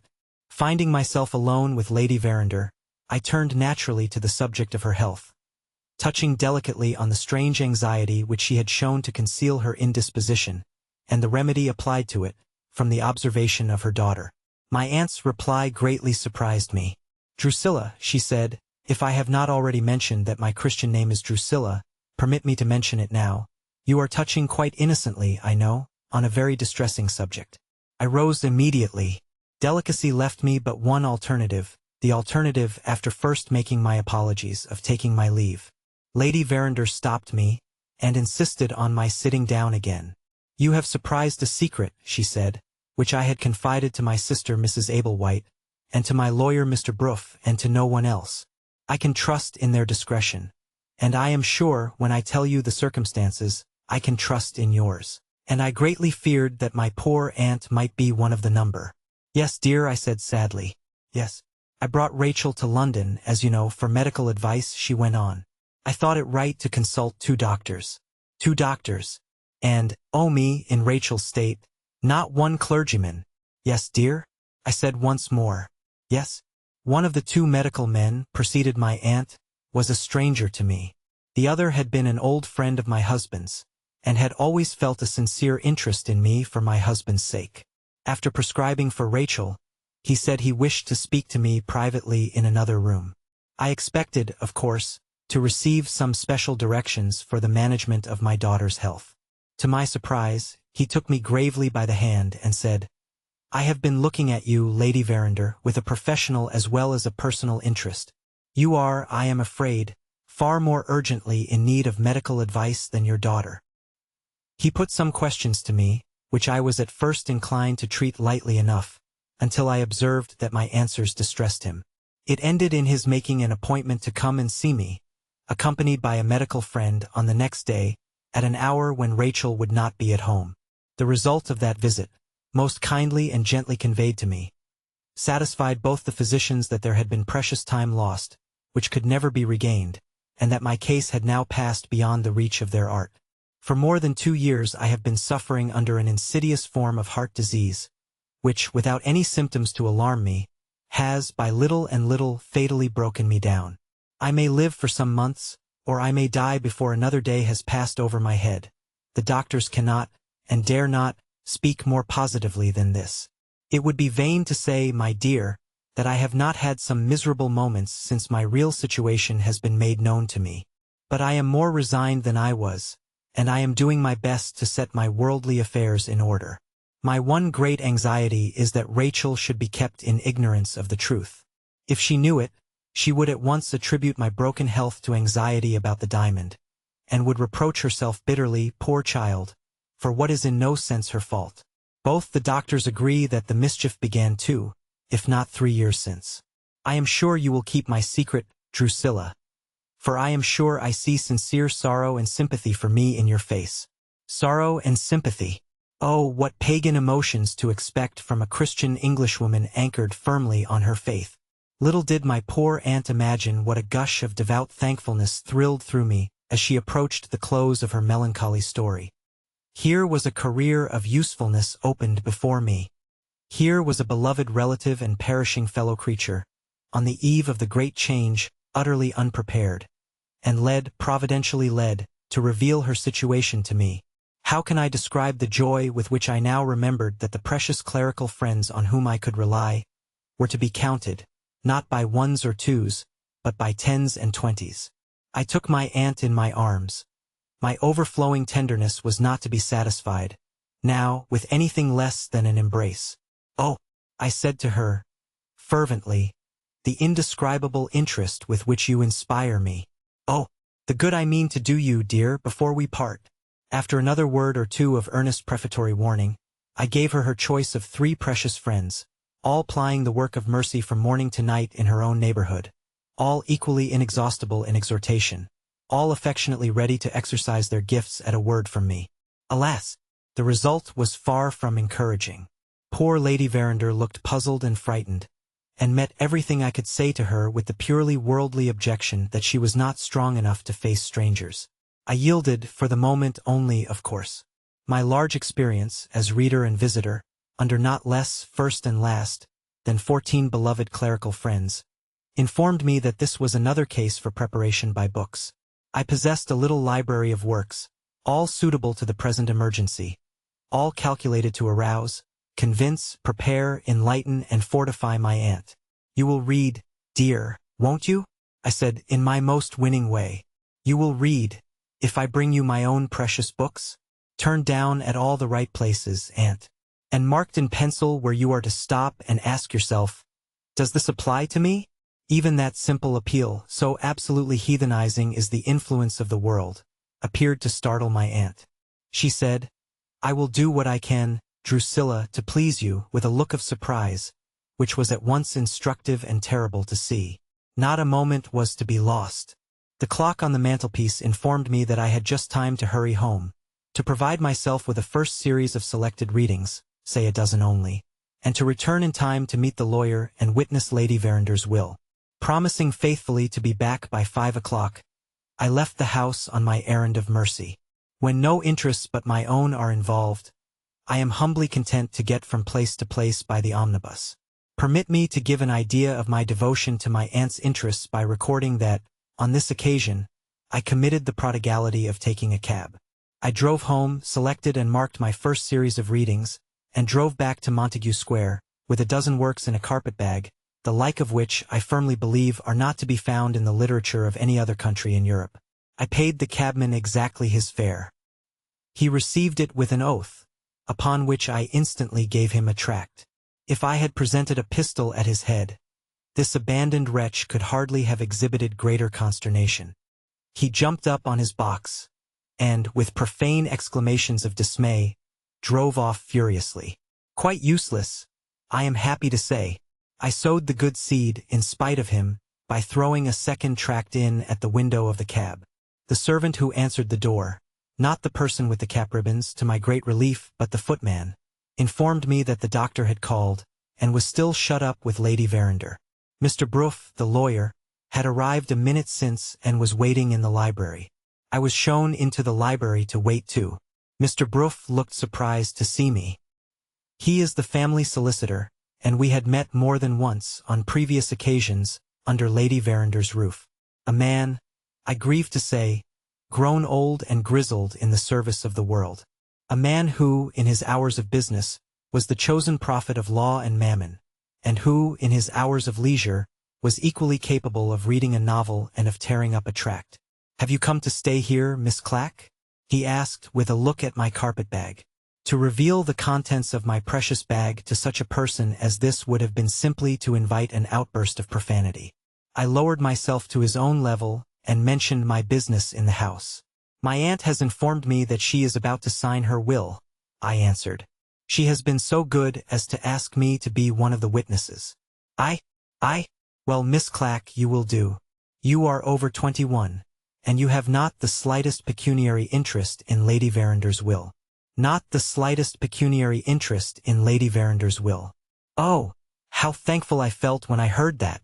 If my aunt, possessed of thousands, had remembered poor me, to whom £5 is an object, if my name had appeared in the will, with a little comforting legacy attached to it, my enemies might have doubted the motive which had loaded me with the choicest treasures of my library, and had drawn upon my failing resources for the prodigal expenses of a cab. Not the cruelest scoffer of them all could doubt now. Much better as it was. Oh, surely, much better as it was.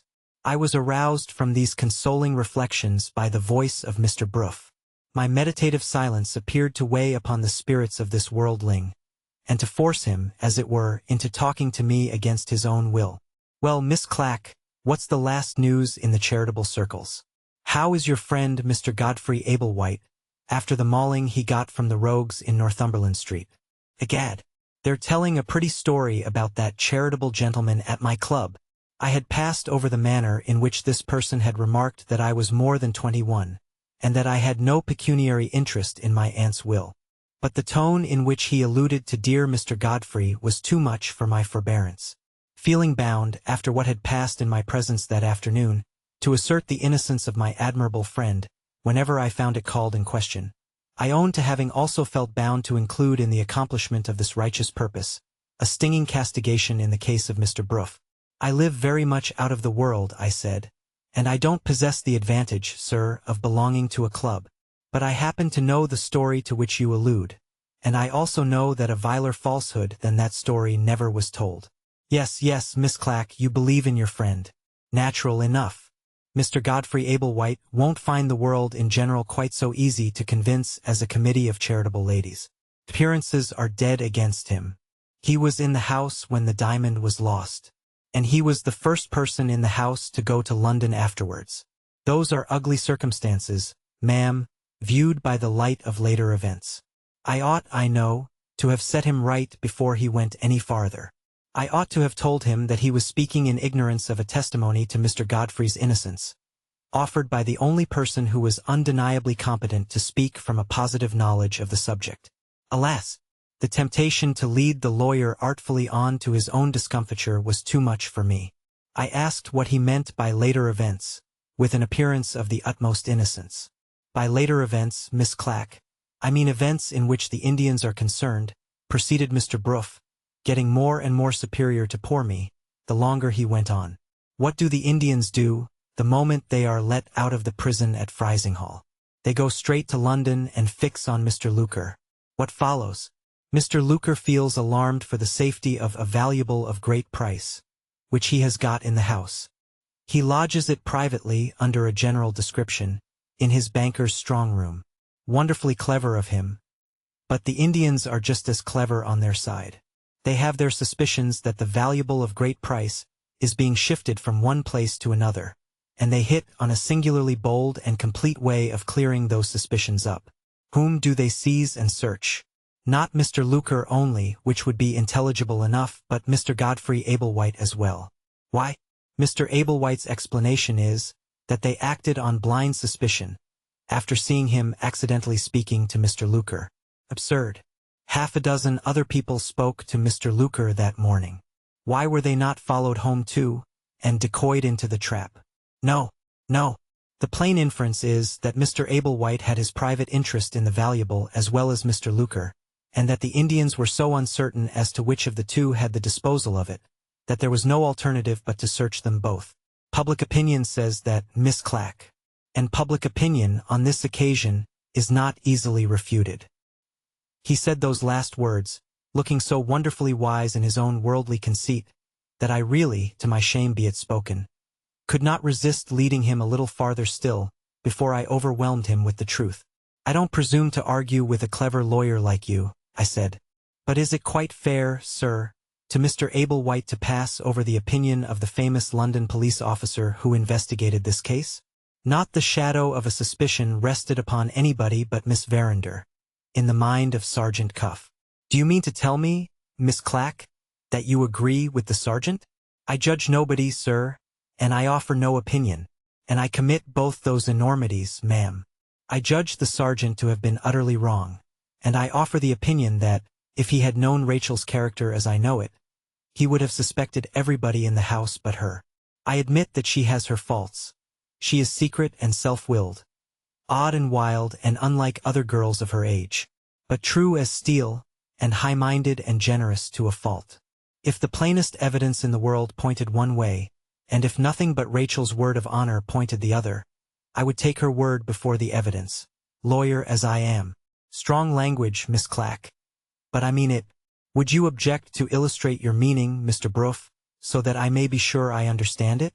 Suppose you found Miss Verinder quite unaccountably interested in what has happened to Mr. Abel White and Mr. Luker?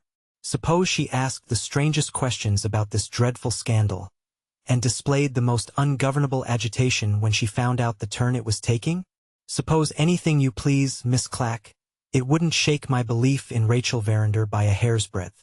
She is so absolutely to be relied on as that? So absolutely to be relied on as that. Then permit me to inform you, Mr. Bruff, that Mr. Godfrey Ablewhite was in this house not 2 hours since, and that his entire innocence of all concern in the disappearance of the Moonstone was proclaimed by Miss Verinder herself, in the strongest language I ever heard used by a young lady in my life. I enjoyed the triumph, the unholy triumph, I fear I must admit, of seeing Mr. Bruff utterly confounded and overthrown by a few plain words from me. He started to his feet, and stared at me in silence. I kept my seat, undisturbed, and related the whole scene as it had occurred. "And what do you say about Mr. Abel White now?" I asked with the utmost possible gentleness, as soon as I had done. "If Rachel has testified to his innocence, Miss Clack, I don't scruple to say that I believe in his innocence as firmly as you do. I have been misled by appearances, like the rest of the world, and I will make the best atonement I can, by publicly contradicting the scandal which has assailed your friend wherever I meet with it. In the meantime, allow me to congratulate you on the masterly manner in which you have opened the full fire of your batteries on me at the moment when I least expected it. You would have done great things in my profession, ma'am, if you had happened to be a man." With those words he turned away from me, and began walking irritably up and down the room. I could see plainly that the new light I had thrown on the subject had greatly surprised and disturbed him. Certain expressions dropped from his lips, as he became more and more absorbed in his own thoughts, which suggested to my mind the abominable view that he had hitherto taken of the mystery of the lost Moonstone. He had not scrupled to suspect dear Mr. Godfrey of the infamy of stealing the diamond, and to attribute Rachel's conduct to a generous resolution to conceal the crime. On Miss Verinder's own authority, a perfectly unassailable authority, as you are aware, in the estimation of Mr. Bruff, that explanation of the circumstances was now shown to be utterly wrong. The perplexity into which I had plunged this high legal authority was so overwhelming that he was quite unable to conceal it from notice. "What a case!" I heard him say to himself, stopping at the window in his walk, and drumming on the glass with his fingers. "It not only defies explanation, it's even beyond conjecture." There was nothing in these words which made any reply at all needful on my part, and yet I answered them. It seems hardly credible that I should not have been able to let Mr. Bruff alone, even now. It seems almost beyond mere mortal perversity that I should have discovered, in what he had just said, a new opportunity of making myself personally disagreeable to him. But, my friends, nothing is beyond mortal perversity, and anything is credible when our fallen natures get the better of us. "Pardon me for intruding on your reflections," I said to the unsuspecting Mr. Bruff, "but surely there is a conjecture to make which has not occurred to us yet. Maybe, Miss Clack, I own I don't know what it is. Before I was so fortunate, sir, as to convince you of Mr. Ablewhite's innocence, you mentioned it as one of the reasons for suspecting him, that he was in the house at the time when the diamond was lost. Permit me to remind you that Mr. Franklin Blake was also in the house at the time when the diamond was lost. The old worldling left the window, took a chair exactly opposite to mine, and looked at me steadily, with a hard and vicious smile. "You are not so good a lawyer, Miss Clack," he remarked in a meditative manner, as I supposed. "You don't know how to let well alone." "I am afraid I fail to follow you, Mr. Bruff," I said modestly. "It won't do, Miss Clack. It really won't do a second time. Franklin Blake is a prime favorite of mine, as you are well aware. But that doesn't matter. I'll adopt your view on this occasion, before you have time to turn round on me. You're quite right, ma'am. I have suspected Mr. Ablewhite, on grounds which abstractedly justify suspecting Mr. Blake too. Very good. Let's suspect them together. It's quite in his character, we will say, to be capable of stealing the Moonstone. The only question is, whether it was his interest to do so. Mr. Franklin Blake's debts, I remarked, are matters of family notoriety. And Mr. Godfrey Ablewhite's debts have not arrived at that stage of development yet. Quite true.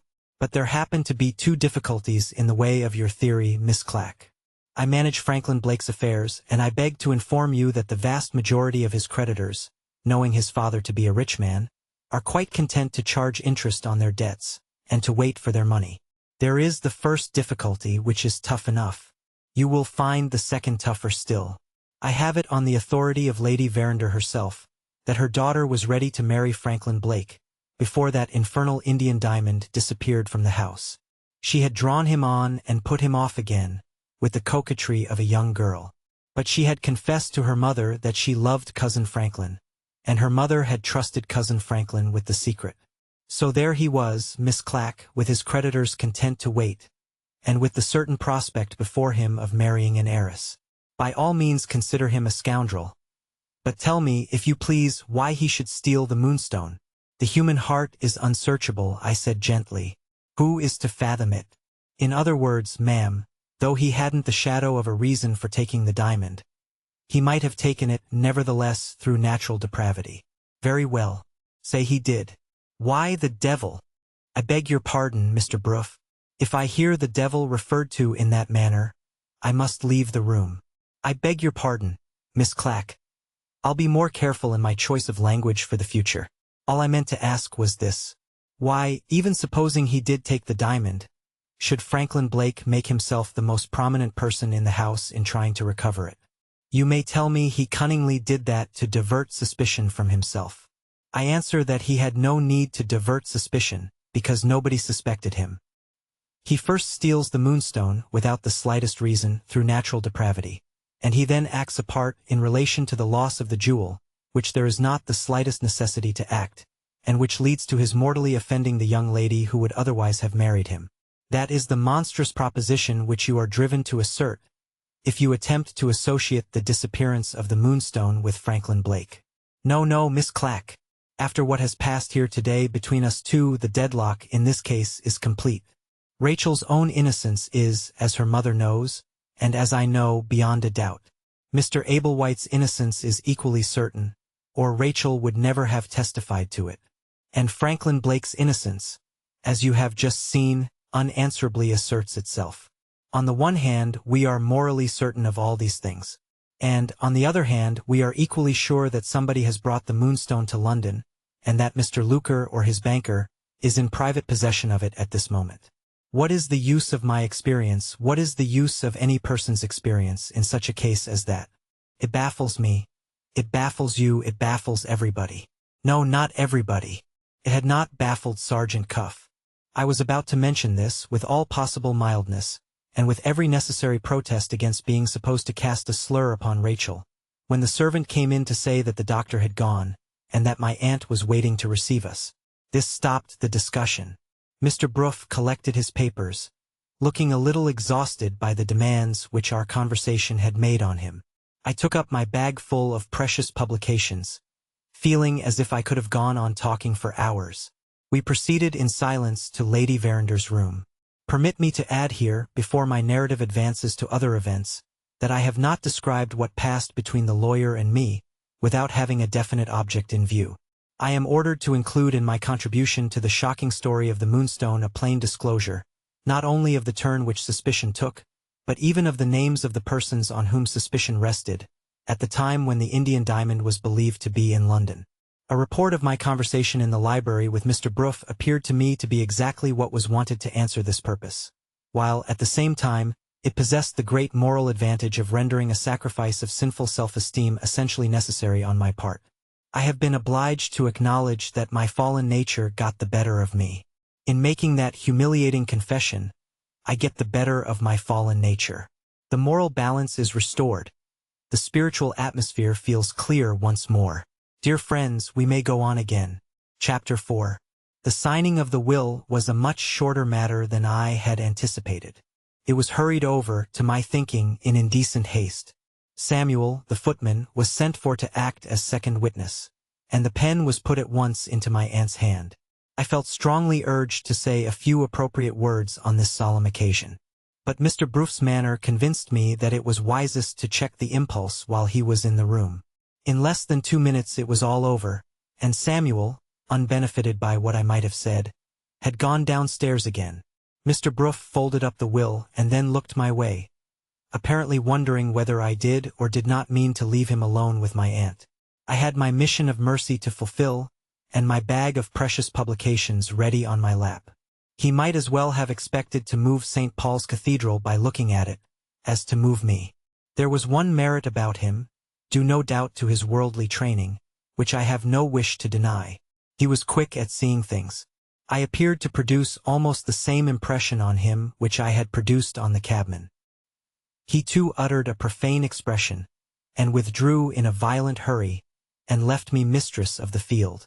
As soon as we were alone, my aunt reclined on the sofa, and then alluded, with some appearance of confusion, to the subject of her will.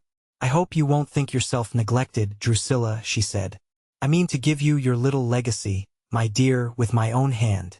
Here was a golden opportunity. I seized it on the spot. In other words, I instantly opened my bag, and took out the top publication. It proved to be an early edition, only the 25th, of the famous anonymous work, believed to be by precious Miss Bellows, entitled The Serpent at Home. The design of the book, with which the worldly reader may not be acquainted, is to show how the evil one lies in wait for us in all the most apparently innocent actions of our daily lives. The chapters best adapted to female perusal are Satan in the hairbrush, Satan behind the looking-glass, Satan under the tea-table, Satan out of the window, and many others. Give your attention, dear aunt, to this precious book, and you will give me all I ask. With those words, I handed it to her open, at a marked passage. One continuous burst of burning eloquence. Subject: Satan among the sofa cushions. Poor Lady Verinder, reclining thoughtlessly on her own sofa cushions, glanced at the book, and handed it back to me looking more confused than ever. "I'm afraid, Drusilla," she said, "I must wait till I am a little better, before I can read that. The doctor." The moment she mentioned the doctor's name, I knew what was coming. Over and over again in my past experience among my perishing fellow creatures, the members of the notoriously infidel profession of medicine had stepped between me and my mission of mercy, on the miserable pretense that the patient wanted quiet, and that the disturbing influence of all others which they most dreaded was the influence of Miss Clack and her books. Precisely the same blinded materialism, working treacherously behind my back, now sought to rob me of the only right of property that my poverty could claim, my right of spiritual property in my perishing aunt. "The doctor tells me," my poor misguided relative went on, "that I am not so well today. He forbids me to see any strangers, and he orders me, if I read at all, only to read the lightest and the most amusing books. Do nothing, Lady Verinder, to weary your head or to quicken your pulse." Those were his last words, Drusilla, when he left me today. There was no help for it but to yield again, for the moment only, as before. Any open assertion of the infinitely superior importance of such a ministry as mine, compared with the ministry of the medical man, would only have provoked the doctor to practice on the human weakness of his patient, and to threaten to throw up the case. Happily, there are more ways than one of sowing the good seed, and few persons are better versed in those ways than myself. "You might feel stronger, dear, in an hour or two," I said, "or you might wake, tomorrow morning, with a sense of something wanting, and even this unpretending volume might be able to supply it." You will let me leave the book, aunt? The doctor can hardly object to that. I slipped it under the sofa cushions, half in and half out, close by her handkerchief and her smelling bottle. Every time her hand searched for either of these, it would touch the book, and sooner or later, who knows? The book might touch her. After making this arrangement, I thought it wise to withdraw. Let me leave you to repose, dear aunt. I will call again tomorrow. I looked accidentally towards the window as I said that. It was full of flowers in boxes and pots. Lady Verinder was extravagantly fond of these perishable treasures, and had a habit of rising every now and then, and going to look at them and smell them. A new idea flashed across my mind. Oh, may I take a flower? I said, and got to the window unsuspected in that way. Instead of taking away a flower, I added one, in the shape of another book from my bag, which I left, to surprise my aunt, among the geraniums and roses. The happy thought followed, why not do the same for her, poor dear, in every other room that she enters? I immediately said goodbye, and, crossing the hall, slipped into the library. Samuel, coming up to let me out, and supposing I had gone, went downstairs again. On the library table I noticed 2 of the amusing books which the infidel doctor had recommended. I instantly covered them from sight with 2 of my own precious publications. In the breakfast room I found my aunt's favorite canary singing in his cage. She was always in the habit of feeding the bird herself. Some groundsel was strewed on a table which stood immediately under the cage. I put a book among the groundsel. In the drawing-room I found more cheering opportunities of emptying my bag. My aunt's favorite musical pieces were on the piano. I slipped in 2 more books among the music.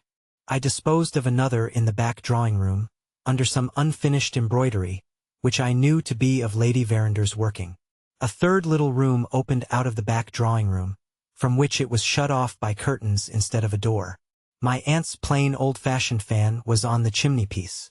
I opened my 9th book at a very special passage, and put the fan in as a marker to keep the place. The question then came whether I should go higher still and try the bedroom floor, at the risk undoubtedly of being insulted, if the person with the cap ribbons happened to be in the upper regions of the house and to find me out. But oh, what of that? It is a poor Christian that is afraid of being insulted.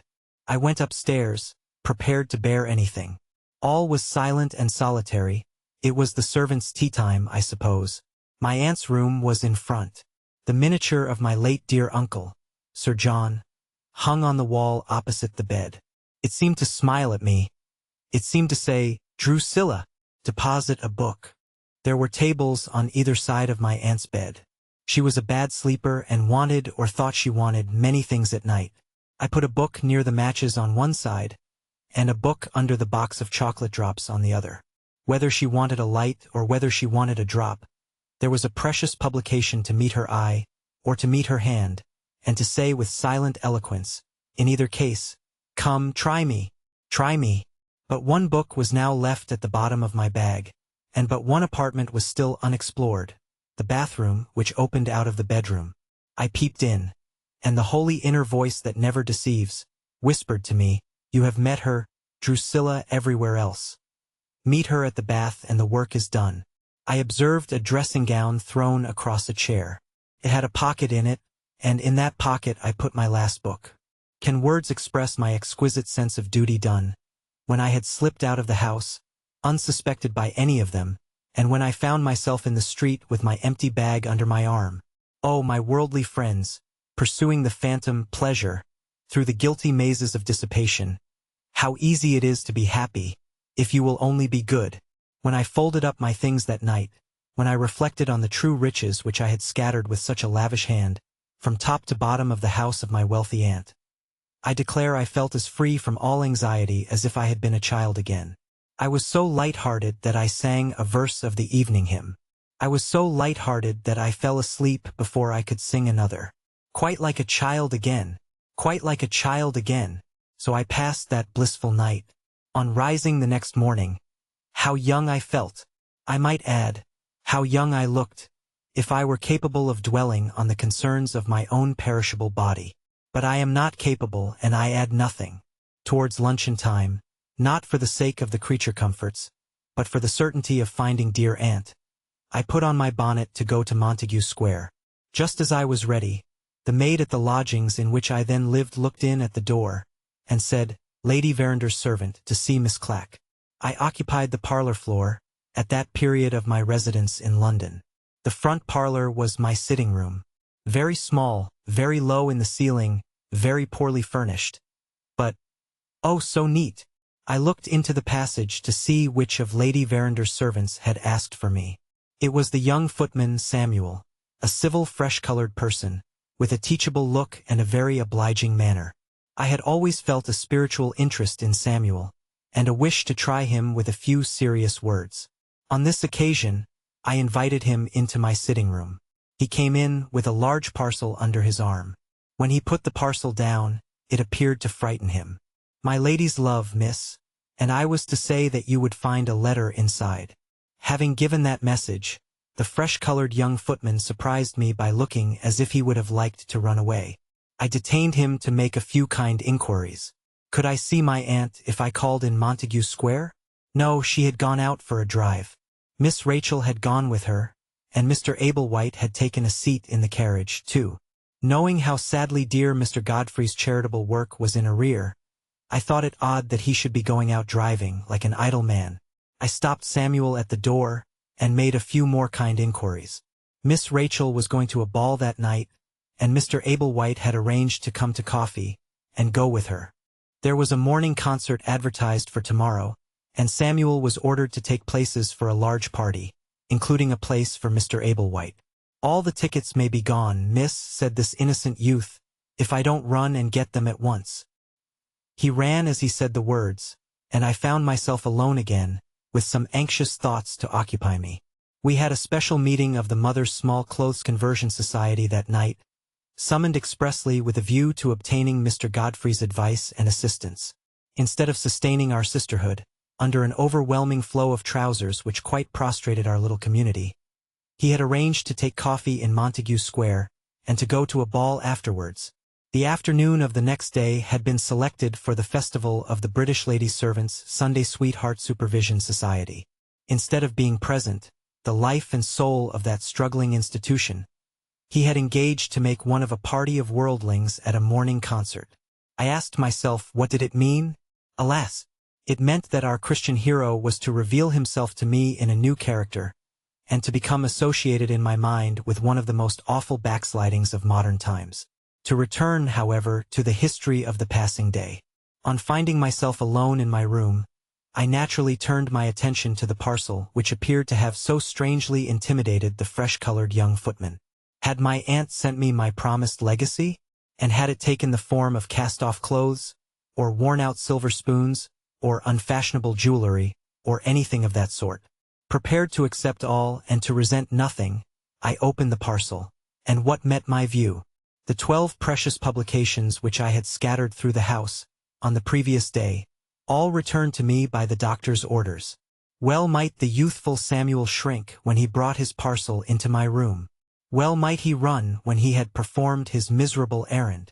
As to my aunt's letter, it simply amounted, poor soul, to this, that she dare not disobey her medical man. What was to be done now? With my training and my principles, I never had a moment's doubt. Once self-supported by conscience, once embarked on a career of manifest usefulness, the true Christian never yields.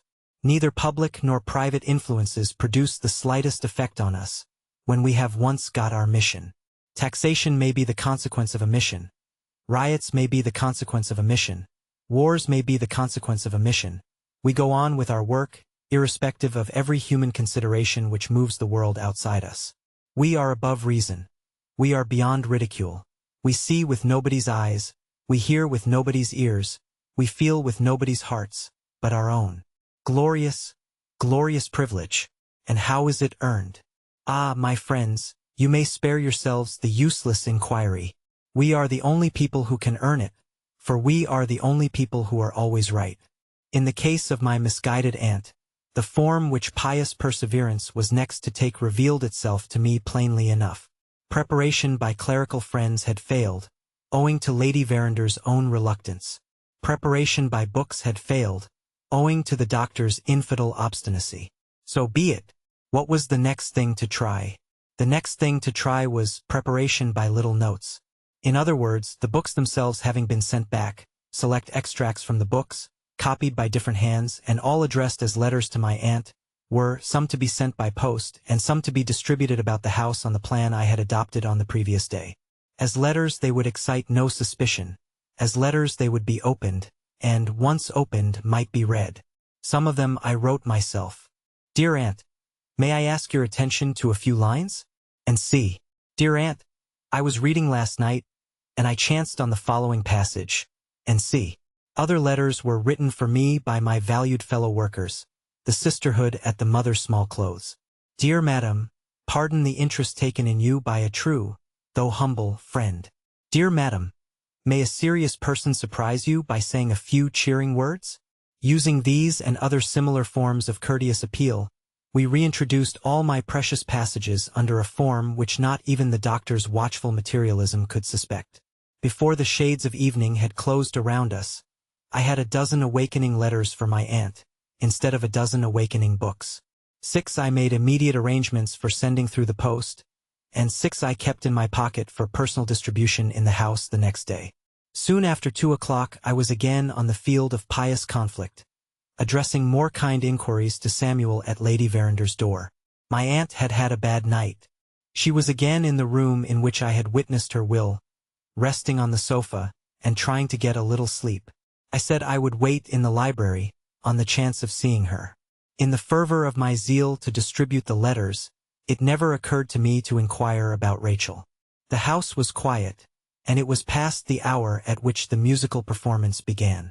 I took it for granted that she and her party of pleasure-seekers, Mr. Godfrey, alas, included, were all at the concert, and eagerly devoted myself to my good work, while time and opportunity were still at my own disposal.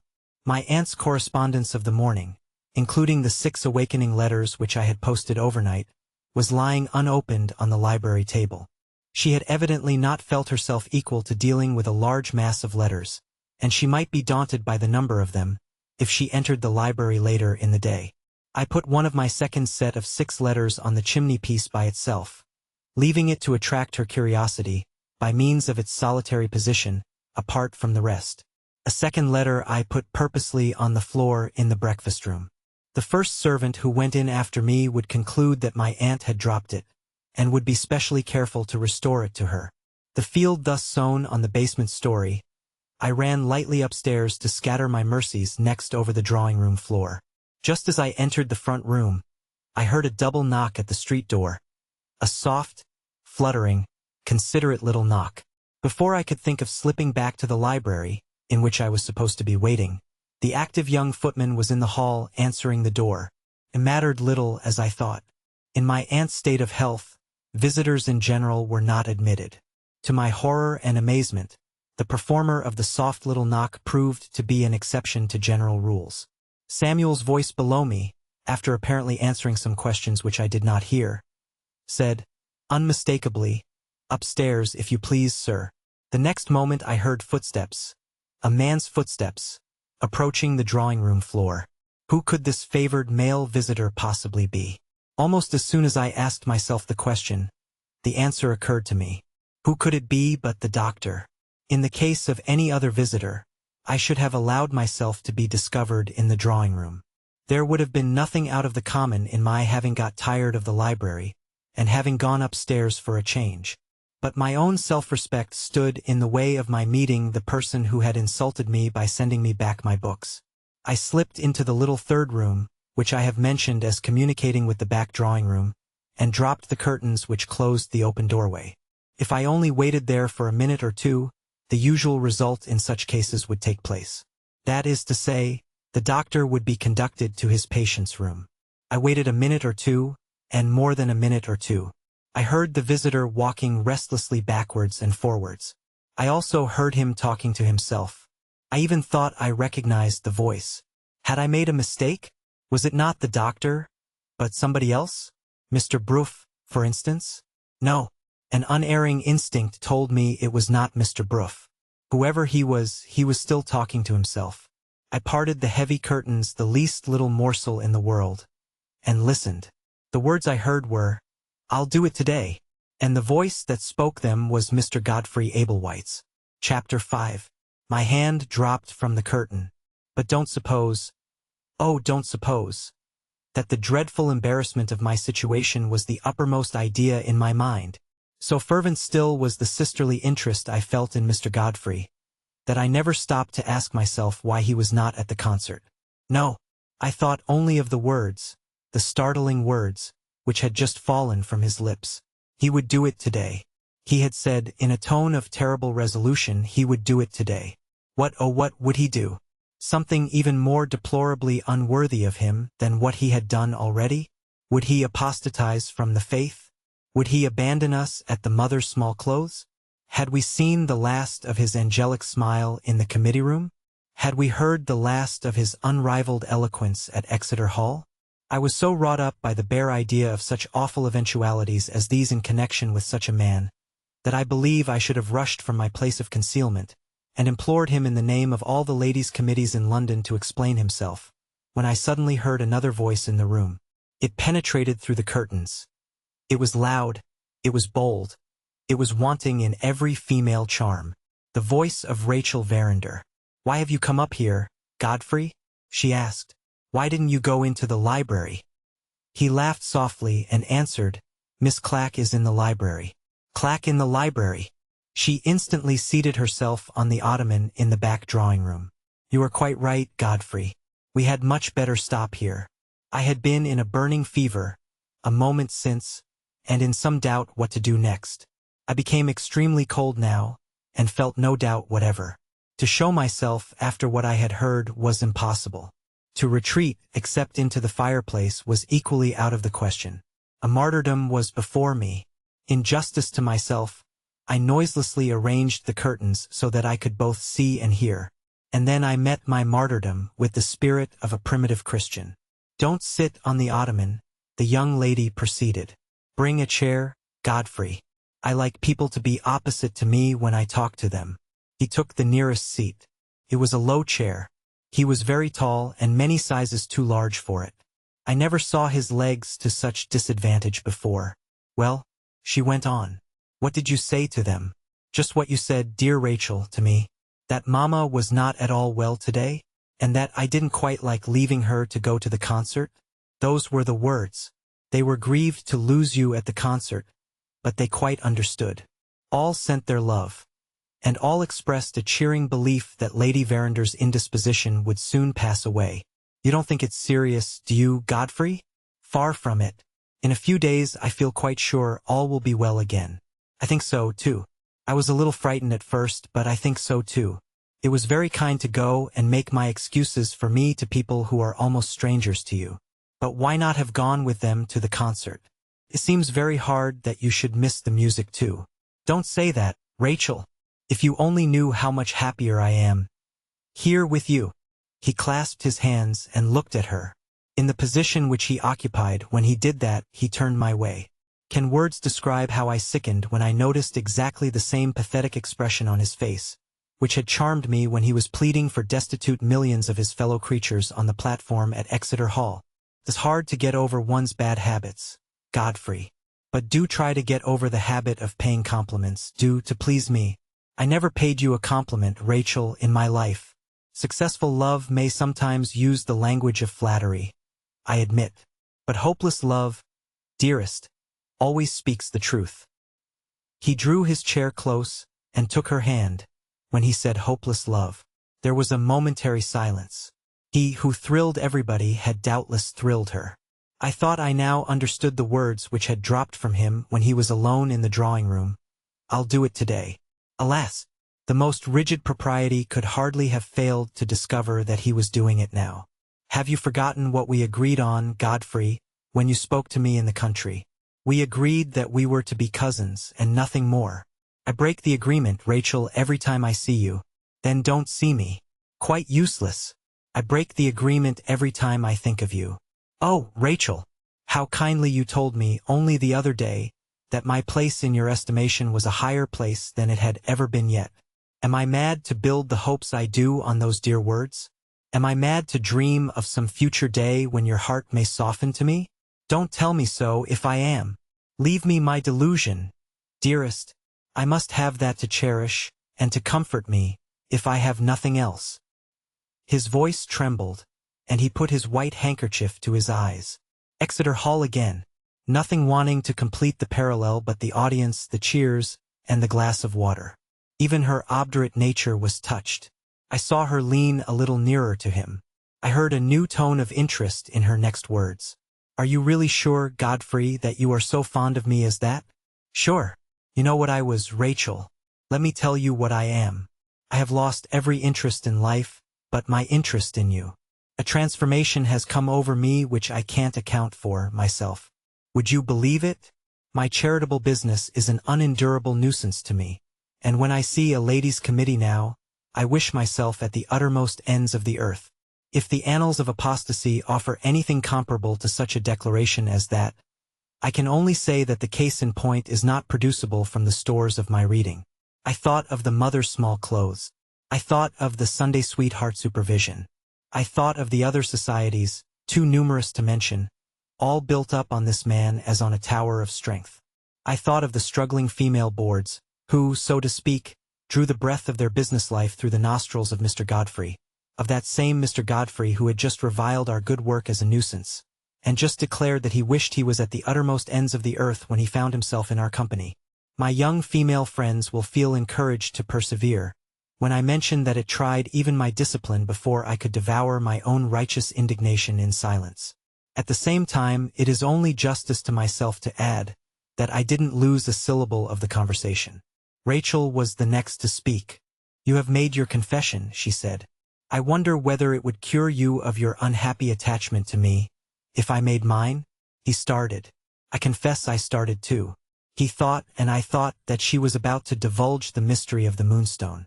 Would you think, to look at me, she went on, that I am the wretchedest girl living? 'S true, Godfrey. What greater wretchedness can there be than to live degraded in your own estimation? That is my life now. My dear Rachel, it's impossible you can have any reason to speak of yourself in that way. How do you know I have no reason? Can you ask me the question? I know it because I know you.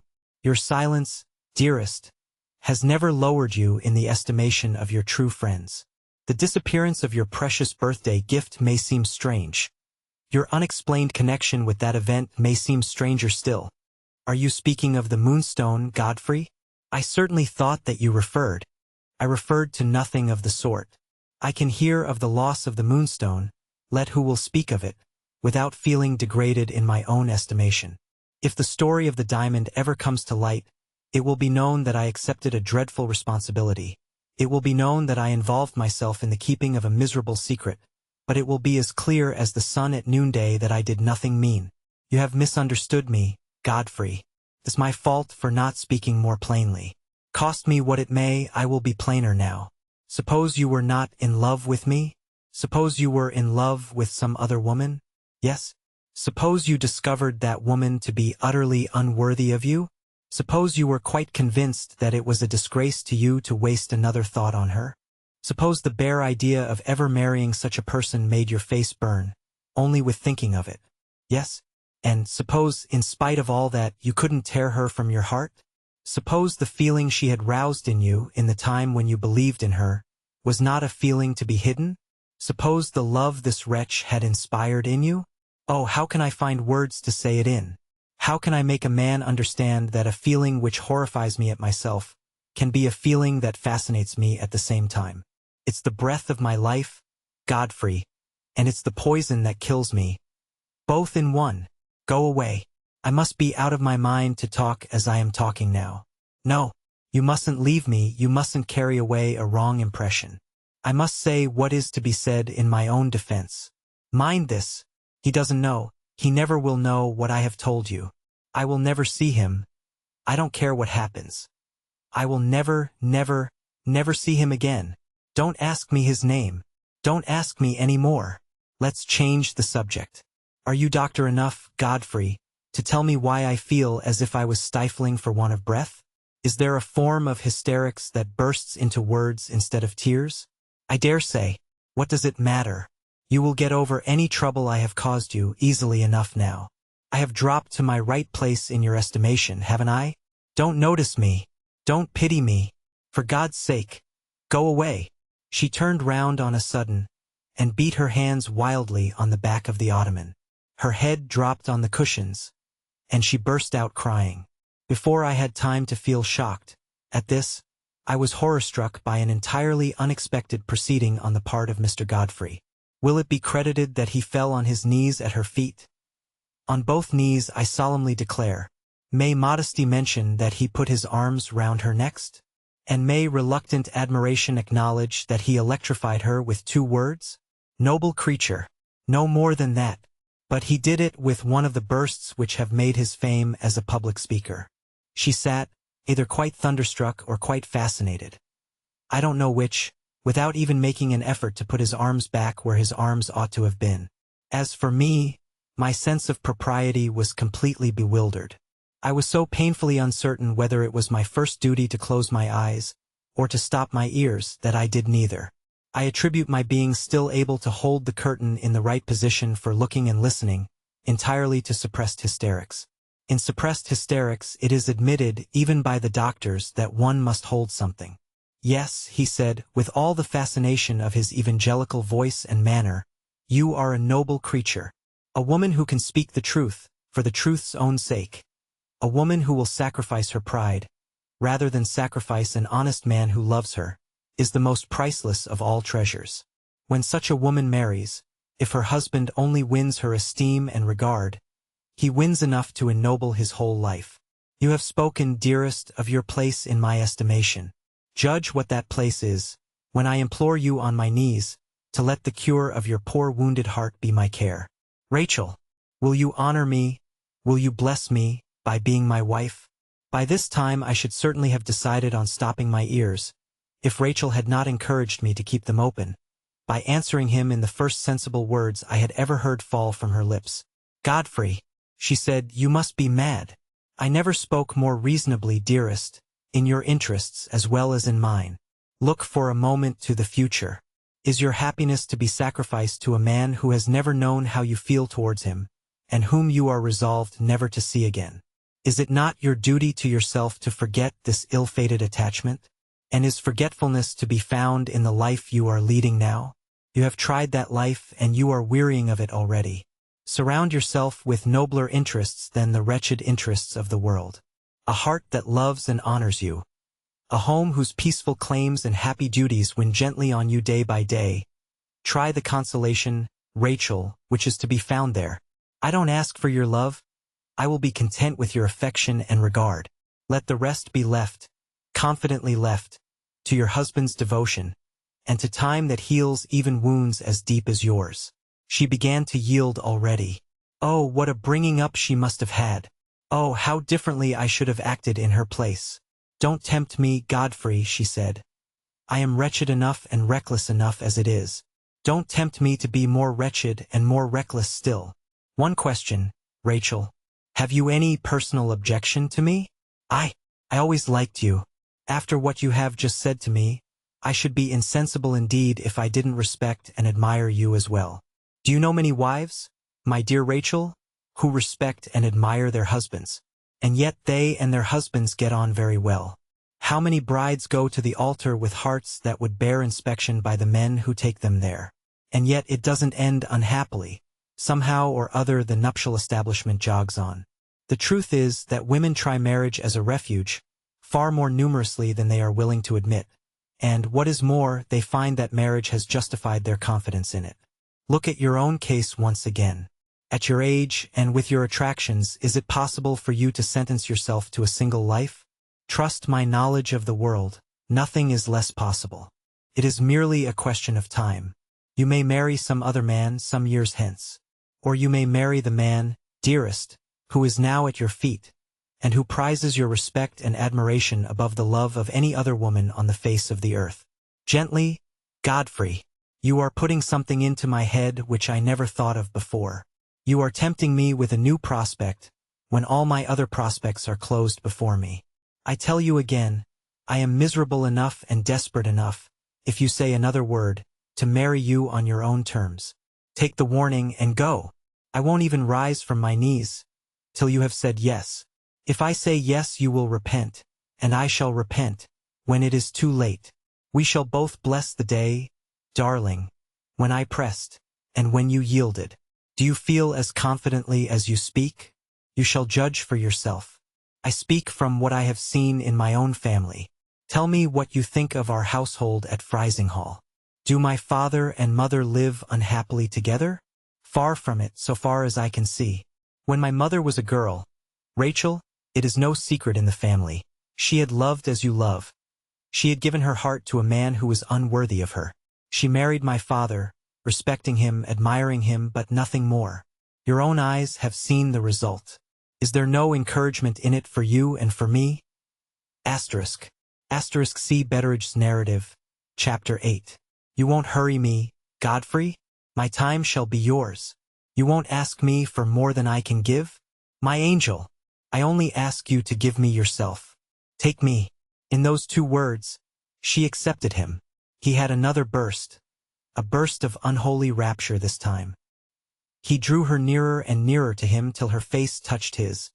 And then, no, I really cannot prevail upon myself to carry this shocking disclosure any farther. Let me only say that I tried to close my eyes before it happened, and that I was just one moment too late. I had calculated, you see, on her resisting. She submitted. To every right-feeling person of my own sex, volumes could say no more. Even my innocence in such matters began to see its way to the end of the interview now.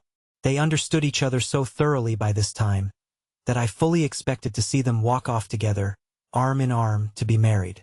There appeared, however, judging by Mr. Godfrey's next words, to be one more trifling formality which it was necessary to observe. He seated himself, unforbidden this time, on the ottoman by her side. "Shall I speak to your dear mother?" he asked. "Or will you?" She declined both alternatives. "Let my mother hear nothing from either of us, until she is better. I wish it to be kept a secret for the present, Godfrey. Go now and come back this evening. We have been here alone together quite long enough." She rose, and, in rising, looked for the first time towards the little room in which my martyrdom was going on. "Who has drawn those curtains?" she exclaimed. "The room is close enough as it is without keeping the air out of it in that way." She advanced to the curtains. At the moment when she laid her hand on them, at the moment when the discovery of me appeared to be quite inevitable, the voice of the fresh-colored young footman, on the stairs, suddenly suspended any further proceedings on her side or on mine. It was unmistakably the voice of a man in great alarm. "Miss Rachel!" he called out. "Where are you, Miss Rachel?" She sprang back from the curtains and ran to the door. The footman came just inside the room. His ruddy color was all gone. He said, "Please to come downstairs, miss. My lady has fainted, and we can't bring her to again." In a moment more I was alone, and free to go downstairs in my turn, quite unobserved. Mr. Godfrey passed me in the hall, hurrying out to fetch the doctor. "Go in and help them," he said, pointing to the room. I found Rachel on her knees by the sofa, with her mother's head on her bosom. One look at my aunt's face, knowing what I knew, was enough to warn me of the dreadful truth. I kept my thoughts to myself till the doctor came in. It was not long before he arrived. He began by sending Rachel out of the room, and then he told the rest of us that Lady Verinder was no more. Serious persons, in search of proofs of hardened skepticism, may be interested in hearing that he showed no signs of remorse when he looked at me. At a later hour I peeped into the breakfast room and the library. My aunt had died without opening one of the letters which I had addressed to her. I was so shocked at this that it never occurred to me, until some days afterwards, that she had also died without giving me my little legacy. Chapter 6. 1. Miss Clack presents her compliments to Mr. Franklin Blake, and, in sending him the 5th chapter of her humble narrative, begs to say that she feels quite unequal to enlarge as she could wish on an event so awful, under the circumstances, as Lady Verinder's death. She has, therefore, attached to her own manuscripts copious extracts from precious publications in her possession, all bearing on this terrible subject. And may those extracts, Miss Clack fervently hopes, sound as the blast of a trumpet in the ears of her respected kinsman, Mr. Franklin Blake. 2. Mr. Franklin Blake presents his compliments to Miss Clack, and begs to thank her for the 5th chapter of her narrative. In returning the extracts sent with it, He will refrain from mentioning any personal objection which he may entertain to this species of literature, and will merely say that the proposed additions to the manuscript are not necessary to the fulfillment of the purpose that he has in view. 3. Miss Clack begs to acknowledge the return of her extracts. She affectionately reminds Mr. Franklin Blake that she is a Christian, and that it is, therefore, quite impossible for him to offend her. Miss C. persists in feeling the deepest interest in Mr. Blake, and pledges herself, on the first occasion when sickness may lay him low, to offer him the use of her extracts for the second time. In the meanwhile she would be glad to know, before beginning the final chapters of her narrative, whether she may be permitted to make her humble contribution complete, by availing herself of the light which later discoveries have thrown on the mystery of the Moonstone. 4. Mr. Franklin Blake is sorry to disappoint Miss Clack. He can only repeat the instructions which he had the honor of giving her when she began her narrative. She is requested to limit herself to her own individual experience of persons and events, as recorded in her diary. Later discoveries she will be good enough to leave to the pens of those persons who can write in the capacity of actual witnesses. 5. Miss Clack is extremely sorry to trouble Mr. Franklin Blake with another letter.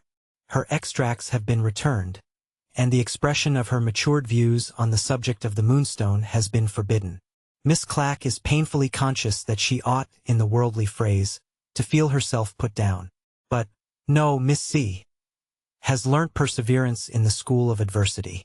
Her object in writing is to know whether Mr. Blake, who prohibits everything else, prohibits the appearance of the present correspondence in Miss Clack's narrative. Some explanation of the position in which Mr. Blake's interference has placed her as an authoress seems due on the ground of common justice. And Miss Clack, on her side, is most anxious that her letters should be produced to speak for themselves. 6. Mr. Franklin Blake agrees to Miss Clack's proposal, on the understanding that she will kindly consider this intimation of his consent as closing the correspondence between them. 7. Miss Clack feels it an act of Christian duty, before the correspondence closes, to inform Mr. Franklin Blake that his last letter, evidently intended to offend her, has not succeeded in accomplishing the object of the writer. She affectionately requests Mr. Blake to retire to the privacy of his own room, and to consider with himself whether the training which can thus elevate a poor weak woman above the reach of insult be not worthy of greater admiration than he is now disposed to feel for it.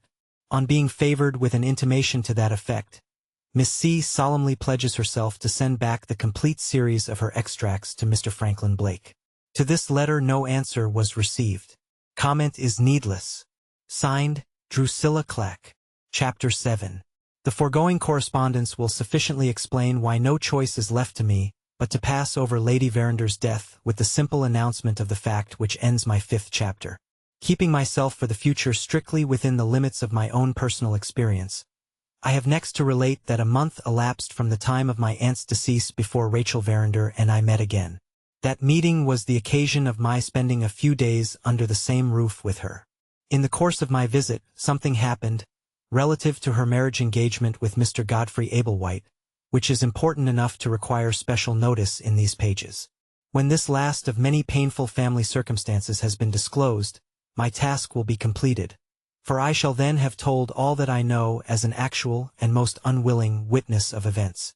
My aunt's remains were removed from London, and were buried in the little cemetery attached to the church in her own park. I was invited to the funeral with the rest of the family, but it was impossible, with my religious views, to rouse myself in a few days only from the shock which this death had caused me. I was informed, moreover, that the rector of Frizinghall was to read the service. Having myself in past times seen this clerical castaway making one of the players at Lady Verander's whist table, I doubt, even if I had been fit to travel, whether I should have felt justified in attending the ceremony. Lady Verander's death left her daughter under the care of her brother-in-law, Mr. Ablewhite the elder. He was appointed guardian by the will, until his niece married, or came of age. Under these circumstances Mr. Godfrey informed his father, I suppose, of the new relation in which he stood towards Rachel. At any rate, in 10 days from my aunt's death, the secret of the marriage engagement was no secret at all within the circle of the family, and the grand question for Mr. Ablewhite Sr., another confirmed castaway, was how to make himself and his authority most agreeable to the wealthy young lady who was going to marry his son. Rachel gave him some trouble at the outset, about the choice of a place in which she could be prevailed upon to reside. The house in Montague Square was associated with the calamity of her mother's death. The house in Yorkshire was associated with the scandalous affair of the lost Moonstone.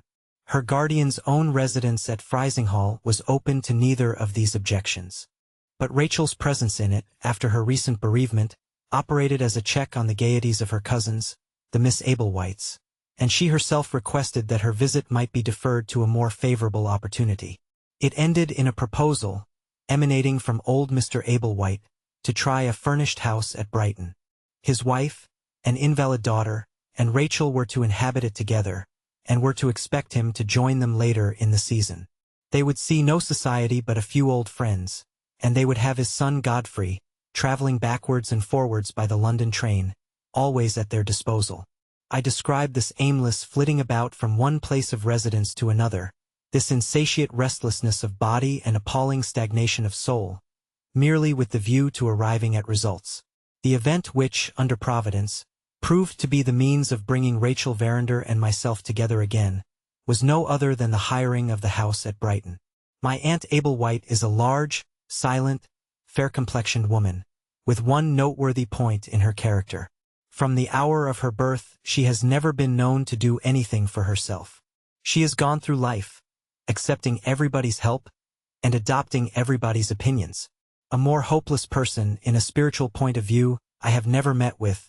There is absolutely, in this perplexing case, no obstructive material to work upon. Aunt Ablewhite would listen to the Grand Lama of Thibet exactly as she listens to me, and would reflect his views quite as readily as she reflects mine. She found the furnished house at Brighton by stopping at an hotel in London, composing herself on a sofa, and sending for her son. She discovered the necessary servants by breakfasting in bed one morning, still at the hotel, and giving her maid a holiday on condition that the girl would begin enjoying herself by fetching Miss Clack. I found her placidly fanning herself in her dressing gown at 11 o'clock. "Drusilla, dear, I want some servants. You are so clever. Please get them for me." I looked round the untidy room. The church bells were going for a weekday service. They suggested a word of affectionate remonstrance on my part. "Oh, Aunt," I said sadly, "is this worthy of a Christian Englishwoman? Is the passage from time to eternity to be made in this manner?" My aunt answered, "I'll put on my gown, Drusilla, if you will be kind enough to help me." What was to be said after that? I have done wonders with murderesses. I have never advanced an inch with Aunt Ablewhite. "Where is the list," I asked, "of the servants whom you require?" My aunt shook her head. She hadn't even energy enough to keep the list. "Rachel has got it, dear," she said, "in the next room." I went into the next room, and so saw Rachel again for the first time since we had parted in Montague Square. She looked pitiably small and thin in her deep mourning. If I attached any serious importance to such a perishable trifle as personal appearance, I might be inclined to add that hers was one of those unfortunate complexions which always suffer when not relieved by a border of white next the skin. But what are our complexions and our looks? Hindrances and pitfalls, dear girls, which beset us on our way to higher things. Greatly to my surprise, Rachel rose when I entered the room, and came forward to meet me with outstretched hand. "I am glad to see you," she said. "Drusilla, I have been in the habit of speaking very foolishly and very rudely to you, on former occasions. I beg your pardon.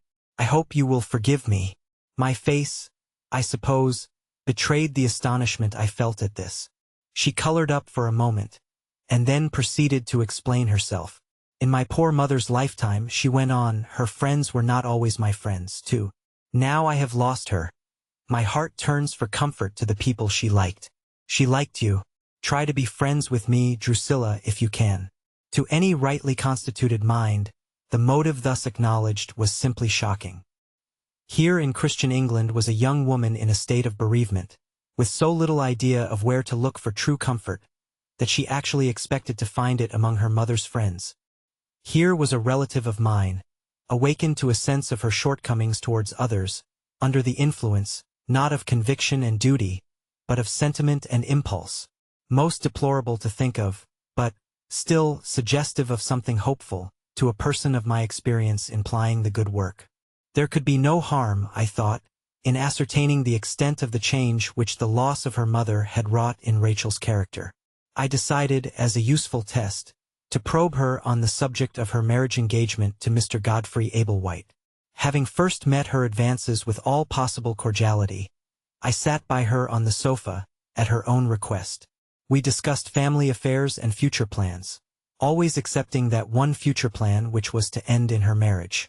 Try as I might to turn the conversation that way, she resolutely declined to take the hint. Any open reference to the question on my part would have been premature at this early stage of our reconciliation. Besides, I had discovered all I wanted to know. She was no longer the reckless, defiant creature whom I had heard and seen on the occasion of my martyrdom in Montague Square. This was, of itself, enough to encourage me to take her future conversion in hand, beginning with a few words of earnest warning directed against the hasty formation of the marriage tie, and so getting on to higher things. Looking at her, now, with this new interest, and calling to mind the headlong suddenness with which she had met Mr. Godfrey's matrimonial views, I felt the solemn duty of interfering with a fervor which assured me that I should achieve no common results. Rapidity of proceeding was, as I believed, of importance in this case. I went back at once to the question of the servants wanted for the furnished house. "Where is the list, dear?" Rachel produced it. "Cook, kitchenmaid, housemaid, and footman," I read. "My dear Rachel, these servants are only wanted for a term, the term during which your guardian has taken the house. We shall have great difficulty in finding persons of character and capacity to accept a temporary engagement of that sort, if we try in London. Has the house in Brighton been found yet?" "Yes. Godfrey has taken it, and persons in the house wanted him to hire them as servants. He thought they would hardly do for us, and came back having settled nothing. And you have no experience yourself in these matters, Rachel?" "None whatever." "And Aunt Ablewhite won't exert herself?" "No, poor dear. Don't blame her, Drusilla. I think she is the only really happy woman I have ever met with." "There are degrees in happiness, darling. We must have a little talk, some day, on that subject. In the meantime, I will undertake to meet the difficulty about the servants. Your aunt will write a letter to the people of the house. She will sign a letter if I write it for her, which comes to the same thing. Quite the same thing. I shall get the letter, and I will go to Brighton tomorrow." "How extremely kind of you. We will join you as soon as you are ready for us. And you will stay, I hope, as my guest. Brighton is so lively. You are sure to enjoy it." In those words the invitation was given, and the glorious prospect of interference was opened before me. It was then the middle of the week. By Saturday afternoon the house was ready for them. In that short interval I had sifted, not the characters only, but the religious views as well, of all the disengaged servants who applied to me, and had succeeded in making a selection which my conscience approved. I also discovered and called on 2 serious friends of mine, residents in the town, to whom I knew I could confide the pious object which had brought me to Brighton. One of them, a clerical friend, kindly helped me to take sittings for our little party in the church in which he himself ministered. The other, a single lady like myself, placed the resources of her library, composed throughout of precious publications, entirely at my disposal. I borrowed 6 works, all carefully chosen with a view to Rachel. When these had been judiciously distributed in the various rooms she would be likely to occupy, I considered that my preparations were complete. Sound doctrine in the servants who waited on her. Sound doctrine in the minister who preached to her. Sound doctrine in the books that lay on her table. Such was the treble welcome which my zeal had prepared for the motherless girl. A heavenly composure filled my mind, on that Saturday afternoon, as I sat at the window waiting the arrival of my relatives. The giddy throng passed and repassed before my eyes. Alas! How many of them felt my exquisite sense of duty done? An awful question. Let us not pursue it. Between 6 and 7 the travelers arrived. To my indescribable surprise, they were escorted, not by Mr. Godfrey, as I had anticipated, but by the lawyer, Mr. Bruff. "How do you do, Miss Clack?" he said. "I mean to stay this time." That reference to the occasion on which I had obliged him to postpone his business to mine, when we were both visiting in Montague Square, satisfied me that the old worldling had come to Brighton with some object of his own in view. I had prepared quite a little paradise for my beloved Rachel, and here was the serpent already, Godfrey was very much vexed, Drusilla, not to be able to come with us, said my Aunt Ablewhite. There was something in the way which kept him in town. Mr. Bruff volunteered to take his place, and make a holiday of it till Monday morning. By the by, Mr. Bruff, I'm ordered to take exercise, and I don't like it. That, added Aunt Ablewhite, pointing out of window to an invalid going by in a chair on wheels, drawn by a man, is my idea of exercise. If it's air you want, you get it in your chair. And if it's fatigue you want, I am sure it's fatigue enough to look at the man. Rachel stood silent, at a window by herself, with her eyes fixed on the sea. Tired? Love? I inquired. No, only a little out of spirits, she answered. I have often seen the sea on our Yorkshire coast with that light on it. And I was thinking, Drusilla, of the days that can never come again. Mr. Bruff remained to dinner, and stayed through the evening. The more I saw of him, the more certain I felt that he had some private end to serve in coming to Brighton. I watched him carefully.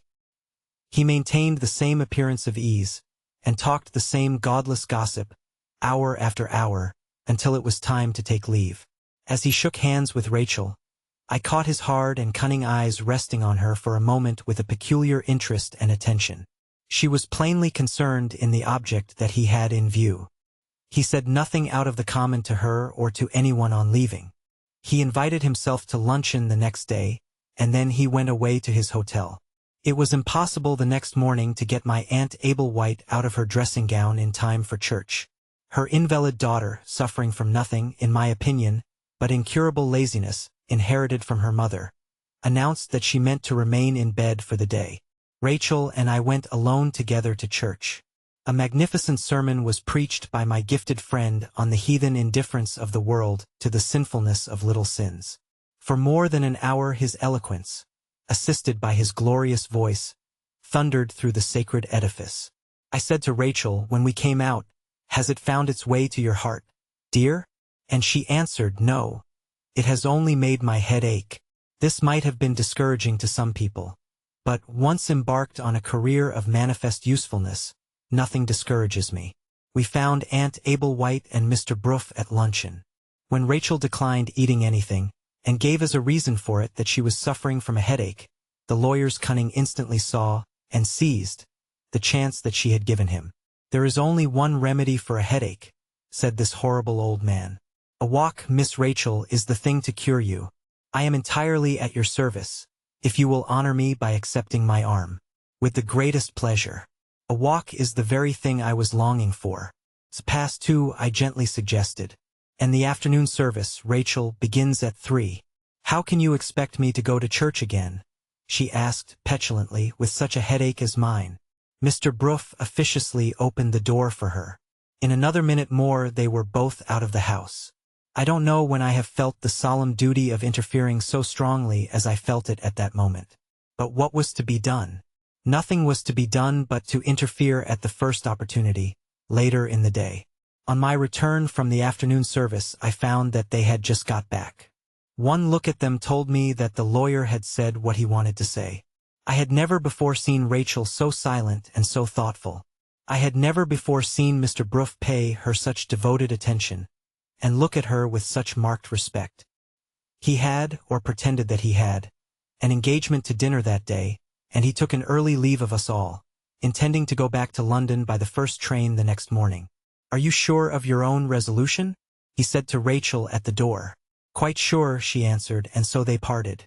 The moment his back was turned, Rachel withdrew to her own room. She never appeared at dinner.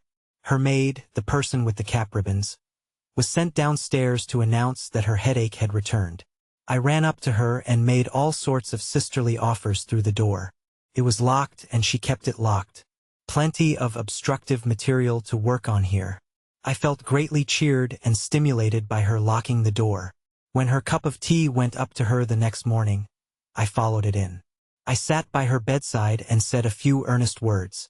She listened with languid civility. I noticed my serious friend's precious publications huddled together on a table in a corner. Had she chanced to look into them? I asked. Yes, and they had not interested her. Would she allow me to read a few passages of the deepest interest, which had probably escaped her eye? No, not now, she had other things to think of. She gave these answers, with her attention apparently absorbed in folding and refolding the frilling on her nightgown. It was plainly necessary to rouse her by some reference to those worldly interests which she still had at heart. "Do you know, love," I said, "I had an odd fancy yesterday about Mr. Bruff. I thought, when I saw you after your walk with him, that he had been telling you some bad news." Her fingers dropped from the frilling of her nightgown, and her fierce black eyes flashed at me. "Quite the contrary," she said. "It was news I was interested in hearing, and I am deeply indebted to Mr. Bruff for telling me of it." "Yes," I said, in a tone of gentle interest. Her fingers went back to the frilling, and she turned her head sullenly away from me. I had been met in this manner, in the course of plying the good work, hundreds of times. She merely stimulated me to try again. In my dauntless zeal for her welfare, I ran the great risk, and openly alluded to her marriage engagement. "News you were interested in hearing?" I repeated. "I suppose, my dear Rachel, that must be news of Mr. Godfrey Ablewhite?" She started up in the bed, and turned deadly pale. It was evidently on the tip of her tongue to retort on me with the unbridled insolence of former times. She checked herself, laid her head back on the pillow, considered a minute, and then answered in these remarkable words, "I shall never marry Mr. Godfrey Ablewhite." It was my turn to start at that. "What can you possibly mean?" I exclaimed. "The marriage is considered by the whole family as a settled thing. Mr. Godfrey Ablewhite is expected here today," she said doggedly. "Wait till he comes and you will see." "But my dear Rachel," she rang the bell at the head of her bed. The person with the cap ribbons appeared. "Penelope, my Beth, let me give her her due."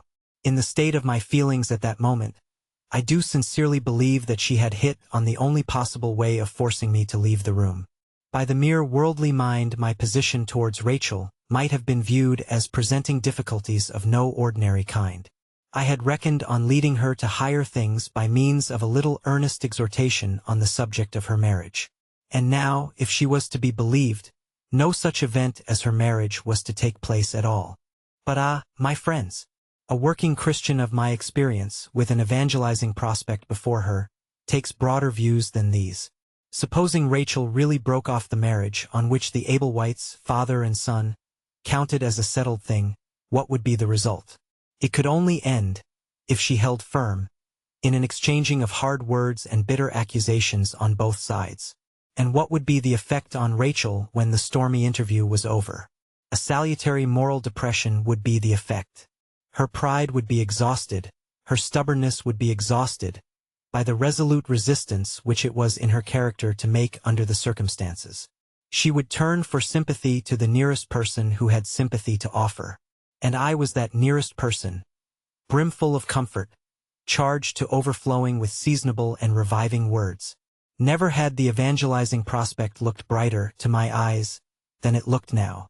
She came down to breakfast, but she ate nothing, and hardly uttered a word. After breakfast she wandered listlessly from room to room, then suddenly roused herself and opened the piano. The music she selected to play was of the most scandalously profane sort, associated with performances on the stage which it curdles one's blood to think of. It would have been premature to interfere with her at such a time as this. I privately ascertained the hour at which Mr. Godfrey Ablewhite was expected, and then I escaped the music by leaving the house. Being out alone, I took the opportunity of calling upon my two resident friends. It was an indescribable luxury to find myself indulging in earnest conversation with serious persons. Infinitely encouraged and refreshed, I turned my steps back again to the house, in excellent time to await the arrival of our expected visitor. I entered the dining room, always empty at that hour of the day, and found myself face to face with Mr. Godfrey Ablewhite. He made no attempt to fly the place. Quite the contrary. He advanced to meet me with the utmost eagerness. "Dear Miss Clack, I have been only waiting to see you. Chance set me free of my London engagements today sooner than I had expected, and I have got here, in consequence, earlier than my appointed time." Not the slightest embarrassment encumbered his explanation, though this was his first meeting with me after the scene in Montague Square. He was not aware, it is true, of my having been a witness of that scene. But he knew, on the other hand, that my attendances at the Mother's Small Clothes, and my relations with friends attached to other charities, must have informed me of his shameless neglect of his ladies and of his poor. And yet there he was before me, in full possession of his charming voice and his irresistible smile. "Have you seen Rachel yet?" I asked. He sighed gently and took me by the hand. I should certainly have snatched my hand away, if the manner in which he gave his answer had not paralyzed me with astonishment. "I have seen Rachel," he said with perfect tranquility. "You are aware, dear friend, that she was engaged to me? Well, she has taken a sudden resolution to break the engagement. Reflection has convinced her that she will best consult her welfare and mine by retracting a rash promise, and leaving me free to make some happier choice elsewhere. That is the only reason she will give, and the only answer she will make to every question that I can ask of her." "What have you done on your side?" I inquired. "Have you submitted?" "Yes," he said with the most unruffled composure, "I have submitted." His conduct, under the circumstances, was so utterly inconceivable that I stood bewildered with my hand in his. It is a piece of rudeness to stare at anybody, and it is an act of indelicacy to stare at a gentleman. I committed both those improprieties, and I said, as if in a dream, "What does it mean?" "Permit me to tell you," he replied. "And suppose we sit down?" He led me to a chair. I have an indistinct remembrance that he was very affectionate. I don't think he put his arm round my waist to support me, but I am not sure. I was quite helpless, and his ways with ladies were very endearing. At any rate, we sat down. I can answer for that if I can answer for nothing more. Chapter 8. I have lost a beautiful girl, an excellent social position, and a handsome income, Mr. Godfrey began, and I have submitted to it without a struggle. What can be the motive for such extraordinary conduct as that? My precious friend, there is no motive. No motive? I repeated. "Let me appeal, my dear Miss Clack, to your experience of children," he went on. "A child pursues a certain course of conduct. You are greatly struck by it, and you attempt to get at the motive. The dear little thing is incapable of telling you its motive. You might as well ask the grass why it grows, or the birds why they sing. Well, in this matter I am like the dear little thing, like the grass, like the birds. I don't know why I made a proposal of marriage to Miss Verinder. I don't know why I have shamefully neglected my dear ladies. I don't know why I have apostatized from the mother's small clothes. You say to the child, 'Why have you been naughty?' And the little angel puts its finger into its mouth, and doesn't know. My case exactly, Miss Clack. I couldn't confess it to anybody else. I feel impelled to confess it to you." I began to recover myself. A mental problem was involved here. I am deeply interested in mental problems, and I am not, it is thought, without some skill in solving them. "Best of friends, exert your intellect, and help me," he proceeded. "Tell me, why does a time come when these matrimonial proceedings of mine begin to look like something done in a dream? Why does it suddenly occur to me that my true happiness is in helping my dear ladies, in going my modest round of useful work, in saying my few earnest words when called on by my chairman? What do I want with a position? I have got a position. What do I want with an income? I can pay for my bread and cheese, and my nice little lodging, and my 2 coats a year. What do I want with Miss Verinder? She has told me with her own lips, this dear lady is between ourselves, that she loves another man, and that her only idea in marrying me is to try and put that other man out of her head. What a horrid union is this! Oh, dear me, what a horrid union is this! Such are my reflections, Miss Clack, on my way to Brighton. I approach Rachel with the feeling of a criminal who is going to receive his sentence. When I find that she has changed her mind too, when I hear her propose to break the engagement, I experience, there is no sort of doubt about it, a most overpowering sense of relief. A month ago I was pressing her rapturously to my bosom. An hour ago, the happiness of knowing that I shall never press her again intoxicates me like strong liquor. The thing seems impossible, the thing can't be. And yet there are the facts, as I had the honor of stating them when we first sat down together in these 2 chairs. I have lost a beautiful girl, an excellent social position, and a handsome income, and I have submitted to it without a struggle. Can you account for it, dear friend? It's quite beyond me. His magnificent head sank on his breast, and he gave up his own mental problem in despair. I was deeply touched. The case, if I may speak as a spiritual physician, was now quite plain to me. It is no uncommon event, in the experience of us all, to see the possessors of exalted ability occasionally humbled to the level of the most poorly gifted people about them. The object, no doubt, in the wise economy of Providence, is to remind greatness that it is mortal and that the power which has conferred it can also take it away. It was now, to my mind, easy to discern one of these salutary humiliations in the deplorable proceedings on dear Mr. Godfrey's part, of which I had been the unseen witness. And it was equally easy to recognize the welcome reappearance of his own finer nature in the horror with which he recoiled from the idea of a marriage with Rachel, and in the charming eagerness which he showed to return to his ladies and his poor. I put this view before him in a few simple and sisterly words. His joy was beautiful to see. He compared himself, as I went on, to a lost man emerging from the darkness into the light. When I answered for a loving reception of him at the mother's small clothes, the grateful heart of our Christian hero overflowed. He pressed my hands alternately to his lips. Overwhelmed by the exquisite triumph of having got him back among us, I let him do what he liked with my hands. I closed my eyes. I felt my head, in an ecstasy of spiritual self-forgetfulness, sinking on his shoulder. In a moment more I should certainly have swooned away in his arms, but for an interruption from the outer world, which brought me to myself again. A horrid rattling of knives and forks sounded outside the door, and the footman came in to lay the table for luncheon.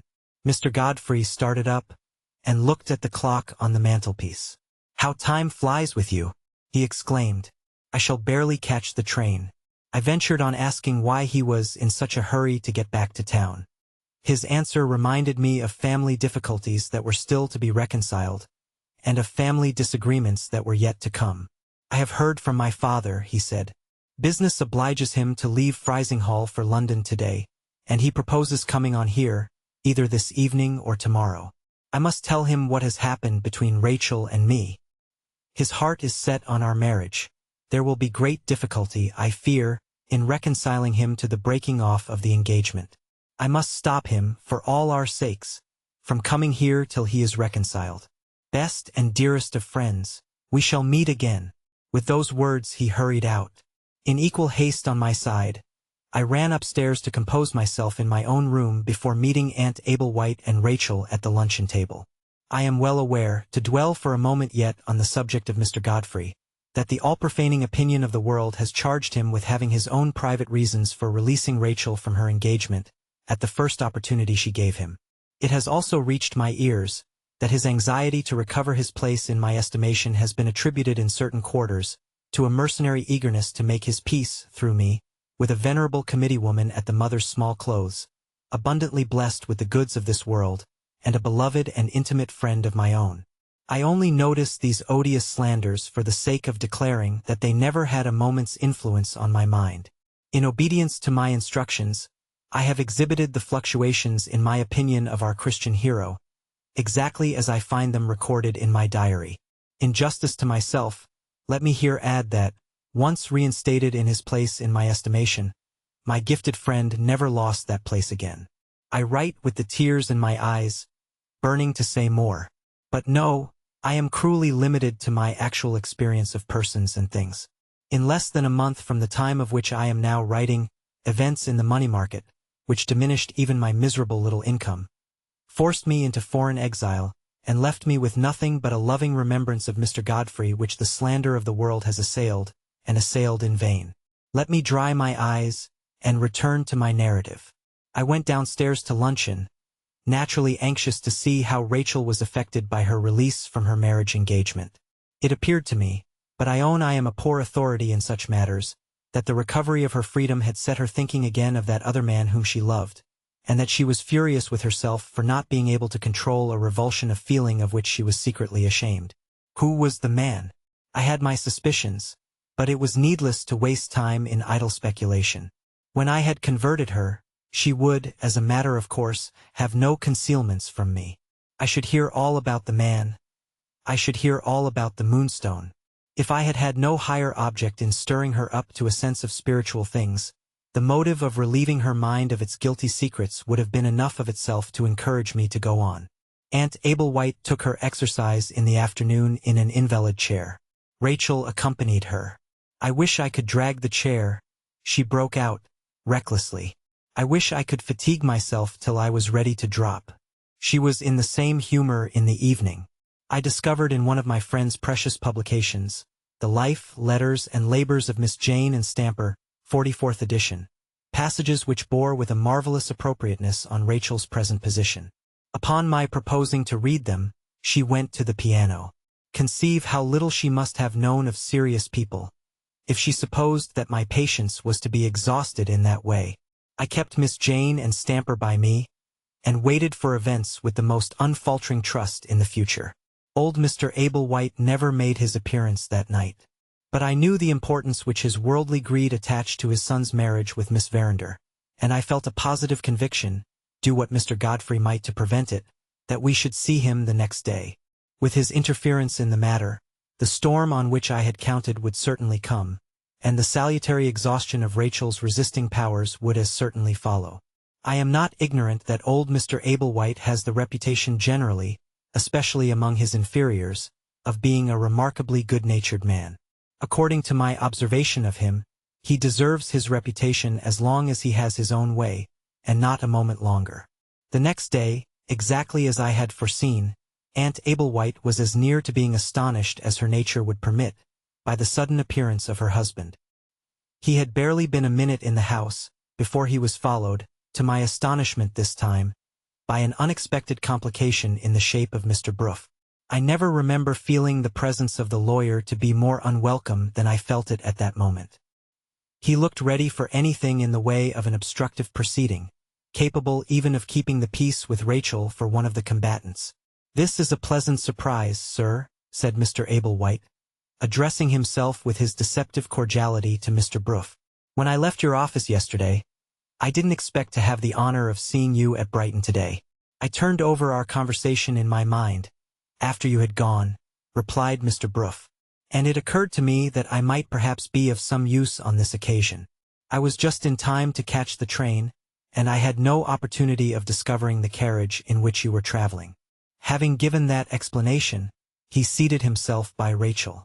I retired modestly to a corner, with Miss Jane and Stamper on my lap, in case of emergency. My aunt sat at the window, placidly fanning herself as usual. Mr. Ablewhite stood up in the middle of the room, with his bald head much pinker than I had ever seen it yet, and addressed himself in the most affectionate manner to his niece. "Rachel, my dear," he said, "I have heard some very extraordinary news from Godfrey, and I am here to inquire about it. You have a sitting room of your own in this house. Will you honor me by showing me the way to it?" Rachel never moved. Whether she was determined to bring matters to a crisis, or whether she was prompted by some private sign from Mr. Bruff, is more than I can tell. She declined doing old Mr. Ablewhite the honor of conducting him into her sitting room. "Whatever you wish to say to me," she answered, "can be said here, in the presence of my relatives, and in the presence," she looked at Mr. Bruff, "of my mother's trusted old friend." "Just as you please, my dear," said the amiable Mr. Ablewhite. He took a chair. The rest of them looked at his face, as if they expected it, after 70 years of worldly training, to speak the truth. I looked at the top of his bald head. Having noticed on other occasions that the temper which was really in him had a habit of registering itself there. "Some weeks ago," pursued the old gentleman, "my son informed me that Miss Verinder had done him the honor to engage herself to marry him. Is it possible, Rachel, that he can have misinterpreted or presumed upon what you really said to him?" "Certainly not," she replied. "I did engage myself to marry him," very frankly answered, said Mr. Ablewhite, "and most satisfactory, my dear, so far. In respect to what happened some weeks since, Godfrey has made no mistake. The error is evidently in what he told me yesterday. I begin to see it now. You and he have had a lover's quarrel, and my foolish son has interpreted it seriously. Ah, I should have known better than that at his age." The fallen nature in Rachel, the mother Eve, so to speak, began to chafe at this. "Pray let us understand each other, Mr. Ablewhite," she said. "Nothing in the least like a quarrel took place yesterday between your son and me. If he told you that I proposed breaking off our marriage engagement, and that he agreed on his side, He told you the truth. The self-registering thermometer at the top of Mr. Ablewhite's bald head began to indicate a rise of temper. His face was more amiable than ever, but there was the pink at the top of his face, a shade deeper already. Come, my dear, he said, in his most soothing manner. Now don't be angry, and don't be hard on poor Godfrey. He has evidently said some unfortunate thing. He was always clumsy from a child. But he means well. Rachel, he means well. Mr. Ablewhite, I have either expressed myself very badly, or you are purposely mistaking me. Once for all, it is a settled thing between your son and myself that we remain, for the rest of our lives, cousins and nothing more. Is that plain enough? The tone in which she said those words made it impossible, even for old Mr. Ablewhite, to mistake her any longer. His thermometer went up another degree, and his voice, when he next spoke, ceased to be the voice which is appropriate to a notoriously good-natured man. I am to understand, then, he said, that your marriage engagement is broken off? You are to understand that, Mr. Ablewhite, if you please. I am also to take it as a matter of fact that the proposal to withdraw from the engagement came, in the first instance, from you? Came, in the first instance, from me. And it met, as I have told you, with your son's consent and approval. The thermometer went up to the top of the register. The pink changed suddenly to scarlet. My son is a mean-spirited hound, cried this furious old worldling. Injustice to myself as his father, not injustice to him. I beg to ask you, Miss Verinder, what complaint you have to make of Mr. Godfrey Ablewhite. Here Mr. Bruff interfered for the first time. You are not bound to answer that question, he said to Rachel. Old Mr. Ablewhite fastened on him instantly. Don't forget, sir, he said, that you are a self-invited guest here.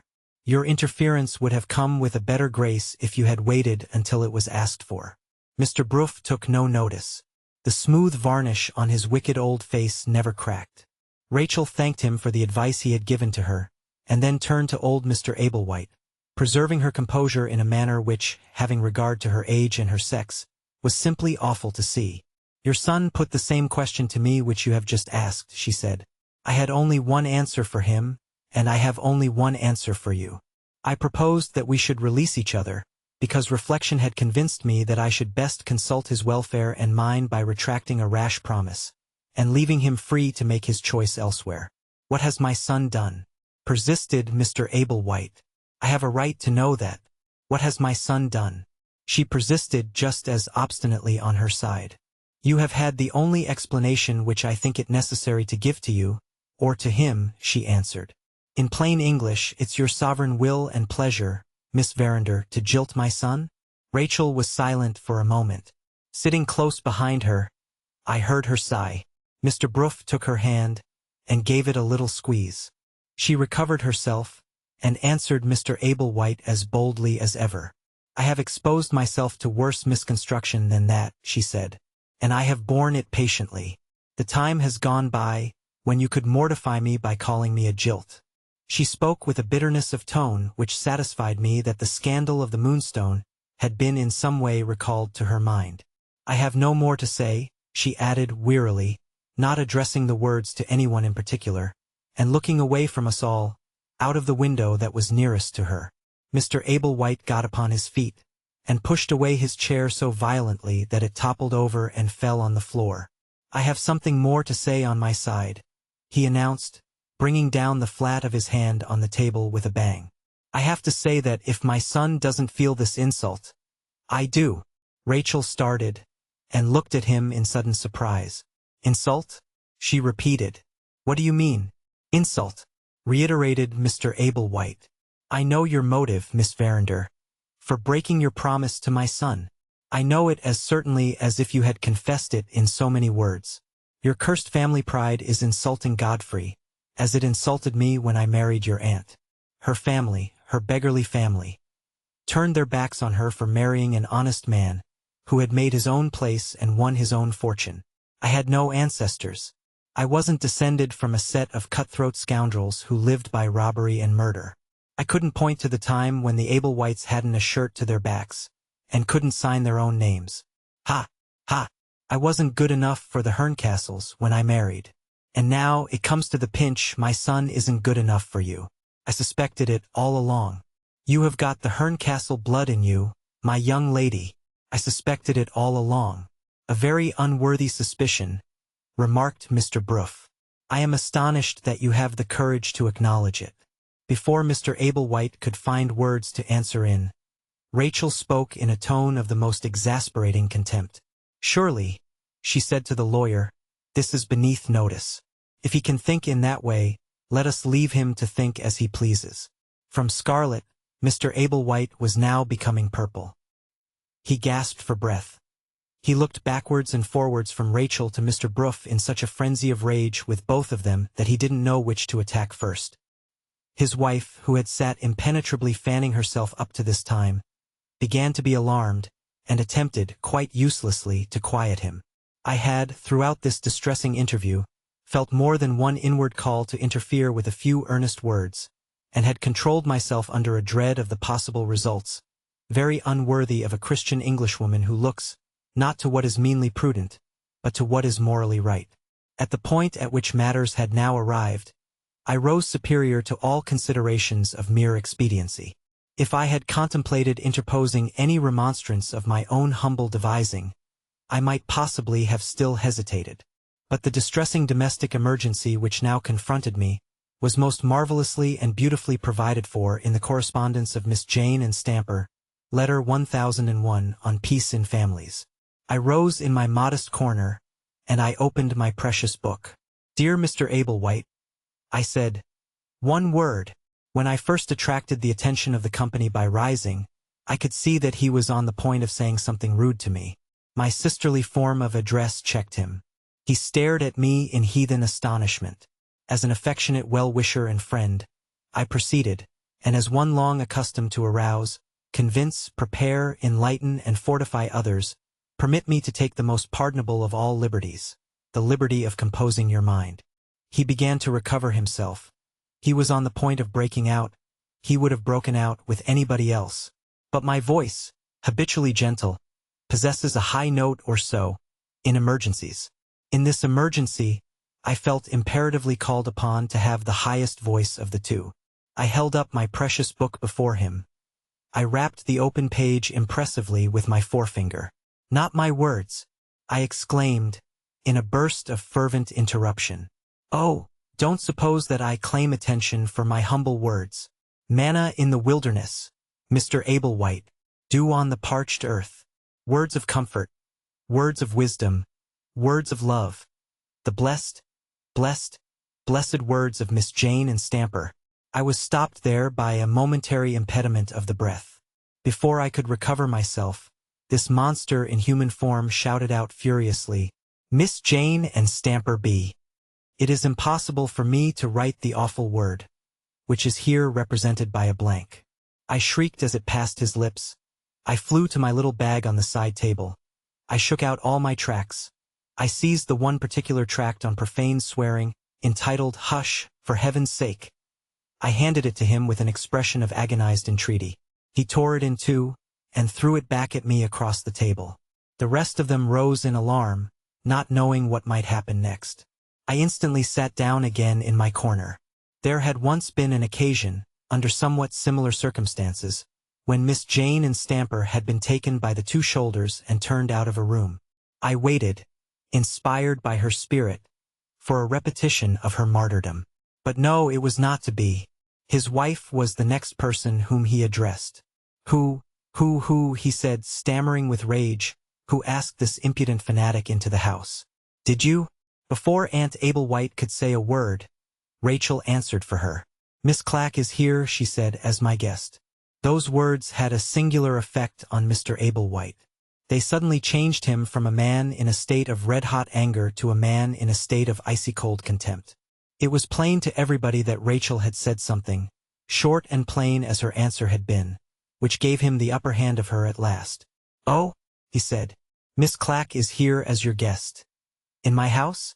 It was Rachel's turn to lose her temper at that. Her color rose, and her eyes brightened fiercely. She turned to the lawyer, and, pointing to Mr. Ablewhite, asked haughtily, What does he mean? Mr. Bruff interfered for the third time.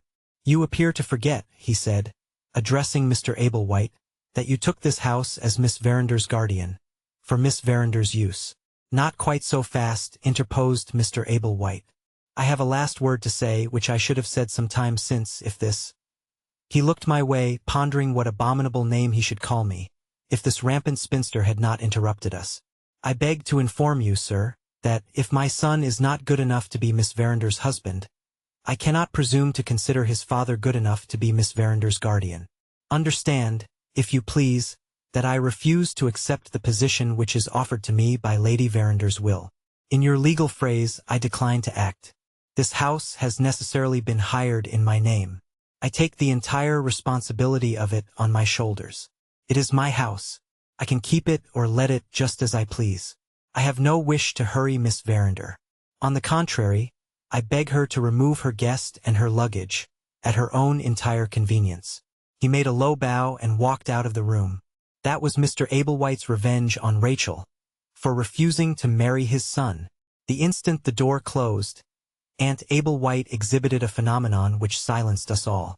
She became endowed with energy enough to cross the room. "My dear," she said, taking Rachel by the hand, "I should be ashamed of my husband, if I didn't know that it is his temper which has spoken to you, and not himself. You," continued Aunt Ablewhite, turning on me in my corner with another endowment of energy, in her looks this time instead of her limbs, "you are the mischievous person who irritated him. I hope I shall never see you or your tracks again." She went back to Rachel and kissed her. "I beg your pardon, my dear," she said, "in my husband's name. What can I do for you?"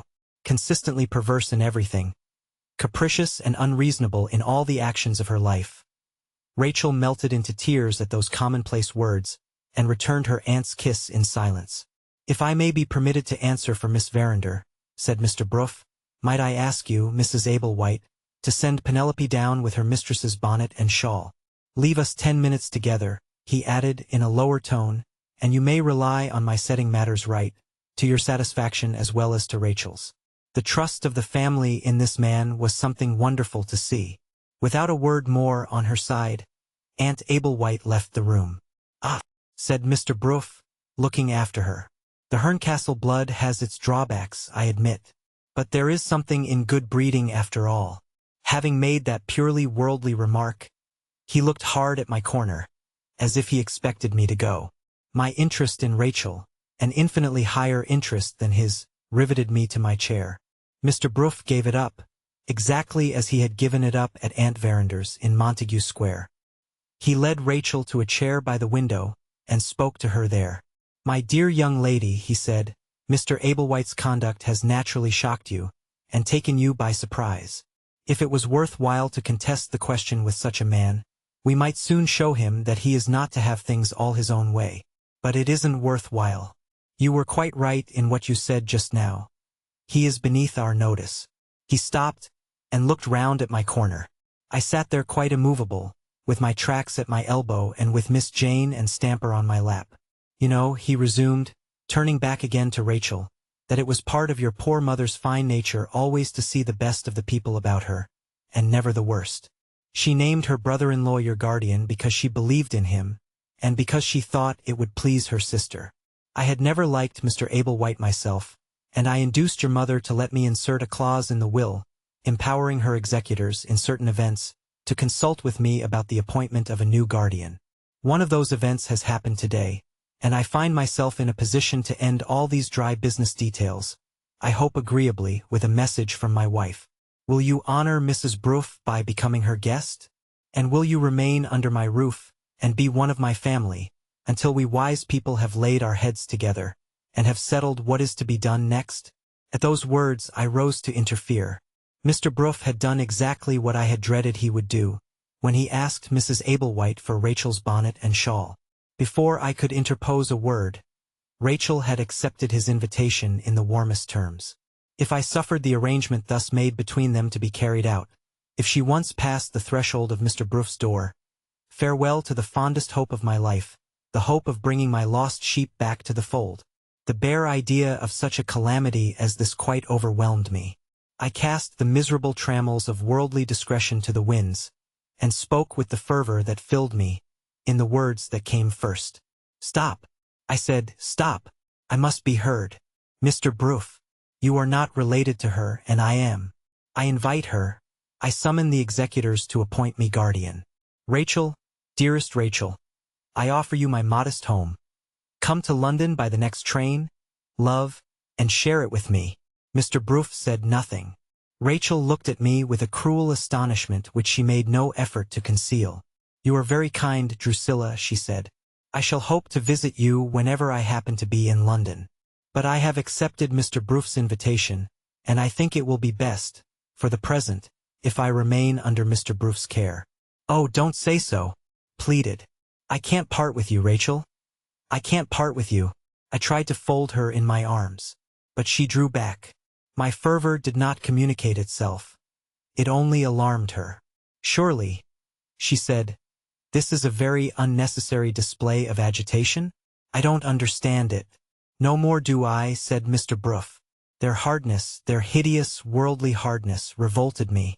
Oh, Rachel, Rachel, I burst out.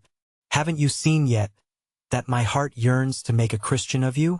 Has no inner voice told you that I am trying to do for you what I was trying to do for your dear mother when death snatched her out of my hands? Rachel advanced a step nearer and looked at me very strangely. I don't understand your reference to my mother, she said. Miss Clack, will you have the goodness to explain yourself? Before I could answer, Mr. Broof came forward, and offering his arm to Rachel, tried to lead her out of the room. You had better not pursue the subject, my dear, he said, and Miss Clack had better not explain herself. If I had been a stock or a stone, such an interference as this must have roused me into testifying to the truth. I put Mr. Broof aside indignantly with my own hand, and, in solemn and suitable language, I stated the view with which sound doctrine does not scruple to regard the awful calamity of dying unprepared. Rachel started back from me. I blushed to write with a scream of horror. Come away, she said to Mr. Broof. Come away, for God's sake, before that woman can say any more. Oh, think of my poor mother's harmless, useful, beautiful life. You were at the funeral, Mr. Broof. You saw how everybody loved her.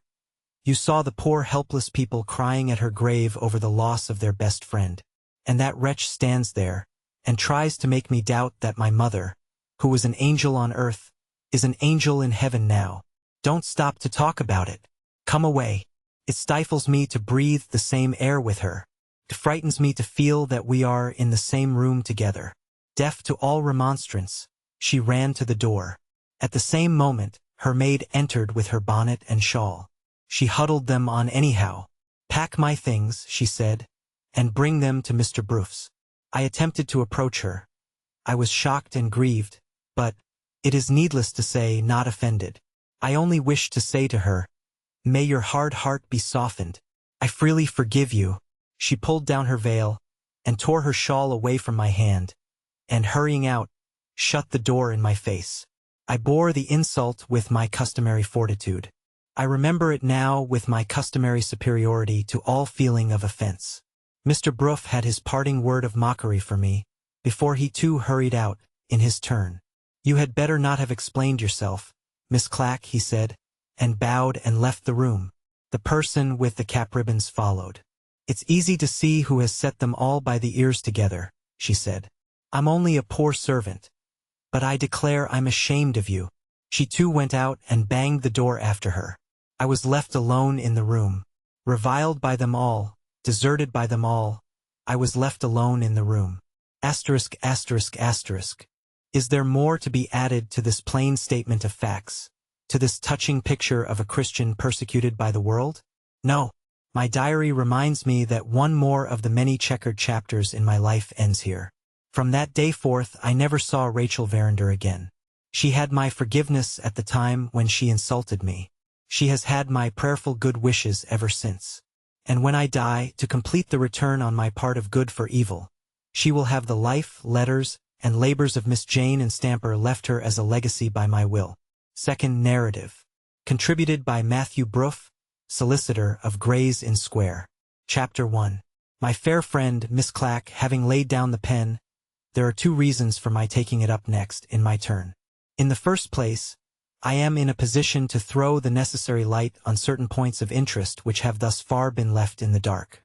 Miss Verinder had her own private reason for breaking her marriage engagement, and I was at the bottom of it. Mr. Godfrey Ablewhite had his own private reason for withdrawing all claim to the hand of his charming cousin, and I discovered what it was. In the second place, it was my good or ill fortune, I hardly know which, to find myself personally involved, at the period of which I am now writing, in the mystery of the Indian diamond. I had the honor of an interview at my own office with an Oriental stranger of distinguished manners, who was no other, unquestionably, than the chief of the 3 Indians. Add to this that I met with the celebrated traveler, Mr. Murthwaite, the day afterwards, and that I held a conversation with him on the subject of the Moonstone, which has a very important bearing on later events. And there you have the statement of my claims to fill the position which I occupy in these pages. The true story of the broken marriage engagement comes first in point of time, and must therefore take the first place in the present narrative. Tracing my way back along the chain of events, from one end to the other, I find it necessary to open the scene, oddly enough as you will think, at the bedside of my excellent client and friend, the late Sir John Verinder. Sir John had his share, perhaps rather a large share, of the more harmless and amiable of the weaknesses incidental to humanity. Among these, I may mention as applicable to the matter in hand, an invincible reluctance, so long as he enjoyed his usual good health, to face the responsibility of making his will. Lady Verinder exerted her influence to rouse him to a sense of duty in this matter, and I exerted my influence. He admitted the justice of our views, but he went no further than that, until he found himself afflicted with the illness which ultimately brought him to his grave. Then I was sent for at last, to take my client's instructions on the subject of his will. They proved to be the simplest instructions I had ever received in the whole of my professional career. Sir John was dozing when I entered the room. He roused himself at the sight of me. "How do you do, Mr. Bruff?" he said. "I shan't be very long about this, and then I'll go to sleep again." He looked on with great interest while I collected pens, ink, and paper. "Are you ready?" he asked. I bowed and took a dip of ink, and waited for my instructions. "I leave everything to my wife," said Sir John. "That's all." He turned round on his pillow, and composed himself to sleep again. I was obliged to disturb him. "Am I to understand," I asked, "that you leave the whole of the property, of every sort and description, of which you die possessed, absolutely to Lady Verinder?" "Yes," said Sir John. "Only I put it shorter." "Why can't you put it shorter and let me go to sleep again?" "Everything to my wife. That's my will." His property was entirely at his own disposal, and was of 2 kinds. Property in land, I purposely abstain from using technical language, and property in money. In the majority of cases, I am afraid I should have felt it my duty to my client to ask him to reconsider his will. In the case of Sir John, I knew Lady Verinder to be, not only worthy of the unreserved trust which her husband had placed in her, all good wives are worthy of that, but to be also capable of properly administering a trust, which, in my experience of the fair sex, not 1 in 1,000 of them is competent to do. In 10 minutes, Sir John's will was drawn and executed, and Sir John himself, good man, was finishing his interrupted nap. Lady Verinder amply justified the confidence which her husband had placed in her. In the first days of her widowhood, she sent for me and made her will. The view she took of her position was so thoroughly sound and sensible, that I was relieved of all necessity for advising her. My responsibility began and ended with shaping her instructions into the proper legal form.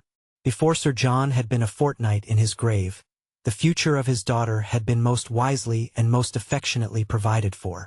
The will remained in its fireproof box at my office, through more years than I like to reckon up.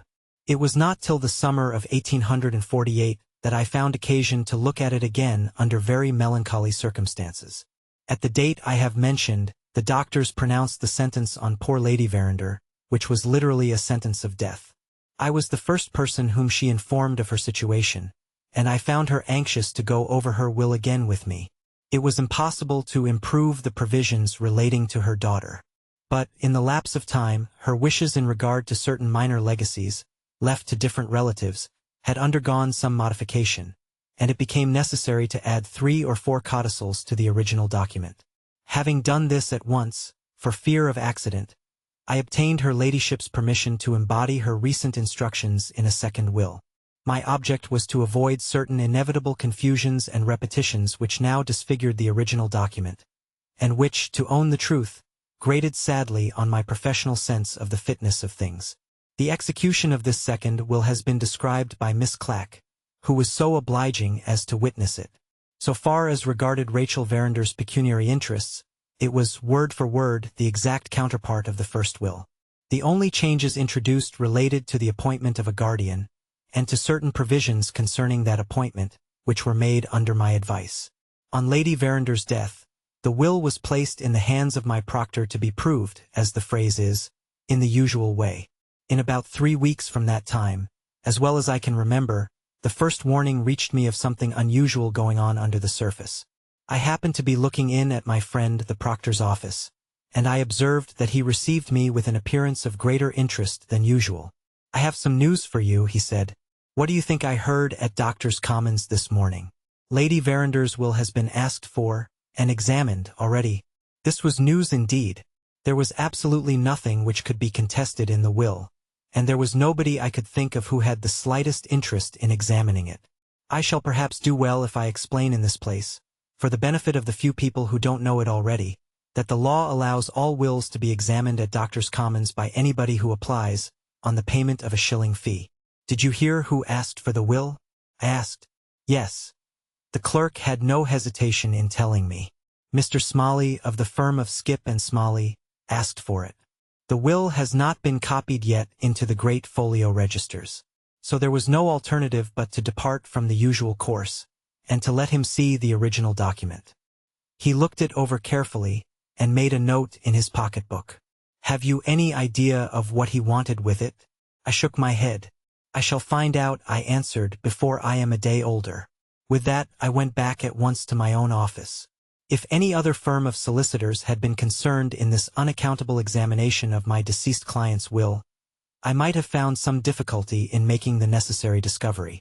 But I had a hold over Skip and Smalley which made my course in this matter a comparatively easy one. My common law clerk, a most competent and excellent man, was a brother of Mr. Smalley's, and owing to this sort of indirect connection with me, Skip and Smalley had, for some years past, picked up the crumbs that fell from my table, in the shape of cases brought to my office, which, for various reasons, I did not think it worth while to undertake. My professional patronage was, in this way, of some importance to the firm. I intended, if necessary, to remind them of that patronage, on the present occasion. The moment I got back I spoke to my clerk, and, after telling him what had happened, I sent him to his brother's office with Mr. Broof's compliments, and he would be glad to know why Messrs. Skip and Smalley had found it necessary to examine Lady Verander's will. This message brought Mr. Smalley back to my office in company with his brother. He acknowledged that he had acted under instructions received from a client, and then he put it to me whether it would not be a breach of professional confidence on his part to say more. We had a smart discussion upon that. He was right, no doubt, and I was wrong. The truth is, I was angry and suspicious, and I insisted on knowing more. Worse still, I declined to consider any additional information offered me as a secret placed in my keeping. I claimed perfect freedom to use my own discretion. Worse even than that, I took an unwarrantable advantage of my position. "Choose, sir," I said to Mr. Smalley, "between the risk of losing your client's business and the risk of losing mine." Quite indefensible, I admit, an act of tyranny and nothing less. Like other tyrants, I carried my point. Mr. Smalley chose his alternative, without a moment's hesitation. He smiled resignedly, and gave up the name of his client, Mr. Godfrey Abel White. That was enough for me. I wanted to know no more. Having reached this point in my narrative, it now becomes necessary to place the reader of these lines, so far as Lady Verander's will is concerned, on a footing of perfect equality, in respect of information, with myself.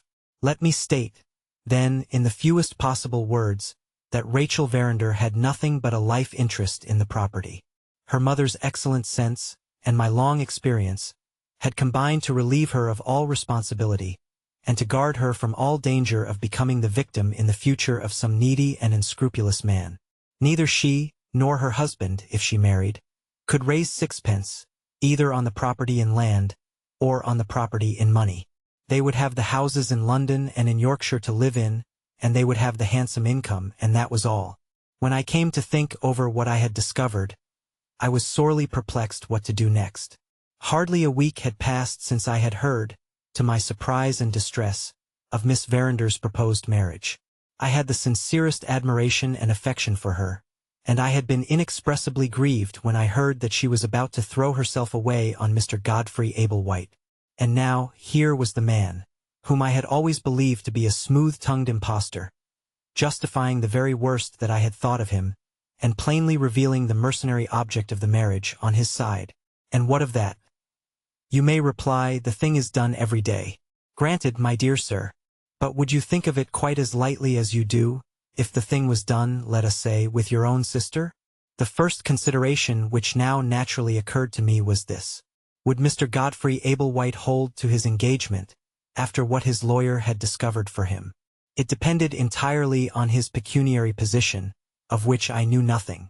If that position was not a desperate one, it would be well worth his while to marry Miss Verander for her income alone.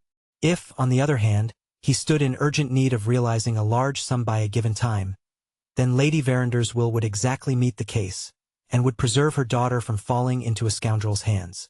In the latter event, there would be no need for me to distress Miss Rachel, in the first days of her mourning for her mother, by an immediate revelation of the truth. In the former event, if I remained silent, I should be conniving at a marriage which would make her miserable for life. My doubts ended in my calling at the hotel in London, at which I knew Mrs. Ablewhite and Miss Verander to be staying. They informed me that they were going to Brighton the next day, and that an unexpected obstacle prevented Mr. Godfrey Ablewhite from accompanying them. I at once proposed to take his place. While I was only thinking of Rachel Verander, it was possible to hesitate. When I actually saw her, my mind was made up directly, come what might of it, to tell her the truth. I found my opportunity when I was out walking with her, on the day after my arrival. May I speak to you, I asked, about your marriage engagement? Yes, she said indifferently, if you have nothing more interesting to talk about. Will you forgive an old friend and servant of your family, Miss Rachel, if I venture on asking whether your heart is set on this marriage? I am marrying in despair, Mr. Bruff, on the chance of dropping into some sort of stagnant happiness which may reconcile me to my life. Strong language, and suggestive of something below the surface, in the shape of a romance. But I had my own object in view, and I declined, as we lawyers say, to pursue the question into its side issues.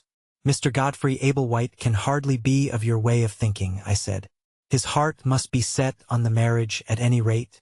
He says so, and I suppose I ought to believe him. He would hardly marry me, after what I have owned to him, unless he was fond of me. Poor thing! The bare idea of a man marrying her for his own selfish and mercenary ends had never entered her head. The task I had set myself began to look like a harder task than I had bargained for. It sounds strangely, I went on, in my old-fashioned ears. What sounds strangely? She asked.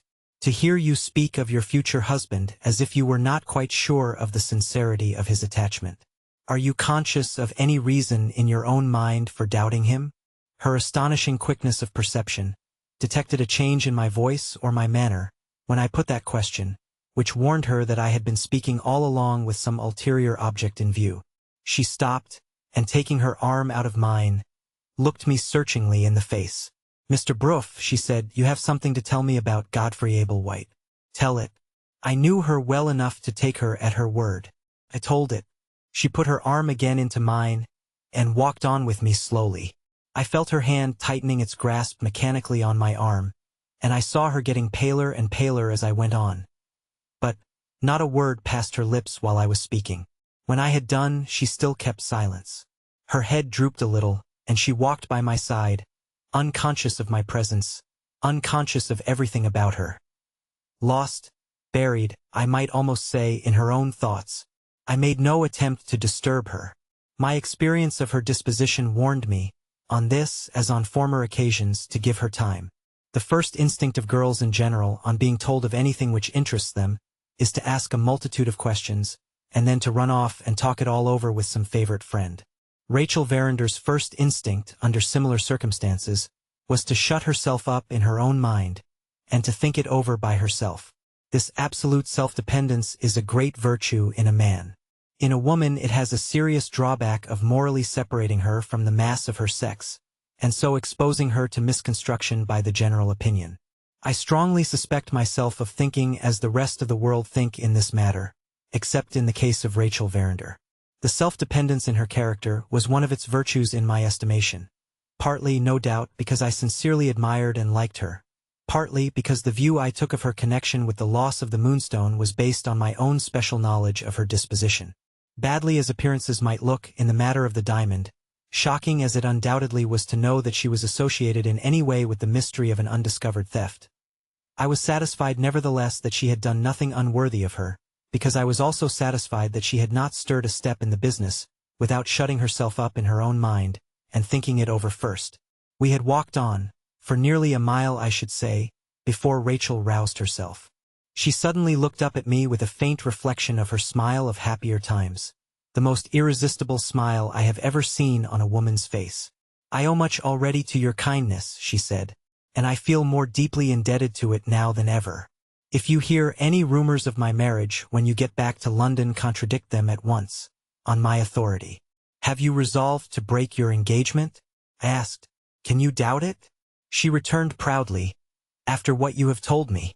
My dear Miss Rachel, you are very young, and you may find more difficulty in withdrawing from your present position than you anticipate. Have you no one, I mean a lady, of course, whom you could consult?" "No one," she answered. It distressed me, it did indeed distress me, to hear her say that. She was so young and so lonely, and she bore it so well. The impulse to help her got the better of any sense of my own unfitness which I might have felt under the circumstances, and I stated such ideas on the subject as occurred to me on the spur of the moment, to the best of my ability. I have advised a prodigious number of clients, and have dealt with some exceedingly awkward difficulties in my time. But this was the first occasion on which I had ever found myself advising a young lady how to obtain her release from a marriage engagement. The suggestion I offered amounted briefly to this.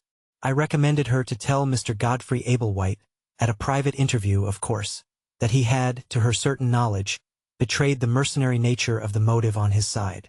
She was then to add that their marriage, after what she had discovered, was a simple impossibility, and she was to put it to him, whether he thought it wisest to secure her silence by falling in with her views, or to force her, by opposing them, to make the motive under which she was acting generally known. If he attempted to defend himself or to deny the facts, she was, in that event, to refer him to me. Miss Verinder listened attentively till I had done.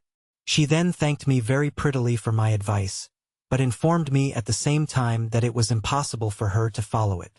"May I ask," I said, "what objection you see to following it?" She hesitated, and then met me with a question on her side. "Suppose you were asked to express your opinion of Mr. Godfrey Ablewhite's conduct?" she began. "Yes. What would you call it?" "I should call it the conduct of a meanly deceitful man.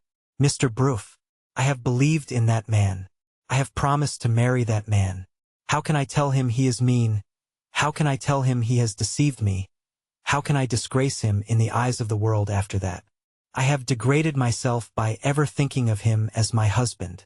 If I say what you tell me to say to him, I am owning that I have degraded myself to his face. I can't do that. After what has passed between us, I can't do that. The shame of it would be nothing to him, but the shame of it would be unendurable to me." Here was another of the marked peculiarities in her character disclosing itself to me without reserve.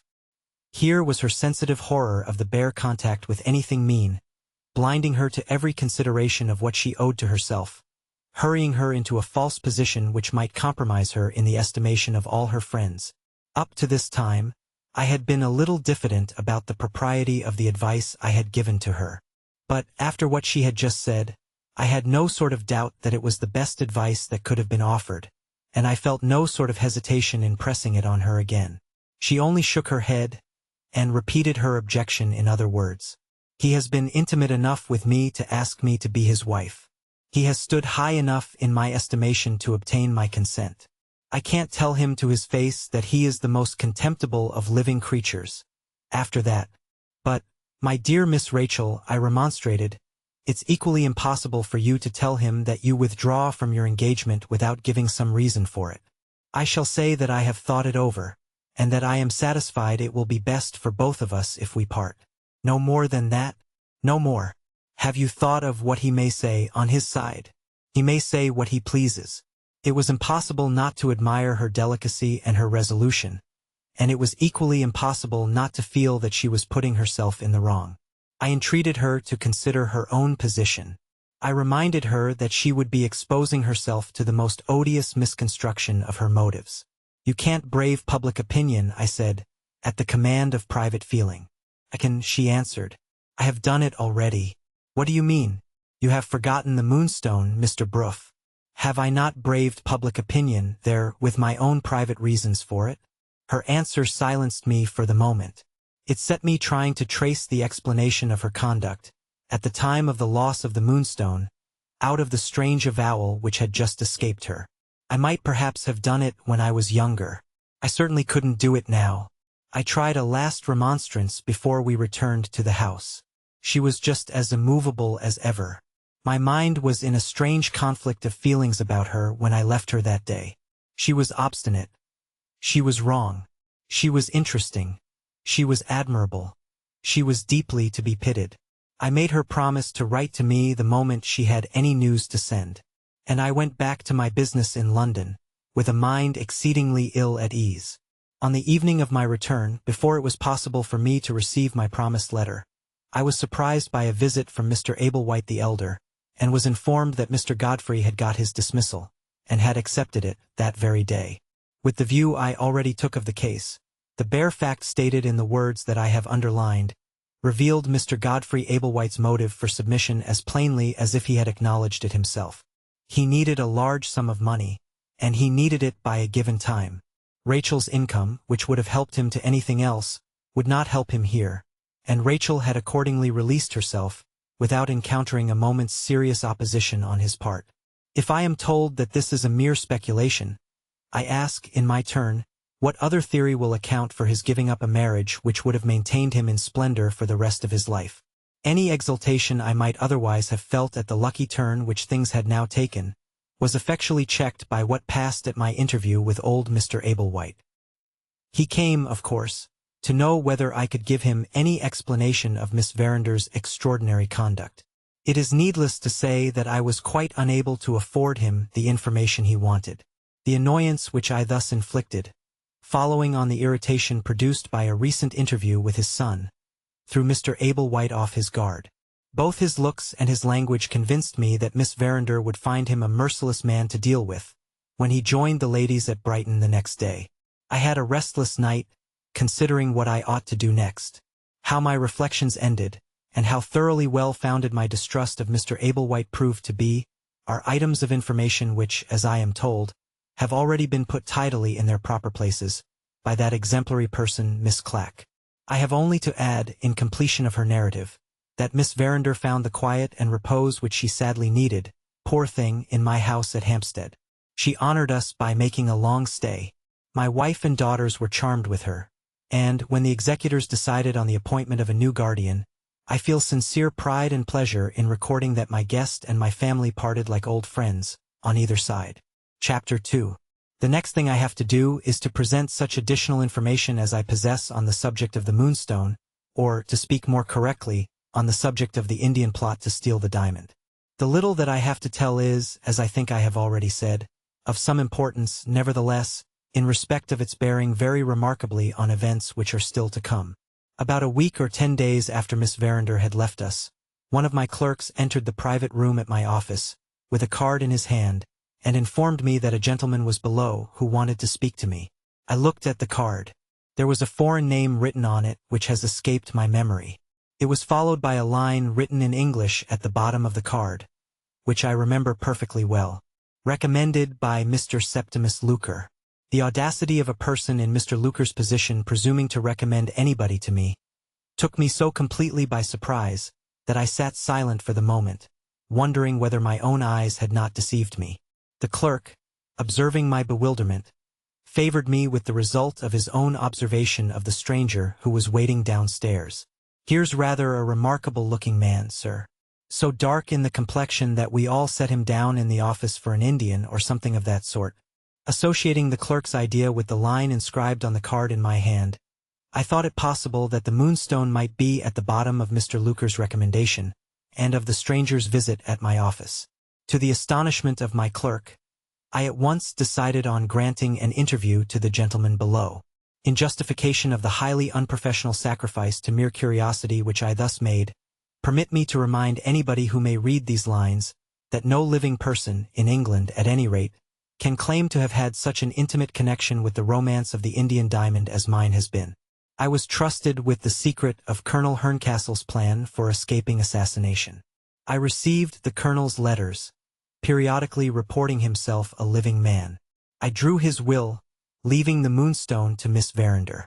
I persuaded his executor to act, on the chance that the jewel might prove to be a valuable acquisition to the family.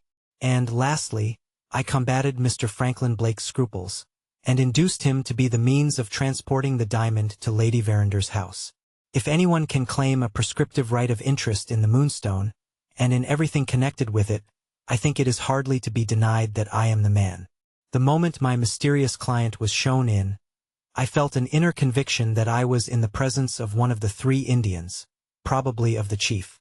He was carefully dressed in European costume, but his swarthy complexion, his long lithe figure, and his grave and graceful politeness of manner were enough to betray his Oriental origin to any intelligent eyes that looked at him. I pointed to a chair, and begged to be informed of the nature of his business with me. After first apologizing, in an excellent selection of English words, for the liberty which he had taken in disturbing me, the Indian produced a small parcel the outer covering of which was of cloth of gold. Removing this and a second wrapping of some silken fabric, he placed a little box or casket on my table, most beautifully and richly inlaid in jewels, on an ebony ground. "I have come, sir," he said, "to ask you to lend me some money, and I leave this as an assurance to you that my debt will be paid back." I pointed to his card. "And you apply to me," I rejoined, "at Mr. Luker's recommendation?" The Indian bowed. "May I ask how it is that Mr. Luker himself did not advance the money that you require?" "Mr. Luker informed me, sir, that he had no money to lend, and so he recommended you to come to me?" The Indian, in his turn, pointed to the card. "It is written there," he said, briefly answered and thoroughly to the purpose. "If the Moonstone had been in my possession, this Oriental gentleman would have murdered me, I am well aware, without a moment's hesitation. At the same time, and barring that slight drawback, I am bound to testify that he was the perfect model of a client. He might not have respected my life, but he did what none of my own countrymen had ever done, in all my experience of them. He respected my time. "I am sorry," I said, "that you should have had the trouble of coming to me. Mr. Luker is quite mistaken in sending you here. I am trusted, like other men in my profession, with money to lend.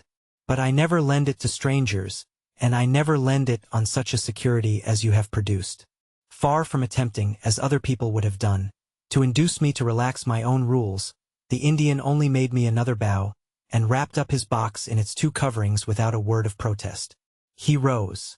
This admirable assassin rose to go, the moment I had answered him. "Will your condescension towards a stranger excuse my asking one question," he said, "before I take my leave?" I bowed on my side. "Only one question at parting. The average in my experience was 50. Supposing, sir, it had been possible and customary for you to lend me the money," he said, "in what space of time would it have been possible and customary for me to pay it back?" "According to the usual course pursued in this country," I answered, "you would have been entitled to pay the money back, if you liked, in 1 year's time from the date at which it was first advanced to you." The Indian made me a last bow, the lowest of all, and suddenly and softly walked out of the room.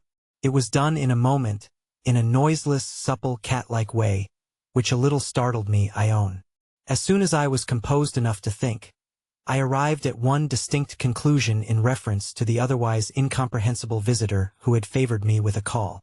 His face, voice, and manner, while I was in his company, were under such perfect control that they set all scrutiny at defiance.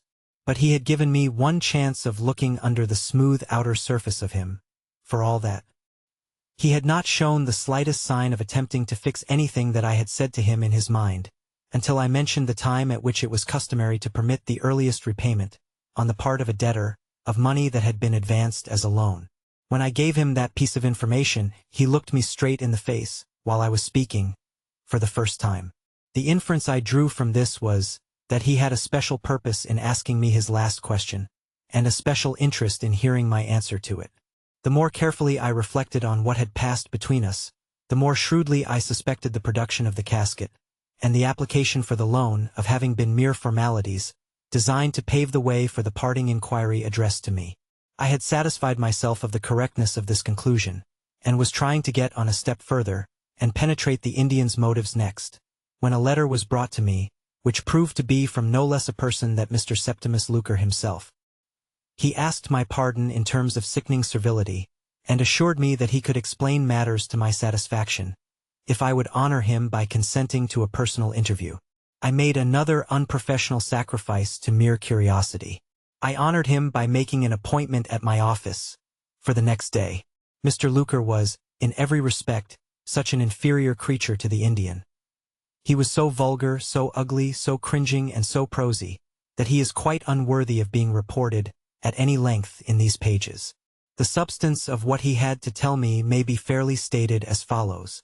The day before I had received the visit of the Indian, Mr. Luker had been favored with a call from that accomplished gentleman.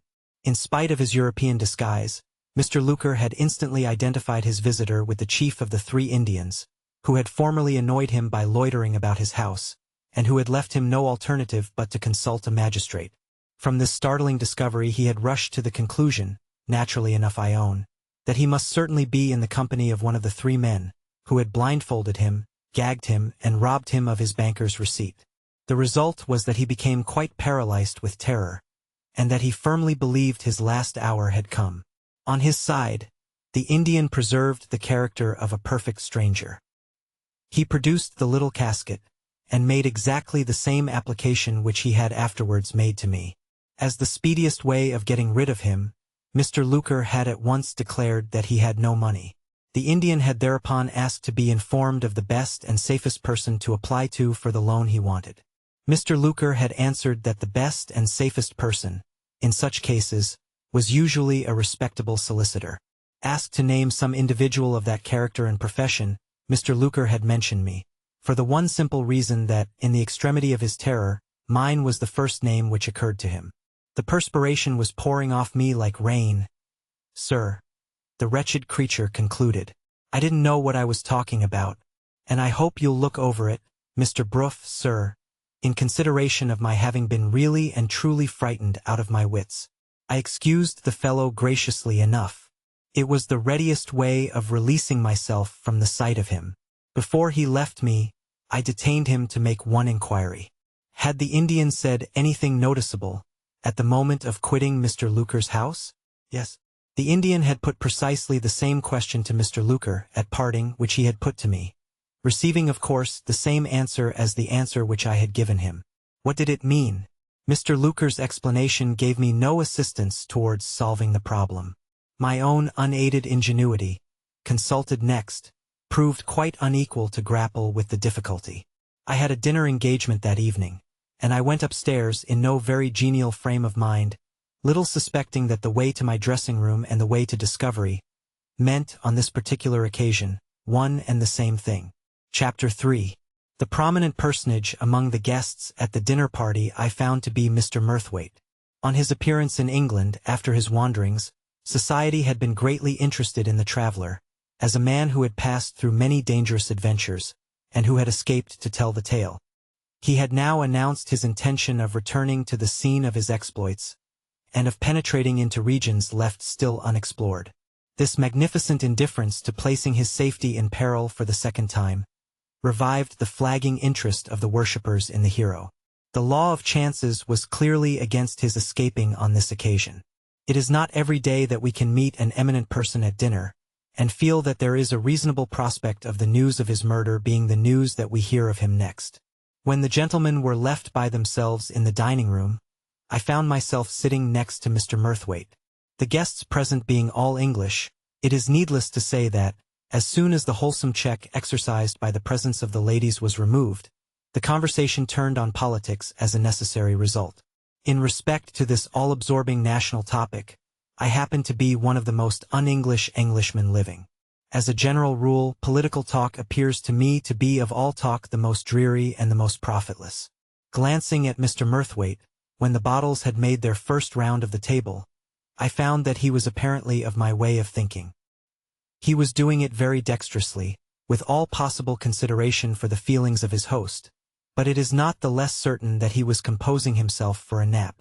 It struck me as an experiment worth attempting, to try whether a judicious allusion to the subject of the Moonstone would keep him awake, and, if it did, to see what he thought of the last new complication in the Indian conspiracy, as revealed in the prosaic precincts of my office. If I am not mistaken, Mr. Murthwaite, I began, you were acquainted with the late Lady Verinder, and you took some interest in the strange succession of events which ended in the loss of the Moonstone? The eminent traveler did me the honor of waking up in an instant, and asking me who I was. I informed him of my professional connection with the Herncastle family, not forgetting the curious position which I had occupied towards the Colonel and his diamond in the bygone time. Mr. Murthwaite shifted round in his chair, so as to put the rest of the company behind him, conservatives and liberals alike, and concentrated his whole attention on plain Mr. Bruff of Gray's Inn Square. "Have you heard anything lately of the Indians?" he asked. "I have every reason to believe," I answered, "that one of them had an interview with me in my office yesterday." Mr. Murthwaite was not an easy man to astonish, but that last answer of mine completely staggered him. I described what had happened to Mr. Luker, and what had happened to myself exactly as I have described it here. "It is clear that the Indian's parting inquiry had an object," I added. "Why should he be so anxious to know the time at which a borrower of money is usually privileged to pay the money back? Is it possible that you don't see his motive, Mr. Bruff? I am ashamed of my stupidity, Mr. Murthwaite, but I certainly don't see it." The great traveler became quite interested in sounding the immense vacuity of my dullness to its lowest depths. "Let me ask you one question," he said. "In what position does the conspiracy to seize the Moonstone now stand?" "I can't say," I answered. "The Indian plot is a mystery to me." "The Indian plot, Mr. Bruff, can only be a mystery to you, because you have never seriously examined it. Shall we run it over together, from the time when you drew Colonel Herncastle's will, to the time when the Indian called at your office? In your position, it may be of very serious importance to the interests of Miss Verinder, that you should be able to take a clear view of this matter in case of need. Tell me, bearing that in mind, whether you will penetrate the Indian's motive for yourself, or whether you wish me to save you the trouble of making any inquiry into it." It is needless to say that I thoroughly appreciated the practical purpose which I now saw that he had in view, and that the first of the two alternatives was the alternative I chose. "Very good," said Mr. Murthwaite. "We will take the question of the ages of the three Indians first. I can testify that they all look much about the same age, and you can decide for yourself whether the man whom you saw was or was not in the prime of life. Not 40, you think? My idea too. We will say not 40. Now look back to the time when Colonel Herncastle came to England, and when you were concerned in the plan he adopted to preserve his life. I don't want you to count the years. I will only say, it is clear that these present Indians, at their age, must be the successors of three other Indians, high-caste Brahmins all of them, Mr. Bruff, when they left their native country, who followed the Colonel to these shores. Very well. These present men of ours have succeeded to the men who were here before them. If they had only done that, the matter would not have been worth inquiring into. But they have done more. They have succeeded to the organization which their predecessors established in this country. Don't start. The organization is a very trumpery affair, according to our ideas, I have no doubt. I should reckon it up as including the command of money, the services, when needed, of that shady sort of Englishman, who lives in the byways of foreign life in London, and lastly, the secret sympathy of such few men of their own country, and formerly at least of their own religion, as happen to be employed in ministering to some of the multitudinous wants of this great city. Nothing very formidable, as you see, but worth notice at starting, because we may find occasion to refer to this modest little Indian organization as we go on. Having now cleared the ground, I am going to ask you a question, and I expect your experience to answer it. What was the event which gave the Indians their first chance of seizing the diamond? I understood the allusion to my experience. The first chance they got, I replied, was clearly offered to them by Colonel Herncastle's death. They would be aware of his death, I suppose, as a matter of course. As a matter of course. And his death, as you say, gave them their first chance. Up to that time the Moonstone was safe in the strong room of the bank. You drew the Colonel's will leaving his jewel to his niece, and the will was proved in the usual way. As a lawyer, you can be at no loss to know what course the Indians would take under English advice after that. They would provide themselves with a copy of the will from Doctors' Commons, I said. Exactly. One or other of those shady Englishmen to whom I have alluded would get them the copy you have described. That copy would inform them that the Moonstone was bequeathed to the daughter of Lady Verinder, and that Mr. Blake the elder, or some person appointed by him, was to place it in her hands. You will agree with me that the necessary information about persons in the position of Lady Verinder and Mr. Blake would be perfectly easy information to obtain. The one difficulty for the Indians would be to decide whether they should make their attempt on the diamond when it was in course of removal from the keeping of the bank, or whether they should wait until it was taken down to Yorkshire to Lady Verinder's house. The second way would be manifestly the safest way, and there you have the explanation of the appearance of the Indians at Frizinghall, disguised as jugglers and waiting their time. In London, it is needless to say, they had their organization at their disposal to keep them informed of events. 2 men would do it. One to follow anybody who went from Mr. Blake's house to the bank, and one to treat the lower men servants with beer, and to hear the news of the house. These commonplace precautions would readily inform them that Mr. Franklin Blake had been to the bank, and that Mr. Franklin Blake was the only person in the house who was going to visit Lady Verinder. What actually followed upon that discovery you remember, no doubt, quite as correctly as I do. I remembered that Franklin Blake had detected one of the spies in the street, that he had, in consequence, advanced the time of his arrival in Yorkshire by some hours, and that, thanks to old Betteridge's excellent advice, he had lodged the diamond in the bank at Frizinghall, before the Indians were so much as prepared to see him in the neighborhood. All perfectly clear so far. But the Indians being ignorant of the precautions thus taken, how was it that they had made no attempt on Lady Verinder's house, in which they must have supposed the diamond to be, through the whole of the interval that elapsed before Rachel's birthday? In putting this difficulty to Mr. Murthwaite, I thought it right to add that I had heard of the little boy, and the drop of ink, and the rest of it, and that any explanation based on the theory of clairvoyance was an explanation which would carry no conviction whatever with it, to my mind. Nor to mine either, said Mr. Murthwaite. The clairvoyance in this case is simply a development of the romantic side of the Indian character. It would be refreshment and an encouragement to those men, quite inconceivable, I grant you, to the English mind, to surround their wearisome and perilous errand in this country with a certain halo of the marvelous and the supernatural. Their boy is unquestionably a sensitive subject to the mesmeric influence, and, under that influence, he has no doubt reflected what was already in the mind of the person mesmerizing him. I have tested the theory of clairvoyance, and I have never found the manifestations get beyond that point. The Indians don't investigate the matter in this way. The Indians look upon their boy as a seer of things invisible to their eyes, and, I repeat, in that marvel they find the source of a new interest in the purpose that unites them. I only notice this as offering a curious view of human character, which must be quite new to you. We have nothing whatever to do with clairvoyance or with mesmerism, or with anything else that is hard of belief to a practical man, in the inquiry that we are now pursuing. My object in following the Indian plot step by step is to trace results back by rational means to natural causes. Have I succeeded to your satisfaction so far? Not a doubt of it, Mr. Murthwaite. I am waiting, however, with some anxiety, to hear the rational explanation of the difficulty which I have just had the honor of submitting to you. Mr. Murthwaite smiled. It's the easiest difficulty to deal with of all, he said. Permit me to begin by admitting your statement of the case as a perfectly correct one. The Indians were undoubtedly not aware of what Mr. Franklin Blake had done with the diamond, for we find them making their first mistake, on the first night of Mr. Blake's arrival at his aunt's house. Their first mistake? I repeated. Certainly. The mistake of allowing themselves to be surprised, lurking about the terrace at night, by Gabriel Betteredge. However, they had the merit of seeing for themselves that they had taken a false step.